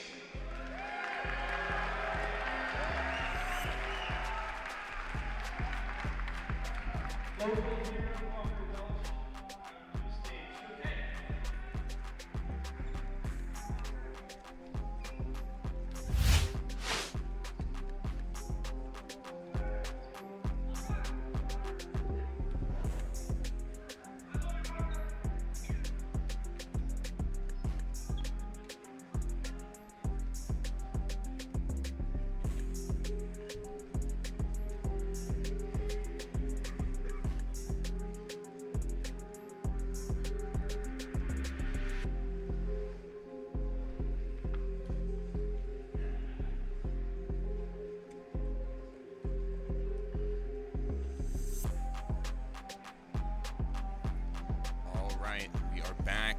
I'm Keaton Ellis. I'm Kevin Hayes. We have the top 8 seeds for you guys. It has been an incredible first 8 seeds in our finals. We've seen a 4, we've seen a couple of almost 4s, and we can see some of these scrambles are looking pretty good. Yeah. That 4th scramble, both red and yellow are looking good. So yeah, we had a chance to check that one out in detail. Keaton, our man inside, yellow and red. We're excited to see what these top guys are going to get on it. We're moving over to walkouts. Please welcome Christopher Sun.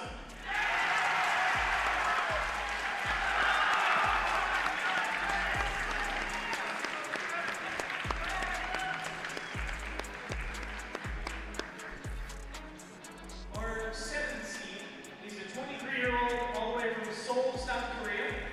He is the Asian record holder at 4x4, 5x5, 6x6, and 7x7, and he won 2 bronze medals at the World Championship 2023. Please welcome Sun Hyuk Nam. All right, we have our next 2 seeds walking in right now. Chris Sun from the Mid-Atlantic region has a decent amount of experience and also is having a monster of a competition. Oh my goodness. He's gotten best times in basically every single event he has competed in, as well as the huge accomplishment of sitting right in the seat right now. Absolutely. Chris getting 3rd place on the North American podium for 5x5, which is incredible given the competition that we have here. Oh, absolutely. Also, as you saw in the graphic, Eternal Northeast champion, won the last Northeast championship before we switched regions to New England and Mid-Atlantic. He's got a 5 average, of course. And we're going to see him go first here on the red stage. He's getting ready for his first solve now.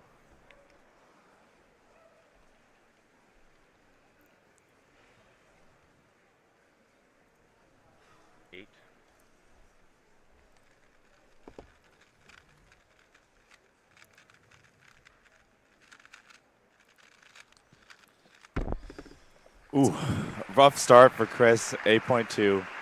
It's also a little unlucky with the F perm there. Yeah, we're in a position now where we're already saying that's the worst solve of the average if we want to make any waves at the end of this final. Right. Let me know when you're ready. All right, our other competitor, Seong-Hyuk Nam from South Korea. He has had a up and down competition. I don't think he's been too pleased with his results, but he has still been top 4 in all of the events that are in the 4x4 through 7x7 events. 8 seconds. Seong-Hyuk Nam is color neutral, one of the people to switch after Worlds 2017. Very smooth.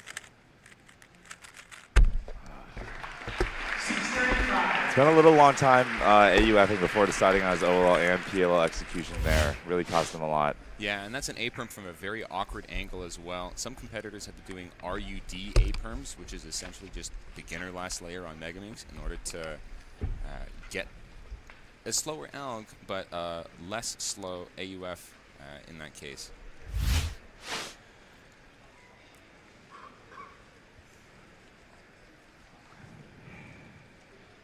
Chris has got to be, you really just got to forget that first solve even existed.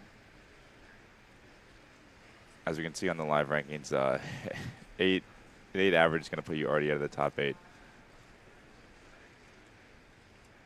Oh, wow. That's a good solve. Oh, why permanent?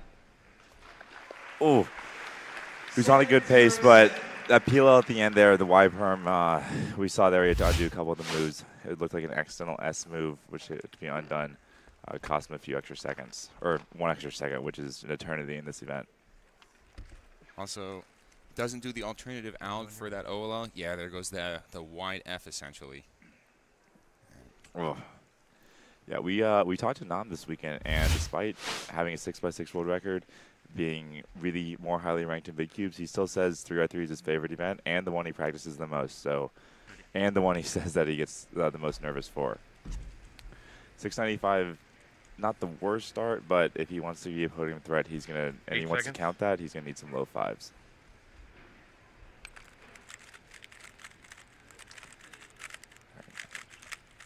Oh, locked.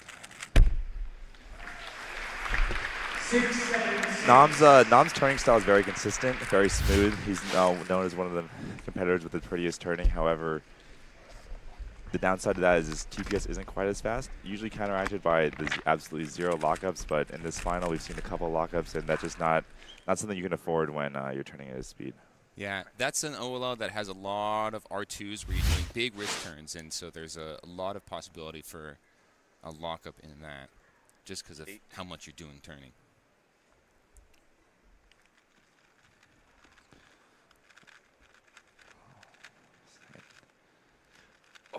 Corner twist in the middle of an end perm. It's extremely unfortunate for Christopher's son. Yeah. To essentially completely take his right hand off of the cube in order to fix it.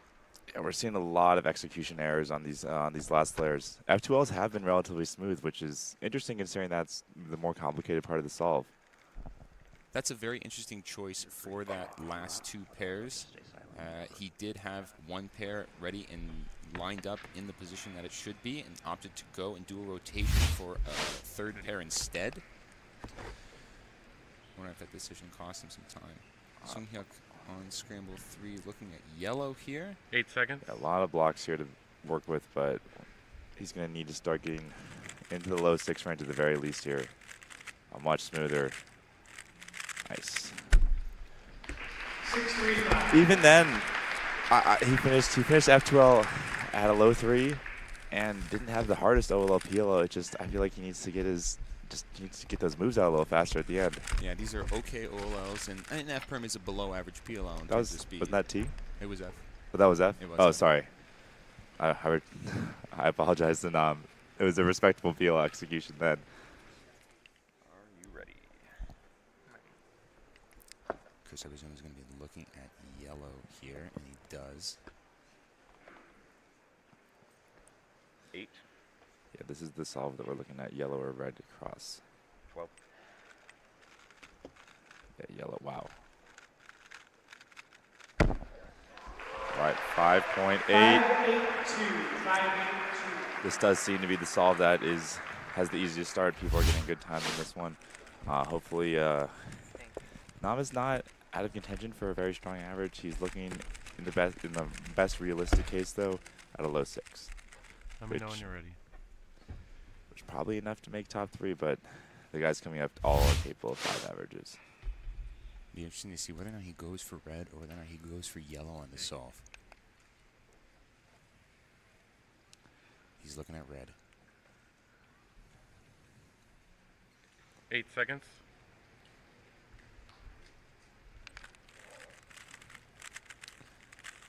It's fast. All right. Everyone with the good solve 4. Kind of a nice spot for that easier scramble, you know. Little jitters after solve 3. It's like, oh man, we gotta get locked in the last 2 and a nice easy solve there. Yeah, it helps the WPA as well. 669 in this case for Sunghyuk. He does have 6.25 best possible for him as well. Unfortunately, best possible, he cannot win as Kyle Santucci with a 6.20. Nam has been eliminated from winning the competition.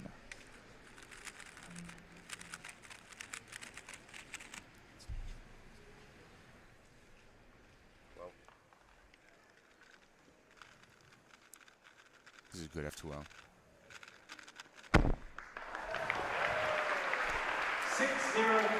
Bit of an unlucky set of PLOs for Chris Sun there. 6:05 with the GC perm, but flawless execution to be able to get a decent final couple solves. Yeah, a pretty solid end to an otherwise unfortunate average for him. 681 is a respectable showing in an international final. However, I know he was going to, as a top 8 seed, he's coming in with a bit higher expectations. Let me know when you're ready. Yeah, and his PR average of 5.97. If Nam wants any chance to be on this podium, he needs to get the best possible average right here. 6.25 would only be second right now, and there are 6 people left. Honestly, even with the best possible, it would be looking slim. However, there's always a chance if you get on the top 2.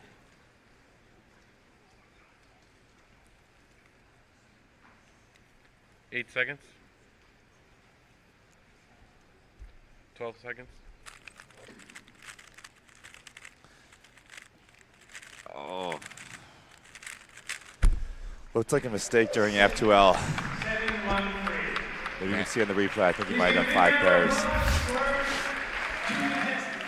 As worst possible average for Sunghyuk Nam with a 669. He's out of contention already in 5th place after 10. And what do you think the odds are that many of these next guys go over 6'6"? So Dominic Radici, one of our next seeds, this guy has had one heck of a competition. He has a 5.8 average officially, but today, in these past couple of days, 6.8, 6.0, 6.3. This is some of the better solving he's been doing recently. Yeah, we've been looking at the right time. Oh, absolutely. We've been looking at his results recently. He's been more low 7, some high 6s. That 5.8 was a while ago, and it looked a little kind of out of the blue. You get one of those crazy averages, and then you work. If that kind of happens, you get that lucky average. You kind of work them to get more consistent and get your times back into that range. And it looks like this is the competition where it's starting to happen. Yeah, so far so good for Dominic Radici. But we're going to have to see with this next average of his. Yeah, and who's our other competitor coming up? It's Dominic and it was Maddie Hiroto Inaba, the current defending champion at North American Champs. Yeah, Maddie Hiroto Inaba from Hawaii getting a 639 average in that 3rd round. Previously, he had 2 5.9 averages, and if you go take his last 13 averages, 11 of them have been sub-6. Yeah, he definitely is not. I'm certain he was extremely annoyed with the 6.3 in the semifinal round. He wasn't happy with his 5.9s either. Right. His standards are much higher than that. He is the defending champion. I specifically remember NAC last time. It was his first super big major. He was the massive favorite. Max Park wasn't there. He said he safetied the first solve, and that kind of threw him off, and he did poorly, and then was like, you know what? Nah, I got this. Right. And then just basically was like, I kind of mentally made mental mistakes in the first solve, but I only need 4 to win, and he only needed 4 to win. Absolutely. Here today, that 639 in that 3rd round should also be discounted a little bit by how difficult those scrambles were. A 7-2 is all you needed in order to make finals in this case. They weren't the best. They weren't the best, and people did not execute the best. Correct. There was a lot of nerves in semifinals. You could see it on people's faces. We mentioned before, 6.9 was 16th in round 1, right. 6.6 was 16th in round 2. And 7.2 this morning. That's a big difference. Even for nerves, that indicates a huge difference. 0.6 in a round for a top 16 is wild. Absolutely. We're going to be moving on to our walkouts right now for our 2 competitors. Please welcome Maddie Hiroto Inaba.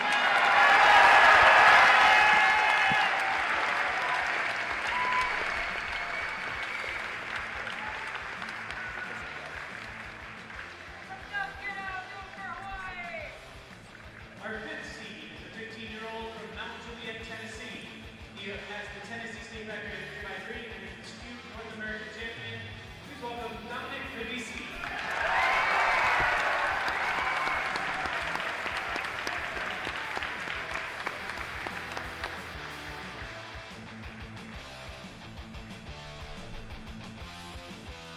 Dominic, as mentioned, is also the Skewb North American champion from earlier today. He got a 1.53 average in the second round, which is second in the world just behind Carter Kukala. And then in the third round, got a 1.99 average to clutch that win. So he's coming off of a high from that Skewb performance. Maddie, of course, also doing fairly well this competition in terms of results. Oh, absolutely. He's third place NA in 6x6, which is an event he doesn't even focus on too much. Right. 7x7 he competed in. I don't think he was too upset with that. Fourth place in 5x5, which I think he was hoping for more, but it's kind of an event that he hasn't quite broken into yet. He's kind of sitting on that precipice, but third behind Timon, Max, and Nam is nothing to be annoyed with. And then third place in 4x4. Right. Plenty of North American championships under his belt. Plenty of podiums as well. Yeah, I think the most notable result so far is that he beat Nam in 4x4, which is, like you said, that Nam, Timon, Max trio. It's a pretty hard arena to enter. Right. And he's done it. They're the statistical favorites for sure when it comes to these events. Maddie right now on Scramble 1, looking at yellow. Maddie's our first competitor we've seen so far that's really in that super top tier.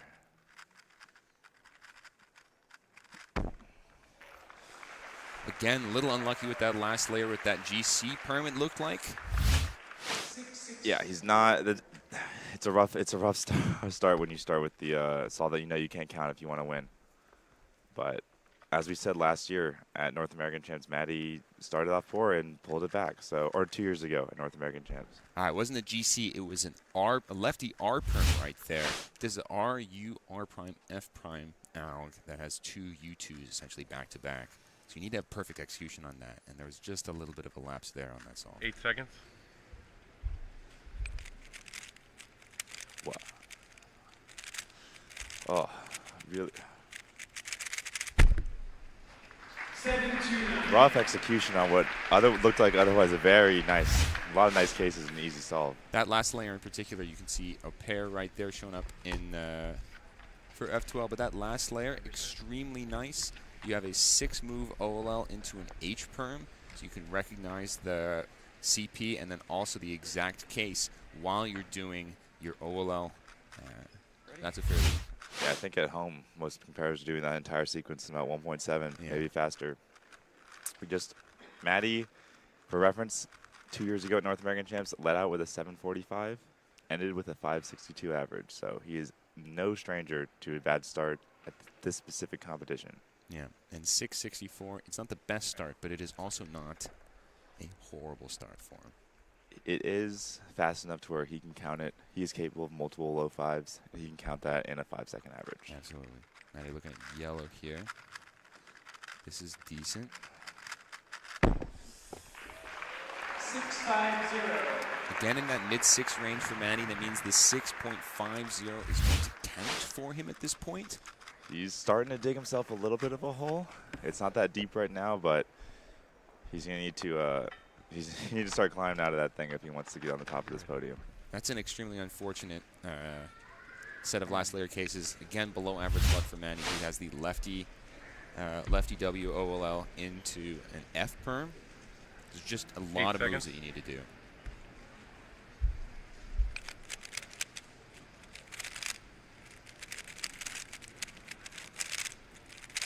ZBL. Interesting that in that U case, ZBLL, he just did standard OLL PLL. Just do the 9-mover. If you're in a high-pressure situation and you're feeling especially nervous, one of the things that can help is to simply just do the easy case, especially if you can see it while you're finishing your pair there. And doing anything fancy that you're not comfortable with is a recipe for disaster when the stress is at its highest. Right. Ready? One of our future competitors, Max Park, clearly exemplifies. Having the fundamentals nailed down is sufficient to be able to have world-class times. 8.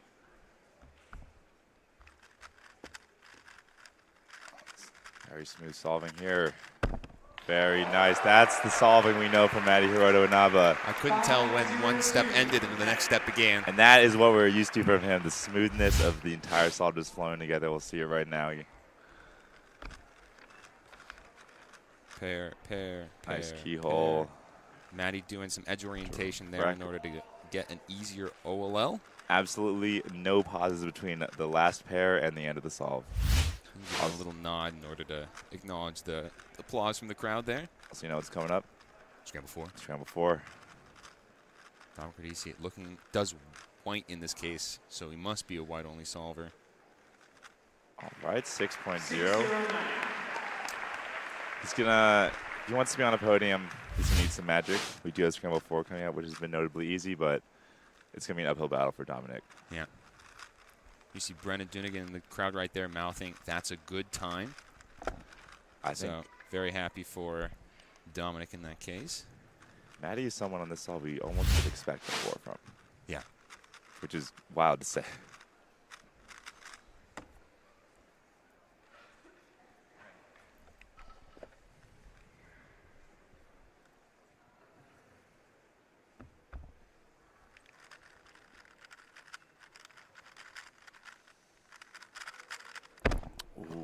A very unfortunate GC perm there again for Maddie.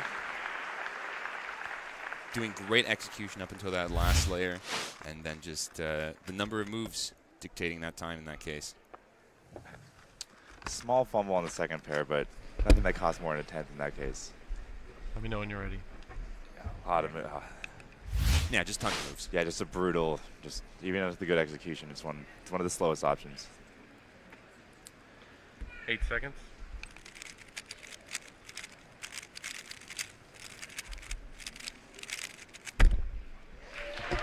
All right, Dominique is happy with a 6-1. I think that indicates I don't think he had an expectation of himself to gain top 3. He just wanted to show what he's capable of, get a quality average in the final, and he's certainly capable of that with a BPA of 6.52. Yeah, of course. And accounting 6, especially for a competitor with a single 5 average, it's not a bad time. Right. And Maddie here, BPA here, would put him in contention. This is a 5.78 BPA is a podium potential slot for sure. And very likely, I'd say. However, 5.78 and 6.32 are miles apart for this final, so.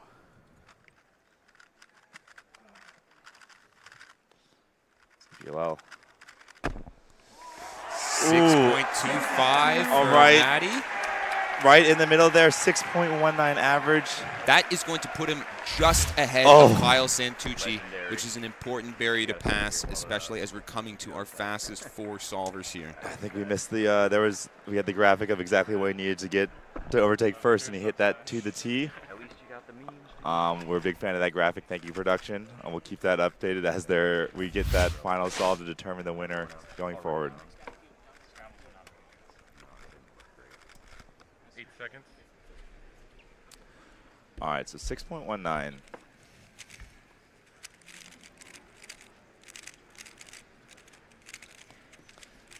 Dominic, unfortunately, wrapping up with his worst solve.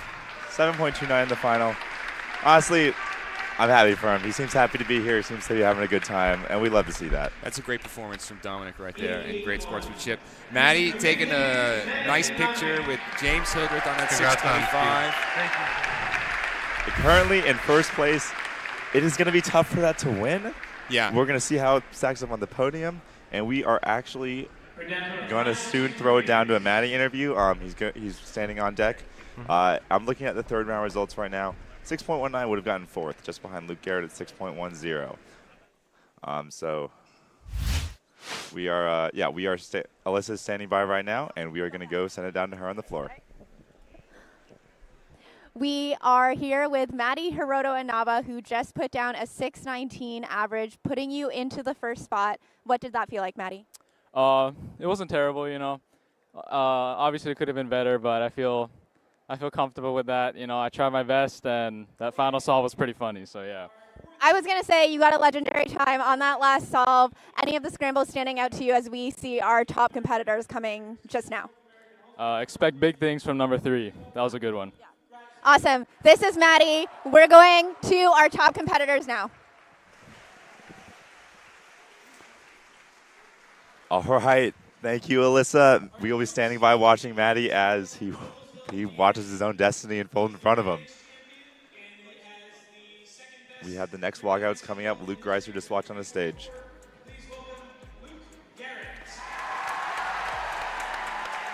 Interesting similarities between these two competitors. Yeah, both Luke G's, both of them extremely popular in this region. They're both from not the Heartlands, but the Great Lakes region, which is right next door to these guys. Luke, of course, very well known for his 3x3 solving, but is very much so an all-rounder. Yeah, he's Garrett, He's a small event all-rounder, essentially. He competes in almost everything. I'm looking at his results page right now. I think he's done like 100 solves just this competition. Right. Luke Greiser is almost the exact opposite, focuses almost exclusively on 3x3, intentionally did not do the second round of 4x4 or one-handed in order to focus on 3x3 as his main event for the day. Indeed, he is absolutely all in, and so it looks like it is paying off. He has been doing extremely well this competition. 5.72 first round, 5.74 second round, 6.31 third round. Third place, fourth place. These guys have gone against each other multiple times in online competitions over cubing at home. They both had a ton of maturity in their cubing prowess over that time, both from cubing at home and from Monkey League. So these guys should know quite a bit about each other's solve styles and what's good and what's not. They are very familiar with pressure, and they are very familiar competing against each other as well. Luke staying on white top, green front for a while, doing a Y2 at the very end. Olel, and then R-Perm with OK execution. 6.69 is not the type of solve that he's looking for. I also think his reaction indicated he's like 6.69, you're right, but it's not so bad that he can't count it. He's one of those guys who can get multiple low fives. It's a little unfortunate for Luke right there. He did end up breaking up a 3-move pair that was put together already, which he could have saved with a lefty sledge.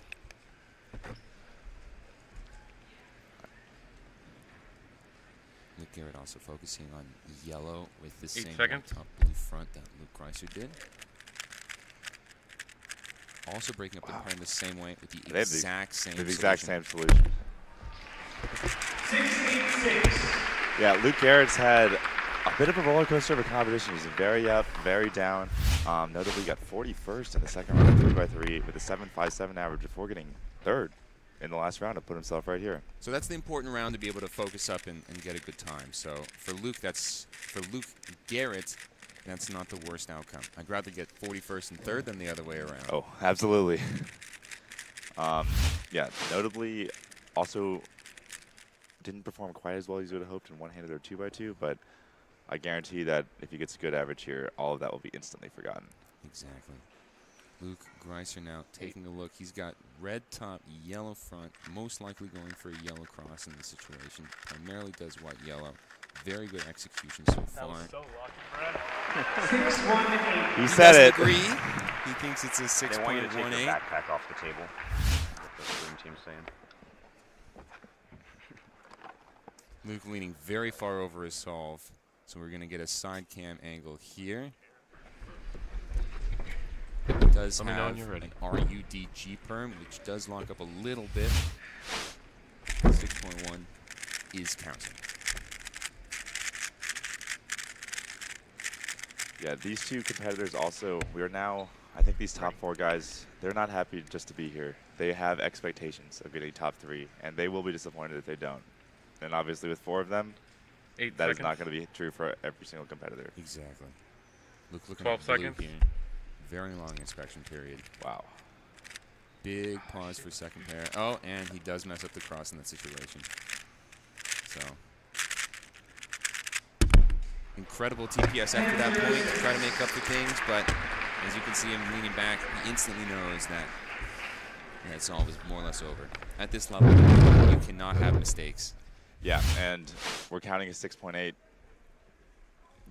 They're not aware that the winning time right now is only 6.19. Yeah. These guys very easily are capable of counting a 6.86 and a 6.1 average, but I think they're probably thinking that they're going to need a 5-second average to win or even get on the top three, and 6.86 is a rough start. Yeah, we're looking at Luke Garrett's cam, and he's already not pleased. He seems a little dejected, which you got to pick yourself up because you're only 2 solves in. It's by no means over. Oh, man. You can see Luke Greiser shaking a little bit there. It is a mental battle as much as it is a physical one. 8. Looking at yellow again on this solve.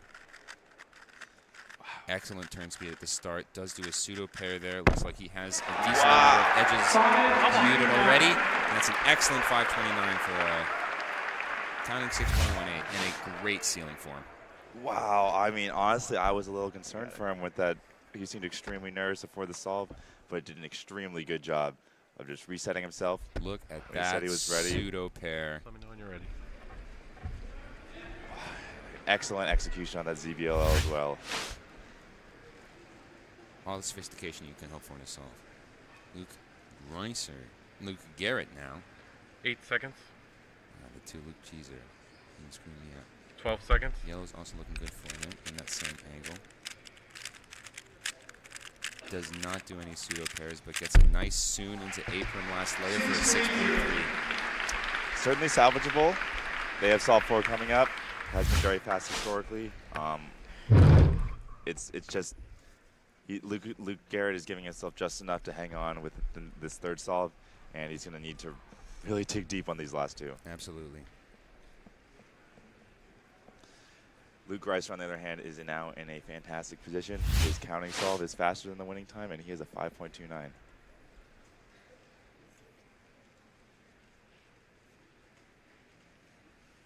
Mentally focusing before the solve, competitors have 1 minute in order to indicate that they're ready after the cue has been put in front of them.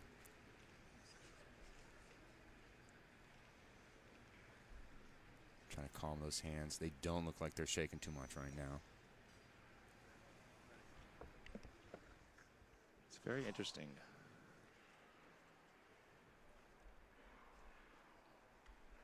Eight. 12. He does white in this case, does not go for yellow or red. Very interesting. He thinks that he did a turn in inspection. A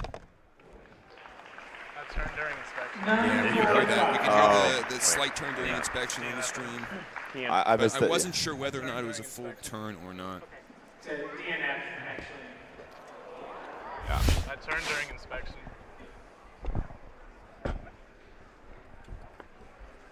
I completely missed it, to be honest.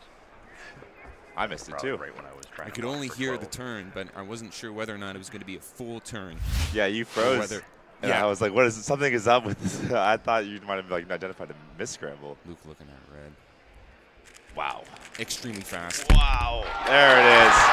That's the fastest solve of the final Fast so far. solve 4.51. And Luke doing the encore for the crowd right there. There's a big smile on his face after what, up until that point, had been a fairly disappointing average for him. Let's take a look at the slow-mo here. Great first pair. Only one rotation. F inverse sexy into lefty R perm right there. Not an easy out to execute either. Top speed does a U2 prime with his left hand. See that BPA on the screen? 589, but a WPA of 774. Luke has a very wide range, and it all comes down to the last solve. Absolutely. I think production's working on getting us the exact time he needs to overtake first. Luke Greiser, 567. Very doable.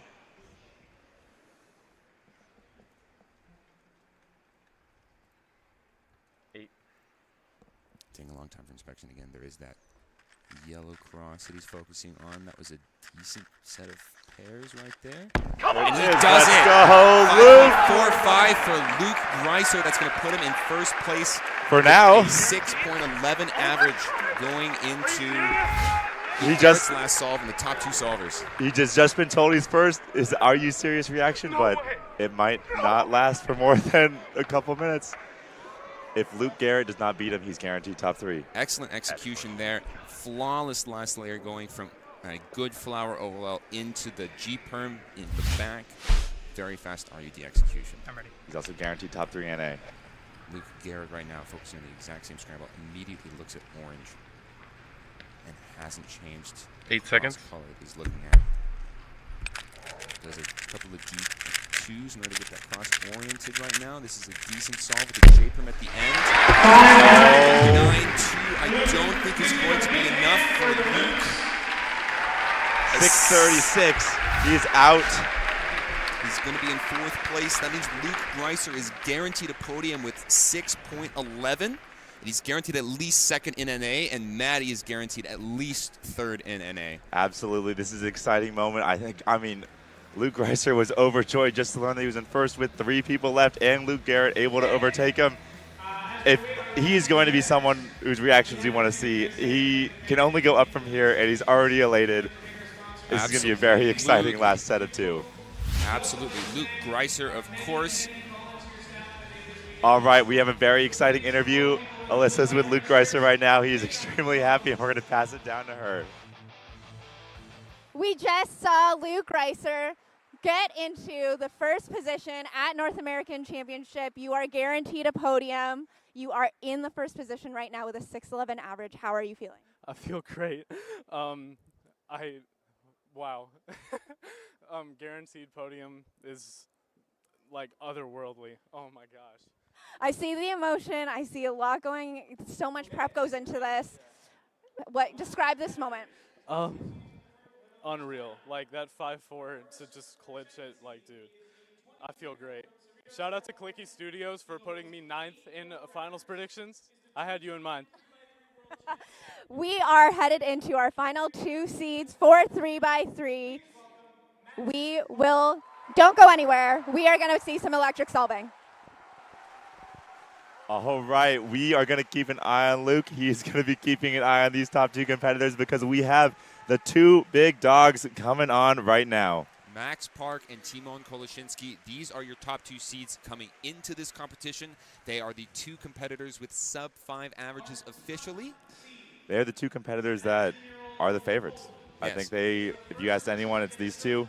Far and away, they're the most consistent. They are the most decorated. They are no stranger to this type of event. They are both top seeds at World Championships last year and were both on the podium as well. Absolutely. Timon has taken the #1 spot in all 3 rounds of this competition. Max is not far behind. Was 2nd in the first 2 rounds, has a 5.3, 5.8, and 5.6 today. So these guys are extreme favorites. What is somehow amazing is that Max Park has set the world record in the 5x5 average, the 6x6 average, and the 7x7 single at this competition. And somehow I think Timon has had a better competition. Yeah, 2 continental records for 4x4 and 5x5 in those final rounds. And he won. Giving him the win over Max in those 2. Like, I don't know how he does it. He's unstoppable. And 4-7, 5-3, 5-0, first. All 3 rounds of 3x3. And we are about to see. Yep. We're going to see it right here. Max taking a look at what seems to be blue this solve. 8. He does do blue. F in for sexy last layer. Yeah. Great start for Max. He might be the only competitor that's actually started really strong on the first solve. Right, the only other one, Kyle Santucci, in our first 2 with a 5.97, but Max currently with the best time on the first solve of 5.69. Indeed. The third best solve is 6.4. Yeah, everyone kind of dug themselves a mental and time-based hole. Team on right now. 8 seconds. Looking at yellow, different cross color than Max here. Does do yellow. Oh, the kid is so good. He made a mistake.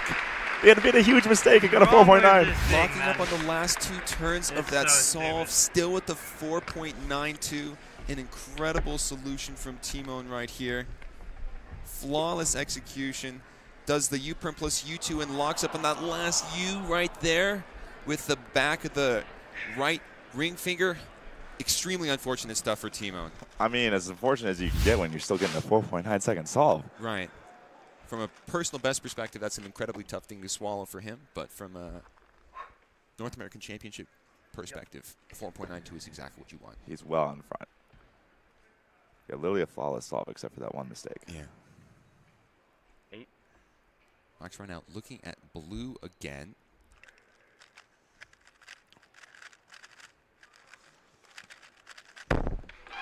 Decent solve from Max. A little bit unlucky with the wipe. I guess a wipe perm is not too bad for a diag case right there. I don't think he's very happy with that. Yeah.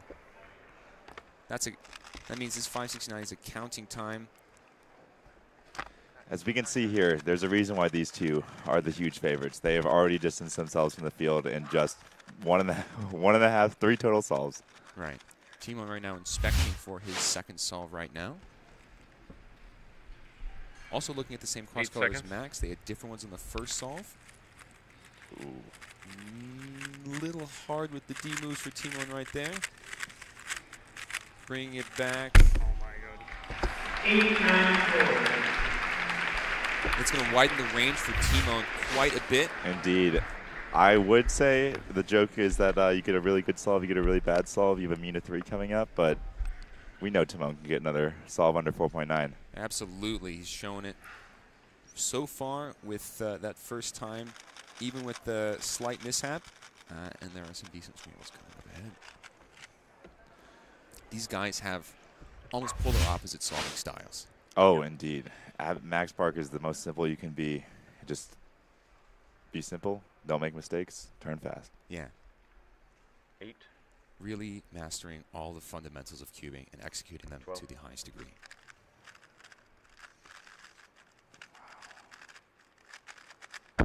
Wow, consistency at its finest. You can see it right there as well. Max, the standard OL and PLL last layer, the same things that a 25 or 30 second solver would be able to do, but just putting on a master class in how to do it with no pauses and more or less flawless execution.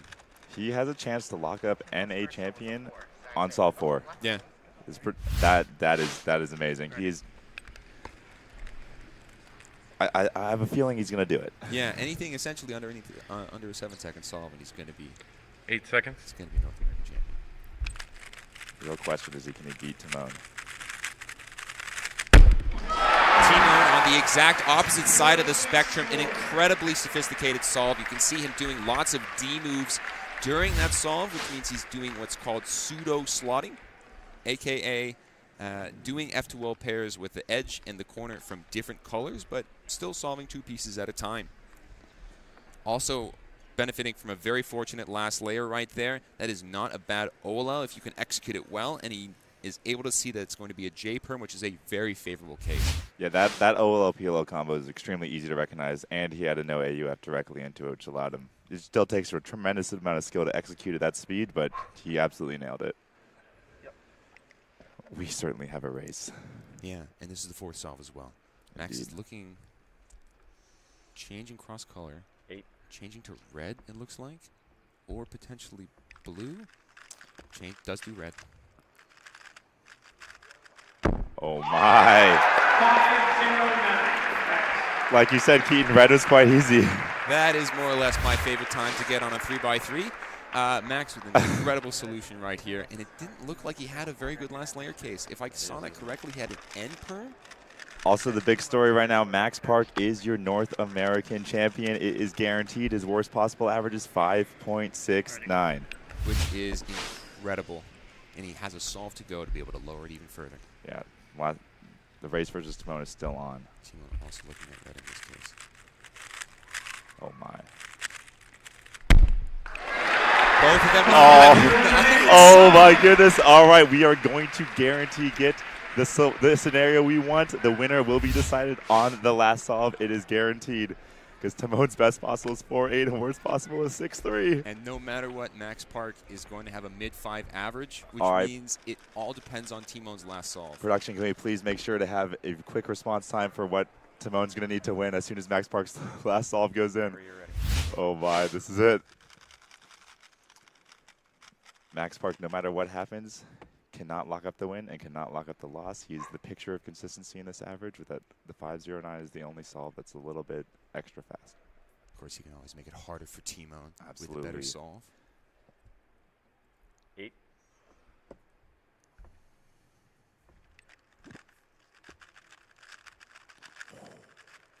flying through this solve right now, but a little unlucky with the GC come at the end. Max opting to go with the RUD out from the back. A 6.11 is still a very respectable time, and Max is going to lock up worst possible average in this case with 5.69. Indeed, Timon only needs a 7.06 to win. That is all but guaranteed for him. He posted a YouTube video of getting like 35 sub-6s in a row. But also, I mean, he does have that 8. And this is a major final. Anything can happen. Relative to other cubers, though, Timo does extremely well under pressure. Oh, he yes. loves the crowd. Remember, 7.06. You do seem shaken a little bit right now. Oh, my. That's a good last layer. Oh, my. The man is unstoppable. Timo Kolashinsky got a 490 at North American All-Stars on Tuesday. Sunday, 5 days later, gets a 4.94 average. He was first in every single round of 3x3, and he's going to take home the win at North American Championships. Congratulations to Timon. Also, the average of all 4 rounds is under 5 seconds in this competition. Unbelievable. 479, 538, 502, 494. Timon has put on a master class of solving here for 3x3 over these 4 rounds. His worst time across all of these, a 6.27. Other than the 8.94. We forget about that one. You can drop the best and drop the worst here. Oh, my goodness. Honestly, he took first place in all 4 rounds of 3x3. Upset Max in 4x4, upset Max in 5x5. This is, last year at Worlds, I said it was one of the most impressive competitions I've ever seen, and this might be more impressive. Yes. Winning Worlds last year required a 5.3. Timon, of course, here today with a 4.94 average. That is monumental. He won by a massive margin. 0.75 over second place. First time he had a lockup on the last U. Yeah, you're could correct. have been better.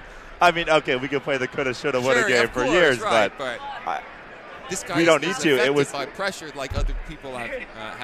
The thing with Timon loves it. The thing with Timon is you can play the coulda, shoulda, woulda game, but it doesn't matter because he already won. Yeah, he did it. It doesn't matter.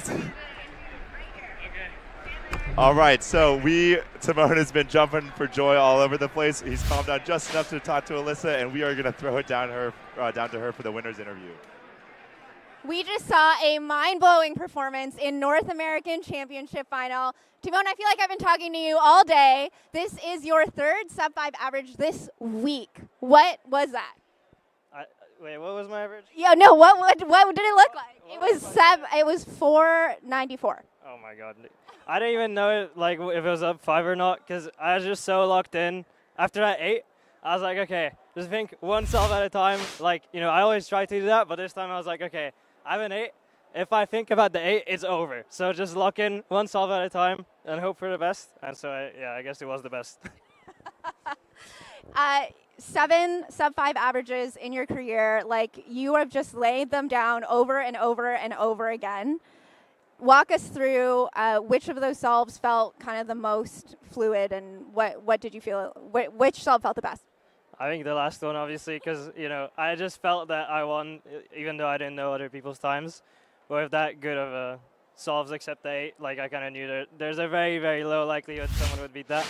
But yeah, I mean, I've just been practicing so much, and this is my first actual major win because Euros wasn't real. Patrick beat me. I've been trying so hard to do this for so long, it just feels unbelievable. You come into North American Championship, you win. Obviously, this is not your championship. Your championship is coming up in 4 days. Give us a little preview. I mean, just going to try to do the same I did here, but, I'll be jet lagged.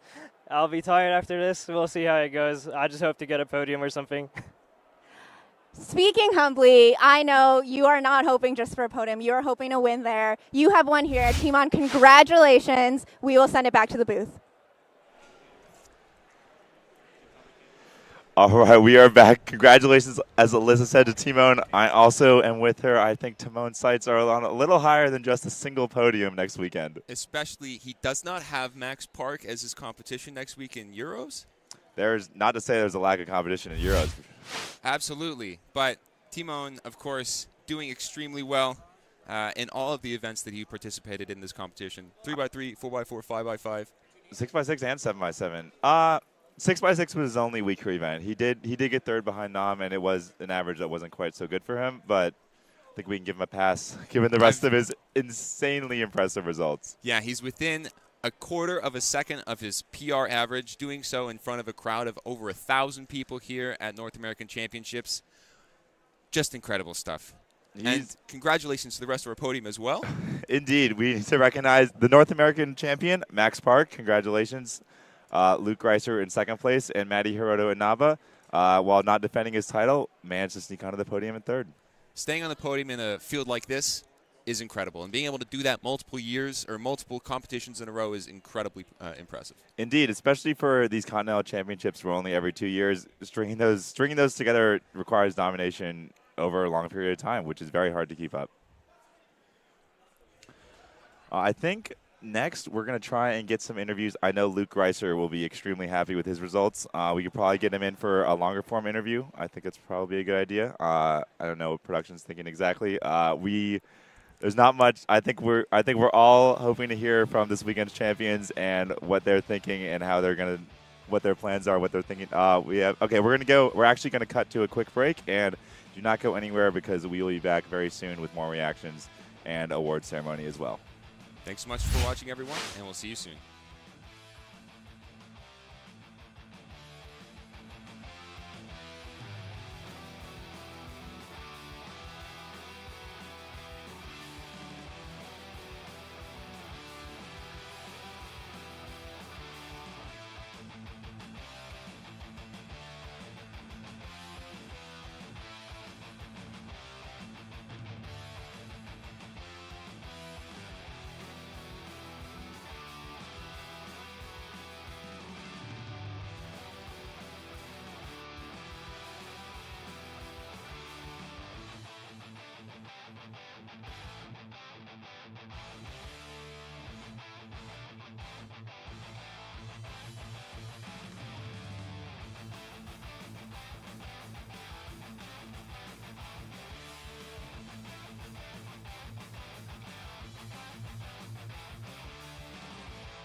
chill.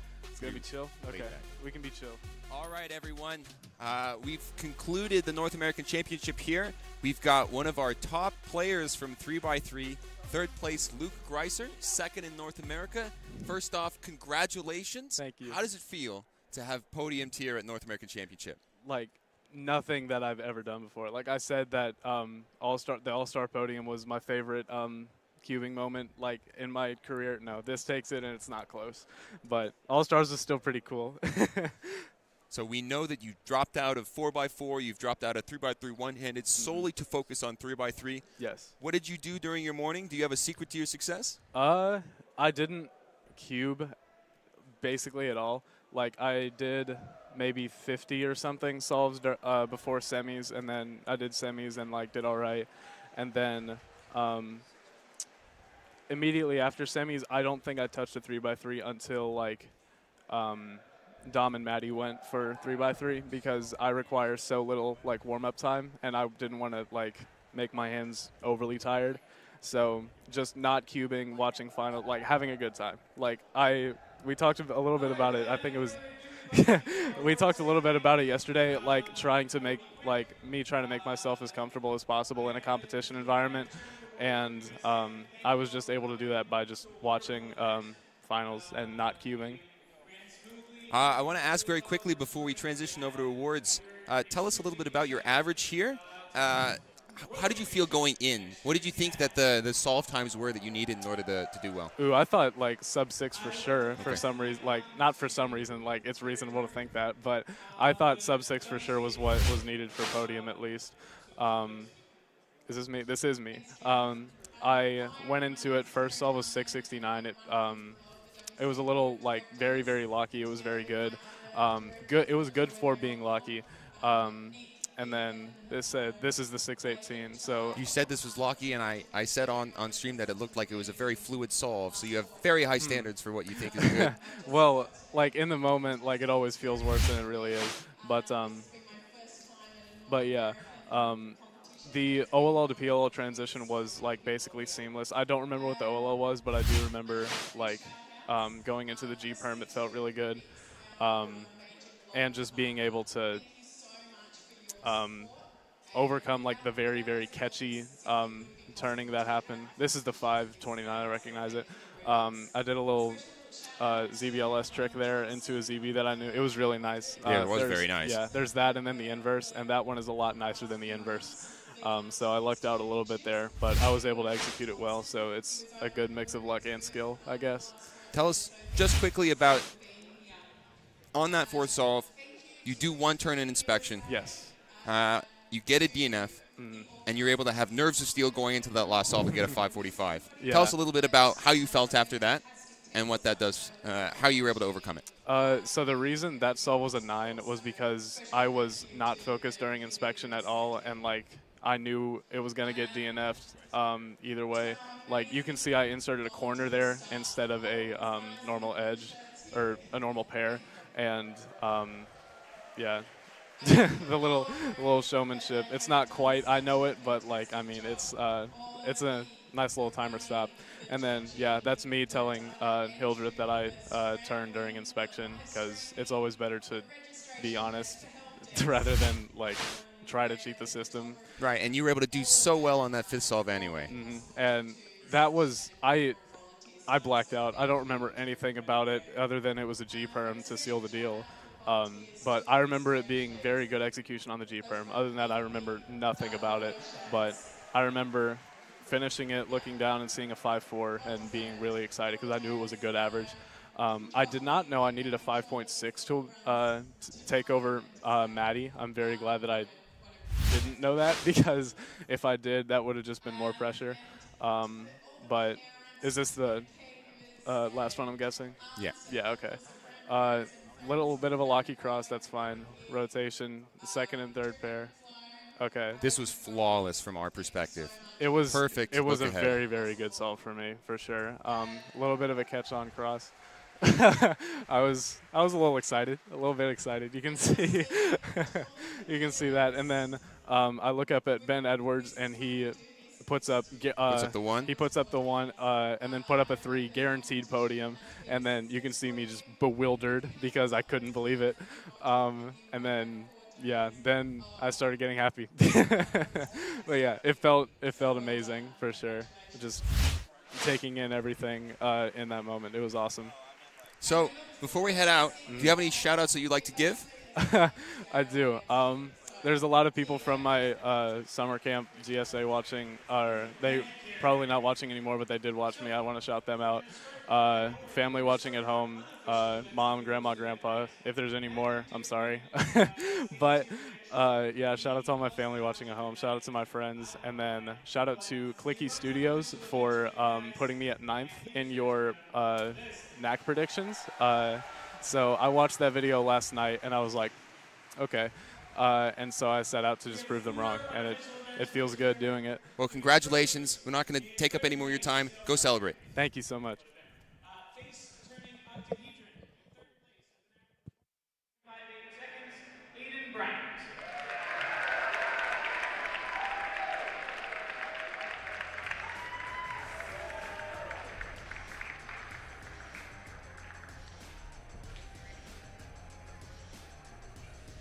Second place, with an average of 20.37 seconds, Michael Larson.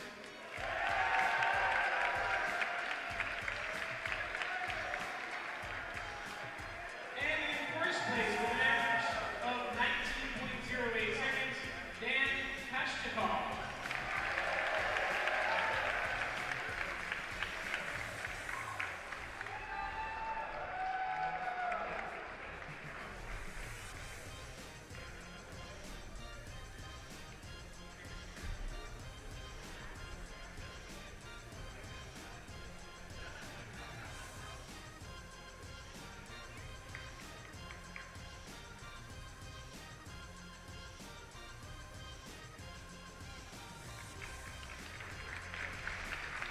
Okay, next event is Magic.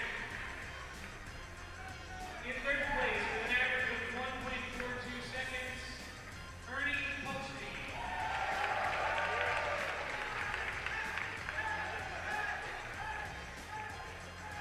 In second place, with an average of 1.39 seconds, Daniel Mullen.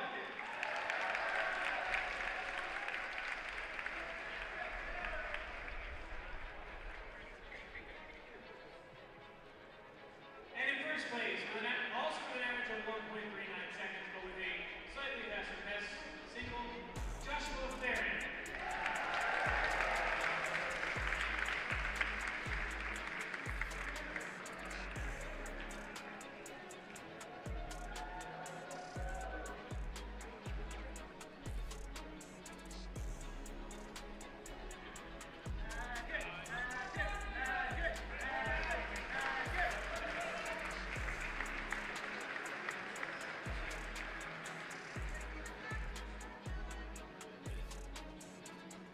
Thank you. Next unofficial event is Mirror Box. In third place, with an average of 24.81 seconds, Eddie Arts.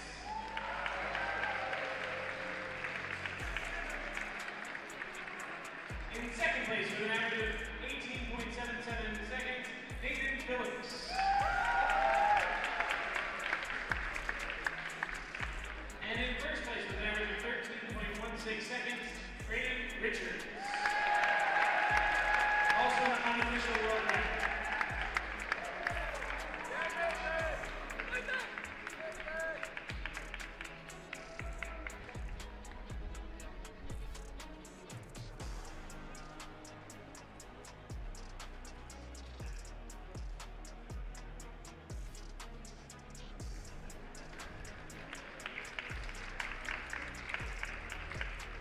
Our next event is Team Blind with Inspections. This is a partner event with a best for me, doesn't matter.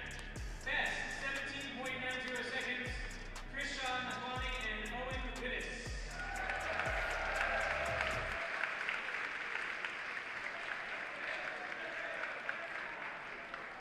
In second, with a best of 15.63 seconds, Christopher Chi and Luigi Soriano.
41. 6 seconds 41, sorry.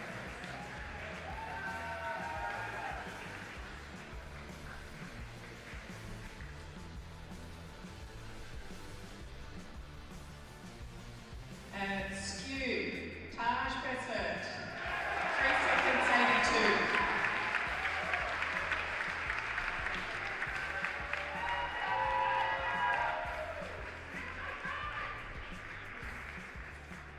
Pyraminx, Marianne K.B. 3.66.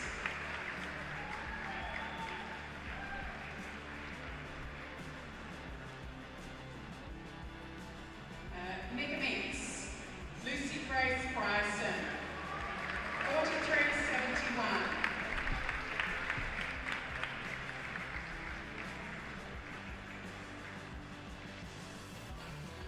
Okay. Clock, Sylvia Crouch, 4.78 seconds.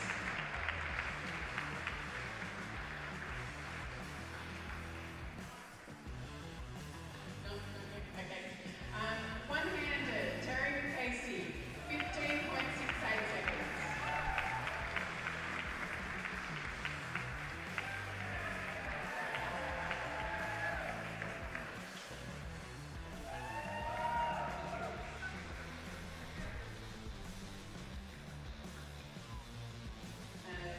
Three-blind, Leah Jane, 1 minute 6 seconds, 55.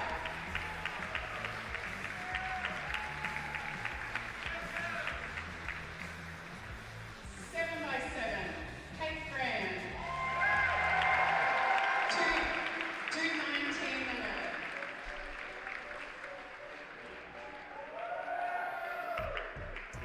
And Kate, you can stay there. You can stay there. Okay, 6 by 6. Kate's got a time of 1 minute 28:04.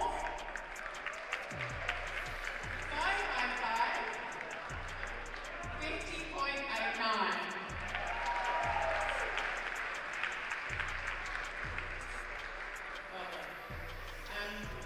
4 by 4, Katie Hull, 29.73 seconds.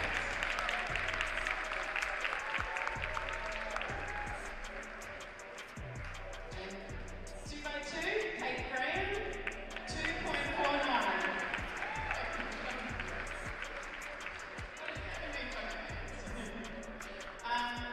And 3 by 3. Third place for 3 by 3, Salma Sidikov Mendez with a time of 9.89.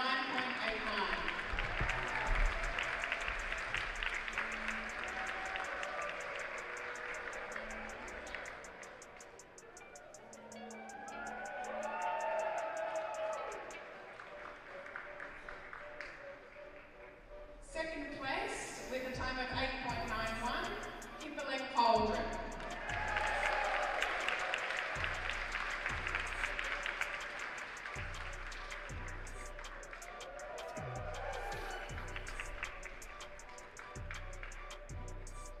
And our top place female competitor in 3 by 3, Terry McCasey, with a result of 7.8987.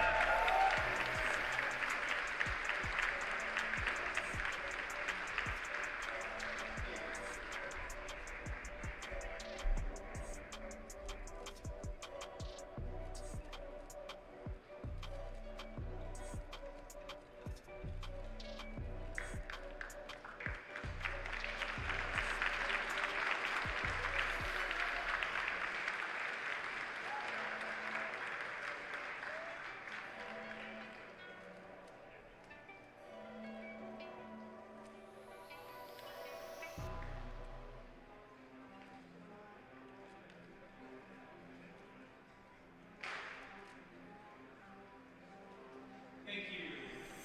Congratulations.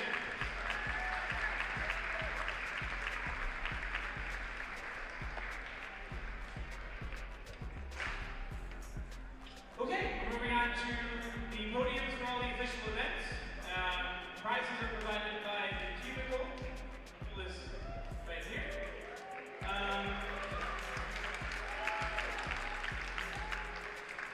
3 by 3 multi-blind in third place.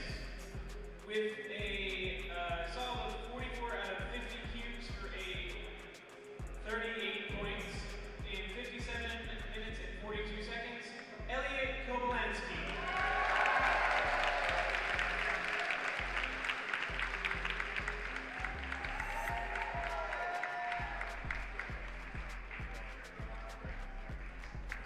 In second place, with a 54 out of 66 for 42 points, Rob Hessler.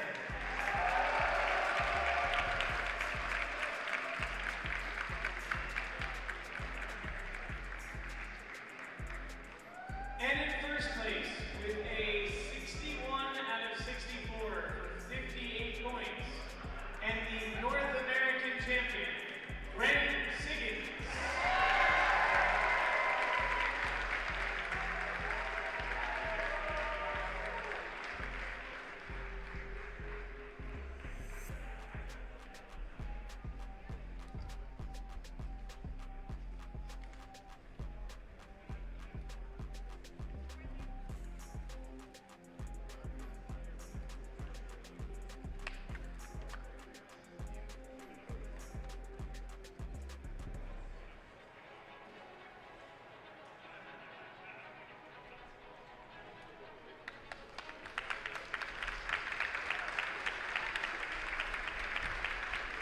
Our next event is 5x5 blindfolded, with a best of 4 minutes and 19.54 seconds. In third place, Tommy Cherry.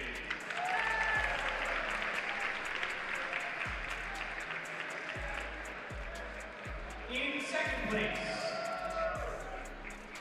place with a time of 4 minutes and 4.92 seconds, Graham Siggins.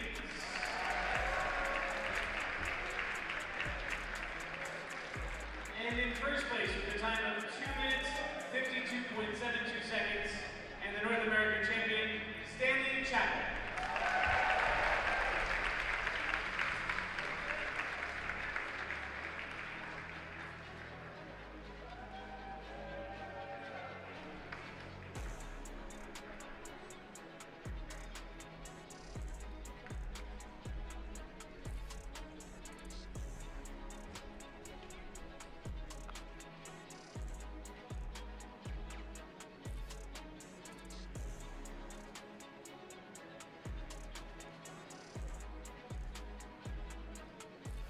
Okay, 4x4 blindfolded. In third place, with a 1 minute 53.93 second solve, Graham Siggins.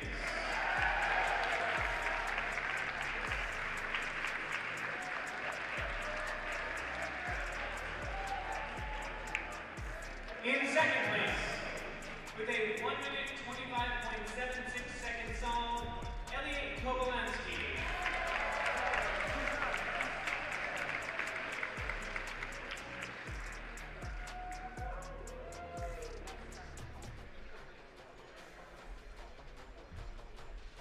And in first place, with a solve of 1 minute 25.21 seconds, Stanley and the North American champion, Stanley Chapman.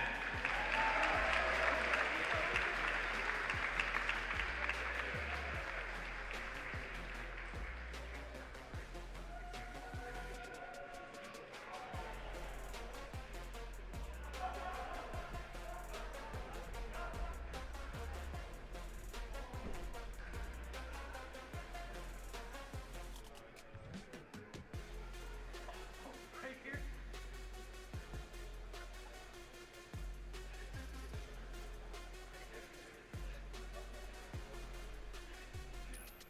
Thank you. Our next event is square one. In third place with an average of 5.86 seconds, Matt Schau.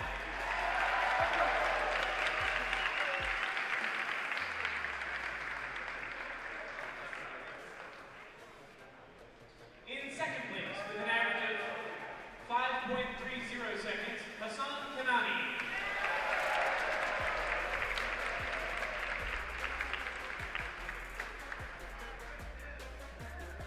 And the winner and North American champion in square one with a 5.1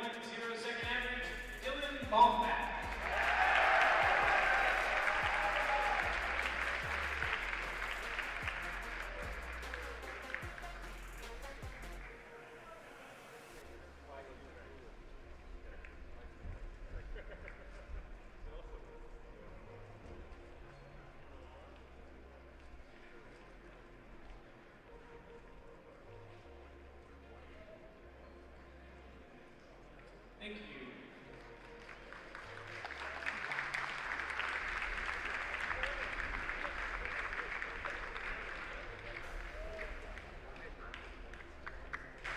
Our next event is Skewb.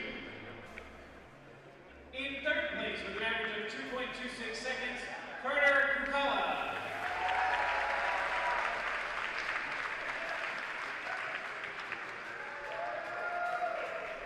In second place with an average of 2.06 seconds, Ash Black.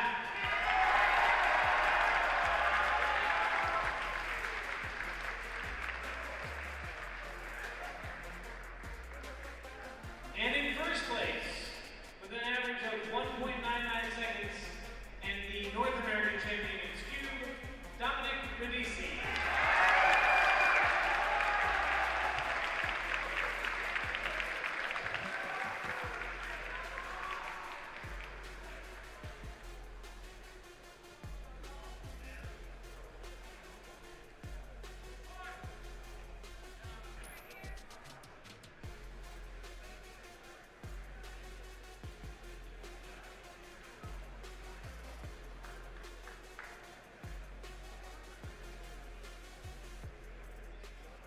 Thank you. Our next one is Pyraminx.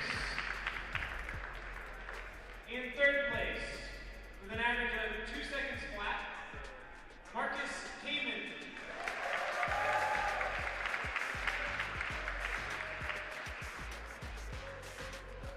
In second place, with an average of 1.95 seconds, and the U.S. national champion, Michael Nielsen.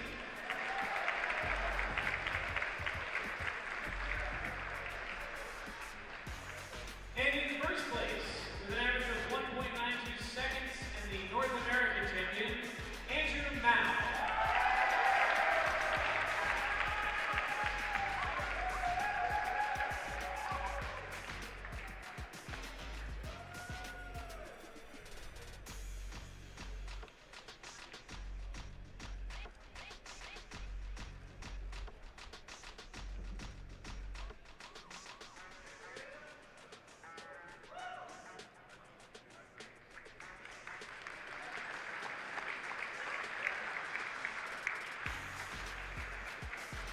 Thank you.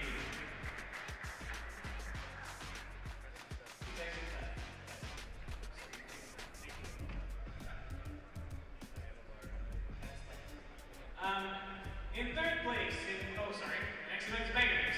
In third place, with an average of 32.43 seconds, Hyunmin Choi.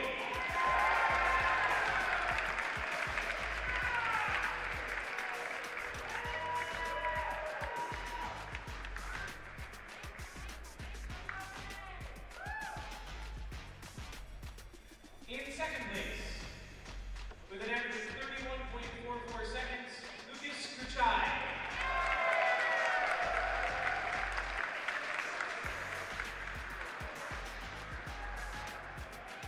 And our first place winner and North American champion is not here. He has already received his award, but with a 29.01 second average, it's Nicholas Yang.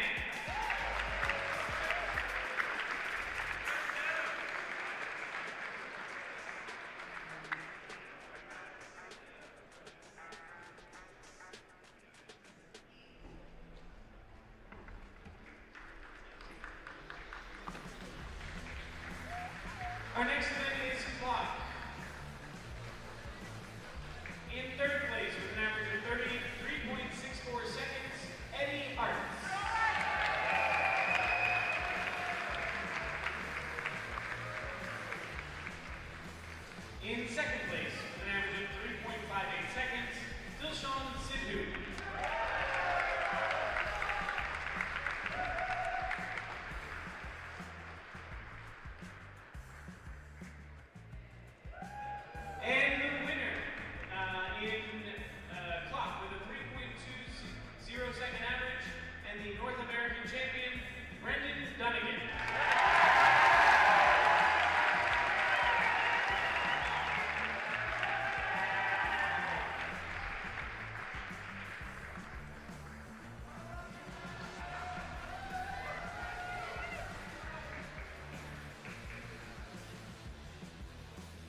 tied for second place with a mean of 23 moves is Noah Sword.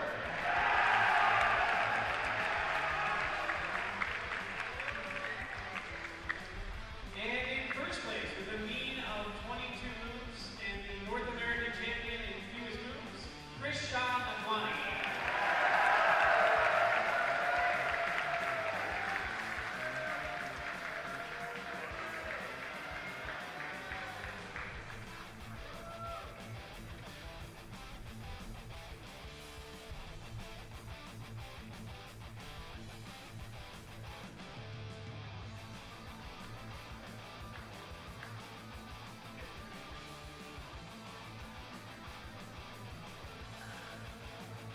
Thank you. Our next event is 3x3 blindfolded. In third place with the best of 16.09 seconds, Elliot Kobolansky.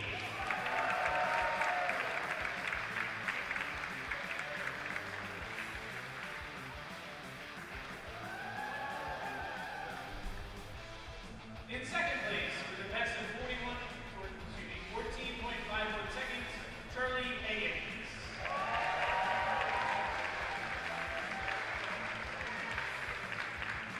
And in first place with the best of 14.48 seconds and the North American champion, Tommy Cherry.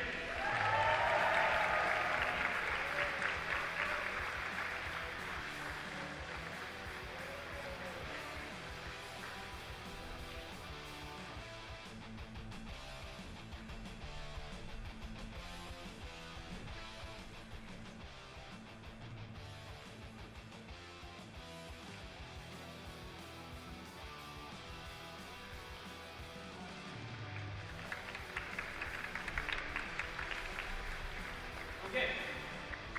Our next event is 7x7. In third place with a mean of 1 minute 56.61 seconds, Sun Hyuk Nam.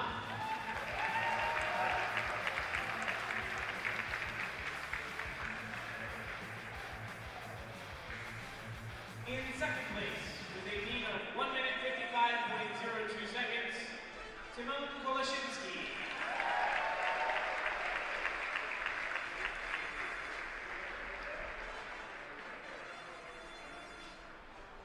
And in first place, with a mean of 1 minute 41.34 seconds, and the North American champion in 7x7, Max Park.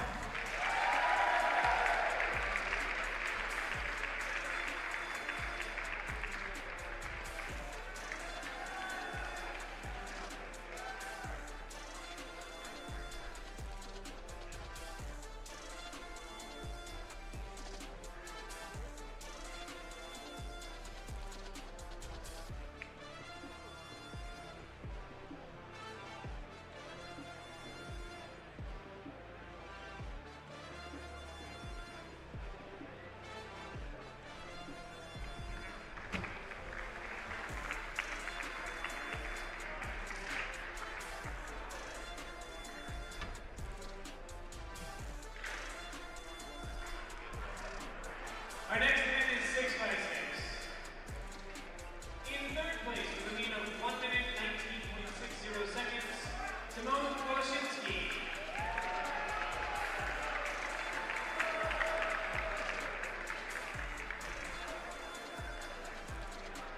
In second place with a mean of 1 minute 17.04 seconds, Sun Hyuk Nam.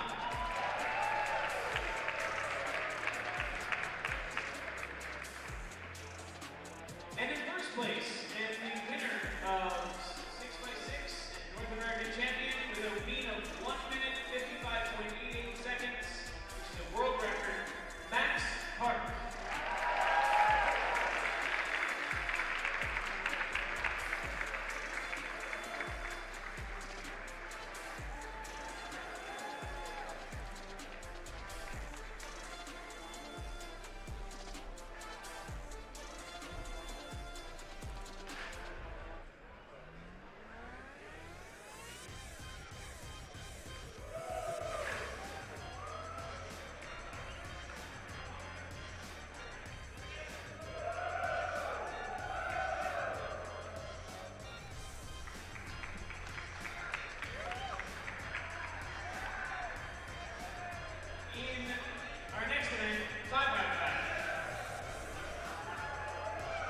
In third place with an average of 40.69 seconds, Sun Yat Nam.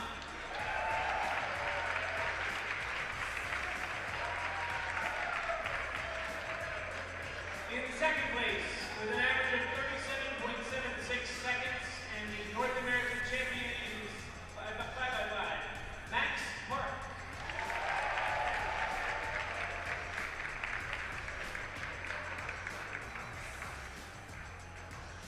And in first place, with an average of 37.27 seconds, Simone Koloshinsky.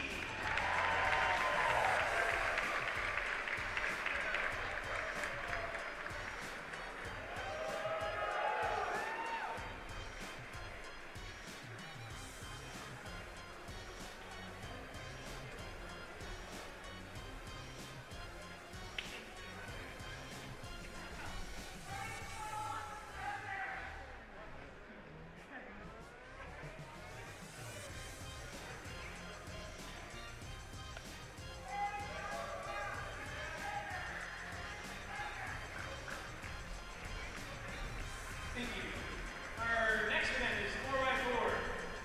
In third place, with an average of 22.56 seconds, Manny Hiroto Inaba.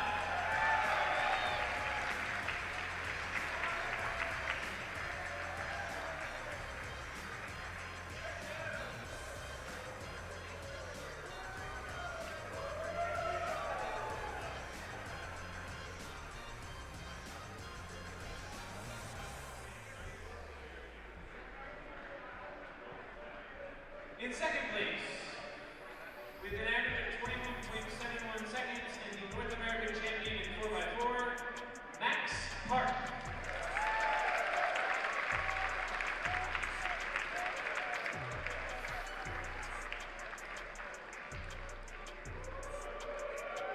And in first place, with an average of 19.83 seconds, Simone Koloshinsky.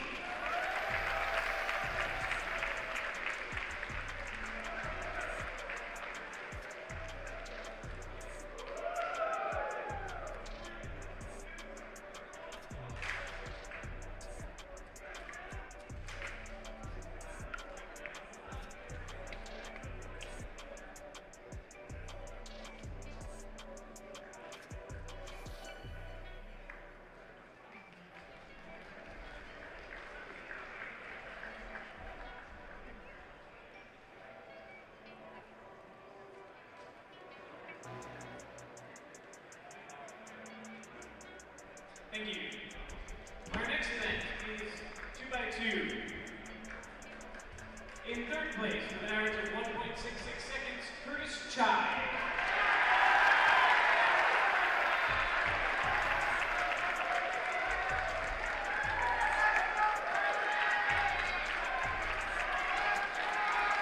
In second place, with an average of 1.59 seconds, Ethan Twang.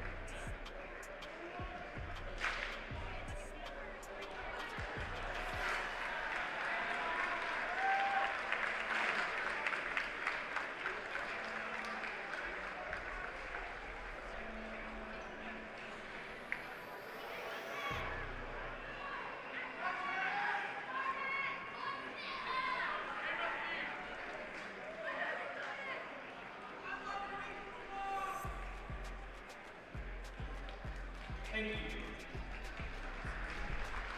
And now, for the main event. In 3x3. In third place, with an average of 6.11 seconds, Luke Reiser.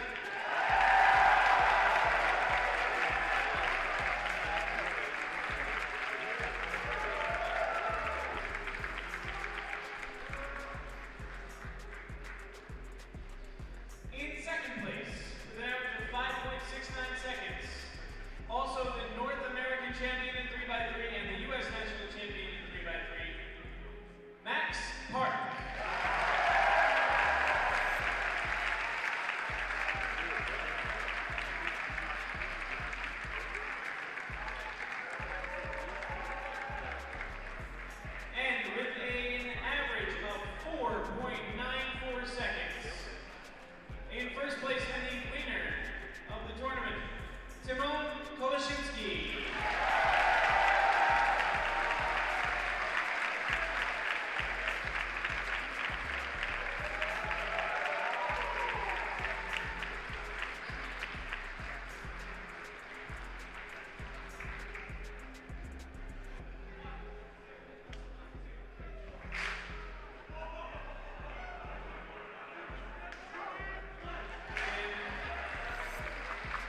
which will not be with you, but you get to see it.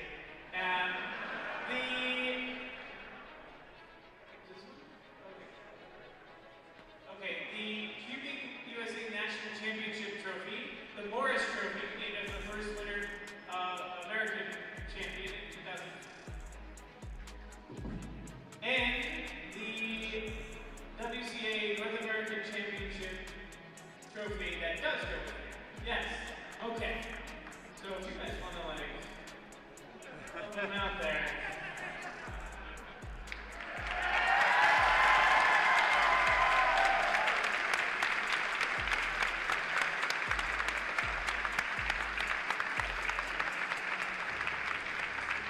Congratulations to all our podium winners and all of our competitors this weekend. Thank you very much for coming out. We hope to see you all in Seattle in July 4th weekend next year for the World Championship.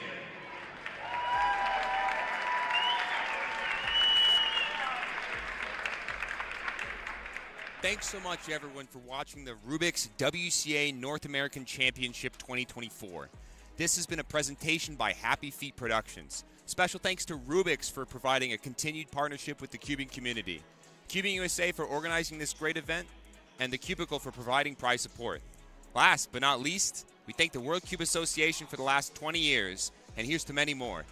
We're going to leave you all with some of the highlights of this past weekend. I'm Keaton Ellis, signing off. Thanks again for watching.